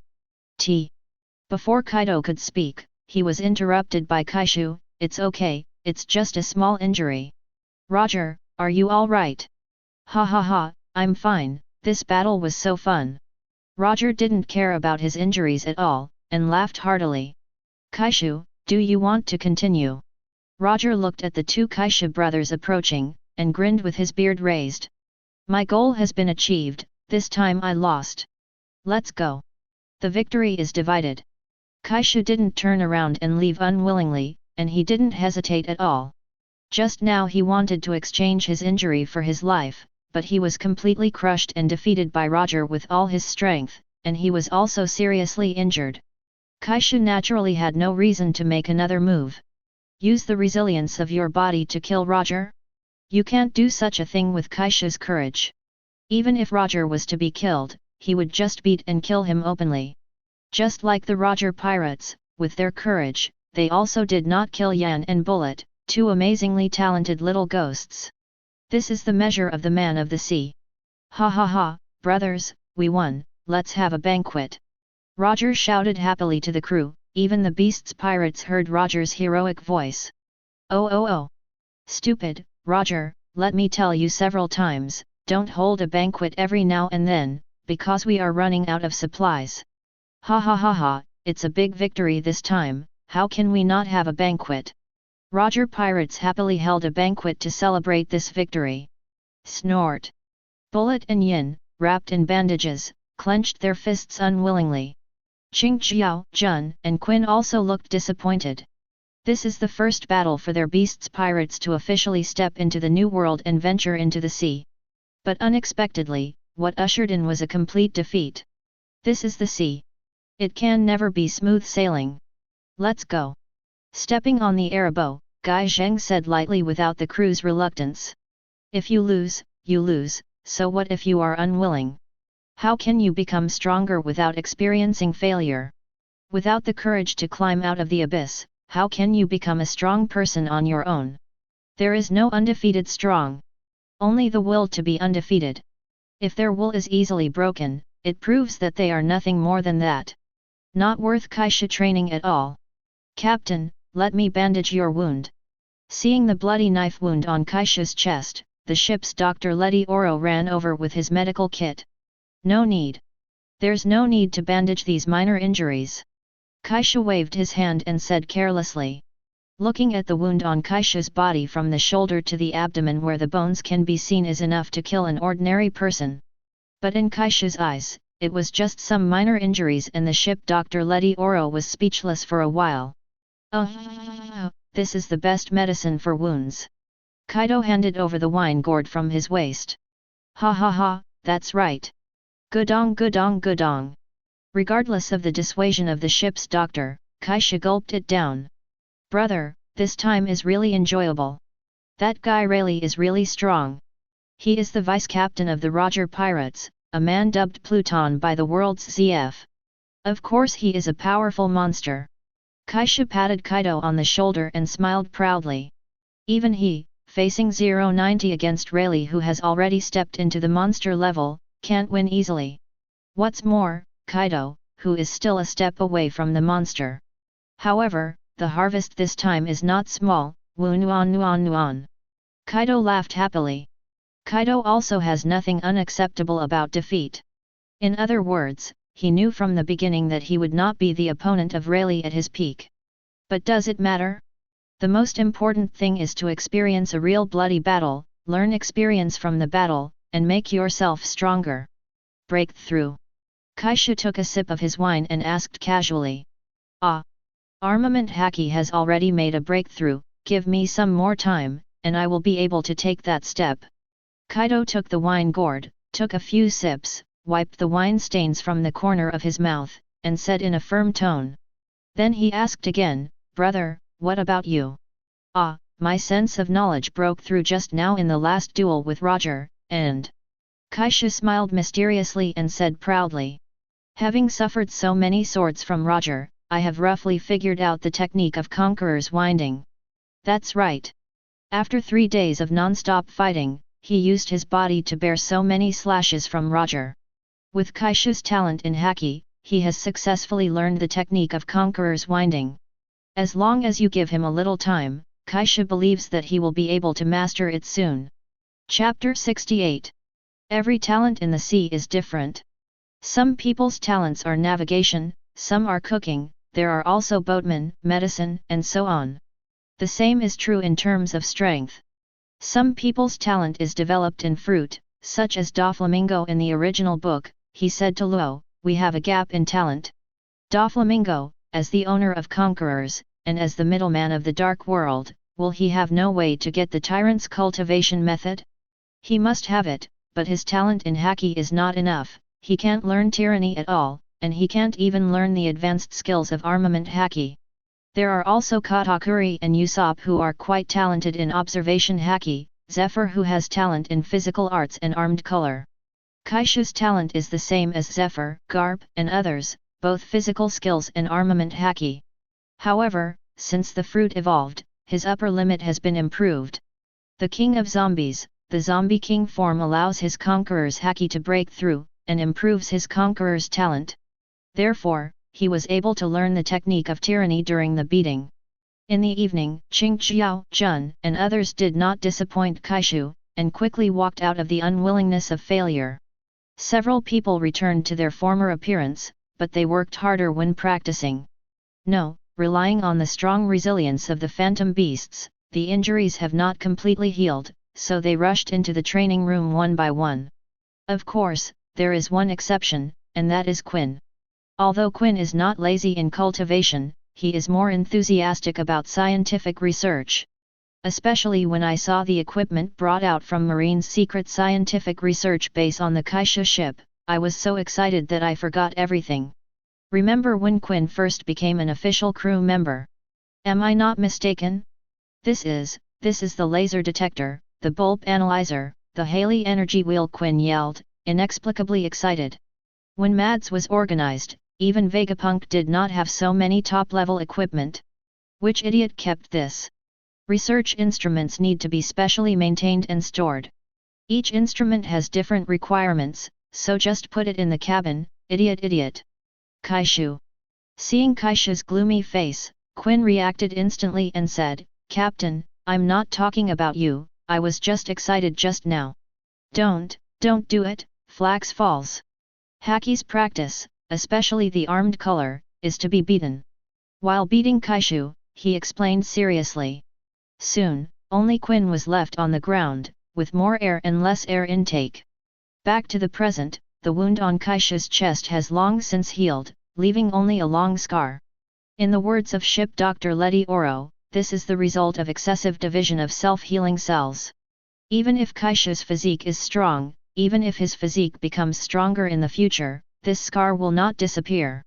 Unless eliminated with the power of Devil Fruit. Kaishu didn't intend to get rid of this scar, but wanted to keep it. This is to urge yourself to grow up and remind yourself to become stronger. You four idiots, cultivation doesn't happen overnight, you can practice after your injuries are healed. The four of them called Qingjiao out of the training room, and everyone sat around on the deck to eat and drink. Brother, what shall we do next? Should we lay down a piece of land first?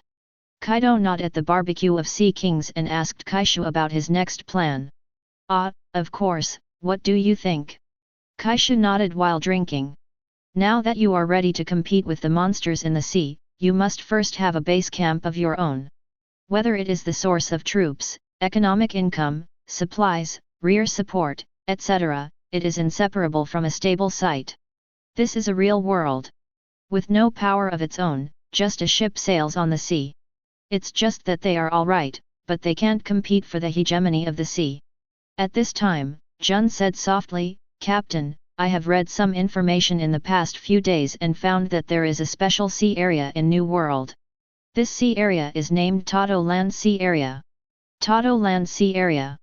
Several people put down their wine glasses and looked at Jun together. The two little ghosts raised their eyebrows, apparently they had never heard of it. Tato Land Sea Area. Kaishu narrowed his eyes slightly. If I remember correctly, this should be the world formed by Big Mom in the original book. Wanguo is because after it was taken by Big Mom, many races in the sea were collected, and people called it collectively there. The real name of that sea area is, Tato Land Sea Area. Yes. Jun continued, the Tato Land Sea Area is a very special sea area. It is said that people living there will never lack food. Every island there is made of food, and, the route in the sea area of Tato Land is very special, normally it is impossible to enter at all. Because the route is strange? Quinn asked curiously. No. Jun shook his head and explained, as far as I know, apart from one route entering the Tato Land Sea Area, there are countless deep-sea uzumaki and deep-sea turbulence surrounding the Tato Land Sea Area. No matter what kind of ship rushes into it casually, it will be swallowed. Oh! When several people heard Jun's words, they immediately became interested. Good guy, this seems to be a sea area that is easy to defend and difficult to attack. Kaido asked with some emotion, Brother, what do you think? Kaishu tapped the chair with his fingers, and frowned slightly thinking. To be honest, the Tato Land Sea area mentioned by Jun is indeed very suitable for the development of beasts pirates. The terrain is easy to defend but difficult to attack, and the currents are complicated. Moreover, there are plenty of supplies, all the beasts pirates are big eaters, and the islands in the Tato Land Sea area are very good at solving this problem.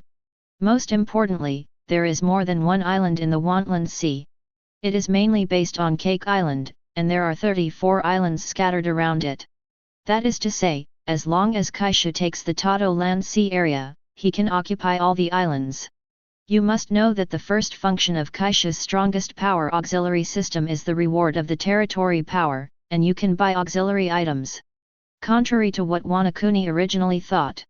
Although it has more advantages in terms of terrain, it is inferior to Wanguo in terms of territory.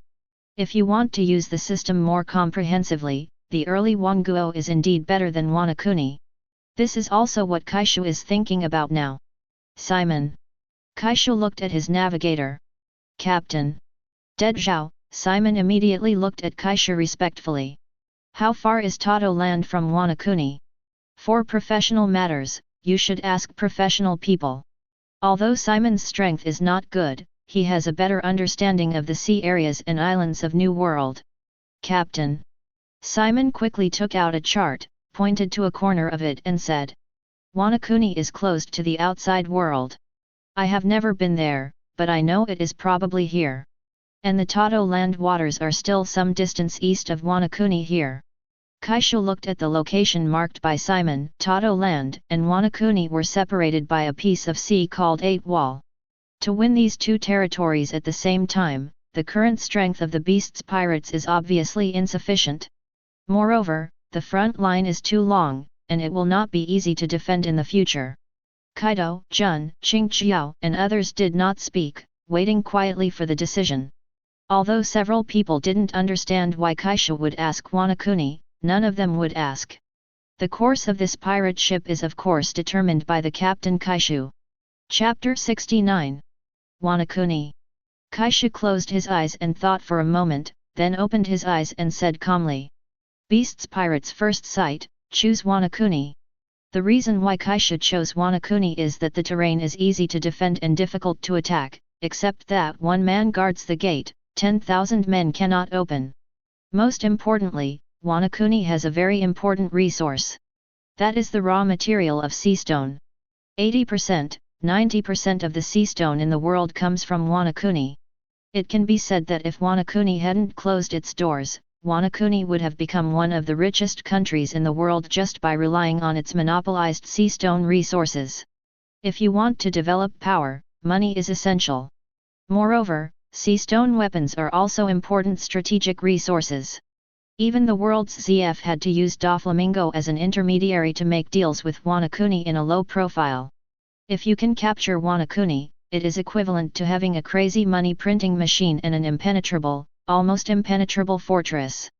Combining the two advantages, Chan even temporarily put aside the auxiliary items of the system. Make Wanukuni your number one target for the beast's pirates. As for the fact that the Kojaki family is a masonry family who carved the historical text and can understand the entire content of the historical text, Kaishu doesn't care at all. Which traverser would 817 care about the history of an other world? At most, it's just a new experience to listen to. How did celestial dragons get this world? Why did I become the king of the world? Who is Joey Boy? What is the Great Kingdom? What happened 800 years ago? These Kaishu don't care at all, no matter what methods I'm and celestial dragons use. No matter how despicable and shameless they are the winners in the end. History is written by the victors. As a time traveler, Kaishu has never seen the bloody history of dynasty replacement in the 5,000 years of history. Even if the celestial dragons are moon people, or aliens have taken over the world. Guy punches no surprises. Kaido and others heard Kaishu's decision and had no opinion. Even Jun, who made the suggestion just now, has no dissatisfaction with Kaishu's final decision. Again, the beast's pirates acted according to Guy's will. The captain's decision is the direction of the ship. Captain, since we are going to Wanukuni, there is one more problem to be solved. Simon said at this time. What? Wanukuni's perpetual pointer. Where? The underground black market should sell it. Set off. In just a few words, the next course of the beast's pirates was decided. Under Simon's command, the pirate ship immediately changed direction and headed for the nearest underground black market island. A day later, the beast's pirates landed on an island. There is a branch of the underground black market here. In Grand Line, due to complex factors such as magnetic field and weather, ordinary hands have failed. If you want to find an island, you can only rely on two methods. One is the life card of the residents on the island, and the other is the permanent pointer. With a purpose in hand, it wasn't long before members of the beast's pirates found the perpetual pointer on the black market. 200,000 Baileys were easily won. The merchant who sold the Wanukuni pointer was grinning from ear to ear. Wanukuni has always been closed to the outside world, so the permanent pointer is not easy to sell. Who knows that it was bought by beast's pirates at a high price, which is a huge profit. Kaishu didn't care about this matter either. They have just looted the treasures of the 8 Treasures Navy for many years, and now they have plenty of money. After taking down the permanent pointer, the beast's pirates replenished some supplies and set off without any stops. I heard that Wanukuni is a very closed country. The country has been closed to the outside world for hundreds of years, and even the world's ZF and Marine don't know the specific information about Wanukuni. Getting closer to Wanukuni, at the morning meeting of the beast's pirates, Green Pepper said to everyone while eating breakfast. I heard that there are very powerful warriors there, and many of them have strayed into the middle of the war, but no one has ever come out alive. Spaff, Quinn smiled coldly with a cigar in his mouth. In the golden age of Wanukuni for hundreds of years, there once appeared a warrior named Ryoma. He is powerful. In order to protect Wanukuni, he defeated many invading pirate groups and world nobles, and let the whole world know that Wanukuni is not a country to be trifled with. Ryoma also had rumors of dragon slaying, all of which made Ryoma the hero of Wanukuni. This has also led to a very martial ethos in Wanukuni, where everyone is proud to be a samurai. So Wanukuni's force is very strong, perhaps beyond our imagination. Yin talked endlessly. During this time he also got some information about Wanukuni. Only by knowing yourself and the enemy can you be victorious in all battles. In this regard, Yin has been very mature and calm since he was a child. But the tone is very relaxed. The other members also nodded. Dragon slaying. They have also heard of the legend of the dragon horse. Although that has been hundreds of years, Wanukuni has become synonymous with samurai. Bullet said carelessly, "Che, a group of mere warriors are no match for our beast's pirates at all." Bullet is still the most confident. Jun teased with a slight smile as he sipped his tea. Ha ha ha. Several people laughed. Although they were analyzing Wanukuni just now, in fact, everyone is full of confidence in this action. The Captain Kaishu is a monster who can compete with Roger, and the Vice Captain Kaido is also a young monster. Brother, what are you thinking? Kaido saw that Kaishu was silent without saying a word. Kaishu said lightly, "Nothing, just thinking about how to deal with Wanukuni." Why not just suppress it with force? Kaido's thinking is still so simple and direct. Laozi is worried that the group of samurai will play peekaboo with us when they see something is wrong. Kaishu glanced at Kaido and said coldly, "Forget it, let's talk about it later." Another 3 days of sailing. The beast's pirates finally came to Wanukuni and saw the big waterfall against the current. It is indeed an island with a natural danger. This waterfall is simply a natural fortress. The moment they saw Wanukuni, everyone exclaimed. The terrain of Wanukuni is dangerous, and the entire island is surrounded by very rapid waterfalls. According to visual inspection, this waterfall is at least 1,000 meters long. If you want to enter Wanukuni, you can only ride the waterfall upstream. Not to mention crossing the waterfall, if you are not a genius-level navigator, it is impossible to get familiar with the water pattern of the waterfall and enter Wanukuni. Either you can only fly up, or climb the 1,000-meter peak with your bare hands. No wonder the captain decided to take Wanukuni. Such a waterfall is simply a natural danger, it is difficult to break through. Chapter 70. What a tall waterfall! How do we get there? Get out of the way for Laozi! Roar! With a dragon chant, Kaido turned into a majestic love dragon. The huge pirate ship, supported by Kaido's flame cloud, lifted off very smoothly, crossed the Great Falls, crossed the Great Uzumaki, and docked steadily at the port of July. Wanukuni, once the lawless zone July. A year ago, 20-year-old Kojaki Odin subdued most villains at the time, taught farming and construction techniques, reclaimed farmland to provide food, and led the construction of facilities in the Kuri area. This feat was followed by General Kojaki Sukiyaki's decision to rescind the order to sever ties and bestow upon Odin the title of Kuri Daimyo. A figure was running in a hurry, and he came to the tallest building in July, which was the residence of the legendary man named July Daimyo. Master Odin. No, it's not good. A huge foreign ship was found on the coast. Their clothes are very strange.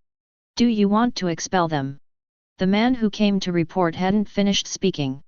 The next second, he felt a gust of wind blowing around him. When he came back to his senses, the man in the room had long since disappeared. "Master Odin, where are you going?" A samurai's head was pierced, and a samurai in a kimono shouted with a changed face. This was already a subconscious reaction. He quickly followed the man named Odin and ran out. With the samurai shouting, the huge house boiled instantly. As if they had experienced it countless times, several samurai in kimono rushed out. "Lord Odin! Come back soon!" They broke out with terrifying speed, and several of them stood in front of Odin, trying to stop the man they respected so much. "Kanjuro, Kin-Eman! Don't stop me! I've been waiting for this moment for too long." This tall man ran fast. He looked at the two warriors standing in front of him, his legs were strong, and he jumped into the air. Like a hurdler with graceful movements, he landed lightly, and then ran desperately again. "No, Lord Odin, please don't be willful. As a descendant of General Kojaki Sukiyaki, you will inherit the entire Wanukuni in the future. You have a heavy responsibility. Stop Master Odin." A large number of samurai filed out, trying to stop the man named Kojaki Odin. But the strength of the latter is extremely powerful, and his speed is by no means comparable to that of these ordinary warriors. He easily avoided the interception of the warriors and rushed to the port like a sharp arrow. A large group of people turned this peaceful place upside down. People on the road looked at the figure running wildly. That familiar attire was the man who gave them a new life. Kojaki Odin, Wanukuni Kuri Daimyo, son of General Wanukuni Kojaki Sukiyaki, future General Wanukuni, one of Wanukuni's top powerhouses.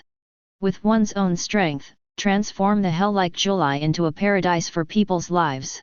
This man bears too many dazzling names, which makes people still respect him even though he has learned to visit flower houses at a young age and makes troubles in the city unscrupulously every day. And this scene in front of him is not uncommon. Every once in a while Odin will frantically run to the port, clamoring to go out to sea for adventure or something. His powerful and loyal retainers are always behind him, and they are all trying to stop him. If we say that in other countries, going out to sea for adventure is normal, people's hearts are free, and they always yearn for all kinds of things on the sea. But in Wanukuni, it is absolutely taboo to study overseas. There is a law in Wanukuni, severely punish people who go abroad. For Wanukuni, who is closed to the outside world, such things as going out to sea for adventure are absolutely not allowed, not to mention that Kojaki Odin is still the daimyo of Kuri, and he has his own mission. But this cannot restrain a heart yearning for freedom. In order to go to sea, Kojaki Odin has put in a lot of effort. Even if he fails every time, he makes himself extremely embarrassed most of the time, but he never thought of giving up. He has been working hard, and has been waiting for the best opportunity. And today, Kojaki Odin heard that there is a foreign guy, and this is the best help for him to go to sea. Do not miss it. Thinking of this, Kojaki Odin showed a hearty laugh, and he couldn't help speeding up his pace, rushing out of the city at an extremely fast speed, and then rushing out of the jungle at an extremely fast speed. Finally, when I came to the end of the jungle, I slept until the bright sunshine appeared before my eyes. Kojaki Odin saw it. He saw not far away, those strange people in strange costumes were surrounding a big ship, asking for flowers. Oh! We were discovered. Kaishu's observation haki sensed a powerful aura rushing toward them. Kaido carried the mace, and said cruelly, "Oh, leave it to me." Kojaki Odin was excited, rushed out of the jungle, shouted, raised his two knives, jumped high into the air, seemed to be walking in the air, and then slammed down. The cold light stimulated Kaido's nerves, while his pupils shrank. He swung the mace as fast as he could. Bang! Bang! The double knives and the mace collided together. At this moment, the world seemed to be plunged into the clatter of metal. The majestic air waves kicked up a lot of dust, and dazzling sparks shot out one after another. The two strong men looked at each other, and they both saw a trace of shock in the depths of each other's eyes. After Kaishu saw who was coming, there was a sneer on the corner of his mouth. So it's this guy. Outsider, your strength is so strong. Odin in the sky slowly landed on the ground, he laughed again, and those two strong legs began to toss fast again, like an express train on the horizon, and then jumped from a high place. Odin dual sword style. The double knives are held to the back, in the shape of a cross, and the whole person falls towards Kaido like a shooting star. Not only that, a dark red light suddenly appeared on his blade, and none of the people present were weak. Everyone knew that it was the advanced armament Haki who already possessed the internal destructive ability. That guy, his strength is extraordinary.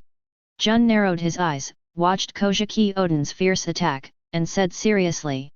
Qingjiao touched his all head and said, "It's really strong, I may not be able to defeat him." "Hey, this is the samurai of Wanukuni.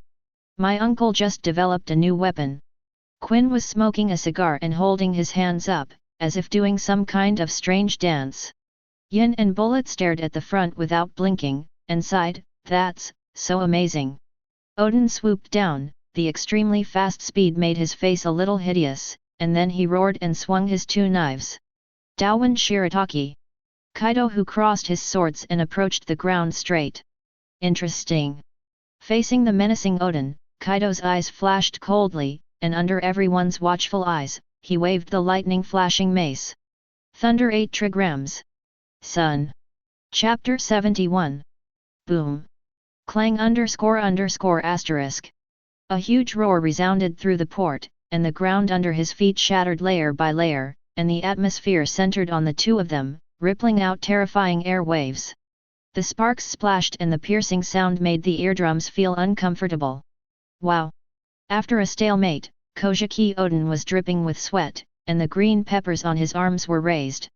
In the end, he still couldn't resist the terrifying force from his arm, his pupils dilated, his tiger's mouth opened, and he flew upside down screaming. Boom boom boom! It broke several thick trees in a row, and finally fell to the ground. The power is not bad. But it's still not enough.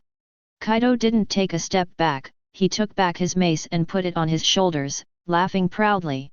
It seems that there are still some powerful guys here. That's right. Yin and Bar 423 are two people, and put away their contempt. Although Kojaki Odin was crushed by Kaido, the strength he showed was not something they could compete with. The same age as Kaido, the 21-year-old Kojaki Odin has the same strength as Admiral's candidate. No wonder, in the original book, Kaido could be permanently scarred. But the current Kaido has already surpassed the strength of the original 8 years later. So it's no surprise that Kojaki Odin was knocked out by Kaido.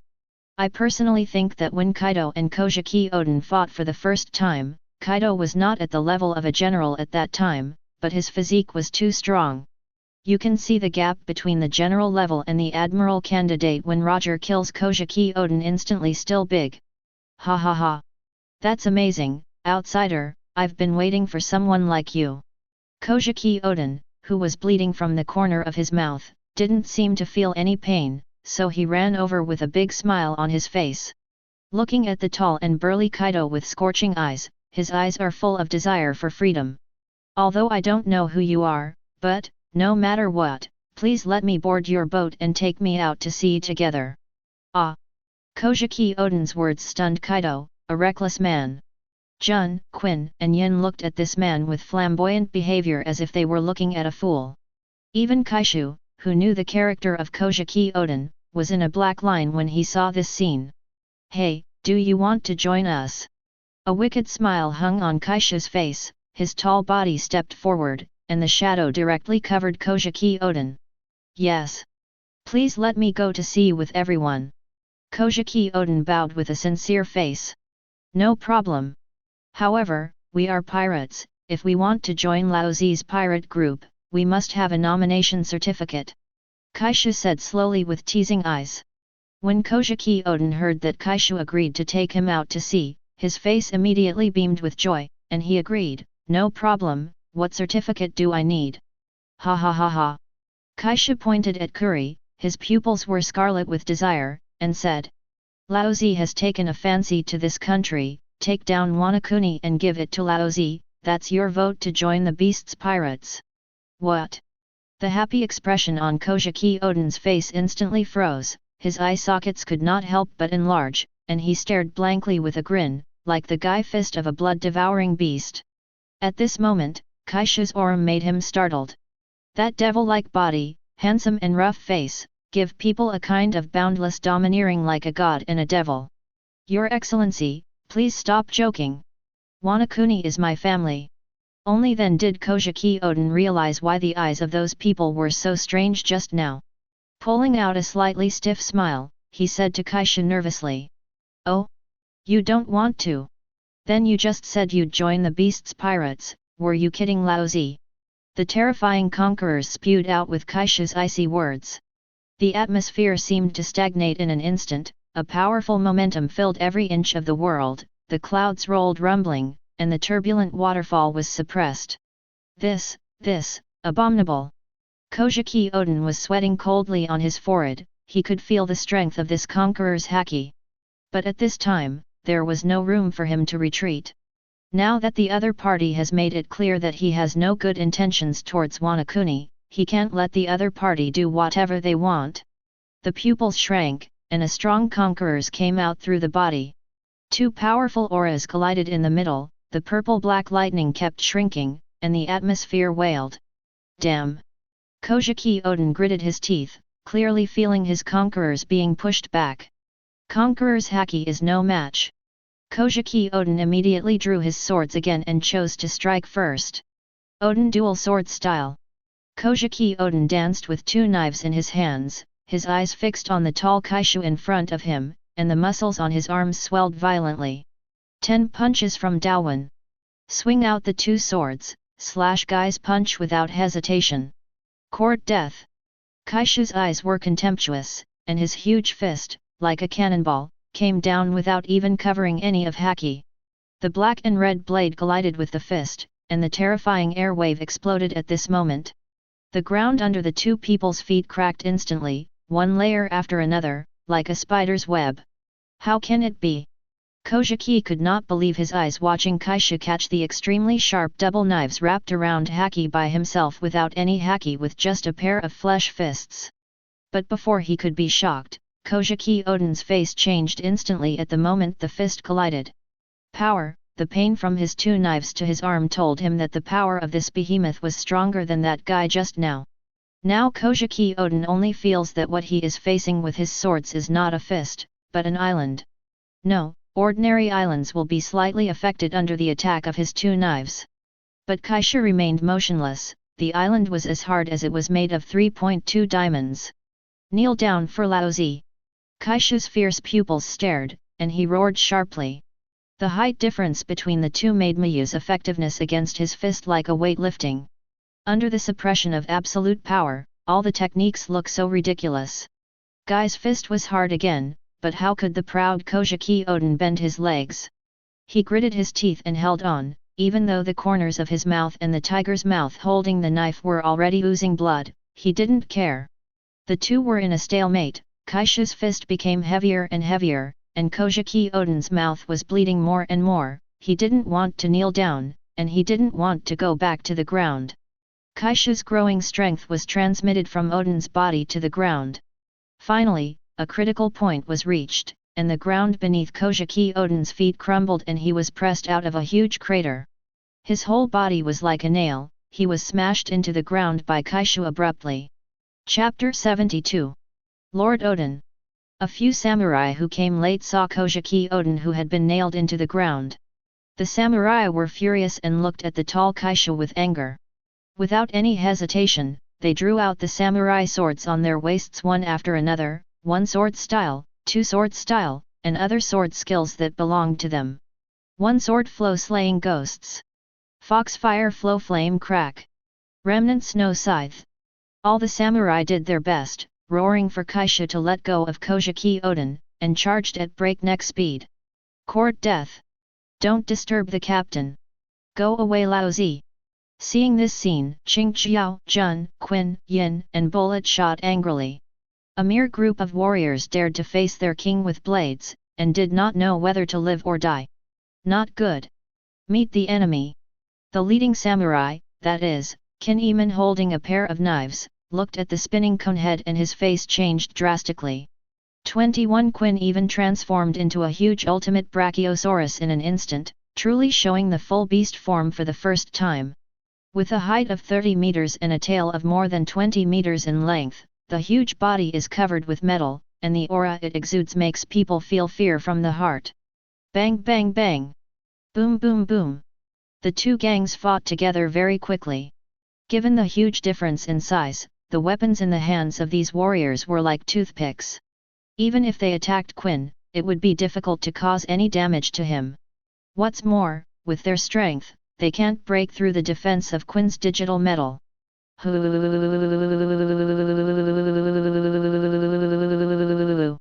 The huge metal brachiosaurus, wearing sunglasses, stomps its feet and shakes the ground.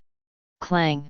Jun, who has reached the pinnacle of a high-level swordsman, easily stops Denjiro with a testicle and ponytail, and Ashura, who is obese and has pink curly hair. Son! Is this the samurai of Wanukuni? It's not that good. Jun looked at the two of them coldly, with a look of disdain on his face. Pang! With a violent collision, Kin Eamon, who was the loudest, flew upside down like a kite with a broken string, like a golf ball on a field. His whole body broke off countless big trees, and then spit blood from his mouth, paralyzed fell to the ground. Kin Eamon! Kin Eamon-sama! Seeing Kin Eamon being knocked into the air, the samurai looked like they wanted to eat people, and looked viciously at the green pepper proudly touching its awl. Noticing the gazes of the warriors, Qing Jiao showed a mocking smile. It really isn't that the old man's awl is the hardest. Where are you looking? Yin, wrapped in flames, kicked Lei Zhang, who was as long as a dwarf crab. Curly roll technique fire style. Reizo is not a samurai, but a ninja, and he took out a scroll and spewed raging flames at Yin.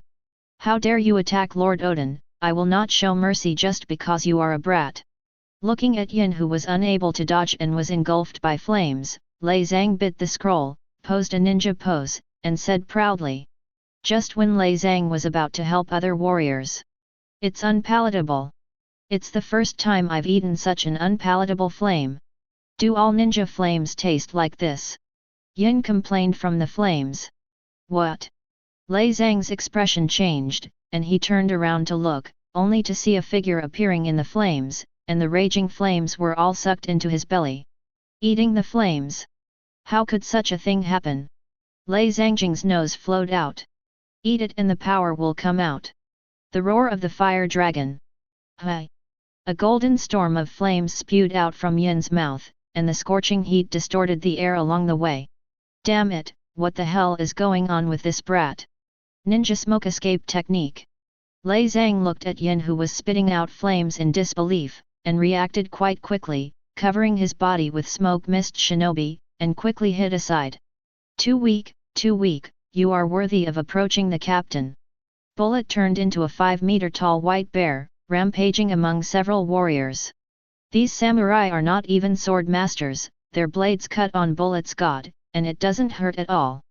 Bullet, who always only liked to challenge the strong, became even more angry, and with a roaring slap, the big-eyed bear paw flattened a Ryukai's chest. Stop it! Seeing that several of his retainers were defeated by the beast's pirates, Kojaki Odin was in a hurry.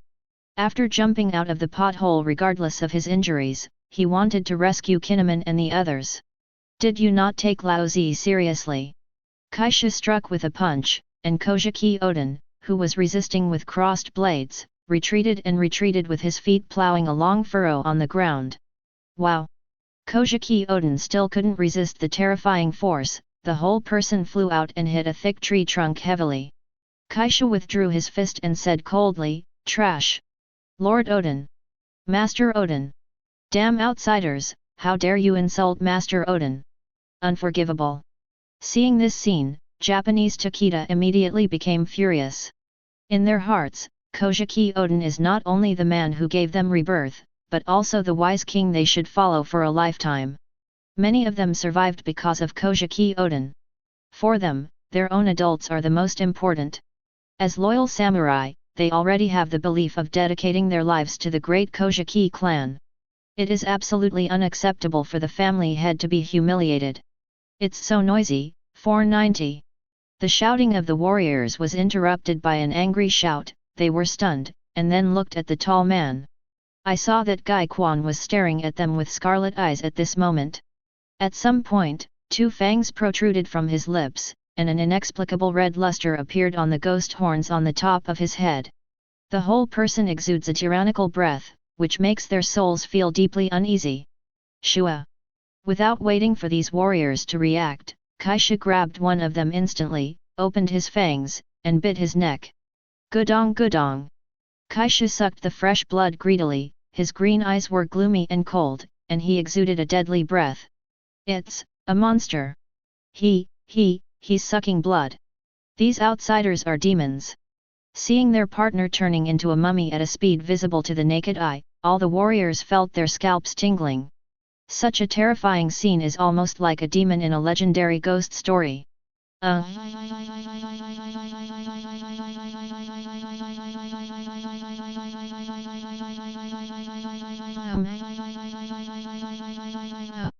After all, I was seriously injured before, and I haven't sucked blood during this time. Then leave these warriors behind, they are the captain's food. Hey, it's a pity, it seems that virus weapons can't be used. Seeing this scene, Kaido and others took it for granted, and Quinn silently took back the biochemical weapon that was going to be tested. Chapter 73. Cough cough cough. Kojaki Oden leaned on a pair of knives and stood up tremblingly. When he saw that Kaishu sucked his subordinates into a mummy, his pupils dilated instantly, and his eyes were full of fear and anger. Quick! Take Master Oden first! At this time, Kin Eamon, who started to be hit by the green pepper, saw that the samurai were at a disadvantage, and even Kojaki Oden was seriously injured, so he immediately said loudly.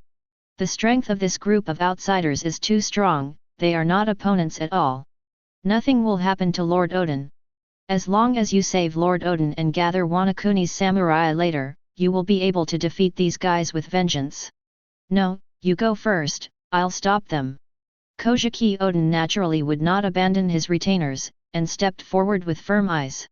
Master Oden, retreat quickly. Wanukuni cannot live without you. Kin Eamon stopped the injured Kojaki Oden and said earnestly. When Kojaki Oden heard Wanukuni, his eyes were tangled, and his expression was constantly changing. Ah! At this time, I heard another scream, followed the sound, and saw another samurai was bitten by the neck by Kaishu. Retreat quickly, Master Oden, only by gathering the strength of Wanukuni can we defeat this group of outsiders. Once something happens to you, it will be over with you. Kin Eamon pulled Kojaki Oden, trying to get him out of here as soon as possible. Retreat, Master Oden. There are us here. For the sake of the Kojaki clan, for the sake of Wanukuni, please leave quickly. Kill. The time has come to serve Lord Oden. A group of warriors went towards the beast's pirates even more frantically, and they wanted to use their lives to stop this group of outsiders for Kojaki Oden. Seeing his retainers fighting desperately for him, Kojaki Oden had tears in his eyes. He regretted his impulsiveness, why he came here alone despite everyone's opposition. If he had brought the samurai from Julai here in the first place, perhaps the situation would not have been so bad. Walk. At this time, Kojaki Oden seemed to have grown up all at once, biting his gums and tearing up his eyes, and roared loudly. Kin Eamon is right, if they all die here, Wanukuni will face a surprise attack from this group of outsiders. And only he, the daimyo of Kuri, the heir of the Kojaki clan, and the next general of Wanukuni, has the prestige to gather most of the warriors of Wanukuni to fight against the beast's pirates together.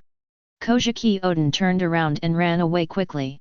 When he came, his steps were cheerful, but now he was extremely heavy. Everyone retreat. After Kin Eamon was hit by the green pepper again, seeing that Kojaki Oden had already left, he turned around and retreated without further entanglement. Ninja clone technique. Boom boom boom. A streak of smoke flashed by, and Lei Zhang conjured up several clones of himself, playing the beast's pirates calendar. Denjiro and Ashuradaji also quickly evacuated.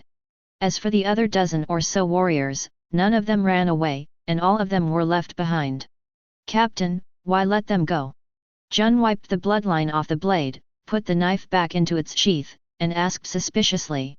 With their strength, Kojaki Odin and his 4 retainers would not be able to escape here even if these warriors tried their best to stop them. You know, Kaido hasn't done anything yet, sitting in the middle of the battlefield drinking wine. There is also a zombie John, guarding the ship. But Kaishu stopped their pursuit and let Kojaki Odin leave. Gudong gudong. Kaishu sucked up the blood of the last samurai with a look of enjoyment, and threw the mummy on the ground. Wiping bloodline from the corner of his mouth, he said with an evil smile, Wanukuni's warriors are a bunch of stubborn guys. If we kill all these people here, maybe a group of warriors will retaliate against us, but there are also warriors who will hide when the situation is wrong, and will continue to cause trouble for us like bed mice.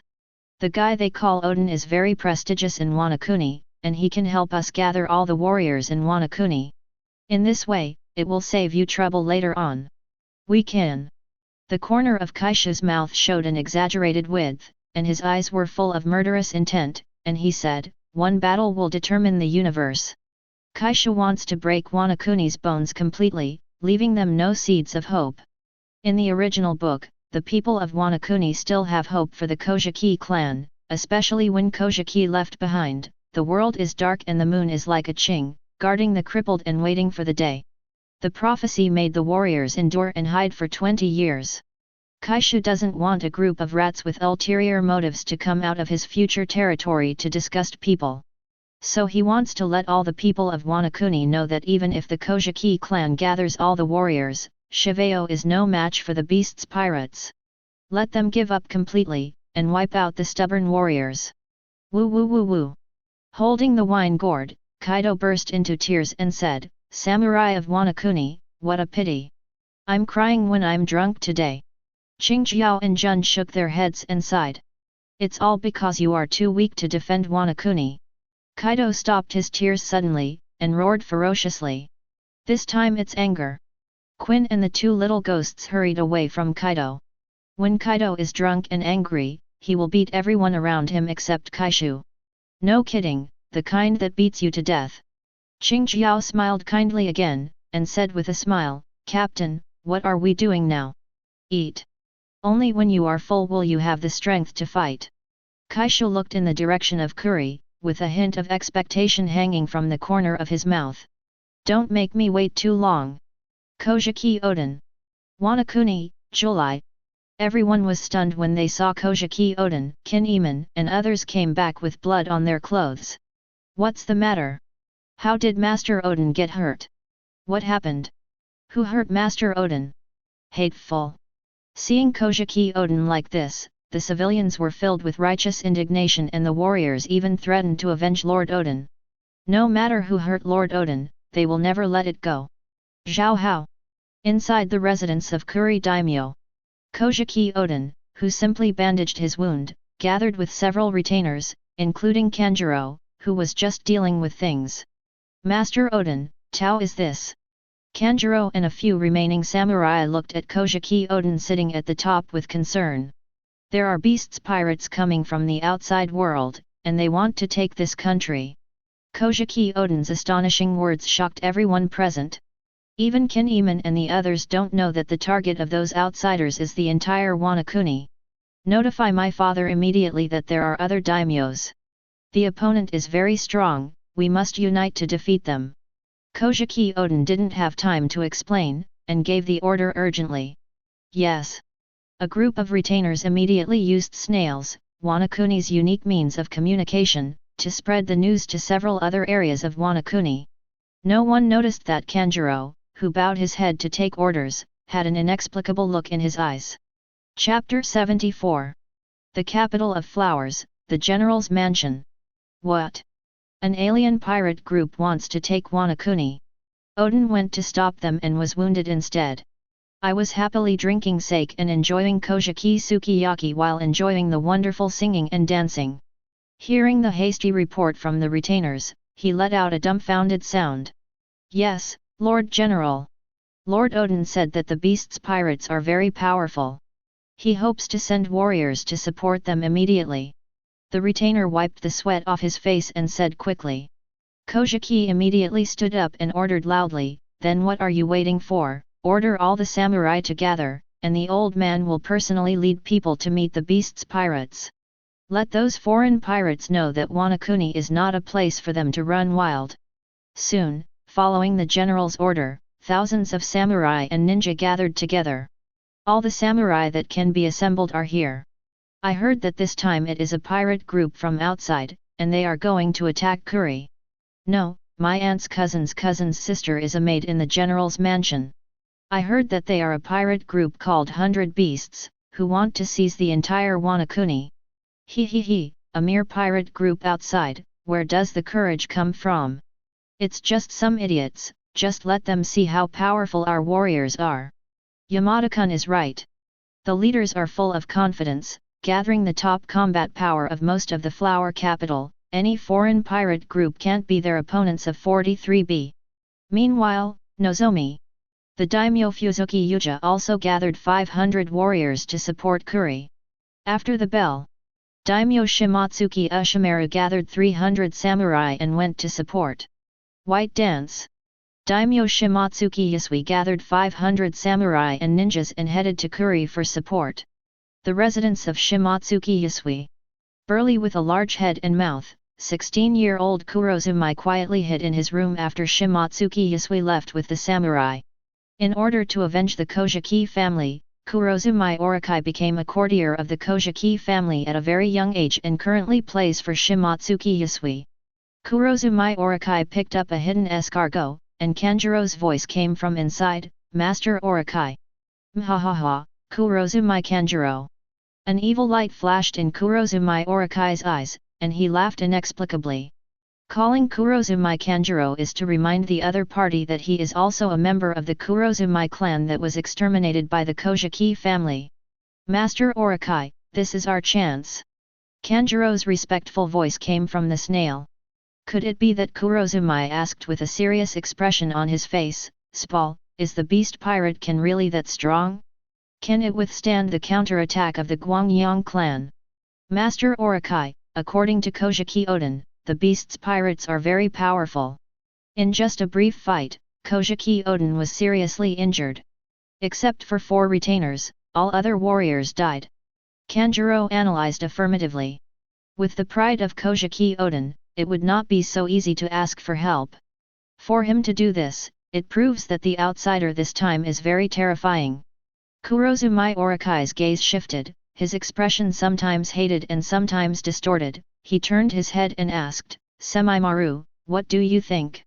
Behind the screen of Kurozumai Orakai's room, an old man over 70 years old, wearing a kimono, holding a guitar, seems to be thinking about something with his eyes closed. After a long while, Kurozumai Semimaru opened his eyes and said, "Master Orakai, we can first pay our allegiance to our martial king. If the beast's pirates can fight against the Kojaki family and his lackeys, we can give the Kojaki family a fatal blow from behind and unite with the beast's pirates to take over the Wanukuni regime. If the beast's pirates lose, we'll stay dormant. No matter what, we can sit on the mountain and watch the tiger fight, can't we?" "That's right, mhahaha." Kurozumai Orakai nodded secretly, and laughed cruelly. "Kanjuro, pay attention to Kuri's every move, I will lead someone to assist you secretly. As soon as there is a chance." Kurozumai Orakai said with a murderous look, "Kill Kojaki Oden." "Yes." Kanjuro also heard Kurozumai Semimaru's plan, and hung up the snail respectfully and clearly. On the other side, July. Under the arrangement of Kin-Eman and Denjiro, warriors and ninjas who are loyal to the Kojaki clan and worship Kojaki Oden are also gathering rapidly. "How dare someone attack us Wanukuni? A pirate group that doesn't know how to live or die, even the world's ZF dare not send troops to us. Must kill them. That's right, to actually hurt Lord Oden. The guy who insulted Lord Oden must be killed, and the others will give them some dignity and let them commit seppuku. No, they are too cheap. Order, Oden-sama, the samurai will follow your order, for the sake of the great Kojaki family, I am willing to be the vanguard." "Are you kidding me? The vanguard must belong to me who is powerful. I will definitely not disgrace the name of the Kojaki family, and I will defeat the enemy with absolute superiority." "Master Oden, the samurai are absolutely willing to sacrifice their lives for the glory of the Kojaki family, please order. Hundreds of assembled samurai looked at Kojaki Oden standing on the high platform with fanaticism. For the samurai, the Kojaki clan who have always ruled Wanukuni is their allegiance. They are willing to sacrifice their lives for the glory of Wanukuni and the Kojaki clan. At this time, the coast. Drink one. You can't do it either, Quinn, how can such a big man drink only anko soup? That's right, Boss Quinn, pirates just want to drink. Stupid Simon, anko soup is my favorite. Ching Chiao, are you drunk? How could the old man be drunk, come again? The beasts pirates did not have the tension before the war at all, and started a lively banquet at the date port. LOL, tonight, let's relax. Drink. Good wine is the best food to soothe the tired body. Kaido is holding a wine glass that is the size of an ordinary person, and the wine inside is full of good-looking wine. Everyone raised their wine glasses and cheered, the barbecue in front of them was golden and sizzling. The aroma of wine and meat permeates the entire Ida port. Huh? Where's the captain? Bullet, who is still young, holds a wine glass, but neither he nor Yin are allowed to drink. The wine glass contains milk, which can grow taller. Bullet was a little puzzled, why Kaishu, who would clink wine glasses with everyone on weekdays and gorge on meat, disappeared. Don't look for it, look over there. Yin poked Bullet, and under the guidance of the other party, he turned his head in doubt. In their field of vision, Jun was holding a wine barrel that was about the same size as hers, carefully adding rum to Kaishu's glass. Kaishu held a large piece of roast meat in his hand and had a big smile on his face. The atmosphere between these two people, in a word, is somewhat strange. Wow, could it be possible? Chapter 75. Qing Xiao, you said Jun will not become Lao Zi's sister-in-law. Kaido lowered his voice, and covered his face with a wine gourd, as if deceiving his ears. Green pepper. Lao Zi's sister-in-law? Why do you feel this sentence is so awkward? Boss Kaido, I think it's very possible, Jun is so beautiful, and… Qing Xiao took a glance and found that Kaishu hadn't noticed here, and started discussing with Kaido in a low voice. Ho ho ho ho, I'm so handsome, why haven't any girls noticed? Quinn was accompanied by two crew members, dancing a strange dance together, and said unconvinced. Keep your voice down, idiot. Kaido knocked the narcissistic Quinn down with one punch, whispered a warning.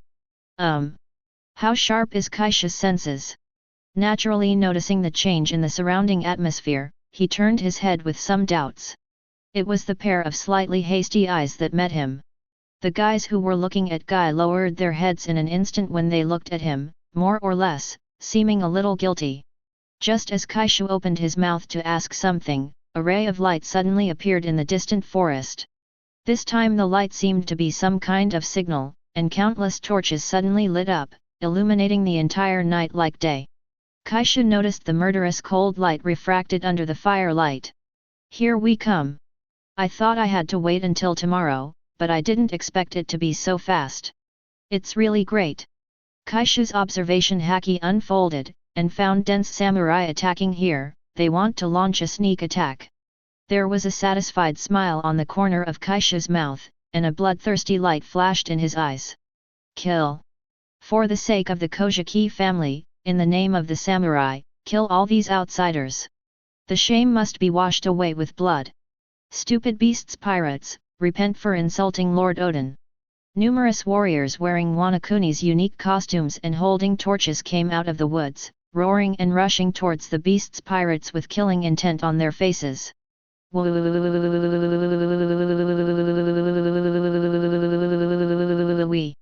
The old man didn't expect that they would take the initiative to deliver it to your door. Ho ho ho ho ho, the weapon invented by my uncle is finally shown on the stage. Kill them. Let's start. I can't wait. The members of 100 Beasts who were still drinking came to their senses in an instant, and Wanukuni took the initiative to kill them so quickly. The crew all evacuated to the ship, with Zombie John and powerful artillery, enough to protect the ship from being destroyed.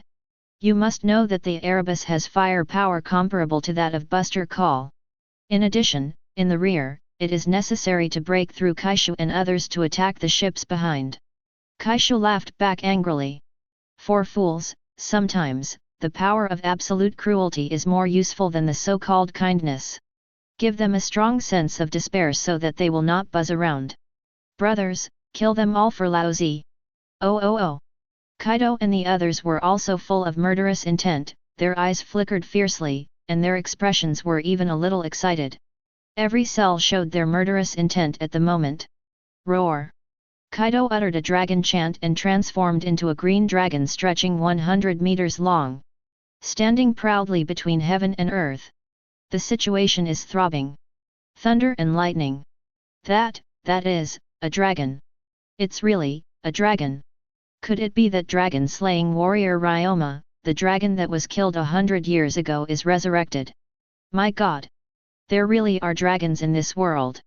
Seeing the sacred and majestic dragon hovering in the sky, all the warriors stopped in their tracks, opened their mouths wide, and looked incredible. How could there be a dragon? Behind the group of warriors stood a row of Wanukuni high-ranking people. The leader was Wanukuni General Kojaki Sukiyaki. At this moment, he looked at the blue dragon hovering in the clouds of lightning and thunder, and his face was full of horror. Asking for flowers. Kojaki Oden was also surprised, but quickly suppressed the shock in his heart, and said seriously, whether it is a dragon or not, as long as they want to capture Wanukuni, even if it is a real dragon, we will kill him. That's right, what the Ryoma warriors could do back then, I believe Lord Oden can do the same. Fujitsu Mikyo can be said to be the #1 supporter of Kojaki Oden's succession as the general. After recovering from the shock, he spoke with certainty. Don't hesitate, for the honor of the samurai, for the honor of the Kojaki family, kill. Shimatsuki Ushimura stood up, pointed in the direction of the beast's pirates, and shouted. That's right. Slaying the dragon is the honor of our warriors. 0. W. Kill. For Kojaki-sama. Beast's pirates, die. For the Kojaki family, for the Wanukuni. The samurai army of more than 3,000, with fanatical and greedy eyes, firmly clenched the samurai swords in their hands, and launched a charge frantically. Slay the dragon! Just slay the dragons overhead and they, too, can become legends of Wanukuni. For the samurai, the glory that is enough to be recorded in the history of Wanukuni, how can they not be crazy? Stupid ants, also trying to challenge Laozi. Qinglong let out a majestic and disdainful roar, opened his mouth wide, and the red flames condensed. Hot interest. A terrifying heat that could destroy the world fell from the sky. The scorching flames impacted and blasted straight to the ground. Not good. Double swords cross-cut. One sword style iai. One knife flow. Boom. The scorching flames fell straight down from the sky. The warriors wanted to cut off the raging flames, but they were swallowed by the flames like a mayfly shaking a tree. With the forest as the center, the flames of the monstrous waves swept away towards July. All of a sudden, the entire forest was on fire, the ground was scorched black, and the takitas were howling in the sea of flames. It's like purgatory on earth. Chapter 76. Ah! Help me! Fire, help me! Wow dash! Ordinary samurai could not resist the terrifying howling sea of flames at all, they could only utter a shrill scream before being swallowed by the sea of flames and burned to ashes. But after all, it is Wanukuni who is a martial artist. Many warriors show their own skills, or cut off the flames, or jump into the air, or work together to cut a passage in the sea of fire. Kaido was enough heat to burn a mountain, and only burned less than 1,000 warriors to death. But such destructive power, in the eyes of this group of Wanukuni warriors, is terrifying. Is this the Shenlong? We lost a third of our warriors in one blow. Weird, monster. Hateful. To kill the old man's best friend, the dragon 030 must be killed. Kill. For the glory of the Kojaki clan, charge with me. Under the leadership of Kin Iman, Denjiro, Ashura Daji, and other daimyo's retainers all arrived. They raised their samurai swords, took the lead, and rushed to the forefront of the samurai team without fear. Yo ho ho ho, Boss Kaido, you cut down too much at once. Qingjiao touched her all head and looked at the sea of fire in front of her with a smile. That's right. That's right. Quinn raised his hands, danced funny dance steps, and said dissatisfiedly, my uncle's weapons haven't been displayed yet. Jun didn't say a word, his eyes scanned the rushing warriors, as if he was looking for an opponent worthy of drawing his sword. The blue dragon hovering in the sky gave an inspiring laugh. Come on! Kill them! Yin and Bullet rushed out first. There were more than 2,000 warriors on the opposite side, but these two little guys went forward without fear.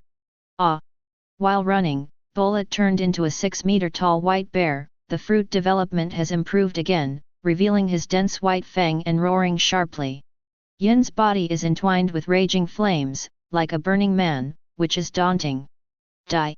Kainyman rushed to the front, with a cold light flashing in his eyes, the foxfire flow that can cut off the flames, slashed towards Yin with a cold light. Clang! A Sinyan's blade blocked Kainyman's double swords, and sparks flew everywhere when they collided. Kainyman raised his eyes unwillingly, and met a pair of cold eyes. Don't bully the trainee crew of our pirate group, I will be your opponent. Jun looked like a proud snow lotus, looking at Kainyman coldly and coldly. Bang bang! The huge white bear and Yin rushed into the warriors, showing Myanda's killing history. The bear's paw slapped the blade with terrifying force, and even the blade hit the warrior's chest, and one palm flew away. Yin's flame was even more terrifying. The golden dragon flames started from where it touched, and the sword directly turned into molten iron. This flame, The samurai who got a little closer felt extremely dry and hot, his skin was prickly like a needle, and his internal organs were on fire, making him extremely uncomfortable. That is simply the effect of high temperature. Samurai who don't know armament haki can't get close to Yin at all. Kainyman, we're here to help you. At this time, after only a moment of fighting, Kainyman has already fallen into an obvious disadvantage. It's just that Kainyman, who has just broken through the swordsman, how can he be Jun's opponent? Just a few collisions of blades made Kainyman dangerous. Several cuts were cut on his body, and his clothes were soaked in blood. Bang bang bang! Denjiro and Ashura boy shot at Jun at the same time. Jun's complexion remained unchanged, his eyes were cold, and he was not at a disadvantage in 1 against 3. Don't back down. Follow along and keep charging. For the great Kojaki family. As if sensing the fear of the samurai, the daimyo Shimatsuki Iwamura stepped forward. He rushed out with a samurai sword in his hand, but before the samurai could react, Shimatsuki Ushimaru's body flew upside down at a faster speed. The warriors looked up and saw that the person was 5 meters tall, with a long awl head as black as ink, and his body exuded a ghostly arrogance, with black beards flying upwards. Beasts pirates cone of bell peppers. Great! Yo ho ho ho ho, just a group of vulnerable guys. Qingjiao taunted unceremoniously, turned around with a grin, and rushed towards the warrior. 8-punch fist war Jiu. Clang! Boom! The seemingly sharp samurai sword is no match for the cone of the green pepper. Under the violent impact, dozens of warriors shattered their swords, flew up high with blood spitting out their mouths, and then fell down one by one like dumplings. Ho ho ho ho ho, a group of idiots, try my uncle's plague bomb. With a cigar in his mouth, Quinn pulled out a Gatling barrel weapon from nowhere, and fired at Takeda excitedly. Da-da-da! There were screams from countless warriors. Blood was sprayed out as if money was not needed. Severed hands, broken feet, stumps, organs, and human heads kept rolling to the ground. The entire battlefield fell into huge chaos. But that's not the scariest. The most creepy thing is that those samurai who survived the bullets had green virus Madara stripes on their bodies and kept screaming in pain. Then a samurai wanted to rescue the wounded, and was instantly infected with the virus. Then 1, 2, 10, 100. In less than 10 minutes, hundreds of warriors were infected. This virus is just like its name, the plague. It's so contagious. See, this is the power of my uncle's science. Quinn proudly showed off loudly in the direction of Qingjiao and others. Indeed, in terms of the number of kills 3.2, no one except Kaido can match Quinn. For Quinn, the results of the weapons he developed are even more fulfilling than killing people with his own strength. This is the pride of belonging to a scientist. Roar! Thunder roars, flames burn the sky. Kaido's huge body hovered in the clouds, and with every gesture, he brought down terrible disasters. Dozens of thunderbolts fell from the sky, instantly turning the center of the battlefield into a sea of thunder and lightning. Zi. Boom! Boom! Ah! None of the hundreds of warriors was spared, and they were all bombarded by thunder and lightning. In the face of this horrific natural disaster, they didn't even have the power to resist at all, and their shrill screams disappeared into the air along with the roaring thunder. Chapter 77.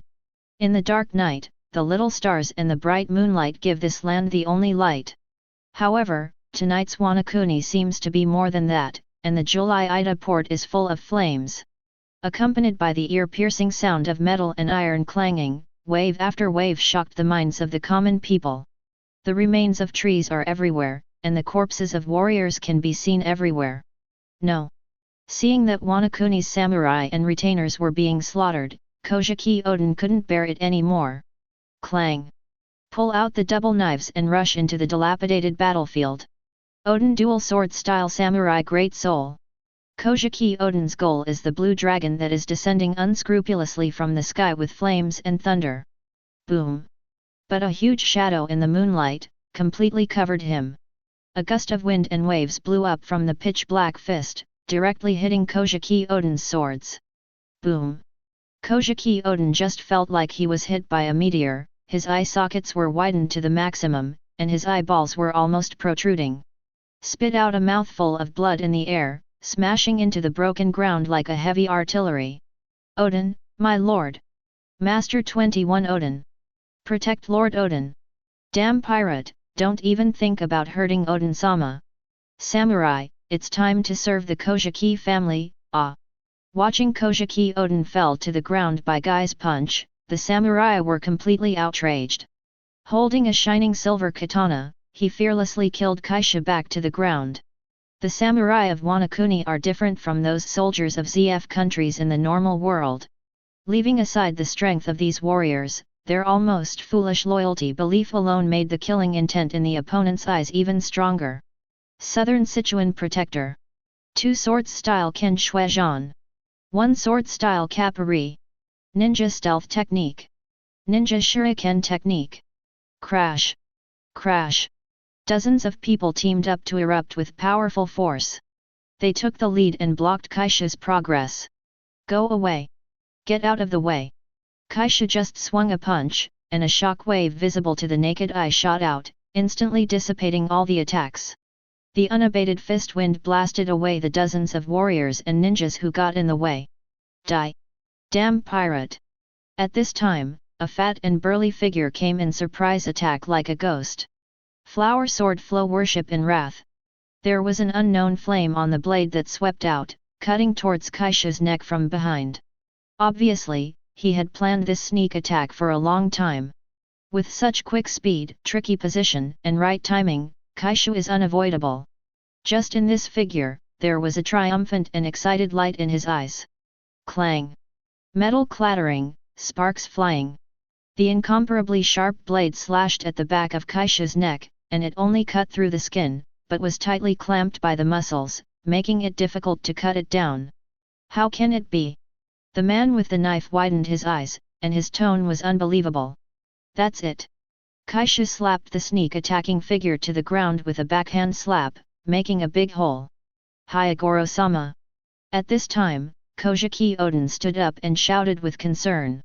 That's right, the one who attacked Kaishu was none other than Hana no Hagora, the underworld boss of Hana City, whom Tiandu admired very much. Cough cough cough, I'm fine. Hagora wiped the blood from the corner of his mouth, and stood up tremblingly. Oden, let's go together. Good. Flower sword flow worship in wrath. Oden dual swordsmanship Dawen Shirataki. Gorgeous slashes one after the other, killing Kaishu at the same time. Is this the only thing? Kaishu has already sensed the strength of Goro Hananoe, and couldn't help being disappointed. Shua. Covering armament haki with one left hand sideways, Kaishu caught Hagora's sword firmly and held it tightly. Too weak. With the right fist, haki covered and punched Kojaki Oden again. Boom. It's no surprise that no matter how brilliant the skills are, they look so ridiculous in front of absolute power. Kaishu just punched hard and knocked Kojaki Oden out again and again. Cut again. Goro Hananoe wanted to draw out the sword and cut it again, but found that Guy's fist was so powerful that he couldn't draw out the sword himself. How come? The eyes under the sunglasses turned pale with shock. Overlord collapsing mountain. Kaishu grinned ferociously, punched Kojaki Oden's right fist, and slammed towards Hagora. Terrifying black lightning kept splashing on Kaishu's right fist like sparks, as if about to explode. This trick obviously entangled conquerors. Goro Hananoe immediately gave up the sword and rolled sideways vigorously, trying to avoid Kaishu's attack. But Conqueror's entanglement is just that scary. Even though Hananoe Goro had escaped Guy's fist, he was still hurt in the air. Wow! Bing Orang spat out a mouthful of blood, and he flew 100 meters away by the way. Many warriors were knocked into the air along the way, their obese bodies were deeply embedded in the ground, and they didn't stand up for a long time. Life and death were uncertain. Hi Goro boss! You actually gave Hagora old Yamato Oden-sama with one move. What kind of monster is this guy? The samurai who were still in the middle of the battle saw the old Yamato Kojaki Oden whom they admired being subdued by one move, and they began to doubt their lives. 463 What's all the fuss about? That's our captain, shouldn't such strength be taken for granted? It's because you are too weak. Seclusion has completely obscured your vision, and you don't know how strong the monsters in the sea are. Ho ho ho ho ho, but the captain didn't kill as many people as my uncle. Qing Xiao, Jun, Quinn, and others, seeing Kaishu who easily defeated his opponent, everyone was very calm. It's just two guys who are comparable to admiral's candidates, and they are not as strong as Quinn's fat guy. Isn't it normal to be instantly killed by Kaishu? Traveling Kaishan. Kaishu smelled the strong smell of blood on the battlefield, and his pupils became bloodthirsty. His expression became ferocious and terrifying. He clenched his fist and descended from the sky to rush into the crowd, and after accumulating his power, he punched a burst. The shock wave from the fist expanded rapidly like sword energy, directly covering an entire area. Ah! The deafening roar resounded through the heaven and earth, as if hundreds of kilograms of TNT exploded, and an extremely huge circular pothole appeared in everyone's field of vision. All the warriors in the vicinity were all killed by this punch, and there was no bones left. With just one blow, hundreds of warriors were wiped out. Quinn! Quinn, was my voice a little loud just now? The captain won't hear it, right? Chapter 78. Ah! Quinn stopped playing around at this time, and with a loud roar, his figure swelled rapidly. But in the blink of an eye, a metal brachiosaurus with a height of over 30 meters and an extremely large body appeared in the moonlight. The huge body covered the moonlight, and the hundreds of surviving warriors were completely shrouded in shadow. Weird, monster. They're all a bunch of demons. I can't win. Ah! Even the foolish and loyal warriors lost their fighting vigor when they saw this destructive and completely crushed war. All of them looked at the huge monster in front of them with dull eyes and fear. These alien pirates are all monsters. Even Goro-sama and Kojaki Oden-sama, whom they admire, are not equal enemies. The samurai army was defeated by just a few people, and it was defeated and suffered heavy casualties. At first there were more than 3,000 warriors and ninjas, but now there are less than 600 left. Hey, of course you can't win. We are the beast's pirates. Boom! The solace of the metal brachiosaurus stomped on it, and a dozen or so ninjas couldn't even scream, and were directly trampled into meat. The so-called slashing and ninjutsu can't even leave marks on the metal on the surface of the huge brachiosaurus. Crush! Crushed like a broken bamboo.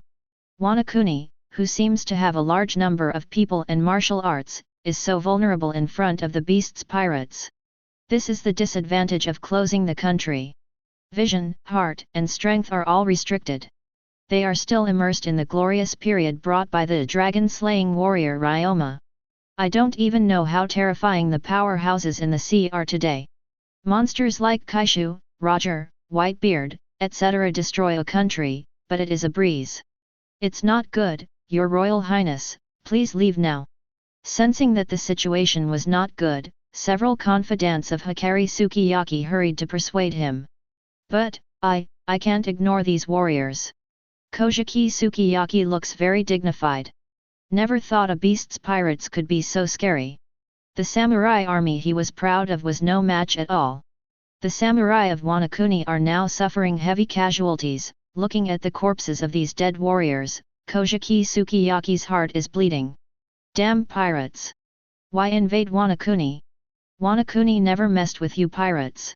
The extremely angry Kojaki Sukiyaki looked at Kaishu, who was biting a samurai's neck under the moonlight. His whole body was cold, and he let out a hoarse Jowen.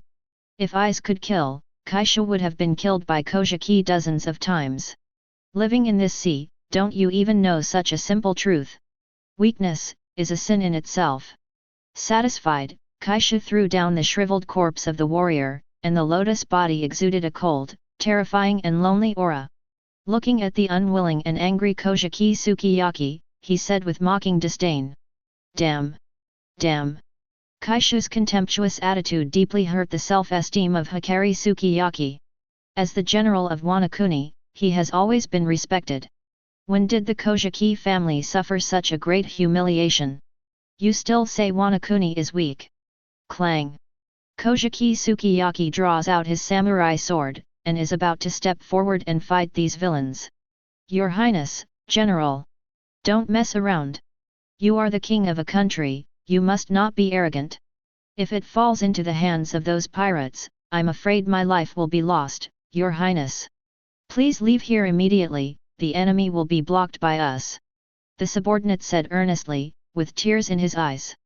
Mhahaha, where can I escape now? Kojaki Sukiyaki, it's the end of your Kojaki family. At this time, an arrogant and sinister voice came from behind Mitsu Kiyaki and the others. Who? Kojaki Sukiyaki turned his head to look, eyes congealed. In the dark night behind him, 3 figures came out.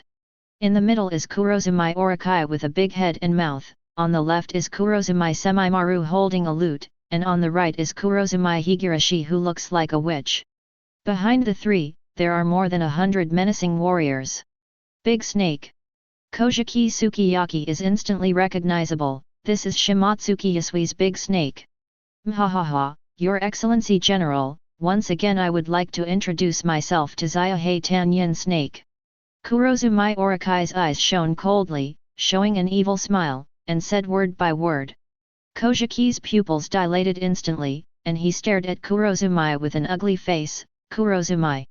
That's right, it's the Kurozumai family that you plotted against and wiped out. Kurozumai Orakai showed a fierce look, and said with hatred on his face. You didn't expect that the Kurozumai family that you wiped out back then is still alive, and they want to avenge your Kojaki family.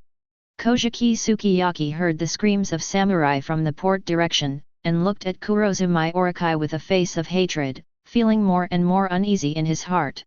However, as the patriarch of the Kojaki clan and the general of Wanukuni, Kojaki Sukiyaki still has no trace of timidity. He said coldly, "Humph, a group of treasonous fish who slipped through the net." Mhahaha. The murderous look in Kurozumai Orakai's eyes became a bit stronger, but he laughed wildly on his face. Kill Kojaki Sukiyaki, take the shogun, take Wanukuni. If we win this battle, Wanukuni will belong to our black-haired family from now on. Kurozumai drew out his samurai sword and roared, boosting the morale of the samurai behind him. He led Kurozumai Higurashi, Kurozumai Semimaru, and hundreds of warriors beside him to attack Kojaki Sukiyaki. Kill, wipe out the remnants of the Kurozumai family with this general. Yes. Kojaki Sukiyaki did not show any weakness, and led Fujitsu Mikyu, Shimatsuki Yasui, and dozens of samurai to meet him. Ching-en! Bang bang bang! Ah! For the Kojaki family, for the Wanukuni! Kill. To be loyal to Master Orokai. Go to hell. Song. Boom boom boom. Wow ah ah ah. The warriors of both sides collided under the leadership of their respective monarchs. Wanukuni's civil war, at this moment bloody unfolding. However, such a development made Kaishu somewhat unexpected. Are these samurai, are idiots? Chapter 79. Kaishu looked at the Wanukuni warriors who started to kill each other, and was also speechless for a while. Can't you see that Kaishu and his beasts pirates are Wanukuni's worst enemies? That idiot Kurozumai Orokai, wouldn't think that he would support him after killing the Kojaki clan? Forget it, Kaishu couldn't understand the brain circuits of these warriors. Take Kojaki Odin, for example, who can be said to be an out-and-out hungry ghost. When he was 6 years old, he went to Hwaja and Liuxiang. When he was 15 years old, he had to kidnap girls every night to build his own harem, and girls were usually free. It also puts hats on many men in Wanukuni. But these people still worship him extremely, and even think that Kojaki Odin is a bohemian, confident and free man. In Kaishu's view, everyone in Wanukuni, whether they are warriors or civilians, has been brainwashed by the long-term rule of the Guangji clan. It's no wonder that in the original book, Kaido and Orokai's request is to let Kojaki Odin dance fruit dance downstairs in Orokai Castle. Doing so is delaying time and expanding the power of the beast's pirates. Another reason, I am afraid, is to eliminate the deep-rooted beliefs of the people in the Kojaki clan. Master Odin, are you okay? Kanjuro had just been affected by Kaishu's explosive punch, and he was in a mess and suffered a lot. However, he quickly ran to Kojaki Odin and helped him up from the rubble. Cough cough cough. Kojaki Odin's face was a little pale at this time, and his whole body was covered with scars. He didn't expect that the gap between himself and Bing Orang 667 would be so big. Kanjuro, take everyone to retreat, and ask my father to retreat to the capital of flowers. Kojaki Odin clenched the double knives in his hands, and stared at Kaishu resolutely.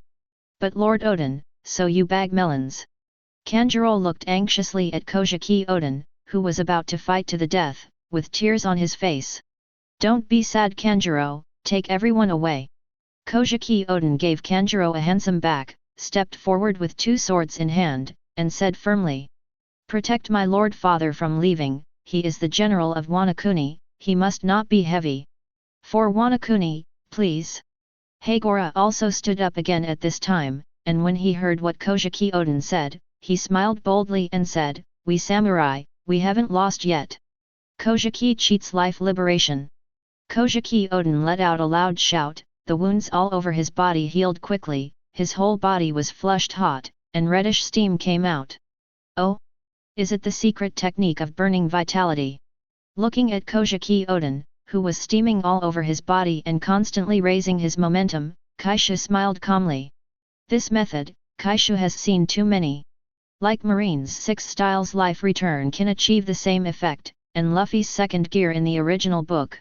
They are all moves to gain powerful strength in a short time by burning vitality. Bet on the honor of the Kojaki clan, you won't be allowed to act recklessly again. Pirates. Kojaki Odin was glowing red all over, and his aura had broken through to the level of a senior admiral candidate. Yet, a playful smile suddenly hung on the corner of Kaishu's mouth, then you, be careful. Puchi. The sound of the sharp blade piercing into the flesh, blood splashing out. What? Kojaki Odin's pupils dilated, and he lowered his head in disbelief, only to see a knife blade full of blood appearing there. Kanjuro, you. Kojaki Odin turned his head stiffly, looking in disbelief at the man who pierced his chest from behind. But this time, what he met was not a respectful and adoring face. It was a sullen, triumphant, evil smile. It is Kurozumai Kanjuro. Master Odin, Kurozumai Kanjuro sends his greetings. Kanjuro stabbed all the blades in his hand, approached Kojaki Odin, put his face on the front, and smiled evilly. Kojaki Odin's pupils dilated, and he understood everything instantly. Kurozumai Kanjuro. Lord Odin. Master Odin. How? Impossible. Kanjuro, what are you doing? Kanjuro, you actually assassinated Odin-sama. Damn it, Spah, we'll never forgive you. Ah! Mhahaha, well done, Kurozumai Kanjuro. All the samurai who saw this scene were shocked, especially Kin Eamon, Denjiro and several other Kojaki Oden's retainers. From shock, sluggishness, disbelief to anger, rage, fury. Only the big snake Kurozumai in the distance laughed heartily and triumphantly. Oden. Kojaki Sukiyaki was gnashing his teeth. When Kurozumai Orakai said Kanjuro's full name, he knew that this was a conspiracy planned by the Kurozumai clan for many years. Puchi. Whoa! Kanjuro showed no mercy, pulled out the blade with all his strength, brought out a large amount of blood, and quickly backed away. Kojaki Oden clutched his chest, but he couldn't stop the blood oozing out. Fun after dinner show. The corners of Kaishu's mouth turned up, and he laughed mockingly. Your Excellency, the Kurozumai clan is willing to join hands with Your Excellency pirates to destroy the Kojaki clan. Kurozumai Kanjuro saluted slightly, and humbly said to Guy Fist. You say team up. That's right. Ha ha ha ha. Hearing this, Kaishu burst into laughter suddenly, his eyes were bloodshot, and shouted coldly. Stop joking. What qualifications do you have to join forces with Laozi? Just a bunch of rats in the gutter. Kanjuro's face changed instantly, and he said seriously, Your Excellency underestimates the Kojaki family, but there are still many families loyal to Wanukuni. Before Kanjuro finished speaking, a fist magnified in his pupil. Boom! Kanjuro held up his sword to block, but he was sent flying with his sword. Noisy! Kaishu appeared in front of the seriously injured Kanjuro in an instant, grabbed him with a frightened face, looked at him with fierce eyes, and said, What Laozi does, you don't need others to tell you what to do. AHH. Under Kanjuro's frightened and distorted scream, he bit his neck. Soon, under the horrified eyes of Kojaki Oden and Hagora, a mummy was thrown by Kaishu in the ruins, causing a cloud of dust. It's your turn. Kaishu's green eyes looked extremely lonely and terrifying under the moonlight. Kojaki Oden and Hyagoro, a garden of heavenly spirits surged from the solace of their feet. Roar! Kaishu charged at Kojaki Oden like a cannonball, grabbing him with a palm. Don't think about it. Kojaki Oden gritted his gums and endured the bloody wounded body. Oden's dual swordsmanship, the great soul of samurai. Traveling octopus claw. The figures of the two flashed past, the speed was extremely fast, and the onlookers hadn't seen anything clearly, but their ears caught an unusual sound. That was the sound of blood spurting. Accompanied by the sound of blood rushing, there seemed to be something hitting the ground, and there was a slight plop sound.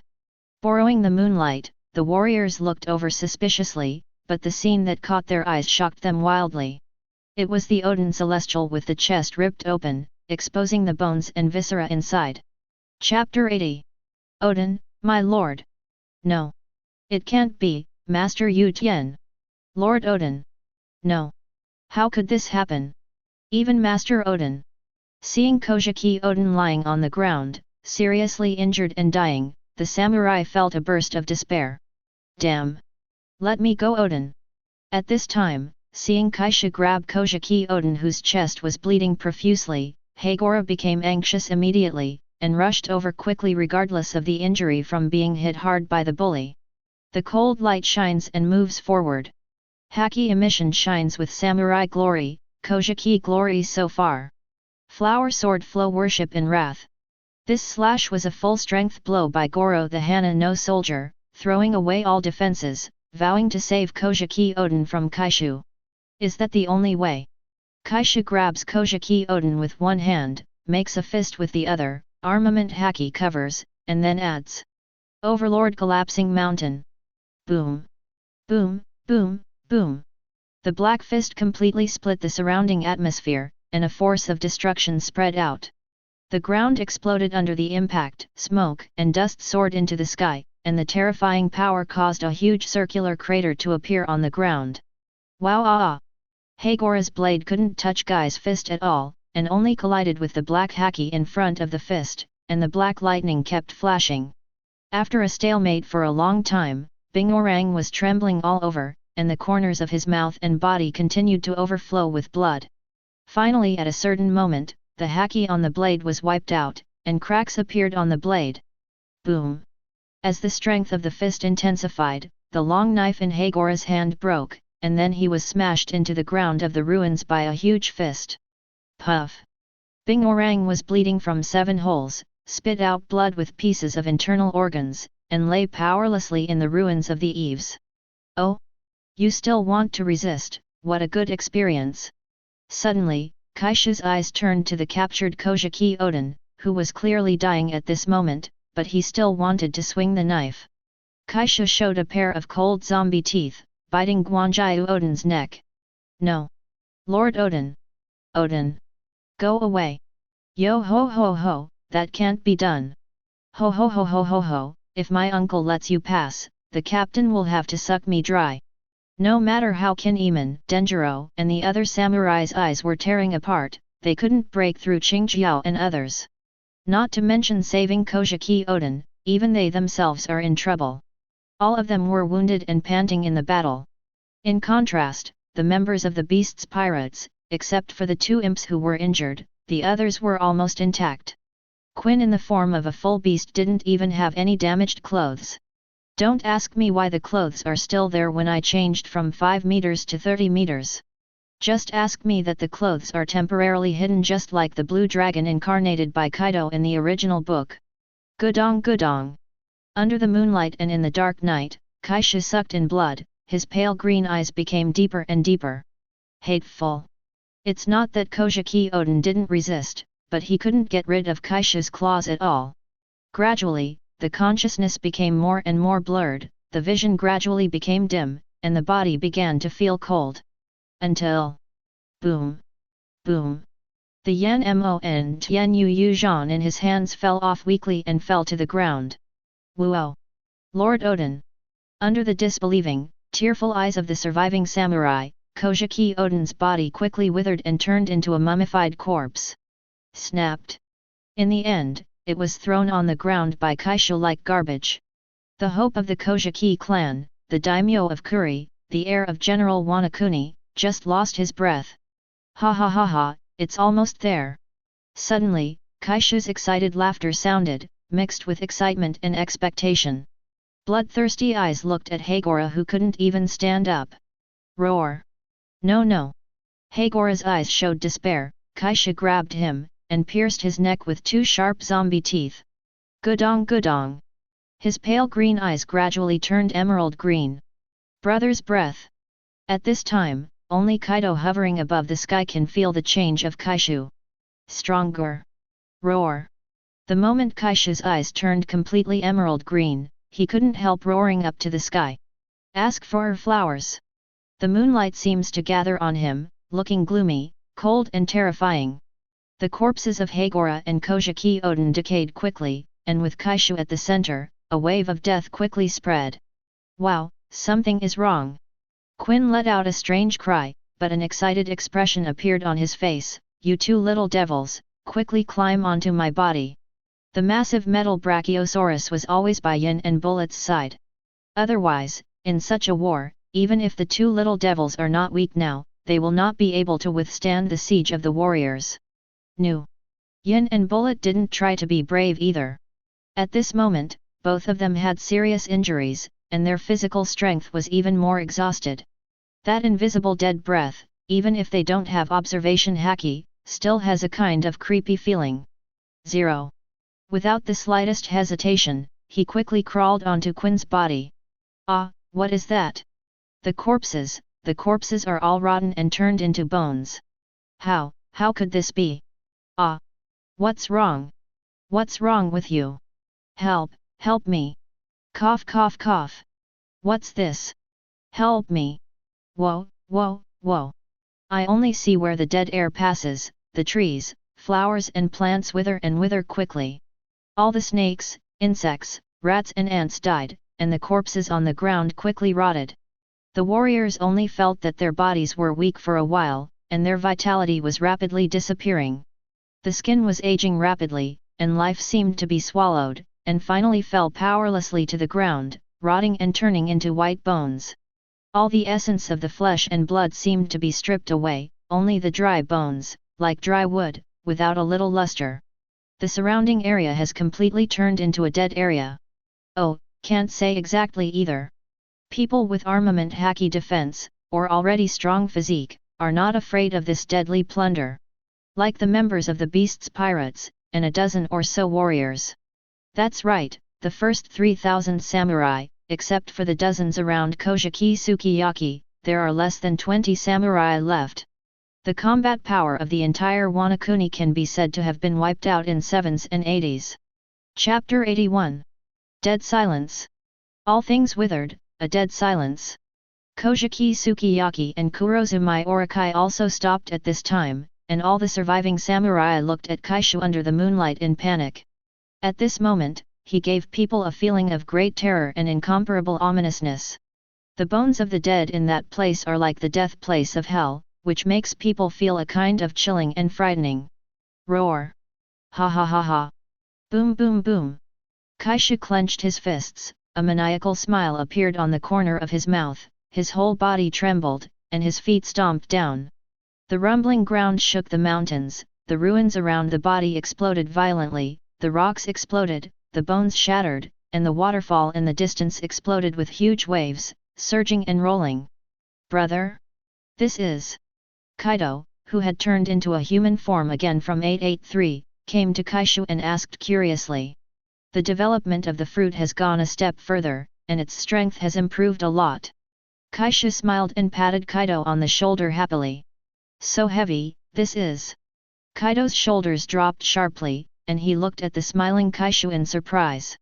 Brother, your strength is too great. Ha ha ha ha, this is the new ability developed by the old, the power of ultimate.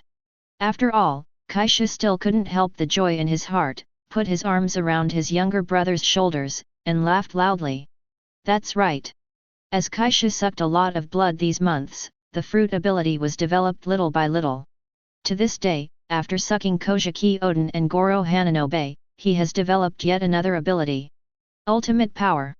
When Kaishu first evolved into the fruit form of Zombie King, in addition to the additional abilities of corpse poison, dead air, and blood control, Kaishu had no other abilities. Also got it, ultimate defense. With this ability, Kaishu, who has just stepped into the monster level, can fight Roger for 3 days and 3 nights. Although he was defeated in the end, he was already the monster's peak strength. He also mastered the top-level armed color and conqueror's haki, and he was also the most lethal and swordsman Roger. There was nothing he could do against Kaishu. Can beat Kaishu, hurt Kaishu, but can't kill him. If Kaishu plays recklessly, relying on the resilience of immortality and keeps spending with Roger, it will be Roger who will suffer in the end. It can be seen from this that Kai's defense and resilience are different. Of course, the so-called ultimate is not indestructible, otherwise Kaishu would not have permanent scars. But in Kaishu's strength stage, the defense reached the peak of ultimate. In the same way, Kaishu has now awakened the ultimate power and has reached the peak of a mid-level monster. Yes, with the development of the fruit, the strength of Kai's boxing has also improved, and it has entered the middle-level self-level. In other words, Kaishu's defensive power also increased accordingly. Now if we fight Roger again, let alone defeat Roger. But with ultimate power and ultimate defense, Kaishu can at least fight Roger for both sides. It can even really be done exchanging injuries for lives. Woohoo, big brother, I really envy you, it's so easy to develop the fruit. Kaido couldn't help but smiled enviously. His fruit ability has only improved a little bit so far, and his strength has not improved as much as it did at the beginning.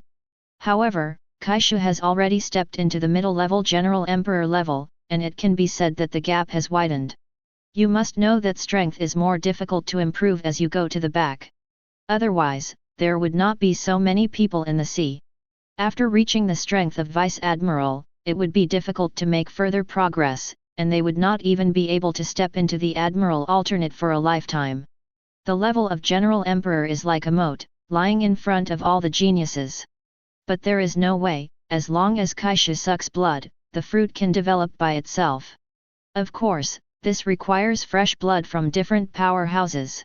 Otherwise, just keep sucking Kaido's blood. Can the Kaishu fruit be awakened directly?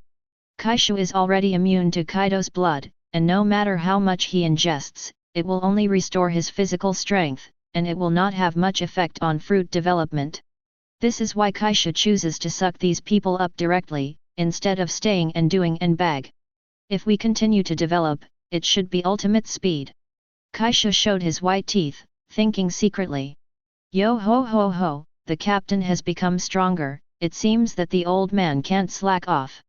Qingjiao touched her all head, with a gentle smile on her face, but she said seriously in her eyes.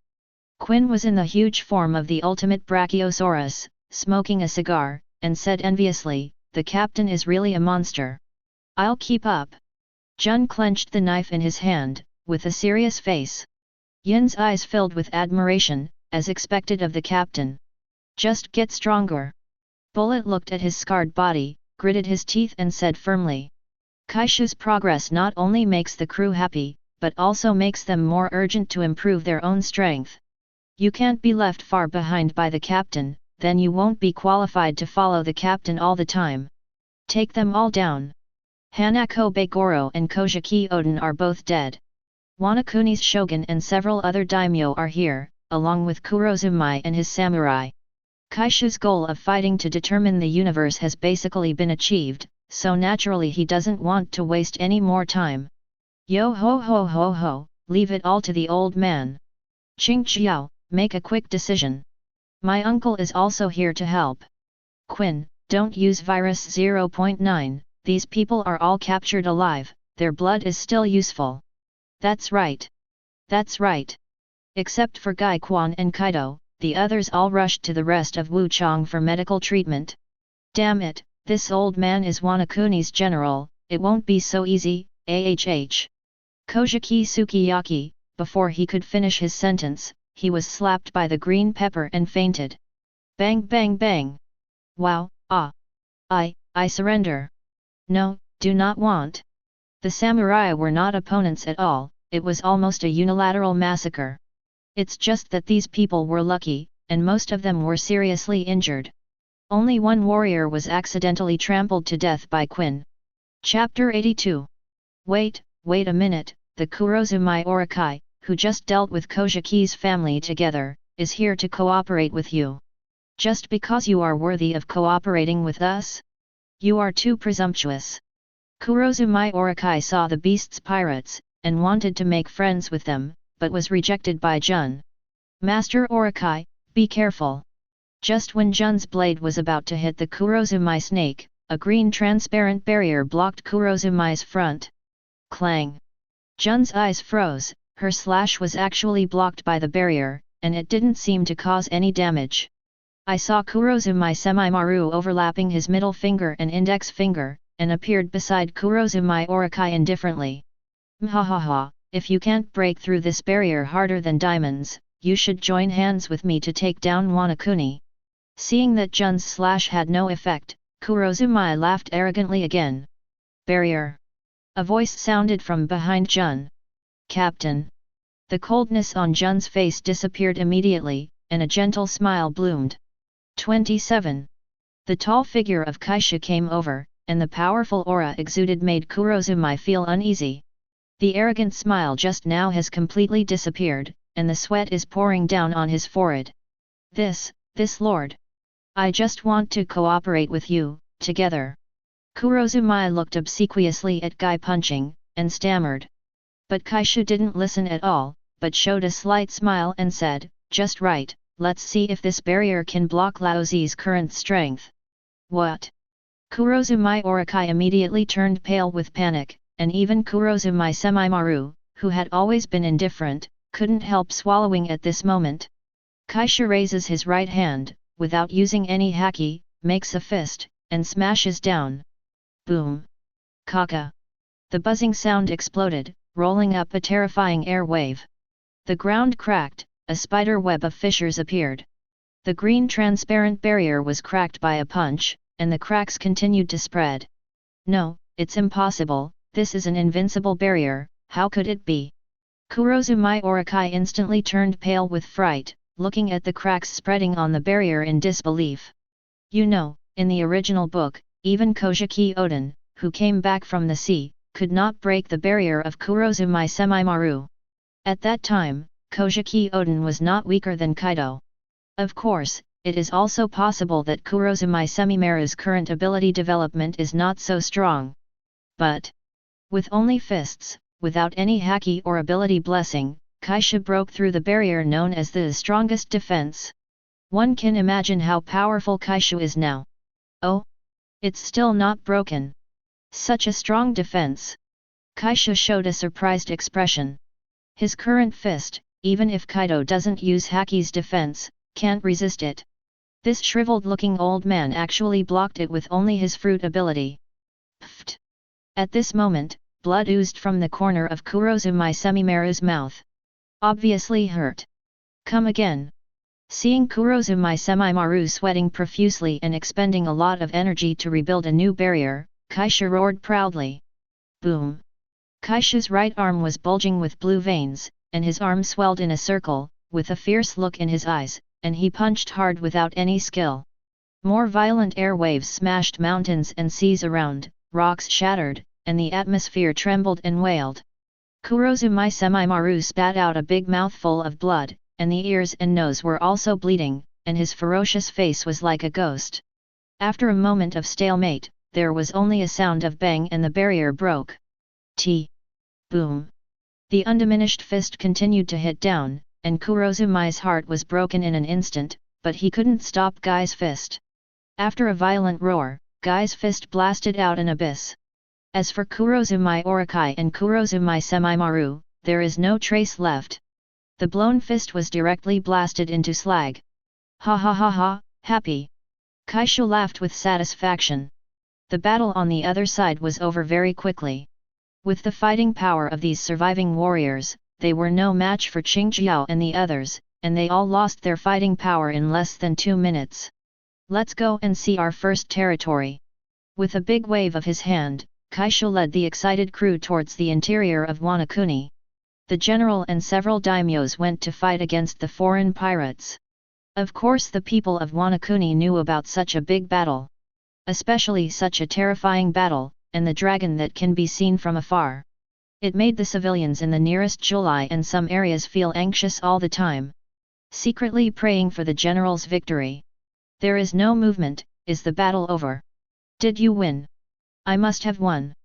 That is His Royal Highness General Kojaki, as well as the daimyo and more than 3,000 samurai. Any enemy will be wiped out. That's right. The residents of Wanukuni found that the shouts of killing in the distance had disappeared, and they waited expectantly and anxiously. However, most civilians have full confidence in the Kojaki clan and the samurai, and have even begun to cheer, ready to welcome the return of the general's guy. At this moment, several tall figures came out from the darkness. Ha ha ha ha, what a big welcome ceremony! Kaishu brought Kaido and the others to the waiting people, and Quinn was still holding the unconscious Hikari Sukiyaki in his hand. That's it, Your Highness the General. It's His Royal Highness, these hateful foreign pirates dare to hijack the great general, and we cannot let them go. Damn pirate, put down the general. When the civilians in Wanukuni saw Kaishu and other 900 people, they were a little shocked. However, when he found the Kojaki Sukiyaki in Quinn's hand, he immediately cursed out of righteous indignation. If it wasn't just for Sukiyaki in Quinn's hands, they might attack in groups. This shows the status of the Guangyang clan in the hearts of the people of Wanukuni. Master Samurai is here. Kojaki Sukiyaki certainly didn't call out all the samurai from Wanukuni, those were just samurai who were loyal to the Kojaki family. Wanukuni also had some samurai and wandering samurai from other families. A group of samurai came forward, and the residents on both sides gave way one after another, walked up to Kaishu and the others, and said in a leading manner, "Outside pirates, please release His Royal Highness General immediately, we can let you leave safely, otherwise." Ha ha ha ha, what a bunch of naive guys. Kaishu was not interested in hearing him continue at all, and said domineeringly, "I just came to inform you that from now on this is the territory of Laozi Beast Kaishu, who is your new general. Surrender or perish.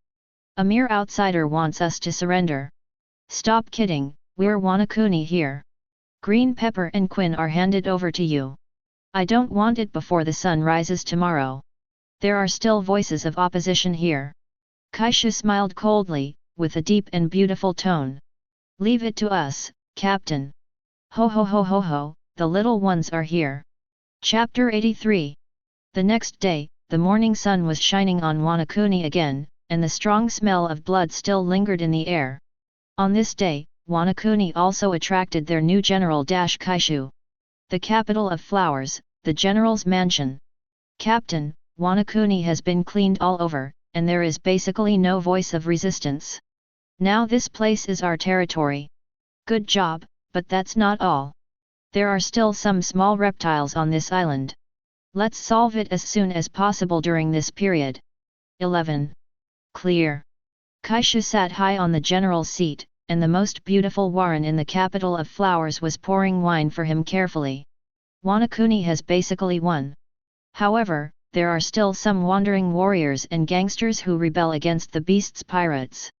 But it's harmless, those little bugs don't matter at all. Moreover, he still has some waste in his hand that can be used. Send everyone from the Kojaki clan to the execution ground tomorrow and kill them all. Remember to notify everyone in the Flower City to watch. Kaishu looked at the center of the hall, the tied-up Sukiyaki and a group of Takeda said. And there are some collateral blood of the Kojaki family in the general's mansion. Exactly tomorrow, in front of everyone in Wanukuni, kill them all. With a cigar in his mouth, Quinn hugged Warren with a forced smile and a trembling body, and said with a bloodthirsty grin, "Leave it to me, Captain. This kind of event full of atmosphere is what I love the most." "Okay, then I'll leave it to you," Kaishu said casually. This. Hearing Kaishu's words that decided the fate of the Kojaki clan, the faces of a dozen tied samurai were full of panic. "Is this a pirate? Are you going to kill them all?" The behavior of the beast's pirates is truly terrifying, making their scalps tingle. "BD. Why are you shooting at Kojaki-sama? You have already won, Wanukuni is already yours. Why do you want to kill the killer, and don't give you any way to survive? Why exactly? Big deal you kill me, the others are innocent." The captured samurai and Kojaki Sukiyaki almost gritted their teeth angrily and questioned Gai Wing. "Why? They are really naive idiots, this is the rule of the sea. Survival of the fittest, survival of the fittest. The weak don't even have the right to choose life and death." Kaido's tone on the side was very indifferent, and he couldn't hear any emotional fluctuations. Even Jun's face is like a flat lake, and I don't think there is anything wrong with it. Although it is very bloody, this is the law of survival in the sea. The present era is not the era of pirates playing house like Luffy, the later king. Congratulations to the host, occupying Wanukuni, the power level has increased. Ding, the auxiliary items store is open, please buy it yourself. At this time, Kaishu's mind also sounded the system's voice. Open my panel. Name, Barbarossa Kaishu. Race, Ghost Race.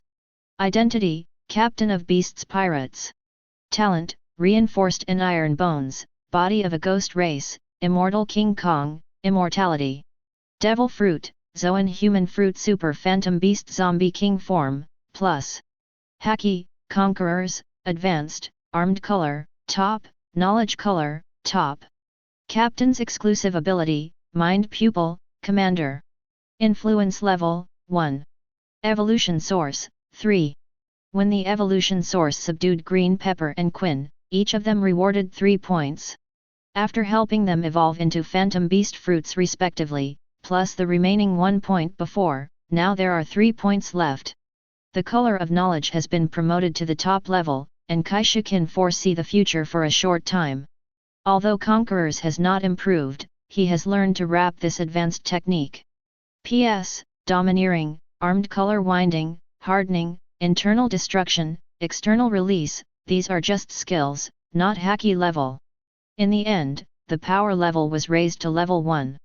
System, open the auxiliary item store. A light that only Kaishu could see flashed, and a simple shopping mall panel appeared in front of him, just like an online game page.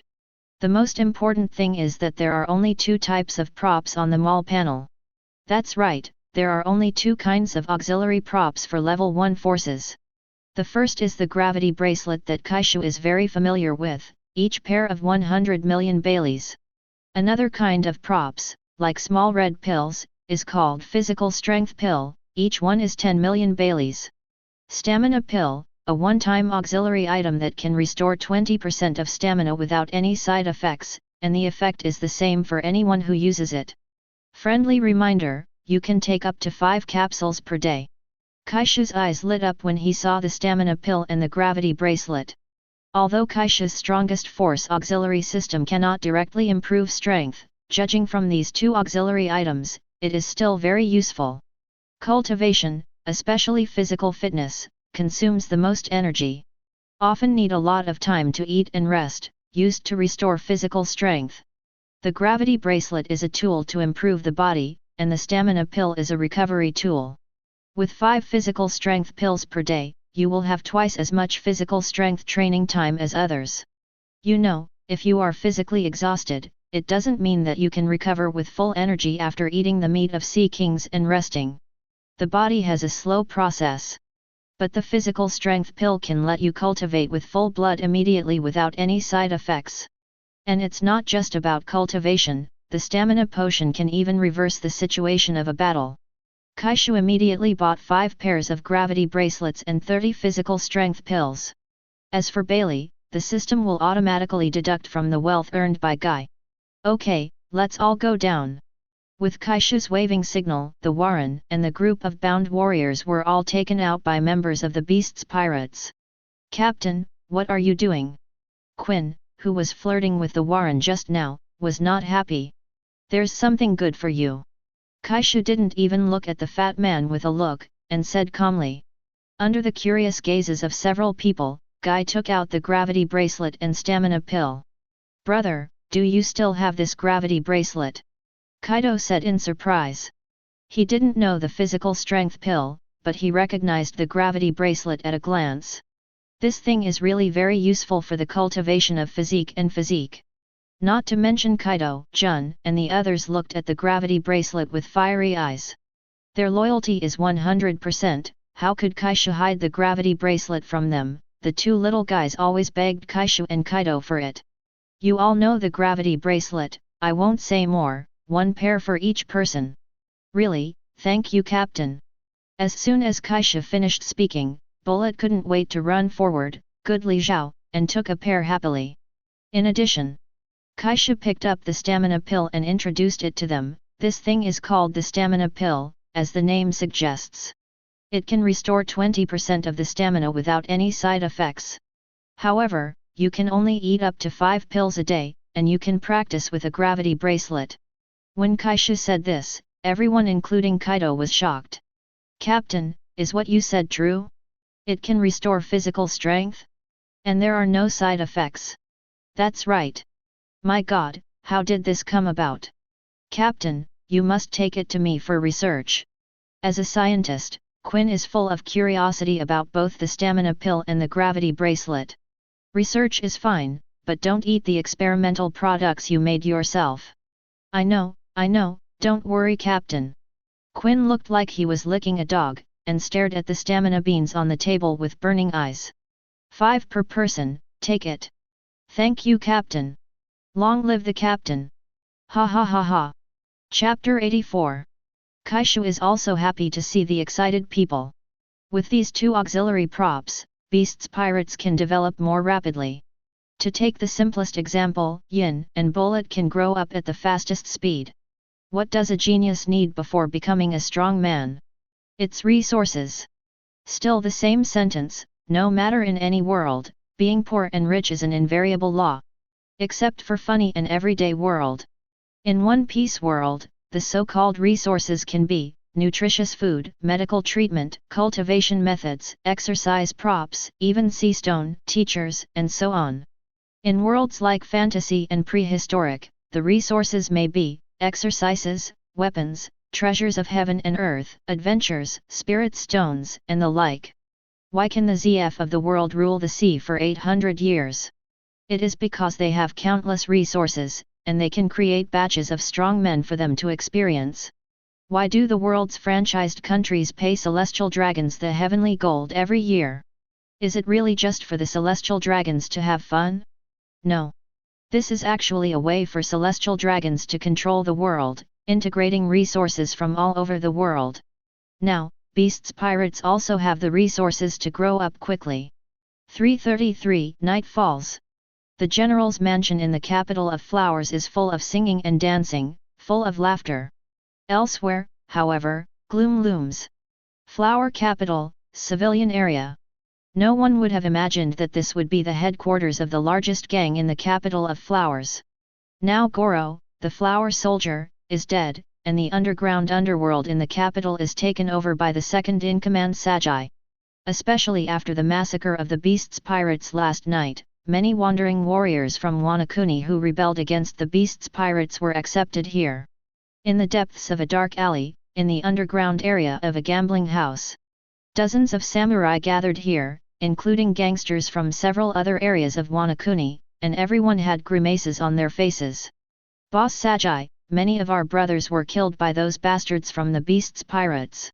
That's right, our rabbit bowl was also cleaned. The cotters of the beasts pirates are all monsters, and the warriors are not opponents at all. What's even more exaggerated is that there are still damned civilians who lead them the way for money. Several bigwigs from the underground gangsters cursed out of righteous indignation. Although they are gangsters, they are basically supporters of the Kojaki clan. Especially, CHFE, these wandering samurai are extremely respectful to the general Kojaki Sukiyaki. There are also a small number of warriors from various villages, including wave ninjas and bandits. These people were killed by the beasts pirates, report to the group to keep warm. Tomorrow, the beasts pirates will publicly execute His Highness the General and destroy the Kojaki clan. We must not let them succeed. That's right, I only agree with the general of the Kojaki clan. Beasts pirates want to replace it, dream. The spirit of the samurai will never yield. Although we are gangsters, we are also King Wu who is loyal to the general. Right. Let me be quiet.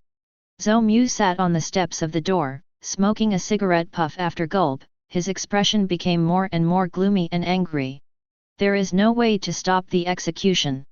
Beasts pirates made it clear that they wanted to kill grass and roots.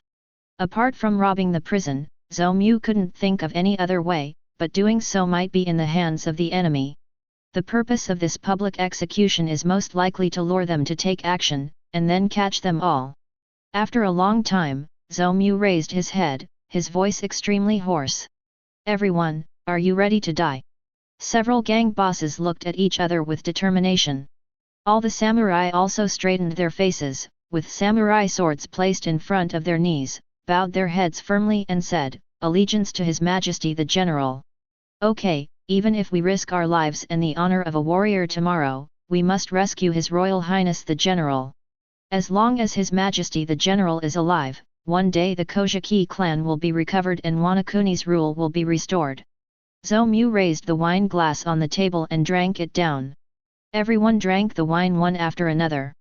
This battle is due to the spirit of the Kojaki clan, the third Wanukuni, and more samurai. In the morning of the next day, the streets of Flower Capital were crowded with people, like ants, gathering from all directions towards the execution ground. Damn it, those pirates are going to execute His Royal Highness the General. SHH, you don't want to live anymore, the current general belongs to the beasts pirates. Snort. Hurry up, you won't be able to squeeze in if it's late. I heard that more than 200 people will be executed at one time. In addition to Kojaki Sukiyaki and the collateral blood of the Kojaki family, there are also many loyal samurai. My husband is inside too, who will save him? Whoa! Some watched excitedly, some wept sadly, some looked on coldly, and some took up arms. This public execution made the whole Wanukuni restless, and everyone wanted to know how it would end in the end. Execution ground. More than 200 Kojaki collateral members and samurai headed by Kojaki Sukiyaki were wearing prison uniforms and knelt on the ground in fear. There is a short sword of seppuku in front of everyone, and the executioner with a long knife behind him. The execution ground is surrounded by guardrails, guarded by a warrior every 1 meter, and outside the guardrails are the densely packed residents of the flower capital, so many people that they can't see the end at a glance. That's right, since there are samurai who are loyal to the Kojaki family, there are also samurai who defect to the enemy for profit. Although it was only 2 days, many warriors surrendered to the mighty power of the beast's pirates. Surrender or die. Of course there will be people who want to live. Not long after, under the escort of members of the beast's pirates, Quinn was carried to the execution ground. Dang dang dang dud.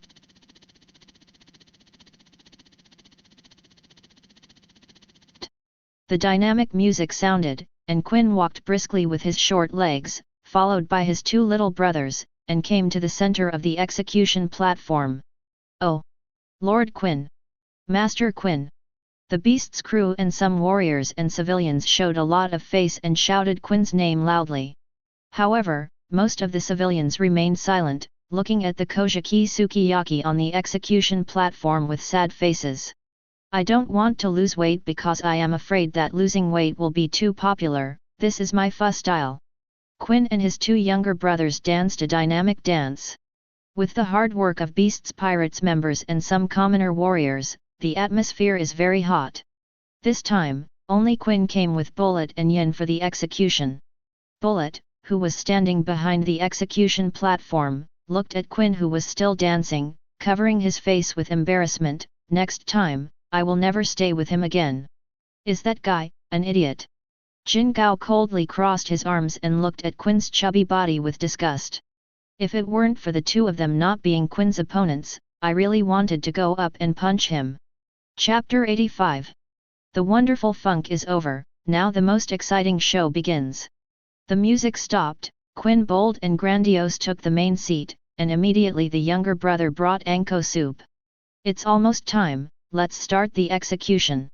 Yes, Lord Quinn. Quinn took a sip of anko soup beautifully and waved his hand, and his subordinates immediately rang the gong. The venue also fell silent, and everyone was waiting for this moment. From now on, Wanukuni will become even better under the leadership of Master Kaishu. And the Kojaki clan, who are sinners, will disappear from now on. Congratulations to Lord Kaishu becoming the general of Wanukuni and the arrival of the beast's pirates. Dai Cheng held the document and read the harm caused by the Kojaki clan's closed country. With the arrival of the beast's pirates, Wanukuni will have no foreign enemies in the future. Kaishu's beast pirates, the regiment brings peace. In short, it is a set of sounding rhetoric, and I don't know where Quinn got it. Start the execution. After the voice fell, all the executioners pulled out their long knives and got ready. The prisoners' faces were pale, and they picked up the short sword tremblingly. Seppuku will not die immediately, but will suffer more pain. And if someone resists, the executioner can give them a ride in advance. Before fighting for the Kojaki family, most of the samurai were prepared to die. But when this moment really came, the only thing that filled many people's hearts was regret. The hand holding the knife is shaking. Some people regret it, and some people define it generously. A small number of samurai closed their eyes and accepted death calmly. It is the last honor of a samurai to die by seppuku after defeat. His Royal Highness, woo woo woo. Among the crowd, many civilians looked at the Kojaki Sukiyaki and burst into tears of grief. But they were powerless to resist. In front of them was a row of warriors who had already issued their samurai swords. How can unarmed civilians have the strength to fight against warriors? I am ashamed of the Kojaki clan and Wanukuni, and I should apologize by harakiri. Kojaki Sukiyaki thinking of the dead Kojaki Oden, Hananobe Goro, and so many Wanukuni samurai, the mood is sad and hopeless. Execution. Kill. Rescue Your Highness the General. The time has come to serve the Kojaki clan, and everyone rescued His Highness the General with me. Master Sukiyaki, here we come. Master Kojaki, we will definitely rescue you. Kill. Kill these warriors who betrayed Wanukuni, kill the beast's pirates. Everyone follow me. Just when Dachin gave the order, one after another warrior suddenly came out from the crowd. They uniformly wore samurai uniforms with Kojaki's family crest, and bravely charged the execution platform. The first to bear the brunt are the samurai who turned to the beast's pirates. Before he had time to react, he was chopped down to the ground by the samurai headed by Zo. But soon, the warriors of the beast's pirates launched a counterattack. The two sides immediately launched a life-and-death battle. The warriors of the beast's pirates knew that now that they had abandoned the general of Wanukuni and joined the beast's pirates, there was no way out. At this time, naturally these people will not let these people save Gwanki Sukiyaki. Ho ho ho ho ho ho, someone really came to die. With the cigar upturned in his mouth, Quinn stepped down from the main seat step by step. Let's go, let's go. Leave me alone. Kojaki cried loudly with tears streaming down his face, but the samurai were determined to save him. What a touching loyalty. Quinn wiped away the non-existent tears at the corners of his eyes with a handkerchief, and said emotionally, "To fulfill your benevolence and righteousness, I will send you all to reunite with Kojaki's family." When he said the last word, Quinn's chubby face had become extremely ferocious. He took out a Gatling gun barrel from behind, and fired at the warriors rushing in front of the execution platform. Da-da-da-da-da. Ah. Master Quinn, it's us. Quinn, my lord, don't. Quinn completely disregarded the life and death of his own warriors, attacking completely indiscriminately. Amidst the warriors' screams, blood sprayed out as if they didn't want money. One after another, the warriors fell in a pool of blood. No. No. Woo woo woo. Kojaki covered his face and wept in grief, but there was nothing he could do. All the sinners who tried to resist were killed by the executioner behind him. As for Kojaki Sukiyaki, they received special preferential treatment. Instead of being killed directly, they were pressed to death on the execution platform by two pirates. Ask for flowers. There was nothing I could do except cry and yell. Ah! And, the dreaded plague virus began to infect. In front of the execution platform, there was a wail of mourning. Damn, come here for nothing. Seeing a large group of warriors infected with the virus, Bullet and Yin stopped coming forward. Although Quinn has an antidote, they don't want to be infected with that disgusting virus. He could only stand there in frustration, watching Quinn perform. Ho ho ho ho ho, I am the smartest scientist in the world. Quinn looked at the hundreds of warriors and civilians who were infected in just a moment, and smiled triumphantly. Stop looking down on people. Damn it. At this time, a figure rushed out, and the cold samurai sword slashed straight at Quinn's throat. The light of the sword suddenly appeared, and it was extremely fierce. It is the boss of this operation, Zomu, a powerful swordsman. But... Kyanji! Boom! Quinn grabbed Sajai with his pitch-black arm, and the sword light slashed at his pitch-black wrist without any harm. Let me go. I'll let you be the first to experience my latest masterpiece. Quinn looked at Zomu, who was constantly struggling in his hands, showing a sinister smile. Pulled a musket from his waist. Boom! Bloody shit! Sajai was shot in the chest and let out a pained grunt. Quinn casually threw Sajai into the battlefield below, and looked at it expectantly. Even Yin and Bullet were a little curious, what new tricks did Quinn come up with? Ah! Zomu twitched all over, his face was distorted, and he rolled on the ground in pain. The body became scrawny, with bulging veins, looking extremely terrifying. Samu, what's the matter with you? The boss of the gang behind Bell repelled the samurai and asked with concern. Roar! Zomu let out a roar that was not like a human being, but like a beast, and his raised eyes were completely black. He quickly grabbed the boss of the gang behind Ling Hao, and bit down with his canine teeth. Ah! Biting off a large piece of flesh and blood on his left arm, Zomu directly swallowed it whole. Go away! Suzuki's gang boss kicked Sajai away, looking at his bleeding left arm with a painful expression. Chapter 86. Roar! Roar! Tear! Ah! Ah! Zomu seemed to have completely lost his mind. After being kicked away, he quickly ran up and grabbed the nearest samurai, biting like a wild beast. Ah, Boss Sajai, I am crazy, all crazy. Brother Jike, ah. It didn't take long for Suzuko's gangster boss to become a bloodthirsty monster like Zomu. Bite and devour the flesh and blood of those around you indiscriminately. Once bitten by them, if you don't die immediately, you will become this kind of monster in a short time. Ah! Woo woo woo woo! The place under the execution platform instantly became extremely chaotic, bloody, brutal, disgusting, disgusting. Even Yin, Bullet, and all the members of the pirate group 167 turned pale. Only Quinn admired his masterpiece with great interest. Ah! But not long after, Sajai, who lost his mind the first time, began to fester all over his body, and within a few minutes, it turned into a puddle of blood, not even bones left. Ah! Afterwards, there were screams one after another, and the infected warriors all turned into blood amidst the terribly painful sounds. This is... Everyone looked at this tragic scene in horror, and the eyes they looked at Quinn were full of fear. Quinn frowned slightly, muttering something. The captain's corpse poison is too overbearing. Even if I dilute it a lot and incorporate the infectivity of the plague virus, the death rate is still too fast. And the speed of transmission is not fast, and it needs to be improved. The latest virus developed by Quinn was developed and researched based on Kaishu's corpse virus. Continue to execute. The farce is over, Quinn waved his hand and said indifferently. A group of gangsters and wandering warriors, how many battles can there be? The so-called wandering warriors, to put it bluntly, are a group of guys who are not strong enough to be looked down upon by the major families. If he was really capable, he would have been accepted as a retainer by the Kojaki family long ago. But after eliminating this group of little mice who are good at hiding, Wanukuni no longer has the strength to resist Guy's fist. Yes, yes. When Dachin heard what Quinn said, he reacted from fear and nodded tremblingly. I'm sorry everyone. I'm sorry Wanukuni.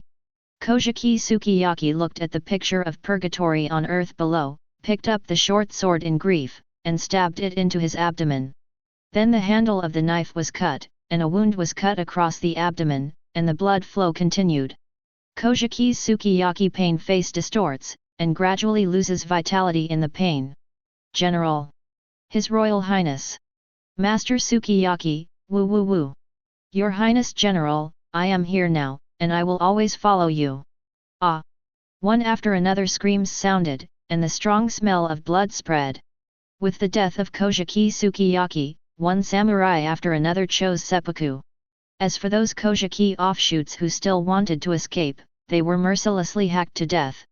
In less than a while, the entire execution platform was stained red with blood, and the pungent smell was disgusting.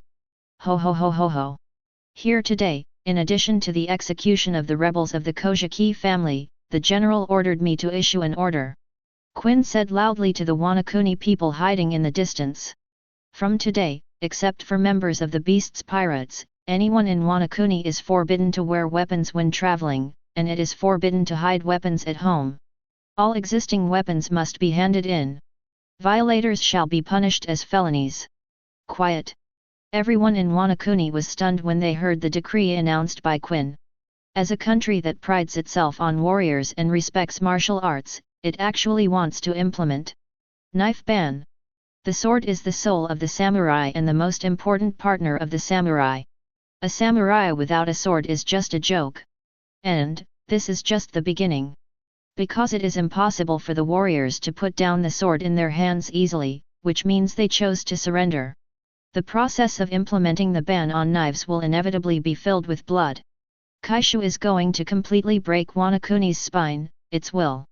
Don't give this country that has been closed to the outside world and has the idea of foolish loyalty a chance to turn around. Of course, if you want to be a samurai, you have a saber. Just have to join the Beast's pirates. Now, hand over all the weapons on your body.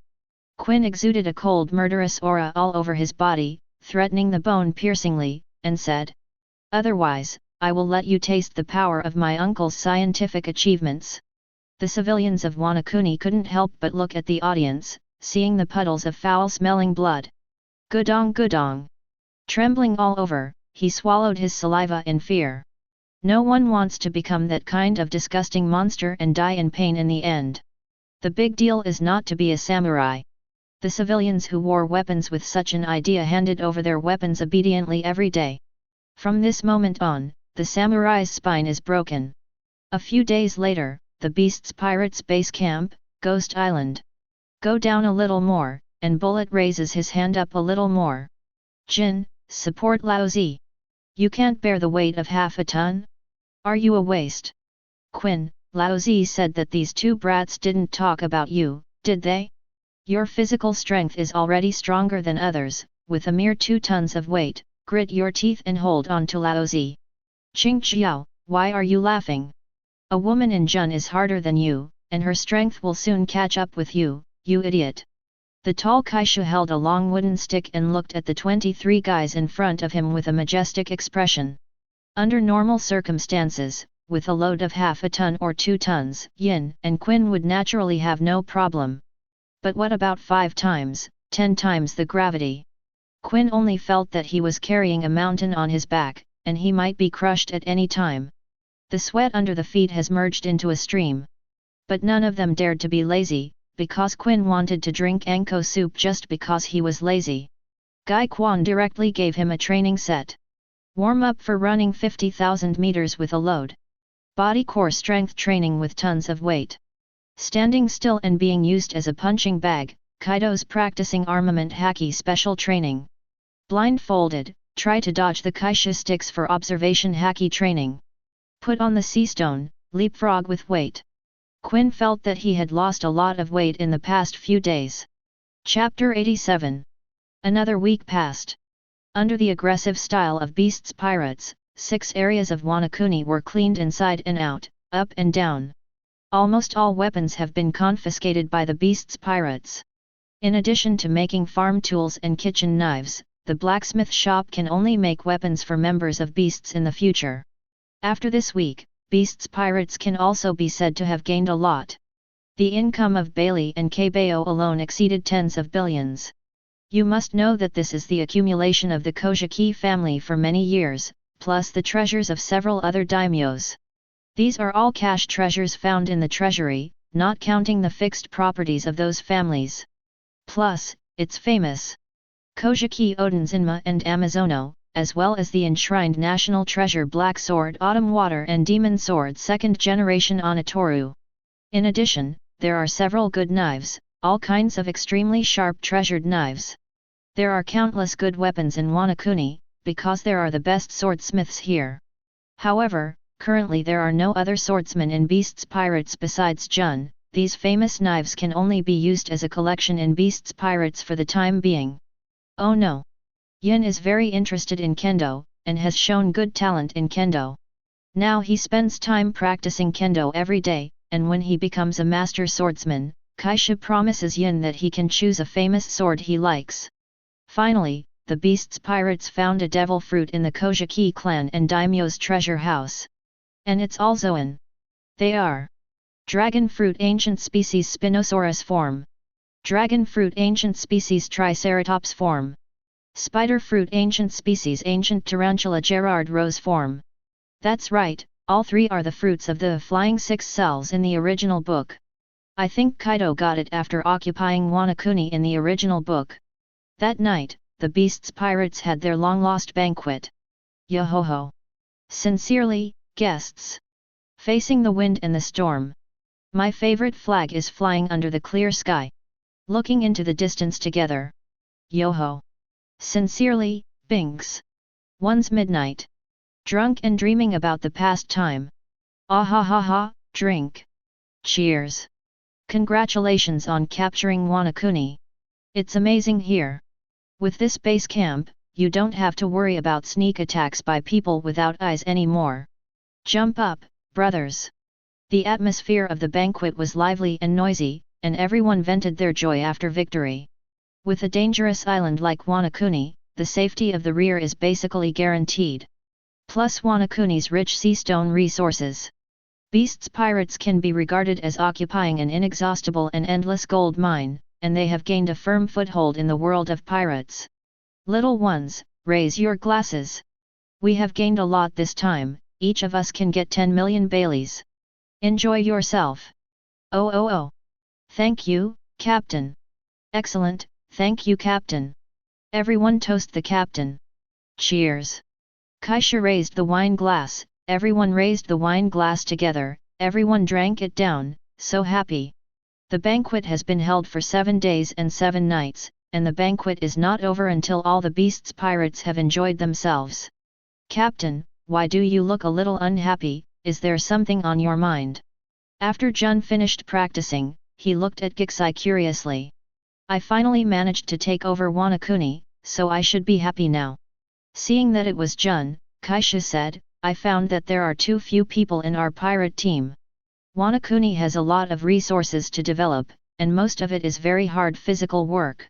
The sea stone factory of Rabbit Bowl alone requires at least thousands of people to maximize resources. It seems that we have to find a way to expand the scale of beasts pirates. We need to recruit more soldiers and recruit some crew members. Brother, you are right, I have the same idea. Kaido ran out from nowhere at this time, nodded and said. The manpower of beasts pirates is indeed too small, after all, it is still a newly established pirate group. Except for the 30 or so logistics crew members selected by Kaishu and Kaido when they first went to sea. Then there are now about 200 warriors joining. Beasts Pirates currently has a total crew of less than 300. For the Beasts Pirates who have already occupied Wanukuni, 300 people are too few. As Kaishu said, at least 3,000 people are needed for the sea stone factory of the Rabbit Bowl alone. Moreover, the area of Wanukuni is very large, and there are still many resources to be developed in other areas besides the Rabbit Bowl. 3,000 people are far from enough. Beasts Pirates time to recruit a big crew.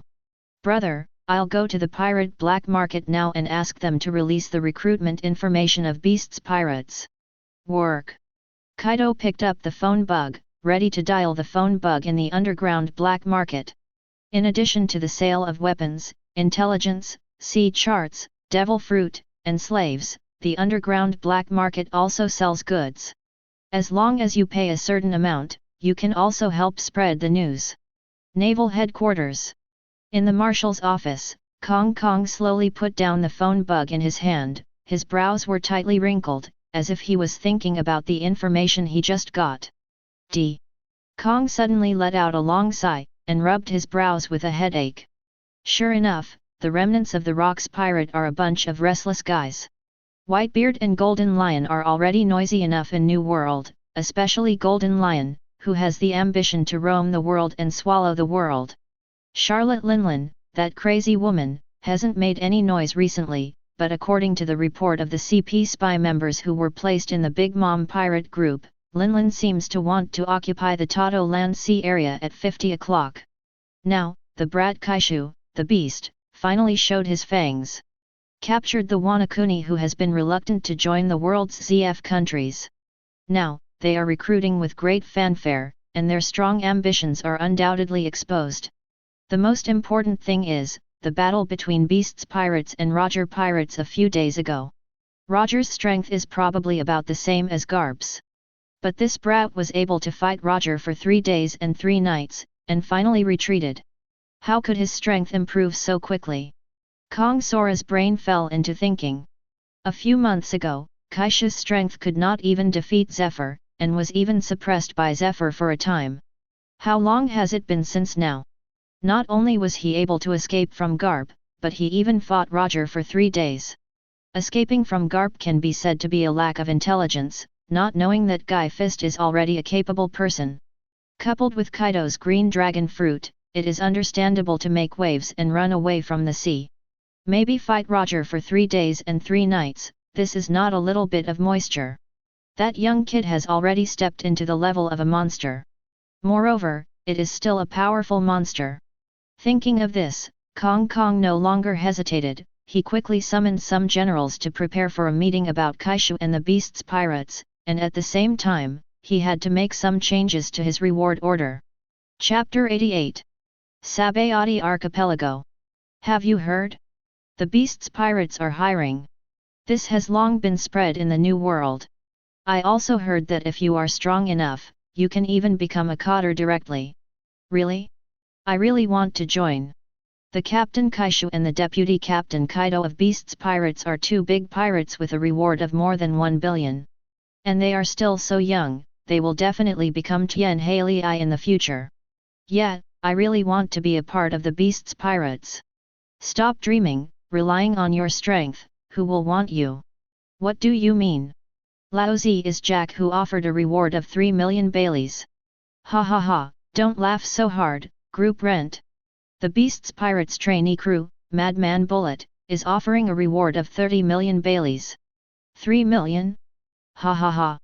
Humph, Laozi will definitely be a crew member of the Beast's pirates, just wait and see. You can safely reach the New World, Frosco Island is saying, don't die as soon as you enter the New World. 1 month later, the selection of the crew of Frosco Island must be a success.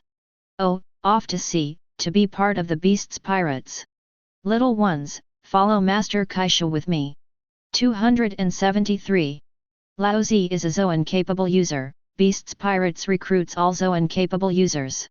Let's go, target New World. Frosco 3. The selection of the Beast's pirates crew has caused quite a stir in the entire New World, and many pirates are just about to move. Even the last stop of the Paradise, Sabayati Archipelago, has many pirates, pirate hunters, and gangsters who want to join this powerful and potential pirate group. There is even more news that the two Kaisha brothers are extreme violent elements, and they like Zoan ability users. I want to create a pirate group full of Zoan-capable people. Absorb all Zoan abilities. And Beast's pirates also announced that they are willing to buy Zoan Devil Fruit at a price 3 floors higher than the market price. For a while, it attracted the attention of many Zoan ability users. Many pirates have gone to the New World Frosco Island. After all, in the sea, it is the consensus of most mediocre pirates to attach themselves to the strong. New World, aboard the Moby DK. Cool la la la la la, that brat Kaishu is finally going to show his ambition to the sea. A blonde, white beard in his prime, every move reveals endless haki. Just sitting there gives people a feeling of looking up at the mountains. Father, was that beast Kaishu once on the same boat as you? An imp with blonde pineapple hair, sat on the railing and looked up at Whitebeard curiously. Marco, as a trainee crew member, clean the deck first. Leikyo, who has brown messy hair and mustache, is sitting on a wine barrel with a meteor hammer beside him, said jokingly. Marco raised his hand and said with a smile, I will delay later, senior. Don't bully Marco, Rakoyo. Whitey Bay, who has light blue hair, thick lips, and cool clothes, defended with a smile. Marco immediately gave Leikoyo a smug look, and the latter gritted his teeth in anger. Seeing the two staring at each other, Whitey smiled slightly. Then he took out several reward orders and said, Father, this is the latest reward order from Beast's Pirates. Hearing what Whiteby said, Leikyo and Marco, who were fighting, stopped immediately and looked over at the same time. Don't talk about them, almost everyone looked at the coldest thing in Dibe's hand. Even Whitebeard is no exception, taking over the reward order from Whitebeard. Beast's Kaishu. Captain Beast's Pirates. Killed countless civilians, destroyed several countries. Heinous, cruel. Bounty, 1.99 billion Pele. Live or die. As expected of you, Guy Boxer, Lien la la la la. Whitebeard saw Kaishu's nearly 2 billion bounty, grinning at the corner of his mouth, his eyes eager to try. Blue Dragon Kaido. Beast's Pirates Deputy Captain. Killed countless civilians, destroyed several countries. Heinous, cruel. Bounty, 1.55 billion Baileys. Live or die. Chedge. Cone Green Pepper. Member of the Beast's Pirates, the 12th generation pillar of the former Babao Navy. Looting merchant ships and killing civilians. Bounty, 900 million berries. Live or die. Sakura Foil Swordsman Jun. Member of the Beast's Pirates. Bounty, 503 million Baileys. Live or die. Scientific Brachiosaurus Quinn. Member of the Beast's Pirates. Bounty, 343 million berry. Live or die. Madman Bullet. Beast's Pirates intern members. Bounty, 120 million Pele. Live or die. Flame Wings Ember. Beast's Pirates trainee crew. Bounty, 360 million Baileys. Double the bounty for live capture. Except for Yin's bounty, the bounties of beasts pirates have all increased a lot. The bounty offered by that 100 beasts Kaishu is only 500 million less than Dad. Marco said in surprise. In the past few months, of course, not only the rewards of beasts pirates have increased, the rewards of Roger, Whitebeard, Golden Lion and Charlotte Linlin have all increased a lot. Moreover, the rewards for Roger, Whitebeard and Golden Lion all exceeded 2.5 billion. Gudong gudong gudong. Whitebeard took a few sips of his drink, laughed and said, nothing to be surprised about. Stupid son. That brat, Kaishu, is horribly talented. But it's still too early for him to surpass Laozi. Laozi is Whitebeard. Oh. That's right, Dad is the strongest. Papa will definitely become the pirate king. A mere beast, Kaishu, is no match for Dad. Queen Mother Anthem. OM. The terrifying conqueror's haki vibrates, the atmosphere is silent, the sea is no longer ups and downs, and many homies on board are all unconscious. Mother. Pero, the eldest son, was sweating profusely at this moment, looking at Big Mom with fear on his face. Since he brought the latest reward order from Beasts Pirates to Big Mom, who was enjoying dessert, suddenly changed his face. Conquerors and murderous spirit overflowed. Ma. After a while, Big Mom put away conquerors under the fearful eyes of a dozen children. That brat Kaishu, the reward is even higher than my old lady. Big Mom swallowed a piece of cream cake fiercely, with white cream still on the corner of his mouth, and cursed unhappily. Huh? Why are you so far away? Shouldn't the family sit together to eat snacks? Big Mom's cold gaze suddenly looked at a group of trembling children. Ah! A few young people were swept over by Big Mom's indifferent eyes, and they couldn't help but scream out. Mom is right, the whole family should sit together. At this time, Katakuri, who was only 10, stood in front of his younger siblings, and changed the subject.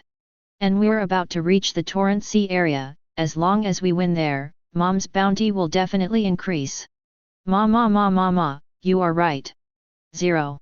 Chapter 89. New World, somewhere in the sea. A pirate ship that seems to have experienced countless battles, with various knife marks on the deck and railings, is parked in the sea. In the somewhat dim captain's room, a tall figure sat there. Stay. In the silent space, there is only the sound of the man turning the iron ball in his hand. Every turn adds a bit of oppression to the surroundings. After a while, Radau's indifferent and killing voice sounded. Beasts pirates taking crew on Flosco Island in a month. No. That's right. He really is a brat who doesn't know the heights of the sky and the earth. Who does he think he is? But Captain, I heard that Kaishu, the 100 beasts, can fight Roger for 3 days and 3 nights. The tall figure stopped turning the iron ball, his bloodshot eyes drooped, and said coldly, so what? No. The voices of the crew below were trembling, and they didn't dare to say a word. Go, Forosco Island. Since that kid Kaisha gathered all those useless pirates together, it just happens to be solved at once. Yes. The white sails of the pirate ship parked in the middle of the sea immediately lowered, and the pirate ship immediately changed course. Wanukuni, Ghost Island. Ah. Yeah, by disc. Bang bang bang. Outside the newly built palace, after Kaisha practiced, he was enjoying the coffee made by Jun himself, listening to the miserable screams outside from time to time. Captain, don't you really need to worry about it? Master Kaido doesn't seem to be able to train people. Jun gently wiped Kaisha's sweat and massaged Kaishu, and looked outside worriedly when he heard the screaming sound. It's okay, Kaido has a sense of proportion. As long as you don't kill or maim people, let him do what he wants. Kaishu took a sip of coffee without hesitation, closed his eyes comfortably, leaned back and enjoyed Jun's soft and boneless little hands on his head. Jun was speechless for a moment. What does it mean to be immortal? If you are not disabled, you are fine. Is it training people, or torturing people? Master Kaido suddenly became interested in training Bullet and the others. This is not like him at all. Jun said curiously. Hey, maybe he's been beaten by the captain all the time, and he's unbalanced, so he wants to find some punching bags. Quinn suddenly appeared on the recliner beside him, smoking a cigar, and said with a see-through expression. But you can tell from his bruised nose, swollen face, and fat circle. He is also one of the punching bags. Quinn, didn't you go to barbecue with Simon? Why did you come back suddenly? Jun was taken aback by Quinn, and complained that this was her quiet time alone with Kaishu. What a spoiler.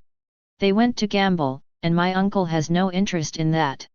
Quinn said casually, took out the sunglasses out of nowhere, put them on and lay down comfortably. It's just that he didn't notice Jun's murderous eyes. Being a punching bag is also a good way to practice. If you don't want to be beaten, you have to run faster, be more resistant to beating, and push out your potential. Kaishu calmly took over the topic. I used this trick when I was training Kaido and the others a while ago. Beat them to death and it's over, the rest is up to them. Quinn next to him shivered unconsciously. Those days were really a history of blood and tears. Even Kaido, the most resistant to beatings, was so beaten that he couldn't get up. Not to mention Quinn, who always likes to be lazy, his bones are broken twice in 3 days. Forget about Bullet, he is following the martial arts route, isn't he practicing kendo? Jun asked curiously. Whether it is martial arts or swordsmanship, the body is the cornerstone of the strong. Kaishu said lightly, and Yin's physical skills are not weak, but not as pure as Bullet. By the way, Lord Kaido has been fighting with the captain recently, so he should be about to break through. Quinn interrupted suddenly. In fact, he is most looking forward to Kaido's breakthrough in strength, otherwise he will be a punching bag every day. This day, because of uncomfortable. He's just a scientist. Kaido is only a step away from the monster level.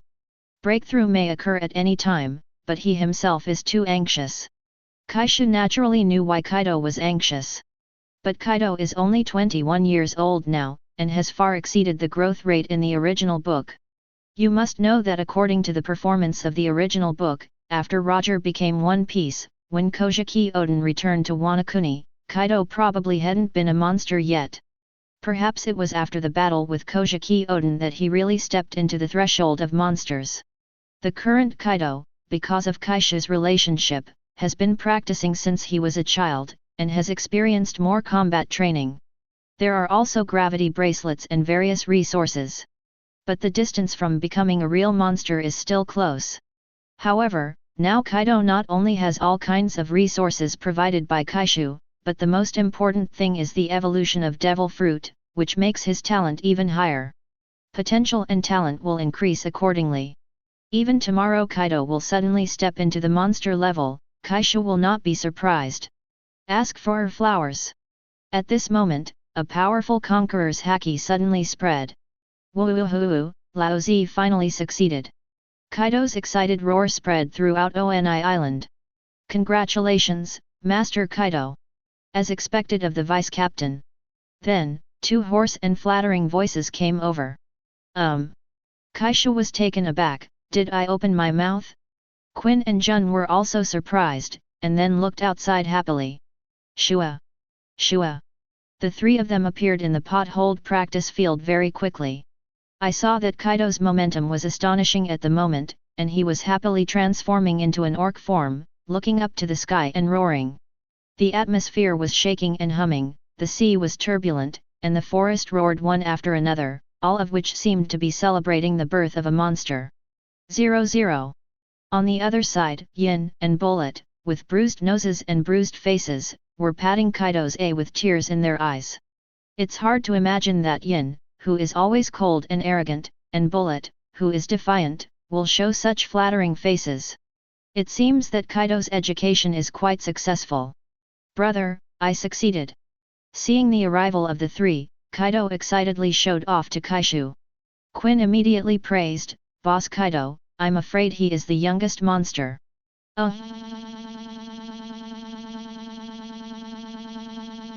Even the BD brother only broke through this year. When Lao Zi was 23 years old, he must be better than the stupid old man now.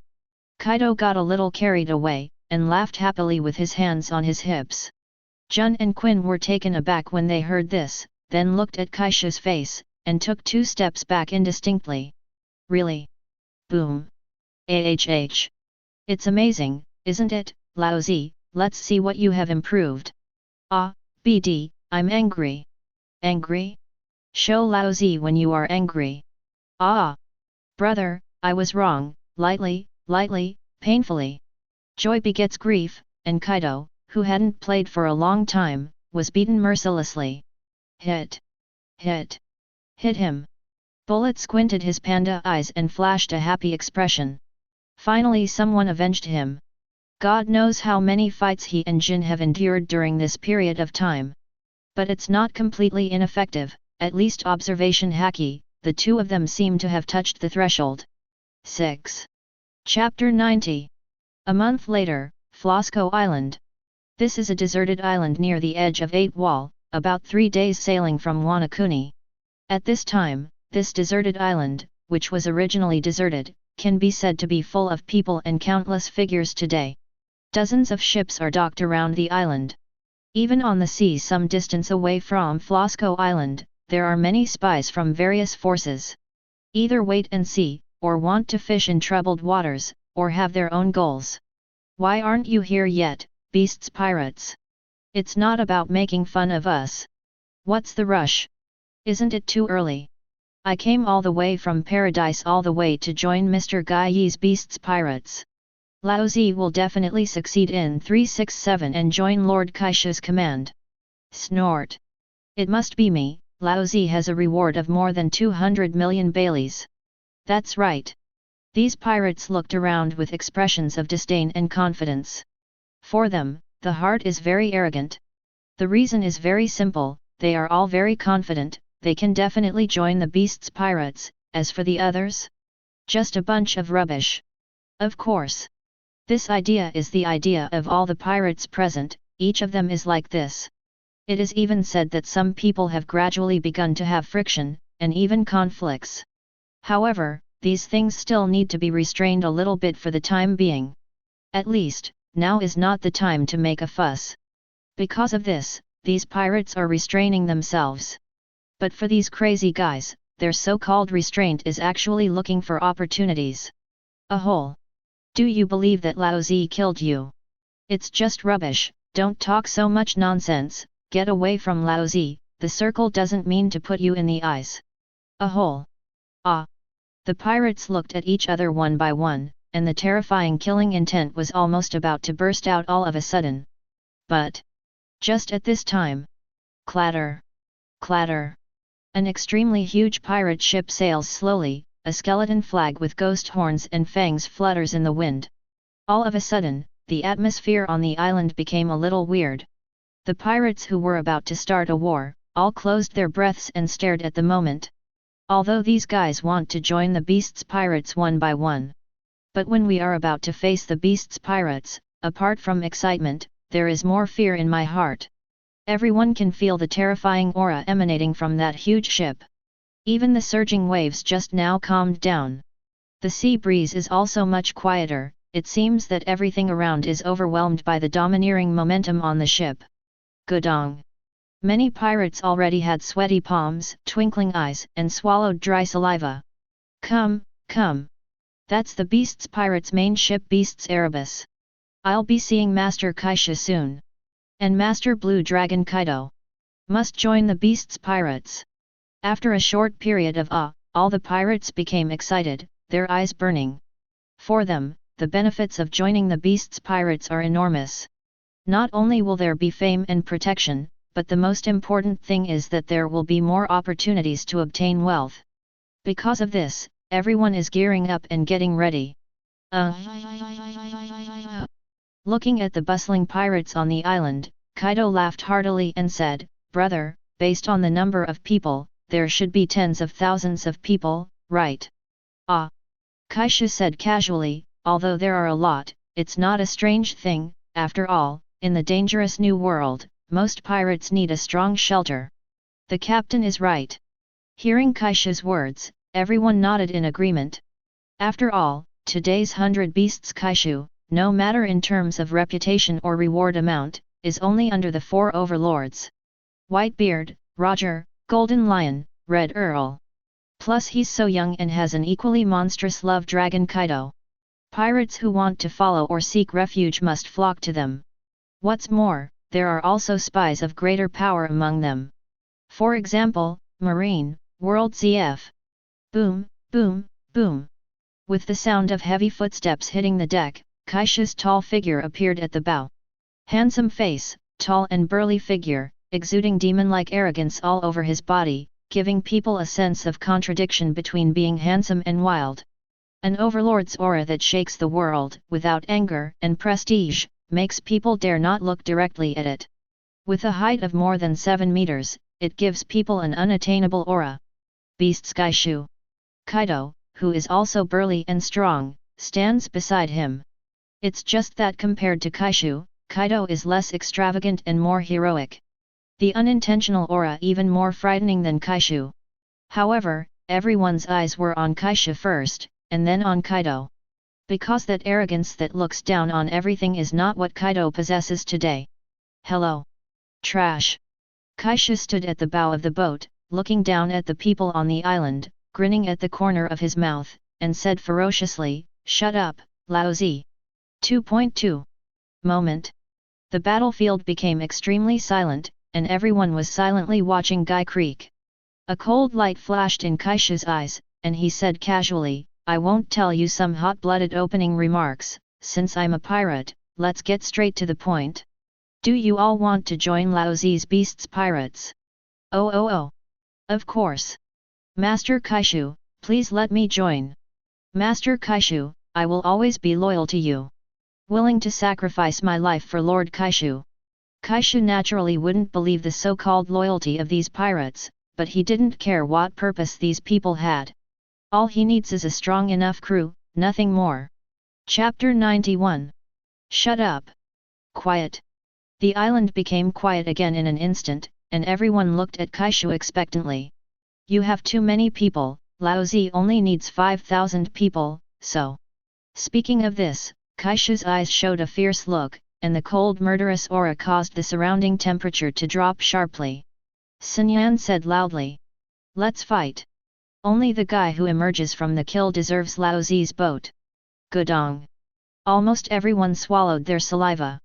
The atmosphere became strangely silent, and everyone's expressions became very hideous. For a moment, after Kaishu finished speaking, the island was very quiet. Kin. Oh. Laozi has long wanted to kill you, brat. Disgusting BD, unworthy of Lord Kaishu's ship. Kill. In just a moment, everyone let out terrifying roars as if they were going crazy. Everyone was extremely excited, and there was only endless greed revealed in their eyes. Everyone was like this. 27. For most pirates, they are not afraid of any death at all. On the contrary, for these crazy guys, what they look forward to most is crazy fighting. As long as you can defeat your opponent, that's the best. Isn't it? Therefore, this moment, everyone's eyes are filled with tyrannical and bloodthirsty light, like wild beasts preparing to prey. Kaishu sensed the manic and depressing atmosphere on the island, so the corners of his mouth curled up, and he said casually. Then, let's begin. Let's fight to the fullest. Oh. Kill. Do it. Oh hoo. With a roar, the originally silent island opened the curtain in an instant. It can be said that these pirates are like terrifying lunatics one by one, and at this moment they have no intention of showing mercy. Go to hell. Kill you, and Laozi will become a member of the Beasts Pirates. Damn you, ah. Boom. Boom. Da. Ah. The brutal killing made people lose their minds, and each of these pirates became more and more ruthless. Tick-tock. Tick-tock. Blood dripped from the blade, pirates fell one by one, and the ground was stained scarlet. Die awful. A cruel smile emerged, and a man directly cut the throat of the enemy in front of him. Hot blood shot on the man's face, making him look even more ferocious. But before he could be happy, a bullet shot through his heart from behind. This is a chaotic battlefield where lives may be lost at any time. Kill. Is that all? It's simply not worth mentioning, okay. Tear. AHH. Tick-tock tick-tock. As the blood splattered, a woman held a huge long sword, looked around with sharp eyes, and said, "Are you kidding me? Don't look down on me, you guys' strength is nothing more than that." Snapped. She stepped on the ground with one foot, her speed was extremely fast, she joined the battlefield almost in an instant, started slaughtering these pirates, her powerful strength can be said to be fully displayed without any regrets. Pass. Crackling. Boom boom boom. As the violent roar resounded, everyone was looking for their opponents, fighting frantically. For a while, the battle situation has become extremely terrifying. What will be the next result? In fact, it is self-evident. This deserted island has become a bloody battlefield, everyone is like a lunatic, they can only kill their opponents. And in such a battlefield, do you want to maintain your sanity? Almost impossible. Unless he has the powerful strength to crush the opponents around him. Clang. Holding a long sword, the pirate screamed frantically, "You guys! You are nothing worth mentioning. Let Lao Zi die. Kill! Kill!" What responded to him was a deafening roar, and a large number of pirates rushed up as if they were crazy, and there was only a terrifying light in their eyes. Bang bang! Boom boom boom! The sound of violent collisions resounded, and the sound of fighting echoed throughout the island. Everyone had already fallen into this frenzied battlefield. On the other side, within the waters outside the island, pirates, the underground world, disguised marine intelligence agents, world ZF agents, various kingdoms. There may be any kind of force. Is this how the beast's pirates are selected? It's horrible. It seems that Kaishu is also a brutal guy. Another golden lion.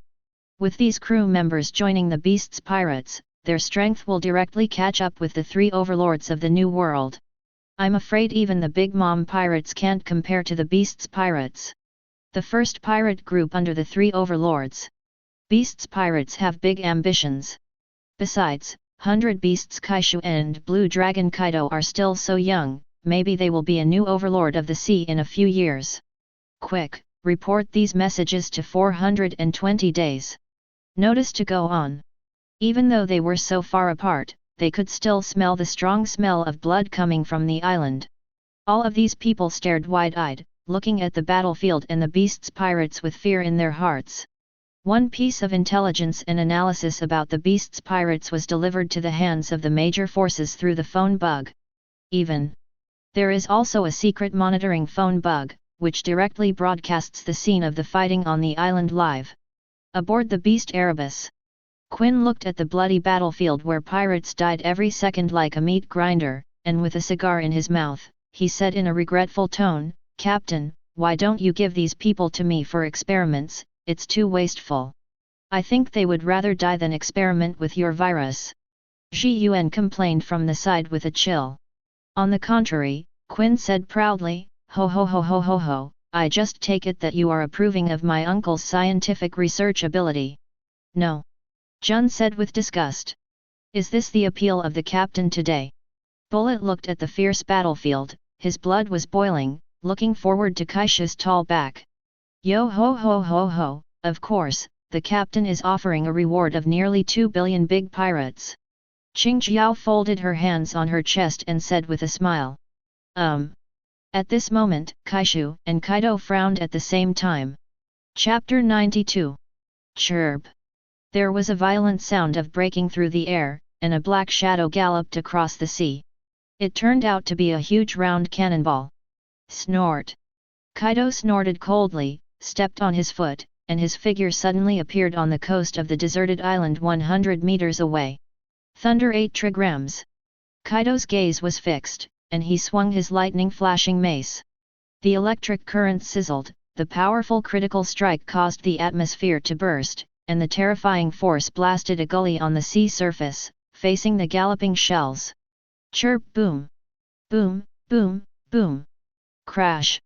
The brilliance of the thunder and lightning collided with the cannonball above the sea, and a violent explosion occurred. The flames soared into the sky, and a depression appeared on the sea below, and the sea water surged and undulated in all directions. What happens?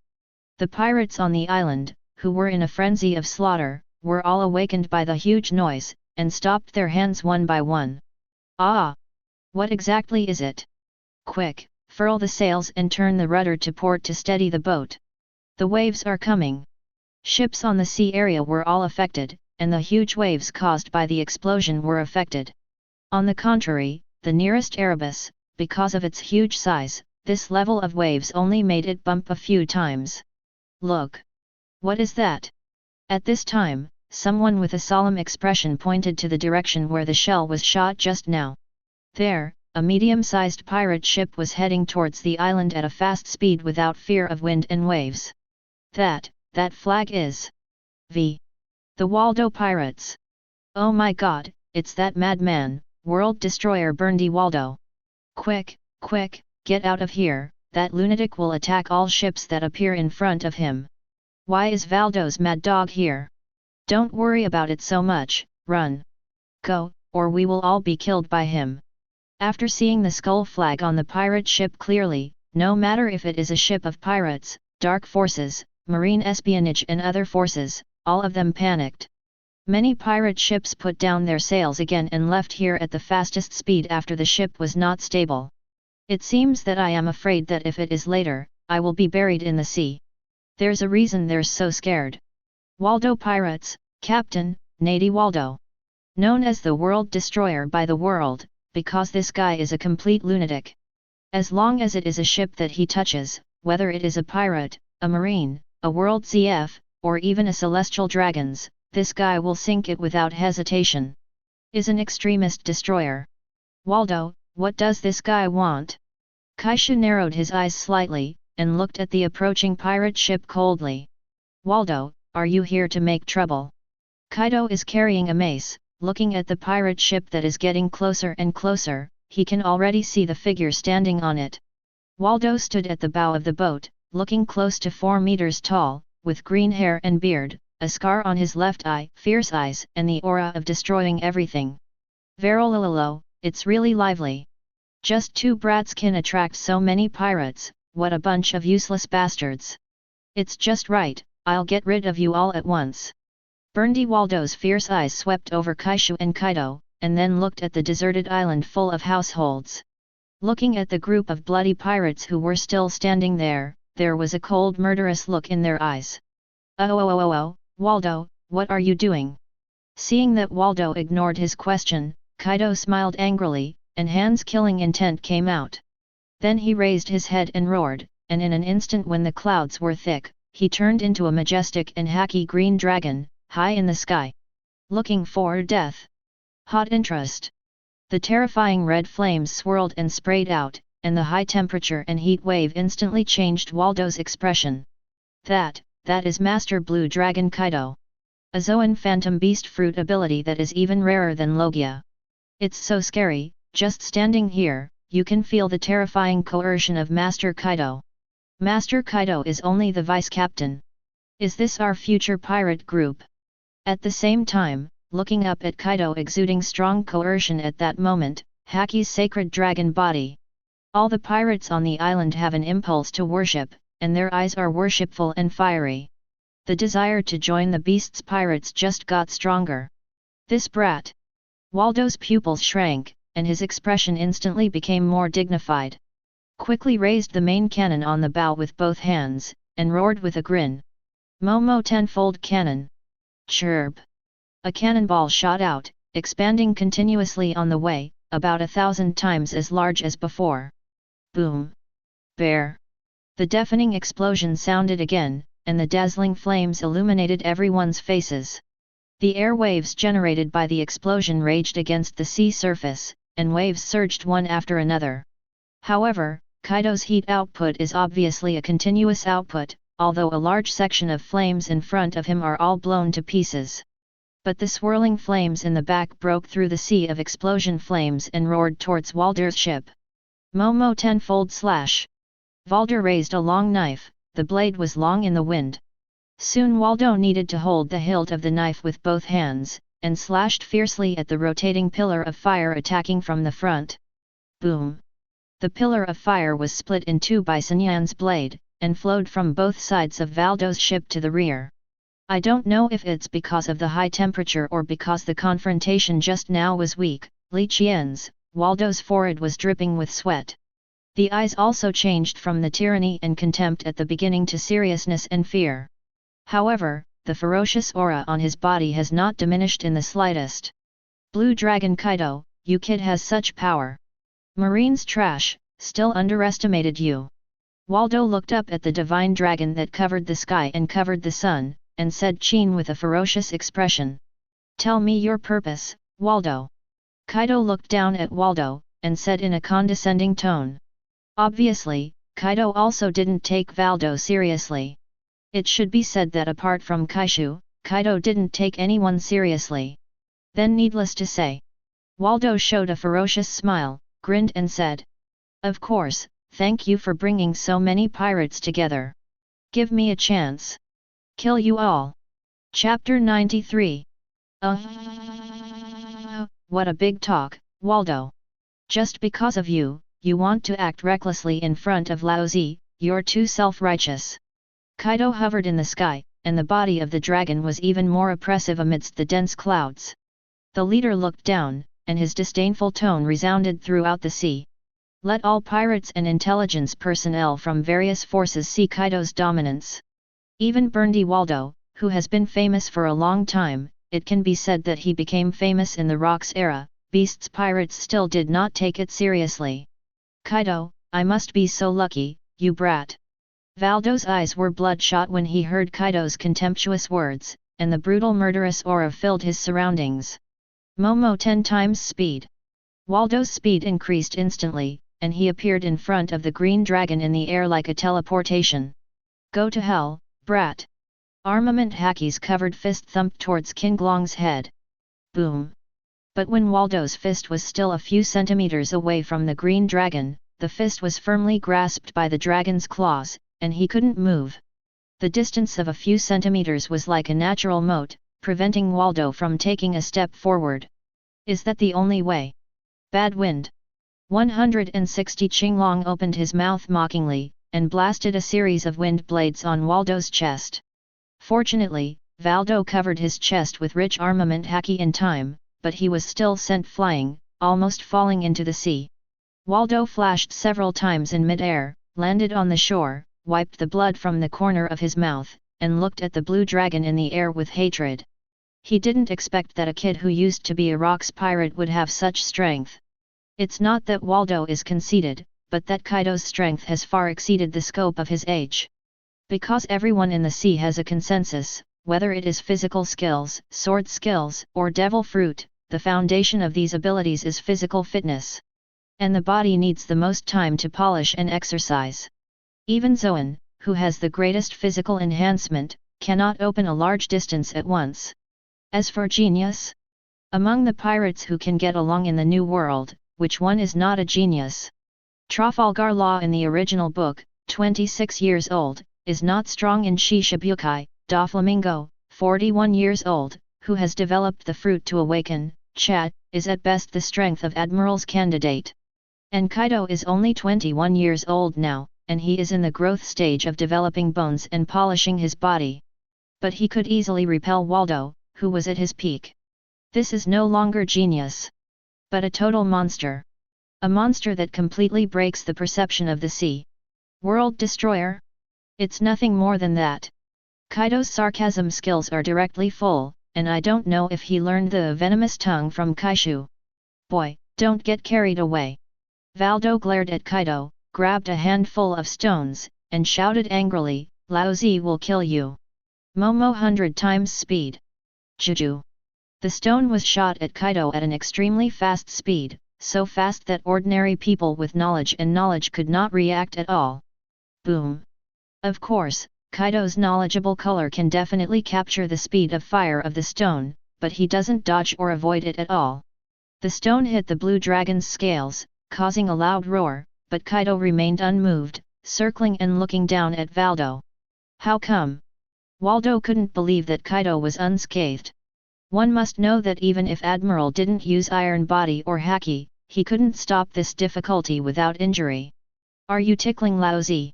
Kaido laughed sarcastically. Damn it! Waldo's pupils were hideous. With a sound of pang, Kaido changed back into a human form and landed heavily on the deserted island, making a big hole, dust and smoke everywhere. The sound of falling gravel echoed in the dust. Kaido shook his head, and stood up from the hole like a normal person. Waldo, with only this strength, Lao Zi is not interested in playing with you. Play. Waldo's complexion instantly became ferocious and terrifying, and the sockets of his eyes were already filled with tyrannical tears. His murderous aura made people shudder, and he roared in a cold tone, "You said you were playing with Lao Zi. Stop being so self-righteous, who do you think Lao Zi is? Lao Zi is the destroyer of this world, Valdo. Remember Lao Zi well, Kaido." Waldo stomped on his feet, like a heavy cannon, and charged in front of Kaido. Momo 10 times power. Come on, kill Lao Zi if you can. Kaido kicked it with a grinning grin. Boom. Boom. Dust was flying, sand and rocks were flying, and the island shook. Kaido took a step back, and Valdo's trembling right hand was knocked flying on the rock. Kaido felt the pain in his foot, but he didn't expect Valdo to hurt himself. Momo fruit, it's not easy.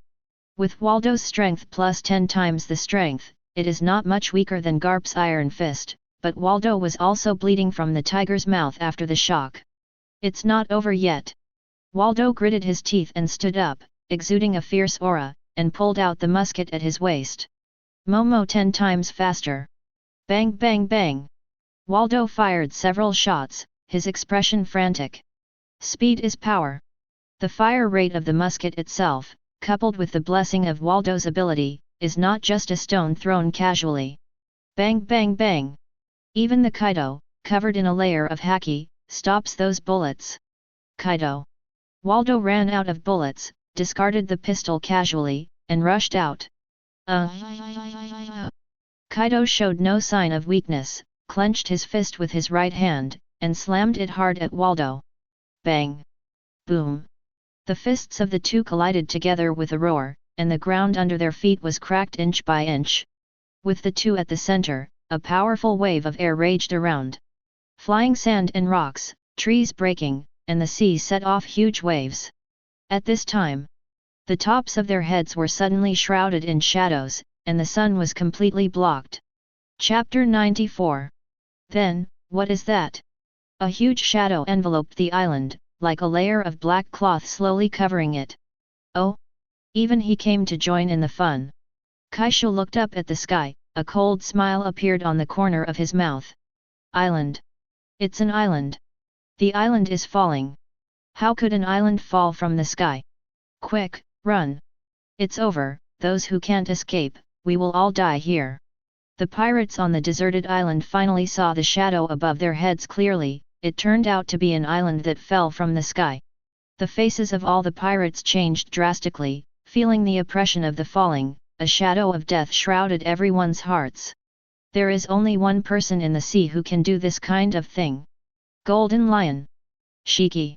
Many pirates looked at the falling island above their heads and sat down on the ground in despair. Gee ha ha ha ha.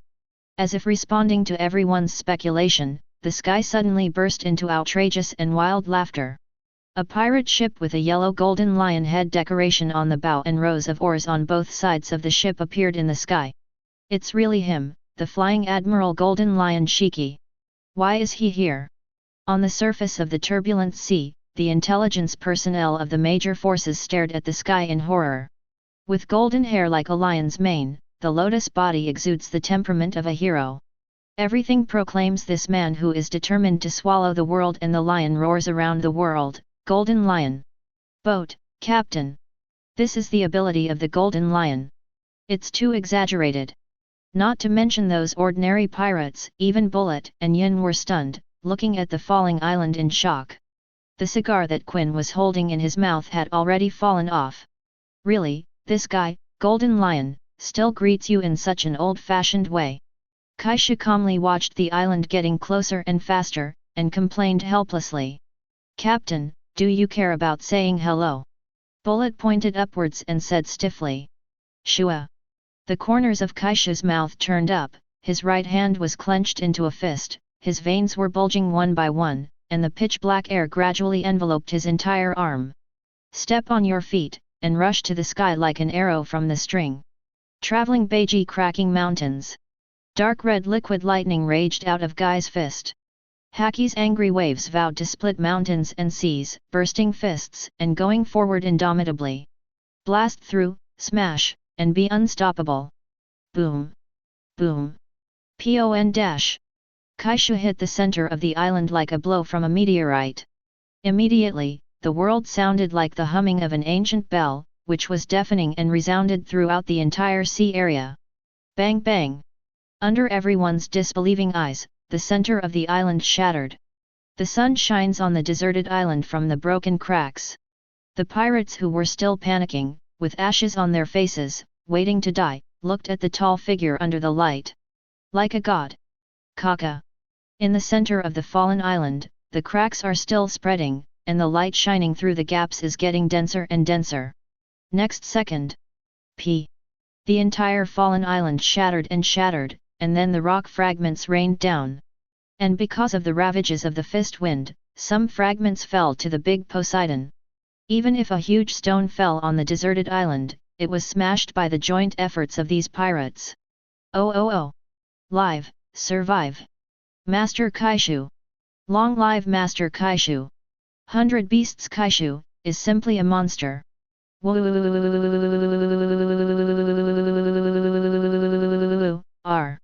Sweat. Master Kaishu. All the pirates on the island cheered happily for the rest of their lives. Looking at Kaishu's tall back, his eyes are full of reverence. Jahahaha, Kaishu, long time no see. Looking at Xiao Dao, who was blown away by Kaishu's punch, the golden lion's eyes flashed a trace of solemnity. However, he quickly recovered his rebellious expression and greeted him warmly.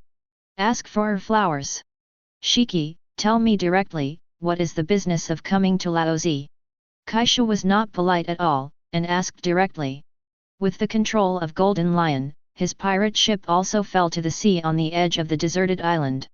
Golden Lion glanced at the corpses in the area behind Kaishu, and there were pirates who still had a murderous look on them. With a flash of light in his eyes, he laughed and said, Kaishu, you kid is really ambitious, unlike that guy Whitebeard who plays house games and doesn't look like a pirate. Having said that, the Golden Lion looked wildly at Kaishu with eyes full of ambition. Kaishu, come help me. 0. As long as we join forces, we will definitely rule the world. Be my right arm. Kaishu looked at the ambitious Golden Lion coldly, and said, Stop dreaming, Shiki, who do you think you are? I will reach the summit of my own will. Golden Lion was not surprised to hear Kaishu's refusal. This is not the first time that Kaishu has rejected his invitation, and he also knows that Kaishu's courage is not weaker than him at all. It's really crisp, Kaishu. Gee ha ha ha ha. Golden Lion laughed boldly, not at all annoyed by rejection. Then give me all the pirates you have here, Laozi has lost a lot of crew members recently. Golden Lion was not polite at all, and directly explained the purpose of coming. Kaishu looked at Golden Lion with an idiot expression on his face and said, Why did Laozi give you the crew members he chose? Shiki, you're out of your mind. The smile on Golden Lion's face stopped abruptly, and a cold light flashed in his eyes. Kaishu, it seems that those incompetent marines have been called 100 beasts recently, do you really think you can talk to me on an equal footing? Pirates who are only immersed in the past are a group of incompetent people. Isn't that what you said at the beginning? Why, have you forgotten? Shiki, Senior. Kaishu looked at Golden Lion B, whose complexion gradually became gloomy, with a flat but slightly mocking tone. Chapter 95. Jahahaha, it seems that you have become really arrogant, Kaishu. You are courting death. Golden Lion exhaled White Fang, with a cruel smile in his eyes. Without any warning, he drew out his 2 knives and slashed towards Guy with a slash wave. This is Golden Lion, a true pirate. If there is a disagreement, do it directly, without any nonsense. Kaishu stood there motionless, as if he didn't react. A brat who can only talk big. Golden Lion lifted his chin arrogantly while smoking a cigar. Just when the blazing sword light was less than 1 meter away from Kaishu, Kaishu suddenly stretched out a big black hand, and the huge palm grabbed the sharp blade. No. Impossible. Golden Lion opened his mouth wide, dropped his cigar, and looked at Kaishu in shock. 370 boom. The black palm gripped hard, and a crack appeared in the light of the blade, which spread continuously and shattered in front of Kaishu. However, the ground under Guy's fists and feet cracked, and the huge force directly pressed him to the ground below his knees. No one has ever dared to catch Lao Zi's slash wave. Kaishu, you are the first. Golden Lion said in admiration.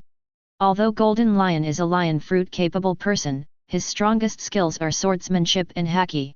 He is a great swordsman, not weaker than Roger. His slash wave, even Big Mom didn't dare to take it hard with his body and aura. Chirp. Kaishu didn't talk nonsense, his body slammed across the atmosphere, flipped and kicked to kill Golden Lion. Boom. The golden slash was not weak at all, it collided with Kaishu's whip leg, both of them were strong standing on the top of the sea. The dazzling collision made people unable to open their eyes, and the powerful air wave raged uncontrollably. Boom rumble. The entire sky seemed to be torn into two halves. The dense black clouds kept colliding and confronting each other, squeezing each other. No one wanted to let it go. There was an indescribable shock. It was as if a trumpet sounded. The two figures rushed out in an instant. Quick, get out of here. Get on the boat and leave this island. It's terrible, dash. Don't be affected, otherwise, Such a terrible collision, even the aftermath is not something ordinary pirates can resist. Many pirates who got closer were directly torn into pieces by the raging shock wave. The pirates who reacted ran away one after another, not daring to look back at the terrifying battlefield.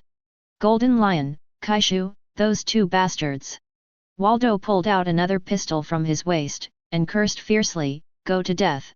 Momo 10 times faster. Chirp. Don't get in the way, Waldo, didn't you see that BD is always having fun? Kaido's tall body was not slow at all, and he waved the mace to block all the bullets. It's almost over, you BD. Too weak. Kaido turned into an orc, holding the mace in both hands, and rushed out with a grinning grin. Roar thunder 8 trigrams. The dark red lightning wrapped around the mace and slammed at Waldo at an extremely fast speed. Momo babble. The arms that swelled in a circle wrapped around the jet black armament haki, and he faced Kaido without showing any sign of weakness. Boom. Boom. Wow. After a moment of stalemate, a corner of the helmet Valdo was wearing broke off, armament haki shattered, and Kaido beat him into the ground with a stick, spitting blood. Seriously Kaido, Valdo is no match at all.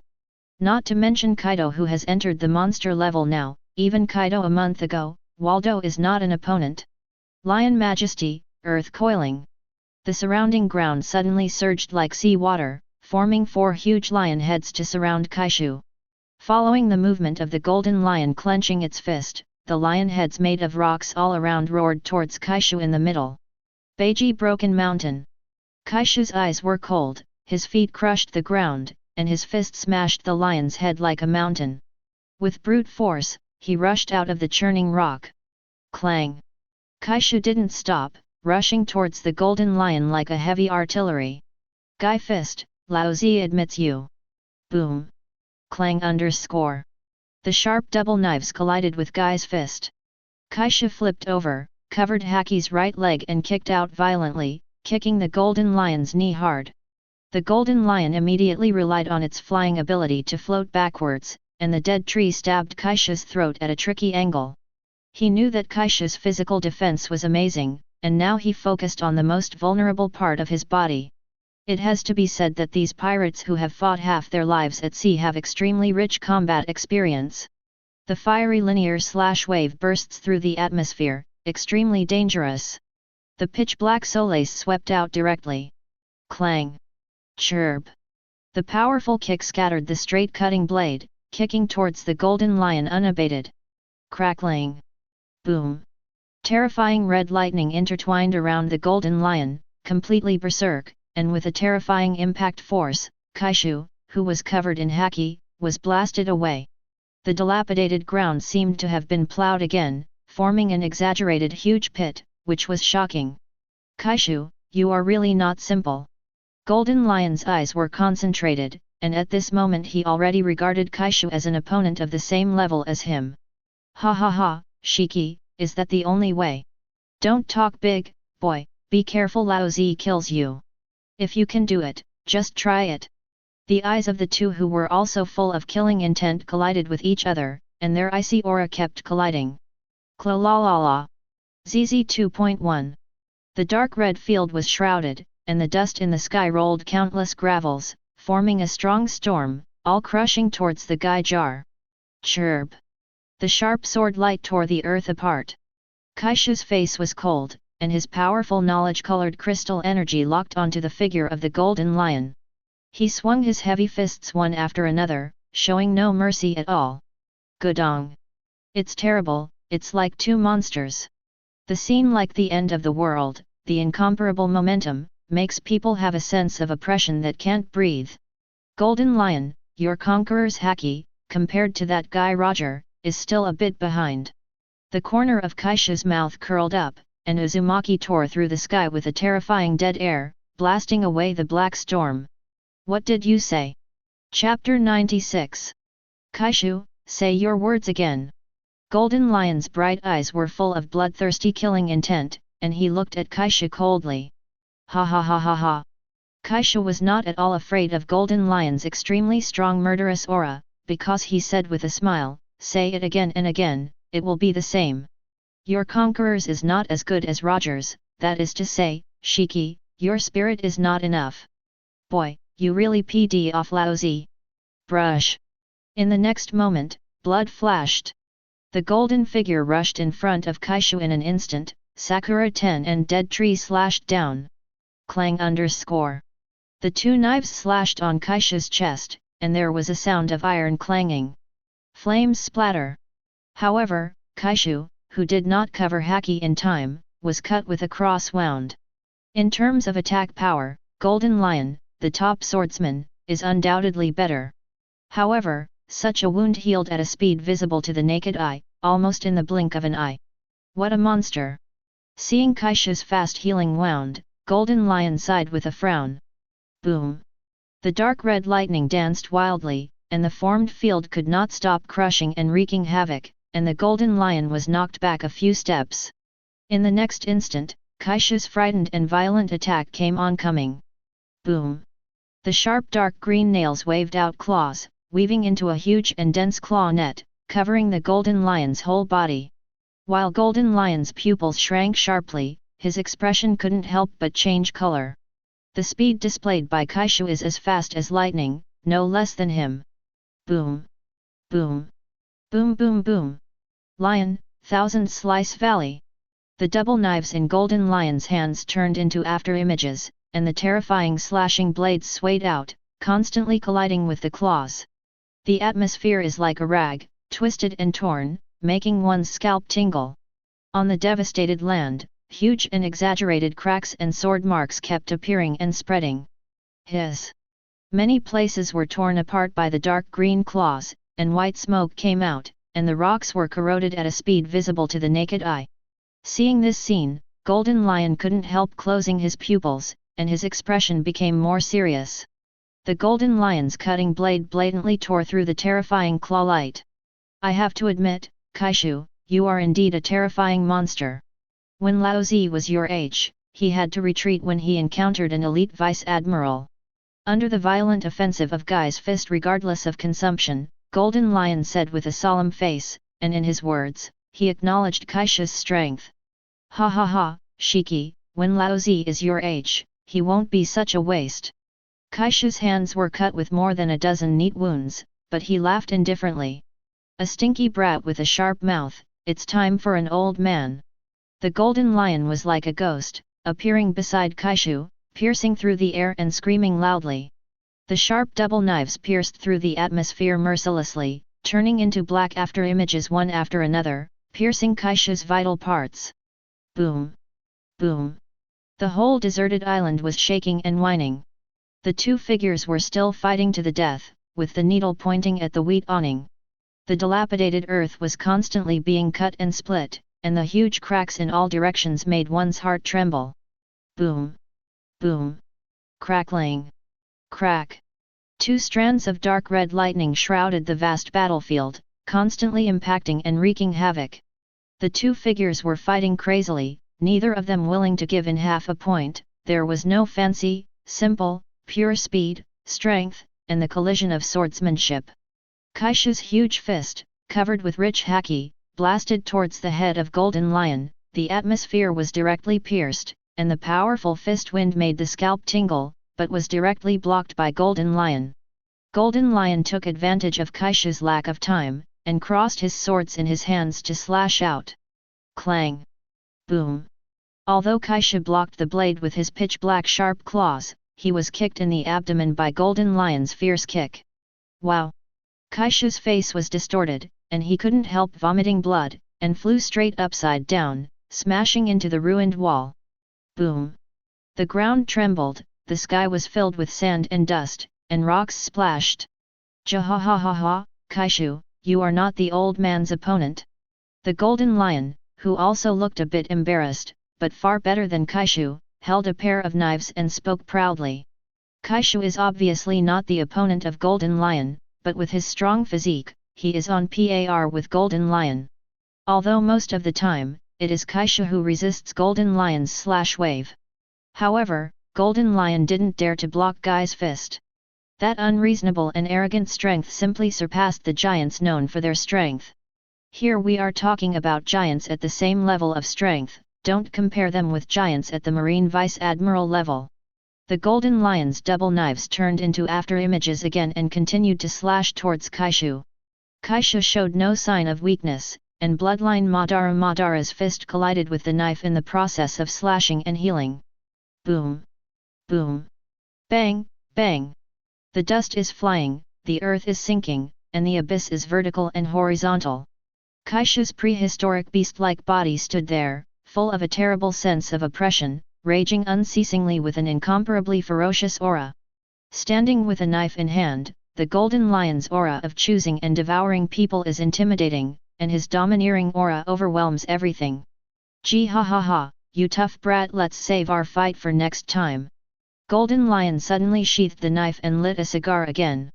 The knife wound on Kaishu's body healed at a speed visible to the naked eye.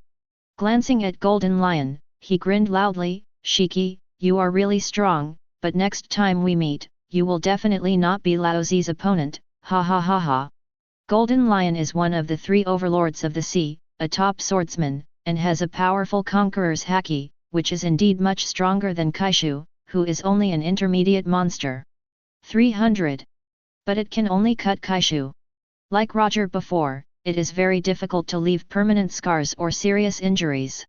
Similarly, Kaishu has nothing to do with Golden Lion, and the battle has always been at a disadvantage.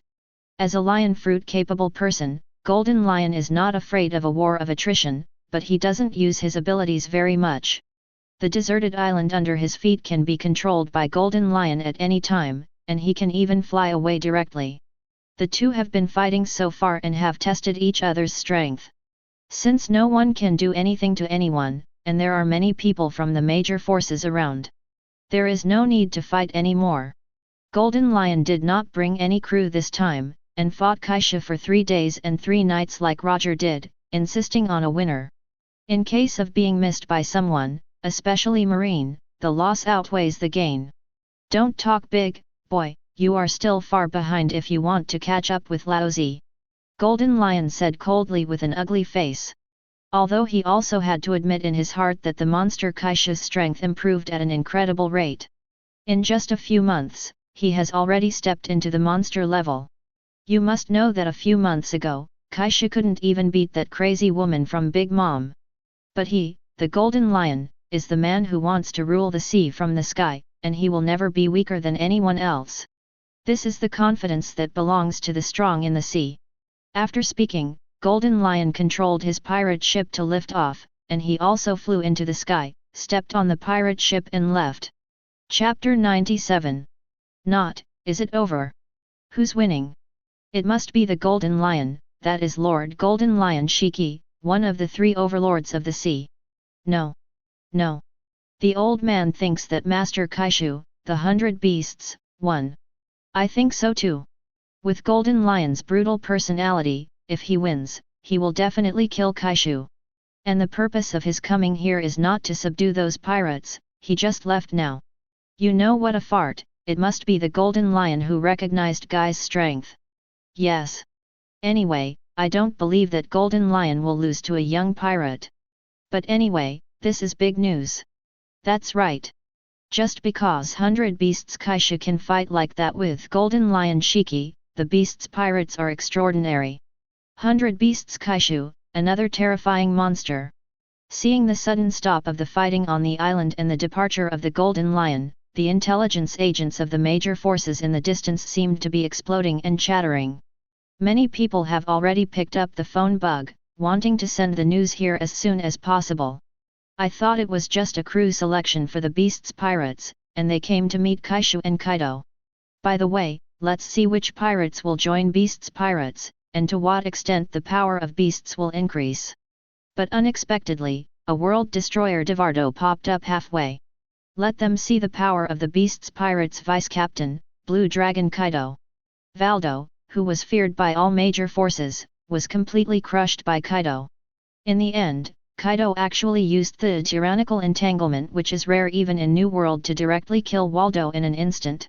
This strength is shocking. The most important thing is that Blue Dragon Kaido is still very young, only in his early 20s. And just when everyone was shocked by Kaido's display of strength, they didn't expect the Golden Lion Shiki to come down suddenly. And as soon as he appeared on the stage, he showed his strength as the overlord of the sea, and an island fell from the sky. Just when everyone thought that the pirates on the island would be smashed to death, Guy punched. The domineering punch directly shattered an island. Afterwards, an earth-shattering battle with Golden Lion started. The slashing strikes that cut mountains and seas, the domineering fists, and haki who overwhelmed the sea made everyone feel thrilled.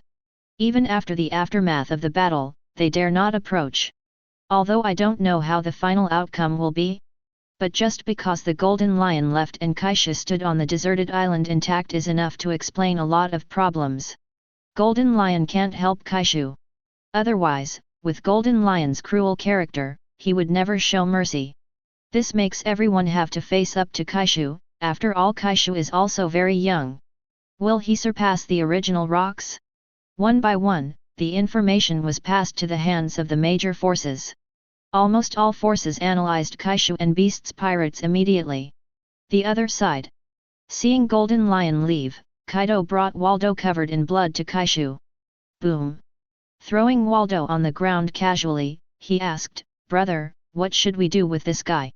His strength is not bad, do you want to?" Kaido still cherishes talent very much.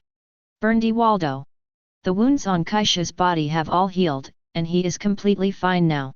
If it weren't for the torn clothes on his body, it would be impossible to tell that Kaishu had experienced a top-notch fight." Looking at the dying Waldo on the ground, Kaishu frowned slightly. Waldo's character is too difficult to control. He is a madman full of destructive desires. It's hard to get such a person to surrender. "Waldo, would you like to join Laozi's Beasts pirates?" Kaishu didn't talk nonsense and asked directly. Cough cough.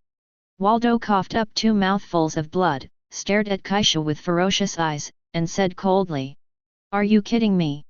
How could Laozi surrender to a brat? Since I lost, I have nothing to say.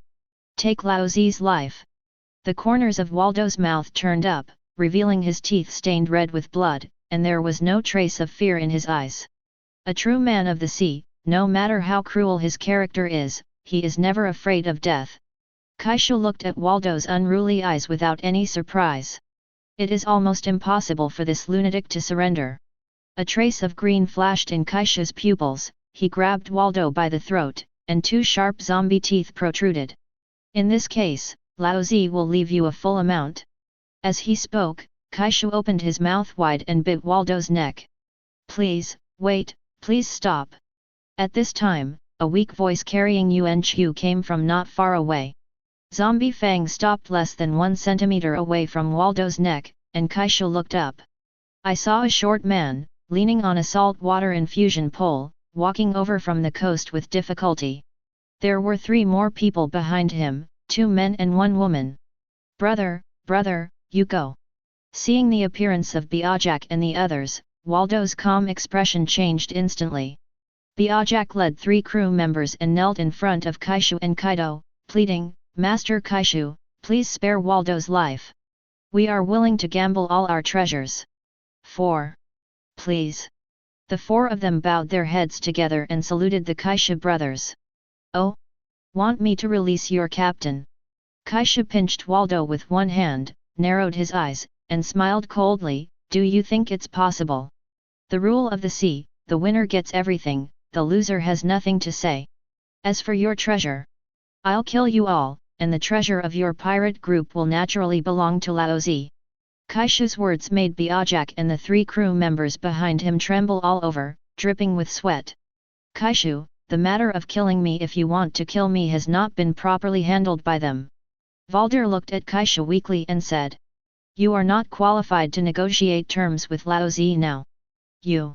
Gong." After speaking, Kaishu's eyes flashed with bloodthirsty light, and he said calmly, "Okay, the question is over. Laozi will give you one last chance to answer.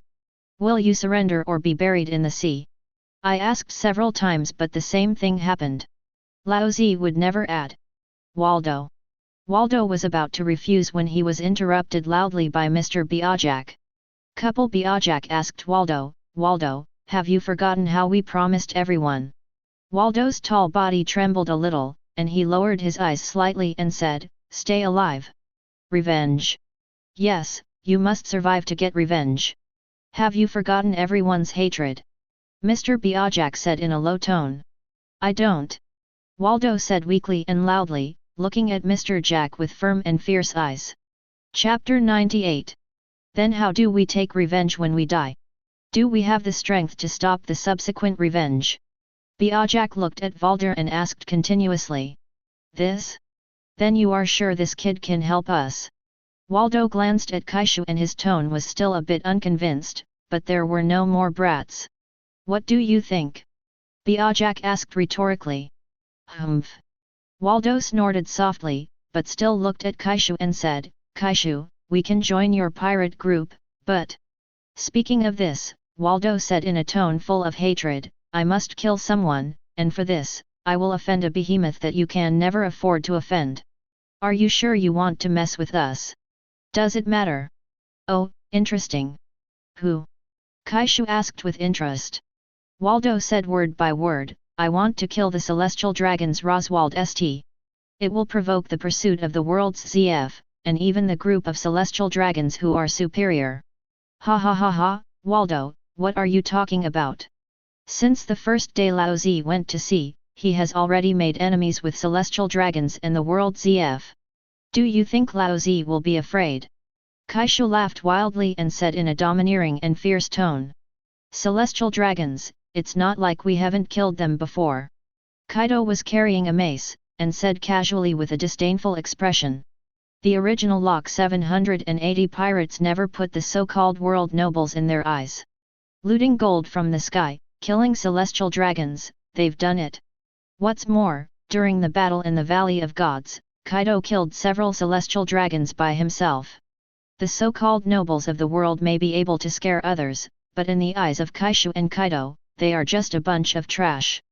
Boy, you don't even know how terrifying those celestial dragons are, but they are." Guldo said angrily. "Okay. I'm not interested in knowing how strong they are, I'm afraid they're not strong enough. Ha ha ha, if you can't surpass them, how can Laozi become the king of the world?" Kaishu interrupts Valdo, and Haki declares his ambition. Looking at Kaishu's handsome and rough but Haki face, Waldo suddenly had the urge to believe that he could do it. If it's him, it should be fine. Waldo suddenly felt this way.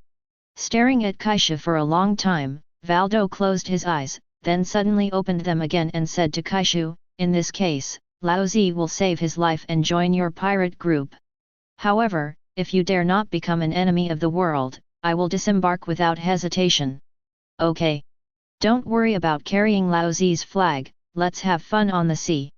Kaishu patted Valdo's shoulder happily and said, "No matter who the enemy is, Laozi will stand in front of you. Waldo has made a decision, the captain, please advise me." Kojaki nodded as well. As a brother who grew up together, he will persuade Waldo, but he will not violate Waldo's decision, because he is the captain. If Valder decides to resist to the end, he will also die together. Kaishu looked at Kojaki with satisfaction, and laughed excitedly. The guy here may be weak, but he is an intelligence army. At present, the beast's pirates are not short of combat power, but special talents are relatively scarce. Kaishu will not be the kind of captain who concentrates on managing the affairs of the pirates. He doesn't want to be delayed by some trivial things. Like Katakuri and Yin in the original book, they all have potential, and their strength can be further improved. It is because of the management of the huge pirate group that there is no time to practice. Kaishu won't let that happen. He had thought about it a long time ago, following the example of Marine, setting up a staff department to manage the world within the pirate group. Combatants, as long as they focus on improving their strength. Ding subdue the crewman Waldo, reward 3 points of evolution. Ding take the crew Kojaki, reward 1 point of evolution. Ding subdue the crewman Garam, reward 1 point of evolution. Ding subdue the crewman Sebastian and reward 1 point of evolution. Ding subdue the crewman Nakin and reward 2 points of evolution. The Valder pirates provide Kaishu with a total of 8 evolution points. You take Waldo to the ship for treatment. Kaishu said to Nakin. Nakin is a ship doctor with excellent medical skills, and can even prepare Huxia medicine for short-term rejuvenation. Kaishu doesn't intend to use the stamina pill for Waldo. Before his loyalty reaches a certain level, CIBC, it's better not to let them know the secrets of the beast's pirates. The same goes for the pirates who passed through the fight. Kaishu is sure that there must be spies from other forces among those pirates.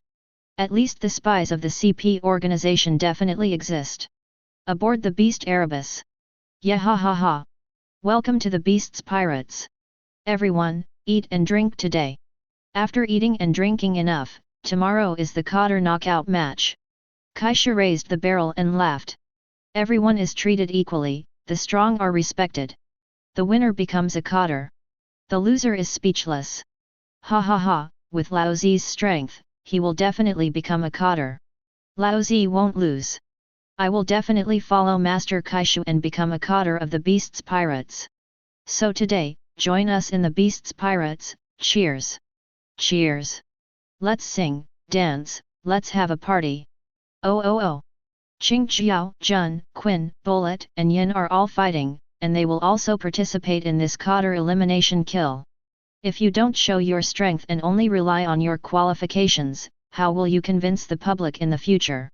And the rules set by Kaishu are the strong go up, the weak go down. The next day, another desert island not far from Wanukuni. All beasts pirates are here. As for the Flasco Island, it has been almost destroyed by the Guy Fist and the Golden Lion. Guy Quan, Kaido, Waldo, Binger and others stood on the bow of the boat on the coast. Everyone else, including Valder's crew, battles fiercely on the island. Naturally no one will question the strength of Kaido and Waldo, so there is no need to participate.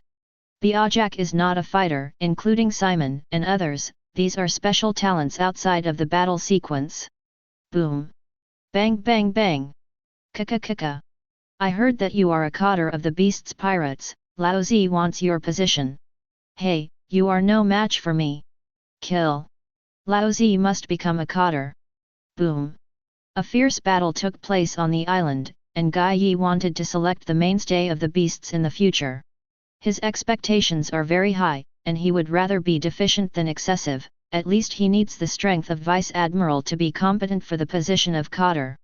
Brother, what kind of mode do you want to use for the team? Kaido asked. The teams of many pirate groups are different. For example, the Whitebeard pirates are directly divided into captains. Except for the first few captains, the strength of the others is not strong, only the Marine Rear Admiral strength, and Whitebeard protects them very well. This is why Golden Lion said that Whitebeard's pirates are playing house games. The Golden Lion pirate group belongs to the free-range method, and all Cotters can establish their own pirate group. The advantage of this is that it develops rapidly and has a large number of people.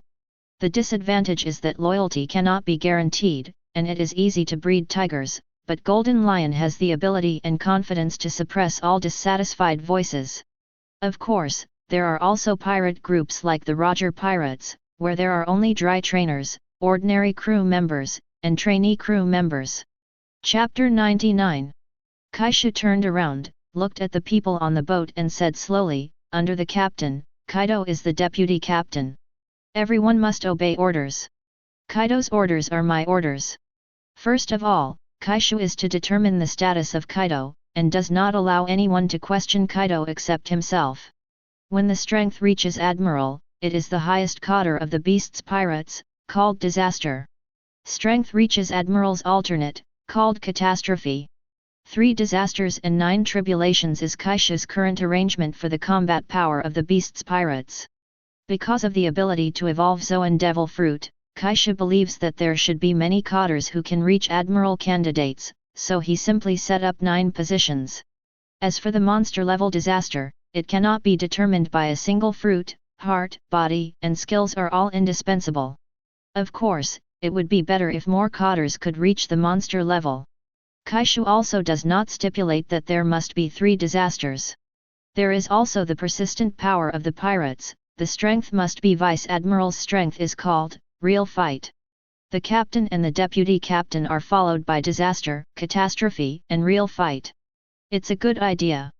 Biajak thought for a moment and said flatteringly. Admiral's strength is True Fight, Admiral's alternate is Disaster, and Admiral's strength is Disaster. The captain is very ambitious. Calamity has a place for me. Waldo said with fierce eyes. No, you can only be a catastrophe now. Kaishu rejected Waldo mercilessly, and said calmly. Humph, I will become a disaster. Waldo snorted coldly and gritted his teeth. He didn't argue too much, and Valdo also knew that he was still a certain distance away from the monster. Oh, I can't wait for the day when all the seats are full. Kaido's eyes flashed with anticipation and he laughed excitedly. Bang bang bang. Boom boom boom. Boom. Crash la la la la la la la la la la la. The whole day and night of fighting is finally over, and of course there will be many casualties. The group of pirates recruited yesterday died nearly 2 floors, leaving only 4,000 people alive. This is also because as long as you lose your combat effectiveness or are seriously injured, you are not allowed to kill again. Otherwise, the number of pirates that Kaishu conquered yesterday would have to be reduced by at least half. But those who survive will become the official crew of Beast's pirates from now on. Kaishu held everyone's information in his hand. In fact, only Qingqiao, Jun, and Quinn were standing at the end. The other pirates were exhausted and surrendered in the end. Everyone returned to the ship, and the deck of the huge ship was enough to accommodate so many people. Ha ha ha ha, yes, there are so many people who survived. From now on, you will be a member of the Beast's pirates. Carrying the name of the Beasts on your back, let's have fun on the sea. Kaishu and Kaido stood on the high platform opposite everyone, laughing and speaking, their words full of confidence and enthusiasm. Oh! Long live the Beast's pirates! Laozi will definitely work hard to become a real fighter. Damn it, this time I didn't even meet the standard of the lowest cadre of Beast's pirates. Disaster, catastrophe, real fight. After all the passions had been vented, Kaishu began to appoint cadres.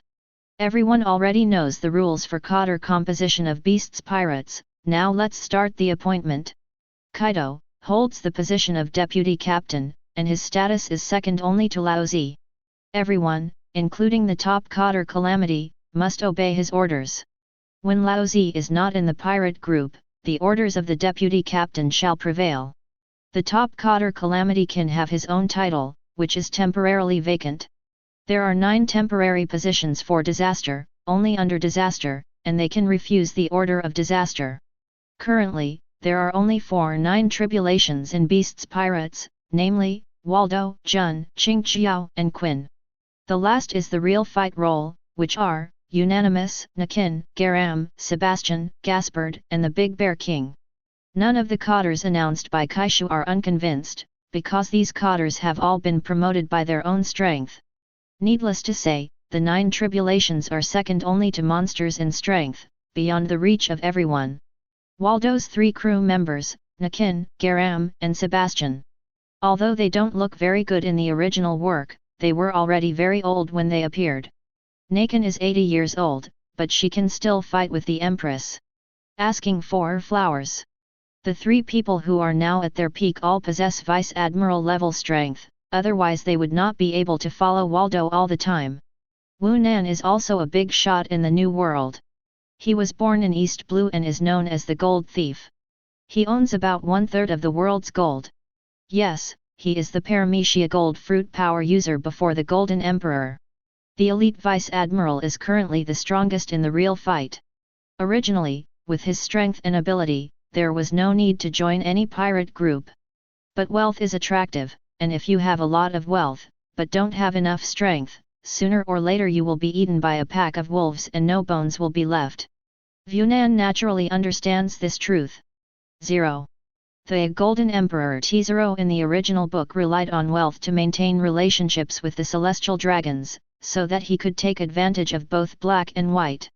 But Vunan didn't want to have anything to do with the celestial dragons or the world government, so he found the beasts pirates. P.S. In the original work, Wu Nan's sudden disappearance should be due to being targeted by the world's government. Gaspard, the special Paramecia gummy candy real power user. He was originally a naval headquarters rear admiral. He betrayed Marine for unknown reasons and was known as Marine's biggest stain. He is now a despicable man who has reached the level of Marine Vice Admiral. The Big Bear King, a user with Paramecia's Steel Fruit ability, and the captain of the Poker Pirates. Because he offended Akoku and was hunted down, he originally wanted to escape back to the paradise, but now he joins the Beasts Pirates. All cotters have the right to form their own exclusive ships, but they are not allowed to form pirate groups. You are free to choose which branch to join. After Kaishu finished speaking, it became lively again. Hey, where do you want to go? I want to work under Master Wu Nan, he is the richest. Lao Zi is going to serve under Lord Waldo. No, I'd better serve Junsama. Junsama is so beautiful. If you don't want your life, it would be better if I joined Qin Tianren's subordinates. No, no, no, Master Quinn is the best. Pirates just want to be happy. I think Mr. Qingjiao is better. Chapter 100. Name, Barbarossa Kaishu. Race, Ghost Race. Identity, Captain of Beasts Pirates. Talent, Reinforced and Iron Bones, Body of a Ghost Race, Immortal King Kong, Immortality. Devil Fruit, Zoan Human Fruit Super Phantom Beast Zombie King Form, Plus. Haki, Conquerors, Advanced, Armed Color, Top, Knowledge Color, Top. Captain's Exclusive Ability, Mind Pupil, Commander. Influence Level, 1. Evolution Source, 3-3. This time, more than 4,000 pirates were conquered at one time, providing Kaishu with 30 evolution points. System, how can there be only 30 evolutionary points? A pirate from New World, and survived 2 rounds of fighting, how can he be regarded as excellent? Kaishu originally thought that this time the source of evolution would usher in an explosive growth, not to mention thousands of points, there must be hundreds of points, right? But now May 20th is only 30 points? With the passage of time, the strength of the host increases, the expansion of influence, etc., the conditions for subduing excellent crew members to obtain the source of evolution will also increase. Kaishu looked confused, what do you mean? Ding, to put it simply, when a person's deposit is less than 100,000 pele, he will think that the one who owns 1 million pele is a rich person. Do you have any money? You mean to say that my strength has changed dramatically from the beginning, so the standard of excellence for the crew has also increased? Kaishu recalled and asked confirmingly. Ding, yes. But it's not just about strength, the passage of time, influence, and territory will all lead to an increase in the standards of the crew. After listening to the system's answer, Kaishu felt that he had lost 100 million, no, he lost 1 billion. If he had known that there were such rules, he should have subdued a large number of crew members when he first got the system. But then again, in this crisis-ridden sea, there are opportunities to enhance strength, and no matter who thinks of it immediately, it is to improve themselves first.